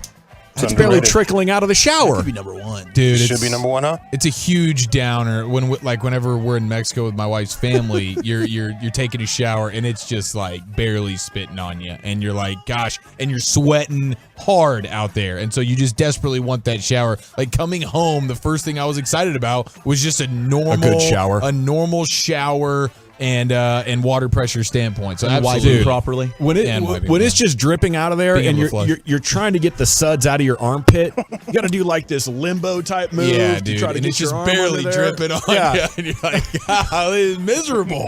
It's the worst. Yeah, it happens to you in the Navy on that ship sometimes. The water pressure goes down and you're like, oh, come on, for real? Really? And y'all are sweating over there, man. You guys putting that work in. Like 55 of us all in one room. Somebody needs a shower, bro. Let's see here. Name something or someone that is highly underrated. Employees. Someone said employees. And someone else right here said young Latinas. Amen. Okay.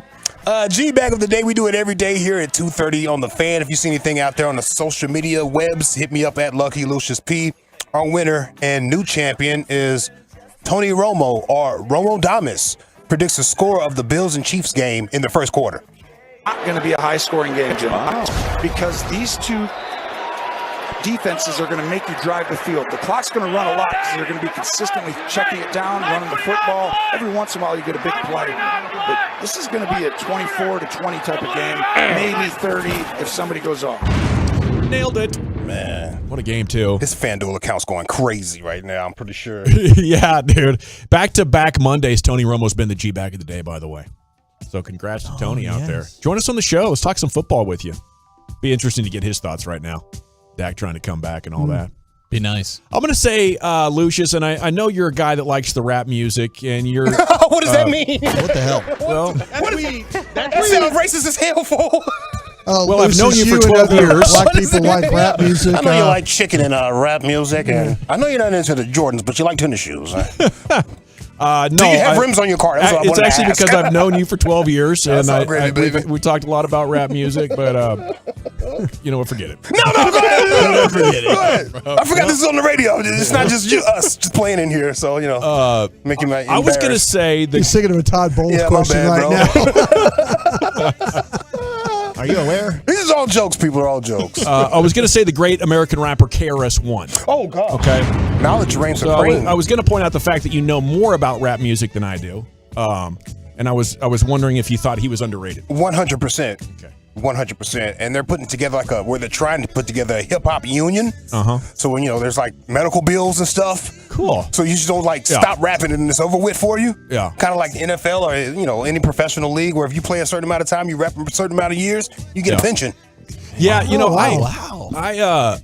I didn't understand everything about him as a kid. I was just like, this isn't fun and party rap music. But as I got older, I was like, dude, this guy is dropping wisdom and history. And I was like, man, if this could just be a little bit more popular, I'd be happy. Yeah. Well, record labels don't like that. No, they don't. They don't like that. DFW Poker Room was raided over the weekend, fellas. Yeah. Oh, really? Watauga Social Lounge Poker Club. Watauga Social Lounge Poker Club. I don't like that name, but hey, whatever. Raided by the police during the middle of a poker tournament. 150,000? Several people were arrested, and the prize is more than $132,000. Somebody snitched. Somebody probably took an L and snitched. That's what I'm thinking. Buddy of mine, right before I moved to Dallas, was shot in a poker game. Okay. Yeah. And the pool was only $6,000.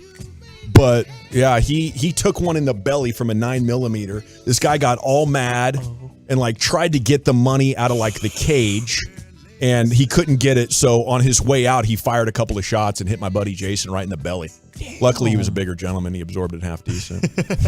But they were worried about sepsis and everything. He was in the hospital for 3 weeks or something, going through different surgeries to put his intestines back together. That is crazy. Yeah. You get a lot of people drinking around those poker games and losing money. And they're losing money. Yeah. And, and they're like, well, I know where the money is. And some people, just a crime opportunity, they got to go for it. For fishers right here, we got a whale of a tale. A father and son were fishing off the Jersey shore when a whole humpback decided to breach the water and eat the food, the fish, right there that's beside their boat as they're fishing. And they recorded it. He got it on audio right here. I'll let you hear this. Oh! Got that on video! So eloquent. Holy what the fuck? You got your fish on? What the Something a father and son will never forget right there. Yeah. Hey, still got the fish on, though. Still got the fish on. Big Get the old net, humpback. get the net. Just jumped right in there. Their little boat was rocking. You know how the waves go and whatnot. I don't know how those people maintain their calm. I'd be totally freaked out like that. Some Yeah. of those people go by and they're it kayak just takes people. an accident from a whale and you're done. Yeah, you're out of there. Yeah. Especially when they jump and just Jump and they land on splash top in of the you. water. Oh my How do you know, gosh. the boat, you don't want to get the boat too close, right? No. That thing hits the deck, you're done. Are they so aware? Are the whales that aware that they're like, oh, we don't want to hurt this poor guy? Let's just go say hi to him. I don't know, man. I think they're smart, but I don't know how smart. I'm Because I'm amazed. human and I don't want anything to be smarter than me, you know? I'm amazed at the people in the kayaks that deal with the killer whales. Like up in like the Washington area, they're like, just paddling along, and then all of a sudden, like 2 killer whales come out of the water, and they're just on that little kayak, and I'm going, what are you doing, bro? Yeah. Seriously, That's this ain't terrifying. SeaWorld. I mean, the whale, they couldn't be Probably a that good thing smart, it's not you know? SeaWorld. They keep running into fishing nets and Yeah, stuff, yeah. and they could communicate over like hundreds of miles with their voice. So you think they'd be letting each other know, like, look out for the nets, bro. Okay? It'll get you. The turtles are the ones that get in the nets a lot. They do. The Yeah, turtles are it's sad. stupid compared to everybody else. Come on. They are. They get Those poor turtles. I watch a lot of videos, and they're cutting the nets off the turtles Yeah. all the time. Did you see the one where the guys, they run up on the turtles that have... They capture yeah. them and then Yeah. cut the net off them. Yeah. Those guys are cool. They got the body cams on, and they're running, and the turtle. Yeah. It's great. That audio there of the son, the father and son catching up, but not catching, but being surprised by the humpback whale reminds me of this audio right here where there's a couple fishing in Florida and this man caught a shark. Dawson, you remember this? Oh, shit! Oh, Jesus Christ! It's all mine! It's all mine! Get it! Get it! Son of a bitch! It's a shark! It's a shark! A shark! It's a big ass shark! It's a big ass Yeah. She was hyped. That was like G back in the day 10 years ago. Yeah, she was hyped, bro. I need her to go with me when I go fishing. That was like in a river, right? And they were off the back of a deck at a house, just like fishing for catfish or whatever, and a bull shark made its way up the river, like in New Jersey. Let's see. Former Dallas Cowboys quarterback and head coach is pandering for the Eagles. I'm going to play this little audio right here for you fellas. He could have just said, I think this team is going to win and go about his business, but he did some pandering. We've been talking about it all year long. Eagles, the most complete team. Simsy said it. Bro. I think Dallas has the best defense. Look for Philadelphia to run the ball and run the ball at Micah Parsons. I never thought I'd say this in my life. But fly, Eagles, fly. I think he's doing that to be an entertainer. He's doing a bit there. Really? Yeah. No, did you see it? You don't have to say fly, Eagles, fly. You're trolling Cowboys fans trying to create some sort of TV moment to go viral, right? Yeah. Just pick the Eagles, douche. And Jason Garrett's my guy, like legit friend. He's called me on my cell phone before. He's my guy. Yeah. That was a douche move, Jason. Did you see his record though? Yeah, he's 1-5. He's like, he's terrible. He's the worst picker. Yeah. He's the worst picker of the group. The one he got right was last night. Yeah. He is pretty good on TV, though. He's really good. He is good. He is pretty good. You guys watching the game tonight? The baseball playoffs? Oh, the baseball got a rain delay right now, like don't we? 4 choices. If it happens. I'm going FC Dallas. I know you got Stars, you got baseball, Monday Night Football. Yeah, Russell Wilson. I'm just here for the drama. You're for the meltdown, right? Yeah, The sideline absolutely. meltdown? Yeah, him and Hackett combining on prime time is just hilarious. Yeah. Broncos country. That's right. That's right. That's right. So I asked that because Bob Costas has Mike Francesa and a whole lot of people on the internet upset about all the talking he does. I played a Mike Francesa clip earlier in G-Bag of the Day. Here's part 2 of that clip. I just want you to hear how upset Mike Francesa is at Bob Costas. Just got to get through one more game of Bob talking so much. I feel bad for Ron. Ron's going to hear Bob in his sleep because Bob, listen, we all know that Bob Costas is a very talented announcer, a talented sportscaster. It's like Dawson. Yeah. Okay, I've known him. He's a dear my whole friend of adult mine. life. He's my guy. He's my guy. Right? But he has absolutely just talked on. Spit it out, and bro. On and just droned on and on this entire series about absolutely nothing for the most part. I mean, please just give the game tomorrow night a chance to breathe. Please, it's a game 5. It's a dramatic series. It's a dramatic 5th and deciding game. Let it breathe, Bob. Please, you've squeezed this thing for all its life. I mean, was he talking about his own career there, squeezing it for all his life? I mean, we're still allowing this guy to have a microphone? My Lord.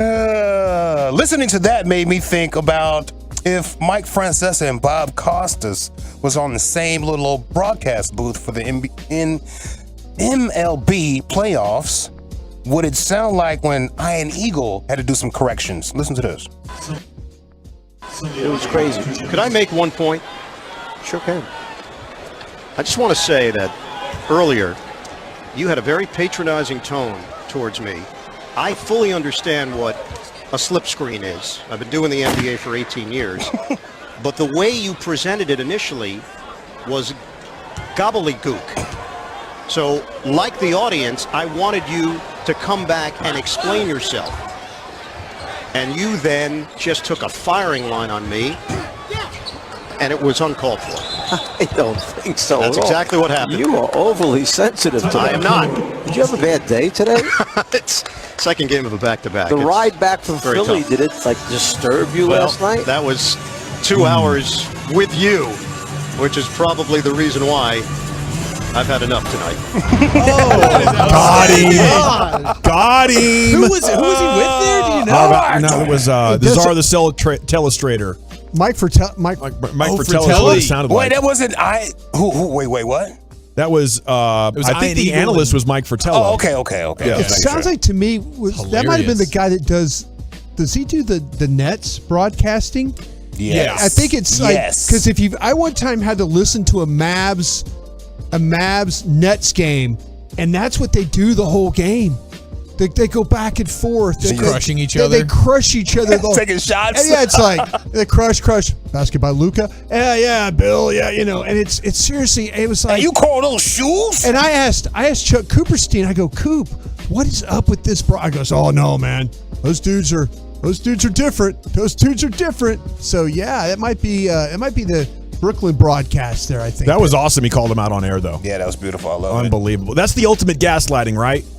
When you offend somebody or trespass against them, they bring it up and then you blame it back on them. I don't know what you're talking about. Yeah. Oh, you must be really tired. Yeah. Long trip. Yeah. That was Mike Fratello. It was Mike. Yeah, it was Mike All right, Fratello. there you go. Recognize that voice. There you All righty. Thank you, Lucius. No problem. LA Live with Lucius Alexander every night at 5:45-ish. What is your biggest takeaway from defeat? Your Cowboys phone calls are welcome. I have about a half dozen questions we will ponder. Okay, if you have a question or a thought, jump on in here at 877-881-1053, and we are back on the Fan. Get the top stories, exclusive podcasts, video content, and much more 24/7 at 1053thefan.com. This Odyssey Sports Minute is brought to you by AutoFlex Leasing. This is Andrew Perloff with an Odyssey Sports Minute. The NFL is designed for parity. So far, 2022 is delivering in a big way. There's the Bills and the Chiefs in the AFC, and you got the undefeated Eagles in the NFC. After that, there's arguably a lot of question marks. There are only 10 winning teams overall. 10 teams are 3-3. The final result of all this will be a wild and unpredictable race to the playoffs.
Let's do this. You're rolling with the G-Bag Nation on 105.3 The Fan. Hour 5 of the nation, here we go. You've been waiting for it. It's time for your Cowboys phone calls at 877-881-1053. It appears there is one line open, so you have a chance to jump in. There's no special thing going on with these. It's just phone calls, old school sports radio style. No 6 o'clock sound off. No what you drinking and what you thinking. And you can even ask us how we're doing, okay? So jump on in here. I do have a couple of questions. We'll kick it around. And if you want to use this as fuel to start your own conversational fire, you can do that. Or you can answer the question. Do whatever you want. Let's just talk Cowboys and what needs to be said about what happened. Okay? Let's start with a conversation about Dak. Based on how Cooper Rush played for 5 games, salute and thanks for finishing 4-1. Should be over. How much is he going to help, Brian? Yeah, I think having Dak back in, and I think everybody's kind of learned a little bit of what needs to be done. You've asked this football team to run the football. They've gotten better at running the football. Yeah. And maybe the fact that Dak was not part of this and Cooper Rush committed saying, hey, if they're going to call this play, I'm going to call it. We're going to run this thing and see what we can get. So I think that'll help I think that'll help Dak. I think the development of these young tight ends will help Dak. I think the fact that they have Gallup back now, it didn't always appear that way, but Gallup and Dak have a really good relationship. And now that Michael's got a little confidence, I know it didn't show up as much with Cooper Rush playing, but I think there's some things that are like that we had questions after his injury, or now we have got a little bit clearer picture offensively of what needs to be done. We want him to keep the mojo going that Cooper established with Ferguson, and we want to go back to the future with Michael Gallup, because I just don't think Cooper Rush knew what to look for in Michael Gallup's routes, that would allow him to be a lot more productive. How much do you guys think Dak's going to help? I think it's going to help a ton, and a lot of that has to do with Dak, and then a lot of that has to do with just how limited Cooper Rush actually has been, and getting a legitimate starting NFL quarterback in there, it can erase some of these problems, one of which is he's the single worst in terms of percentage of his third down throws that resulted in a first down or a touchdown. So it's one of the fun numbers to look at with these quarterbacks. Josh Allen, 60% of the time, he's the best in the sport, is converting a third down throw into either a touchdown or a first down. Okay, that's the best in the league. Cooper Rush is last in the league, where 22% of the time on third down, he's throwing for a first down or a touchdown. Like Baker Mayfield was better than Cooper Rush at this. Kyler's been better. Davis Mills has been better. So that's just one example of how limited your offense is when you don't have a quarterback that on third down can throw the ball beyond the sticks. Yes, exactly. Yeah, it's just going to open up the field more, right? I mean, I think we saw that yesterday in terms of the arm strength, just being able to push the ball down the field.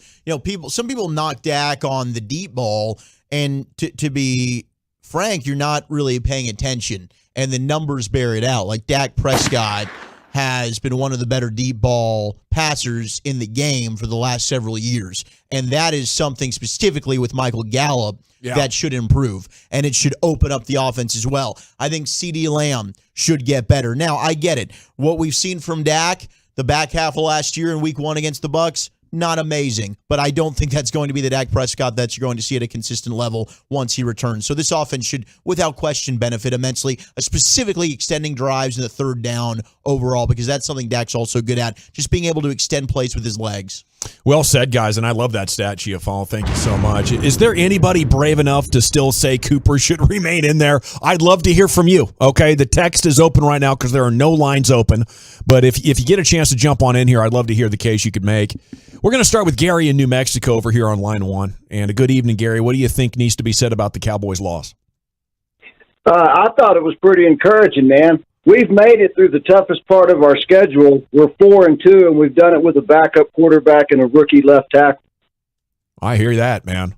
I think sorry, I lost you there, Gary. Appreciate the call, though, and I agree. It was encouraging, man. To be 4-2 right now. You still have Green Bay and Minnesota back-to-back weeks on the road coming up in about a month or so. And at this point, even though Green Bay is down, I don't expect the Cowboys to win either of those games, no matter who the quarterback is. But other than that, you're right. It is a bunch of non-playoff teams, a bunch of under 500 stuff sitting out there, and a great opportunity for the Cowboys to pile up some wins. Line 2 is my guy, Gbo. Gbo, you're in the G-Bag Nation. What do you think? What's up, fellas? I got 3 quick things for you. 1, having Dak back can be amazing. And the thing that I'm concerned about with that is you saw Cooper Rush had a little bit of chemistry with Noah Brown. I don't think Dak and Noah Brown have played enough. I mean, obviously Dak's good enough to give him better looks. But, he's got that connection with Gallup, like you were saying. Noah Brown's going to be a little different. I think you got to get a receiver. As for the defense, I think last night showed we need to move Micah around a little bit more, disguise what he's going to be doing. You're always lining them up on the line to rush. They're going to attack you with the RPO like they did last night. And last thing for you, Bobby Belt, I hope you're listening. I heard a couple weeks ago, I think it was you, Gavin, that was saying you're disappointed that Bobby wasn't saying that he loves you. This man's out here busting his ass, getting up 4 hours after getting home from dirty Philly, and he's doing amazing work. And I don't hear you guys tell him love him every day, so give him a little more appreciation. Got to tell him we love him back? That's a good call. Absolutely. I think we should show him we appreciate him. Otherwise, he might leave us. Hey, we don't want him leaving. I listen every morning on RJ and Choppy, and with you guys after work. I love hearing Bobby Belt's takes every day. Bro, you're about to love life. Bobby had his hand on my thigh in the picture that we took from dinner the other night. Where was your hand? Where was your hand? I'm not allowed to say. Yeah, there was a lot of rubbing and I think tugging. you were cupping him there in that area. What? Cupping? I think you were. His wife was there, Brian. It is National Edge Day, by the way, so anybody's out into edging. Okay. All right. That's the new song from Blink-182 that just came out. That's the name of the record or something like that. I need an Urban Dictionary. For a few days. Now, Bobby knows we appreciate him. I have to talk to him about 45 minutes every night. We have lovely conversations on the phone, sexually and non-sexually. Fun fact, I think I've actually told this to Lucius. I confided in him a number of years ago. But my buddies used to make fun of me, and they called me Gbo because, Debo from Friday? Yeah. And I'd be like lifting weights, like trying to get swollen stuff, but I'm not built to get strong. So I'd be benching like 125, like raw. And they'd be like, yeah, let's go, Gbo. You can do it. They're throwing like 300. And I'm like, okay, let's take a couple of plates off here, boys. And Gbo's about to go to work. He said 125. That's awesome. Yeah. Line 3 is Justin. Justin, you're in the nation. What do you think needs to be said?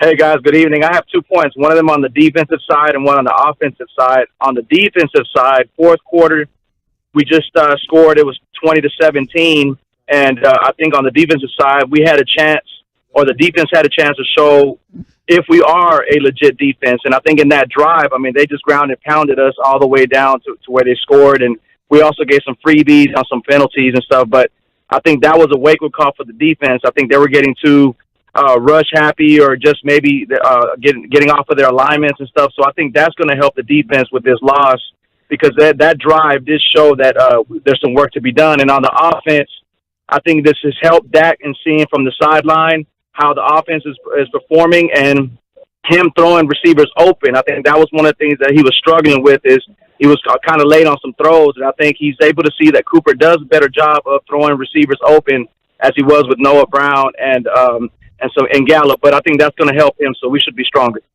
Thank you for the call, Justin. At 877-881-1053. I think good thoughts all around. I'm not hearing enough support on this improve the run defense thing. It's not going to cost much. Okay, not a lot of money to stop the run. Not a lot of draft picks to stop the run. We cannot let this opportunity go. What would be the move here in terms of what position seems to be the position that needs upgrading from a run stopping standpoint defensively? I don't know. I'm pulling Anthony Barr and I'm getting a guy in his prime. There was a play last night where Barr's kind of moving to his right and Hurts comes up through the middle. All it would have taken is put your foot in the ground, explode back, and you save the first down. But Barr couldn't even do that. Yeah. So I need a run-stopping linebacker and maybe defensive tackle. I know this wasn't his strong suit coming out of school, but he's got the ability, in my opinion. Let's see what Jabril Cox can do. Get him on the field. And Damone Clark's also getting some work. Yeah, you have guys on your roster that can maybe end up getting some opportunities. I think the better fit for what Gavin's asking to do is Clark over Cox. So, maybe, the window is starting, we're now this will be the third week of practice. Yeah. So maybe, I think, they're carrying an extra roster spot, by the way, right now. We're carrying an open spot. We got 52 players, and they'll see they've got some other things they might have to take care of, but maybe this will be the time to get him involved. And I fought you last week on it, Gavin. I need to ask my gang if there's a defensive tackle that you could trade for. Okay. And I need to ask if there's a linebacker you could trade for that could potentially do what you want. I think the linebacker position could be addressed with Clark. All right. I don't know what defensive tackle would be available, but I promise I'll ask. Those guys that you plug in and shut everything down, they're hard to come by. They really are, because not many guys are strong like that. I'll figure it out. Maybe there's somebody that we're not thinking about. I'll ask them too what they think about the Cowboys defensive tackles too. They might say, hey, they're better than what there's going to be potentially to trade for. We'll see. Info. We'll see. Okay, let's go to line 4 here. We have Tobias joining us here in the G-Bag Nation. We're asking folks, what do you think needs to be said about this Cowboys defeat last night? What do you say, Tobias? All right, so real quick, it's not necessarily about the defeat, but it's about Dak Prescott himself. Now, I was never a fan of Dak Prescott. I think it was wildly unfortunate what happened with the Tony Romo situation. I feel like that's where we're at now. I'm more curious to see what happens when he does come back, and I'm curious if you guys are willing to accept that Dak is not the answer if these Cowboys fall flat when he returns. Oh, absolutely. Yeah, I've been talking about that since late last year. I think these next 20, 25 games or so with Dak Prescott are important. And while he's clearly better than Cooper Rush, it doesn't mean that they should be in a hurry to, go do a third contract. I think, number one, it's just the injury. No quarterback has ever come back from that injury. That's the Joe Theismann injury. And they just did the big 4 years and 160 like it was nothing, like it was coming back from a torn ACL or something. It's a very significant injury. I think it's taken away from his fluidity as an athlete, his willingness to put his nose in there and run the ball. So there's a lot to prove. I'm going to give Dak the rest of this year and next year, and I'm 100% sure he's a better option than Cooper Rush. And I wouldn't be surprised if the Cowboys are thinking along the same lines. I think you're right. Yeah? I do. I think you're right. Okay. Oh, look at this. Line number 10 is Derek Holland, the Dutch oven, former Rangers pitcher. Oh, hell yeah. World Series complete game thrower. With crotch first Wolverine confidence right now, I imagine. Buddy, how the hell are you? I'm doing good. How are you guys? Terrific. Great, sir. Sexier now. What needs to be said? I had to jump in because, I hear it like the whole time. Everybody's bashing Cooper Rush, but yet it's like you guys forget that he just went 4-1. He had one bad game technically, and it's like we're throwing him out like he's the worst quarterback. This dude kept you guys in it. To do what he did during that time with Dak hurt, I think that shows a lot about him too, and being able to have the trust in that offense. So I'm kind of just shocked to see so much hate for him, but yet he kept the Cowboys in it. If I in any way suggested that I have hate for Cooper Rush, it's probably because he gave me the worst interview in the history of Radio Row. But I should appreciate what he personal. did. Are you a Central Michigan guy though? I thought you were an actual Michigan guy. No, I'm 100% Michigan guy. Come on now. He's Big Blue. Wolverine. And I think what Cooper did was great, and maybe we got pulled off sides a little bit by people insisting he's better than Dak, and as a way of defending our position on Dak, we had to take some unnecessary shots at Cooper Rush. No, and I get that. I mean, it's just like you guys were saying too. The argument between him and Dak is obviously, Dak's the better guy, but for him to step up the way he did, you got to give him some credit. I mean, the expectations were very low. Nobody was expecting him to do what they were. Pretty sure everybody predicted him to have a bad record, just to hopefully go 500 during that time. And for him to do what he did, I think it says a lot about him, the team, and you got to give him credit. But the only thing is now, what happens when Dak comes back and he doesn't perform? Are you going to be quick to pull the trigger to put him back in there? It would have to be an extended stretch of bad football. I mean, because Cooper Rush had 5 games. He had 5 chances to go out there, and I don't think he ever played a game better than Dak's best half dozen games last year. Did he have an actual good game? He kind of drove the bus and let the defense do its thing and didn't screw it up. Did they get over 20 points ever? I guess 22, and then a couple of games, where they were, which included a defensive touchdown. I mean, I agree with you, Derek, and we talked about that last night, Broadus and me, in the post game show. 100%. Coop deserves a ton of credit to have this team at 4-2 in a great position for Dak. He did his job. He stepped up and made some throws when he needed to. But when you watch the All-22, they weren't winning games because of Cooper Rush. They ran it because he didn't turn the ball over, and the defense was great. And then, unfortunately, last night he did turn it over, and it was too much to overcome. So, okay, let me ask this. How many picks did he have before the game yesterday? None. So, I mean, that's pretty good right there, too, during that time. Yeah, fantastic. It was overlooked. But that would be like comparing you and Darren O'Day. You know what I'm saying? What is that? We can't do that. That's 2 different arm angles and everything else. Hey, buddy, we got to run. It's great to hear from you. It's great to see you up here from time to time. So have yourself a great night, and we hope to catch up with you soon. Love you. Thank you, man. I appreciate you guys letting me get on. You bet. Dutch Up and Derek Holland anytime, man. Look at that. He's on the back line, too. Yeah, he's on the back line there, Derek Holland. Okay, we got to go. When we return, G-Bag Nation, we have Broadus film takeaways. Nobody else has seen the All-22 in the market. Broadus lived up there at the Star for years. He's got sources all over the NFL, and he's seen it, and he can tell you what really happened. And were the Cowboys soundly outplayed or just missed a couple of opportunities to make plays? He'll give you the official answer on that when we return here in the G-Bag Nation. I want to chat about my friends at Twin Peaks. This is the place to go for eats, drinks, and scenic views. Twin Peaks, your ultimate sports line.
Welcome back, Nation. Segment is brought to you by the Frankels. You think there will be less big company trucks on the road because of gas prices? Think again.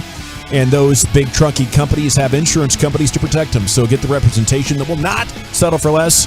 Visit the Frankels at truckwreck.com. Okay, Brian has already seen the All-22, and he can answer some very important questions on this for us. Number one, Tyler Smith with the big whiff-a-rooney on Brandon Graham there for basically the game-ending play from the Cowboys' perspective. How much of an issue is Tyler Smith? Now, back-to-back games, kind of high-profile gaffes. Do you want to stick with him at left tackle? Do you have faith it'll eventually be a good one? Yeah, I have faith it'll be a good one day. I think he battles his ass off. There's some things he does in the running game that's really good. He's good. He's an athlete. He gets the cutoff blocks. He can reach. He can play with some power. He's going to have some whiffs every once in a while. The technique gets a little weird on him, But I think overall, though, there's a lot of tools to work with there. Okay, speaking of the running game, have the Cowboys sold you that this is sustainable week in and week out? I think so. To me, that where you got Ezekiel Elliott looks like that he's got balance, he's got body control, he's got power. They're hitting the holes hard. You get Pollard a little bit more involved, but the offensive line's getting a little bit of feel about how to run the football. Martin and Steele on that right side have done a pretty good job. Am I overly concerned about the run defense? You know what? There's things to me when you watch them play in this game that they could have made some tackles in the hole.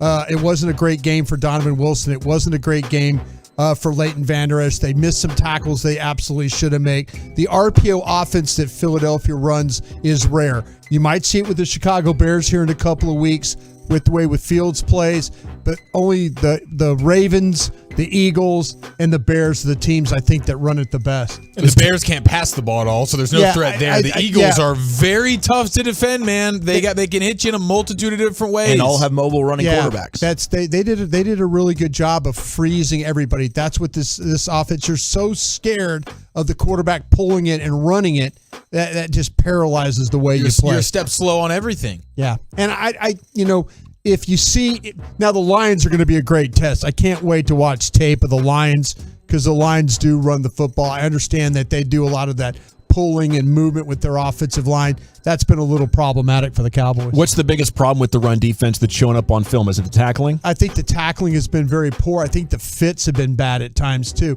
The touchdown that they had with Sanders, Leighton Vander Esch, he's played perfectly in the B gap. Ball's coming at him. For some reason, he jumps A gap inside, gets all wadded up in there, and then the ball goes right where he was. Some bad fits along the way. Tackling was poor too, as I mentioned. Were the Eagles rushing the passer well? Was their secondary covering well? Why did it seem like the Cowboys didn't have much room to operate in the passing game? It looked like, man, I'll tell you what, the Eagles were in a situation. It looked like they were playing with 13 players on the field. Safety play was really good for them. Their nickel package stuff was really, really good. There was not a lot of space. I talked about the one interception that Cooper Rush threw. It was into double coverage, basically. They were bracketing your guys. They were saying, hey, everybody else, fine. We're going to bracket Gallup. We're going to bracket Lamb. and then we're going to let everybody else trying to beat. And what did he do? He threw the ball, right there to Gallup, and that's what got picked off by Slay. So those guys did a great job. There was a lot of holding, not in this game, but a lot of holding in the previous games. They're going to play in this football game. Were the Cowboys soundly outplayed, or do you think they just didn't have enough plays go their way? I think that there were some plays that didn't go their way, but they needed a stop on that long drive that the Eagles were able to score the touchdown and kind of put the game away. You get a stop there, you're going to put a lot of pressure on them. They've been struggling to finish some games. Even asked Merrill Reese about that, and he kind of laughed it off a little bit. But that's what the Eagles are, man. They'll get up on you, and they'll try and play with a lead, but they almost lost that game. Okay, one word answer. Dak healthy. Okay, now this Eagles secondary is no longer a joke. That's solid. No. Which roster do you prefer? Dak healthy. I would take right now the Eagles roster. That's fair. That's fair. It's close, though. It's very close, though, isn't it? Yeah, I think that to me, when you look at the way the secondary's played and then you look at what you can rush up front and their ability to run the football, I think that's a really big plus. Their quarterback's thrown it well so far. He didn't have to throw it well last night and still won the game. All righty, it is time now for Woolchuck and Chiafalo to give you an audio recap. Wish it was a celebration, but it's more of an autopsy of the Cowboys game that was. That's right, it's time for two guys, one booth with the nosebleeds. Damn right it is. Every day after a Cowboys game, we like to relive the best audio from Babe Laufenberg, Brad Sham, Christy Scales, sometimes the pregame, the postgame. Thank goodness I did not flub up the halftime show this week. So take it away. It's time for two guys, one booth. But go ahead and do that, and then we'll. I'll do this. Oh yeah, I'll do that. You want me to do this, or you want me to do this? You do that, and then we'll do. I'll do this, and then we'll come and do that other. Do that other. Oh yeah, and we start off with Brad Sham because the Cowboys, 10 penalties on the night. Some of them very, very frustrating. And we start with this reaction from Brad Sham, who did not like offsetting penalties that were called. There are 2 fouls on the play, one by each team. Offside, defense number 7. Illegal block in the back, offense number 88. Those fouls will offset. Replay, first down. If they offset, you should go just the result of the play. There was no reason to call a redo. Offsetting penalties. First down, Cowboys. You know what? What was that, 15 yards? Yeah, it was a 13-yard play to Jason Ferguson. So mark it back 5 from where you caught the ball. And then how do you do that? I don't know. Totally offsetting. But how do you do that? Didn't need to do a damn thing there. There was no need for him to do the block in the back. I was trying to think, how do you get the gain? So you just take 5 yards. They offset. We just pretend like no flags happened. Yeah, that's the only way to do it. Blocking the backs. Well, the defense would be a little Well, that's the trying to figure thing. it out. Yeah. Sometimes that backfires on you because sometimes there's nothing better in the world than an offsetting penalty, and you're just like, oh, thank God that play doesn't count. Yeah, if we're the Cowboys and it's defense, there, it's like, oh, good. They don't have a first down, and the Cowboys ended up having to punt. Sucked. Okay. We have Brad was kind of fawning over the rookie, big monster out of Georgia, Jordan Davis. He's a defensive tackle, but Brad was ready to risk it all last year for him. Jordan Davis comes off the field, their first-round pick out of Georgia. I'll tell you what, he's a good player. Oh, he's a load. I was on the field there. I'm like, that's a big man among a lot of big men. He won the Outland. He won just about every award there. I frankly had him on my Heisman ballot. He had him on every ballot. And I think Brad's with you, Gavin. I think he'd like to get a big man in the middle because he was asking us about Daron Payne and the Cowboys going after him in the offseason. He's a free agent from the defensive tackle from Washington. So he'd like to add some beef. My favorite part about Jordan Davis, he's like protecting on the punts, and he just stands out there on the left side and like goes like an airplane. Mm-hmm. Nobody can get around him. He was killing the Cowboys. I mean, Tyler Biotish is doing everything he can. Eventually, finally, they worked out, okay, we need to double team him with Connor McGovern blocking down, and they finally were able to somewhat get some movement there. But, that first half. That's firing tennis balls off a tank right there. Yeah. There was no movement. All right, so Noah Brown, he climbs the ladder, makes an amazing one-handed, we thought, touchdown. Here's just beautiful, man. Brad and Babe analyzing the cheeks. Oh, excuse me. You're just looking for any body part, other than the hand or the bottom of the foot to get down. Well, so you're looking at his left butt cheek there. Does it get down? But I think it's out before But before his left butt cheek touched the ground, his back touched the pylon. Yeah, that wouldn't That make doesn't him, do it? No, that wouldn't make him in. We hit the so over close. on the butt cheek lines though, which was exciting. We haven't hit the over on the butt cheek line on the Cowboys broadcast in a while. And shout out to Larry Flores, who pulls all this for Two Guys One Booth. He came running in. He's like, man, it was a little bit dry that first half, but we did get a good butt cheek reference. So he was pumped. I bet he was about pretty that. excited about that butt cheek. Oh yeah. Yeah. It would have been more exciting if that butt cheek did what we needed it to do, which was get in the dang end zone. So close. That was such an awesome play, though. It was incredible. Like, I mean, my wife is sitting there like not watching the game, and then that happens, and she was fired up, and she's asking me other questions. Well, why didn't it count? What's Are they the deal? talking I'm butt like, cheeks, honey? This is, yeah. She's like, where's the butts at? That's probably her favorite part of So it's like watching the these Giants games. game from last week. Okay, here is, I guess we have a little Brad Sham dad pun situation. We'll see how it landed. You hear what Bob Thomas said when Johnson went to the ground? I did not. Said the eagle has landed. Oh, well, he's grounded, more than landed. Oh, what are you rating that?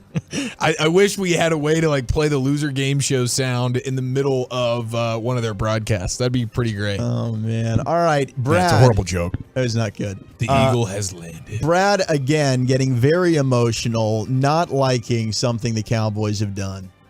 Offside. Kickoff team number 54. For crying out loud. Philadelphia is elected to take that 5-yard penalty from the 16 spot. First down. How about that? Sam Williams for crying out loud. Enough. Where did that expression come from anyway? Who started? I don't know. For crying and out I loud, really as do. opposed to crying in silence? In silence or in great wailing anguish. I want to find out because it fits. For crying out loud.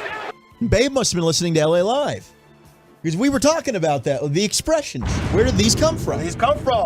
Why do we say them? Yes, and that's a good one. For crying out loud, where did that come from? I wonder. Do we ever Started in the 1920s in the United States. It would, express frustration, impatience, or exasperation. And back then, it was more like admired to be calm about it and stoic, right? So if you really were like, oh my God, it's like something must have really happened because you just wouldn't do that willy-nilly, Chief. You know what I'm saying? I do know what you're saying, man. I love that. I love getting to the Willy-nilly, bottom of that's some another of these, one, huh? these Willy-nilly. cliches. Willy-nilly. Yeah, willy-nilly. Where Who did is we Willy? get that? And why is he so nilly? Yeah, what is up with his nilly, man? Okay, here is Brad Sham summarizing the team's mindset as they barge into half number 2. So now you know what they've shown? They're coming out and they're saying, okay, we may have been absolutely stinko from a horse in the first half, but we're not going to play that way the second half, whoever wins. Stinko? Was it a stinko drop? Stinko from a horse. Ooh. That's Okay. how bad it was. And Horse. Philly likes to eat that stuff. Yeah. Speaking of stinko from they a did horse, last you night? see where Lucius School did the other day? The little pony went across the field. At SGP? SMU. Oh. SMU, the little pony went across the field. That 15-minute delay for horse poop on the field. Yeah. Shout out to ESPN for like ESPN zoomed in on it and let you see what it was for a while. And they zoomed in on a horse's butt as the poo fell out. Shout out to ESPN. Yeah. Wow. Lucius School, SMU, Peruna with a little poop across the field after a little celebration. That's amazing. SM poo. Yeah, that's so good. Little shelling pony poo, it'd be all right. How did I not see that? I That know. should have been like move over Best of the Broadus's weekend. best of the weekend high school reunion story. We got to do a deep dive on the SM. Maybe tomorrow you'll catch it The up. SM pews. Gosh, that's Man. ridiculous. Oh, there it is. I'm watching it now. Yeah. Oh, there was a lot of poop sprayed. Yeah. I can see why it would have taken more than just a minute. Log style or People were picking it by hand. Yeah, they sure read was. like There's Mark some does. hand. There's Gloves some on? hand.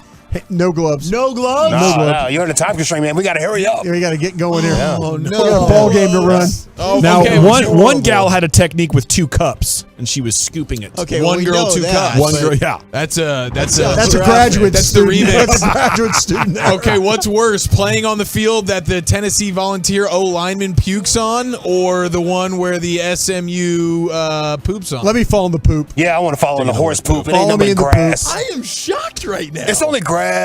I guess that's true. It's not that bad for you. Fertilizer, man. Yeah. And for the O lineman, it's probably what, beer and pancakes? Lucius is used to being in the rodeo where they throw you off the thing and you land in the dirt, roll around in the poo. Yeah, you're happy that you land in it. Oh, thank God. Maybe it's good for the acne. Who It's the good hell for the knows? grass. It might be good for our skin, too. Maybe. Oh, we had to walk the dog. I was so close, 19 yards away from Ezekiel Elliott getting the 100 and a touchdown, but he did have his best game of the year so far. He still owns the Eagles. Take it away, Zeke, as he made history as he's the third Cowboys running back to have 10,000 scrimmage yards, joining Emmett and Tony Dorsett. Zeke with the TD. Man in motion, Lamb, under center rush, handoff, Elliott, big hole, to the 5, cuts left, for the pylon, walk the dog. Touchdown, Ezekiel Elliott for 14 yards.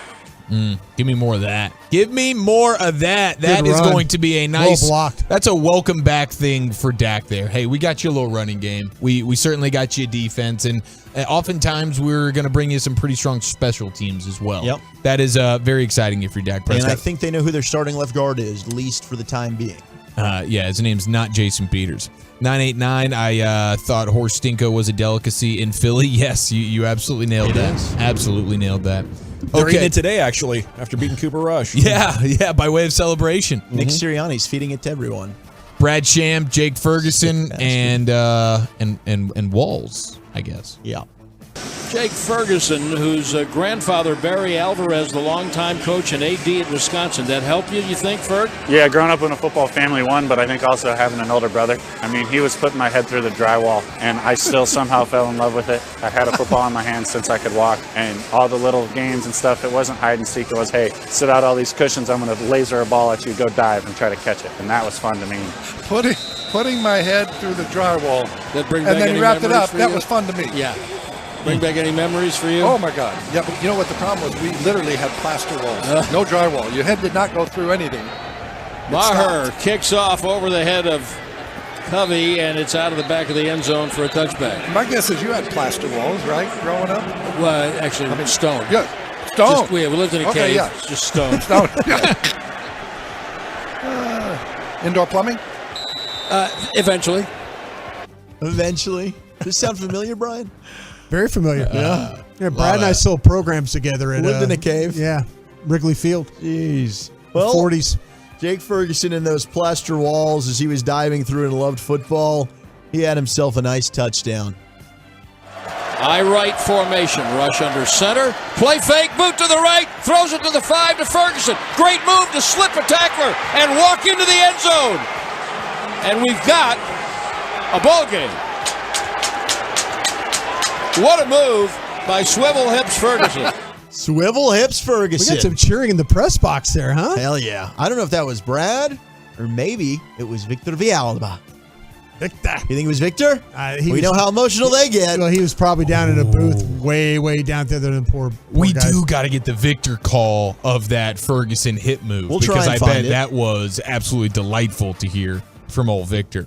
Now let's close it down with Brad, just sort of imagining the feeling of the Cowboys potentially getting upset. I think the we got ahead of Cowboys. ourselves, but could you imagine the feeling if the Cowboys pulled this thing out? Down 20 to nothing?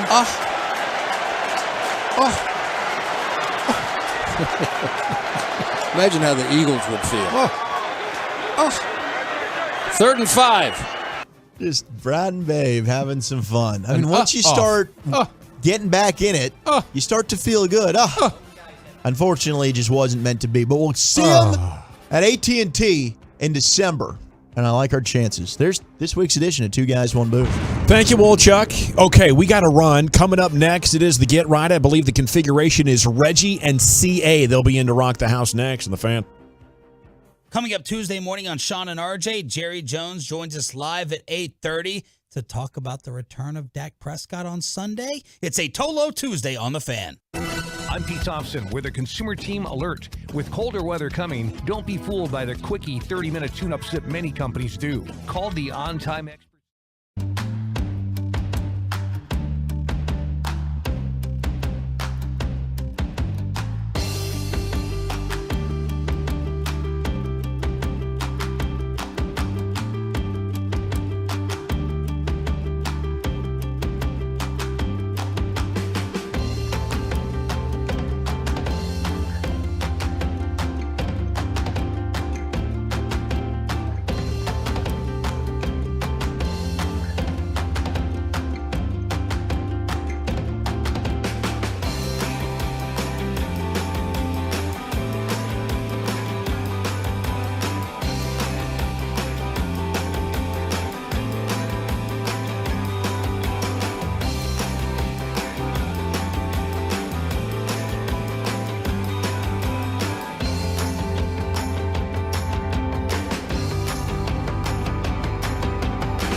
RJ Choppy for the Fan sent you. Boomer Esiason joins the Fan to give you his insights on Sunday's action with his new show, Kickoff, Friday nights at 9 on your home for the Cowboys. 105.3 The Fan. No. Even though shortages and demand are driving up prices, Classic Chevrolet will never charge over MSRP. Not now, not ever. Experience the difference today. This is Texas. This is Classic. Find new roads. Thank you, Lucius. It is the G-Bag Nation here, 105.3 The Fan. And joining us now, Reggie and CA. It is time for the Get Right. Gentlemen, how we doing? Hey. Yo, what's happening, fellas? How we living? You know, pretty good. I'd say overall the mood across DFW today is like different and more positive than following any Cowboys loss that I can remember based on my 5 hours of broadcast and looking at the feedback. I think everybody's kind of taking this loss in stride. What are you guys thinking? Yeah, I'm glad that that's the way that everybody reacted, because that's how I felt when this game. I mean, obviously you got to a point in this game where you started feeling that, oh no, like this might be a beat 'em down situation, and that wasn't fun. Yeah. But even in that moment, I was like, yeah, but at the very least. And then you saw the second half, and I think that feeling towards the second half was able to help people kind of like better process their feelings. Now, I know that probably didn't help you, Zach, and Broadus on that post-game show, because I know people be calling in after getting a little lubricated. But, it did seem like there was still a lot to hold on to and really hang your hat on in that one. Yeah, I think a lot of people going into the game looked – it was house money. It's like, okay. They've won already 4 games. Nobody saw them winning these games. They're not supposed to beat Philadelphia. It'd be nice if they beat Philadelphia. Oh, I'd love for them to beat Philadelphia, but they're not supposed to beat the Philadelphia Eagles. And then the way they played in the first half, it looked so bad. So the second half is like, okay, wait a minute. We got something to build on because Dak's coming back. And as I tweeted, that's it. The end of the Cooper Rush era. Yeah, there it is. It's that gone. was it. Kaput. Nobody's hanging on to that. And I'm not mad at the guy either. He did Chase Daniels-like work. He's going to get good money now. No matter where he goes, if he stays here, fine. He'll be able to get, a couple of $1 million wherever he goes, because he showed that he can be prepared for a game or two if he got to hold it down. Oh, yeah. He can stay in the league for another 6 years as a backup. Easily. Backup for life. Oh, 6 years. I think he could run this thing. He's solid. That's why I say that. I mean, Joe Flacco is probably going to get another 10 years riding the bench somewhere, too. I mean, Would you guys trade a Rams loss for an Eagles victory? Yeah, absolutely. Yeah, because you want to be undefeated in your division. Yes. It's the arch rival, so to speak. You kind of thinking you're going to split this, right, General? I was hoping for a split. Well, and you asked you, like, even with Dak, you were hoping for a split. You asked us that question, like these last two previously before we played the Rams. You're like, hey, what would you like to happen? Yeah. Split the games, preferably the winner of the Eagles. Yeah.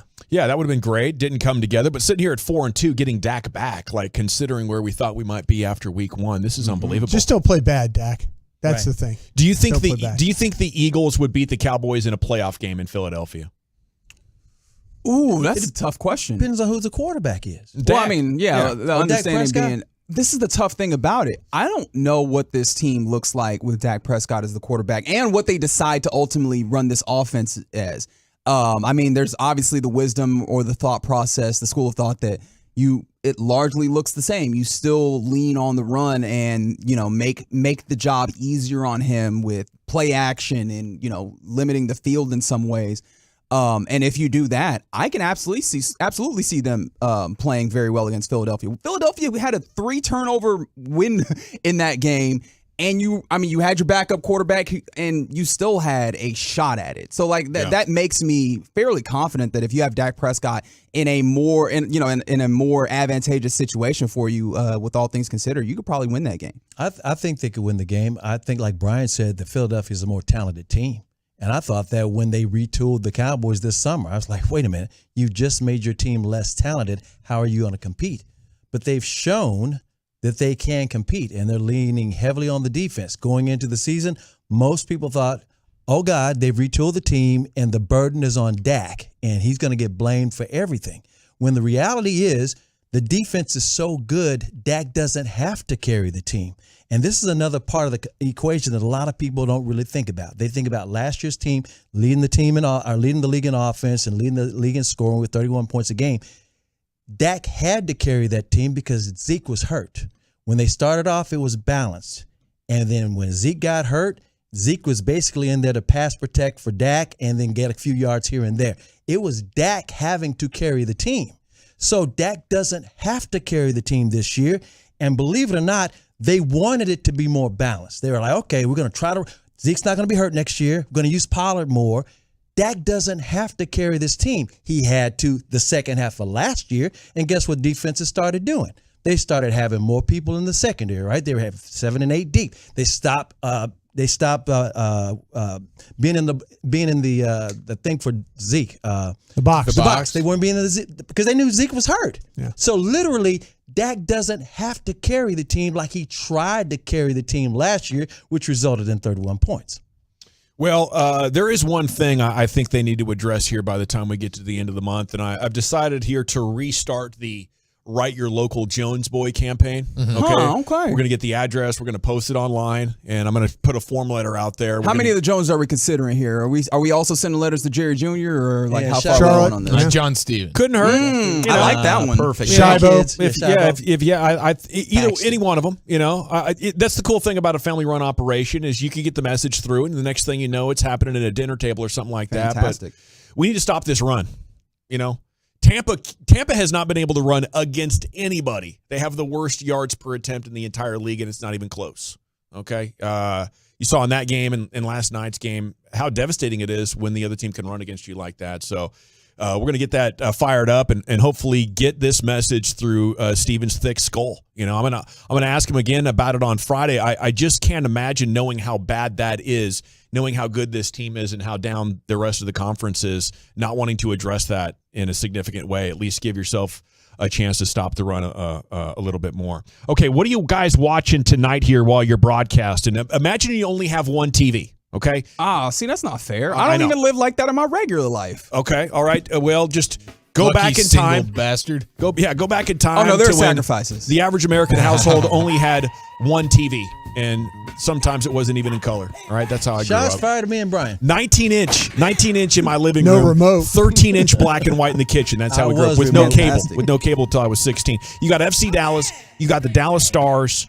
You got baseball. Did the rain stop? Are they playing baseball tonight? And then Monday Night Football. Which of those four would you choose? Oh, you're going to leave this to me? I mean, I feel like the narcotic that America has probably will draw me to the football. However, playoff baseball is fascinating. It's a game 5. Like game Elimination 5, game. You're sitting on the edge of your seat every pitch. Like that's fun. And the tough thing about it is, I think you guys know this pretty well.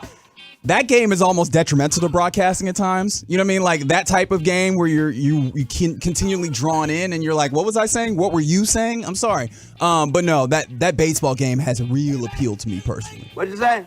Really? Man. No local action for you then.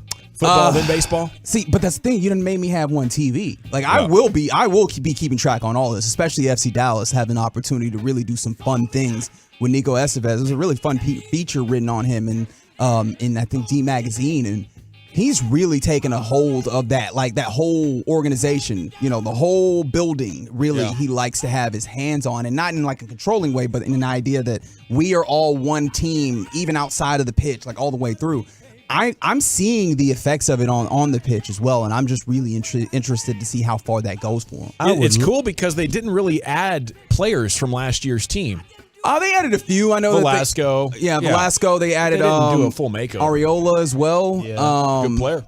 I feel like there was one more that I'm already forgetting, which is a shame. But no, they've done some things to make sure that they streamline the culture on the pitch as well, and it's a marked difference between like the style of play as well, and the guys have really taken to it, and it's really cool to see. That's at 8:30 at FS1. Sorry to cut you off there, CA. Where are you going with it? Oh, I was just going to say much love to the Dallas Stars. It's hard to watch hockey on TV, though. I'd love to see it in person, and the Stars are off to an amazing start, 2-0-0. I love their new coach because his history suggests they're going to be in the conference finals or the Stanley Cup finals. Well, if they keep scoring the way that they are, I mean, are you guys seeing all these goals that they're putting up? 4 and 5? Yeah, which is shocking because and the power play's been really good this first 2 games. So we'll see tonight. They're playing a much better defensive team in Winnipeg. Been real consistent with the lines and stuff like that. So yeah. Well, and Jake Ottinger been great. Was the goaltender of the week for the first week in the NHL season. Is that good? It's fantastic. He had 29 saves last game. Yeah. That game starts in 33 minutes, and that's what Brian's going with tonight, right? You're going with the Stars?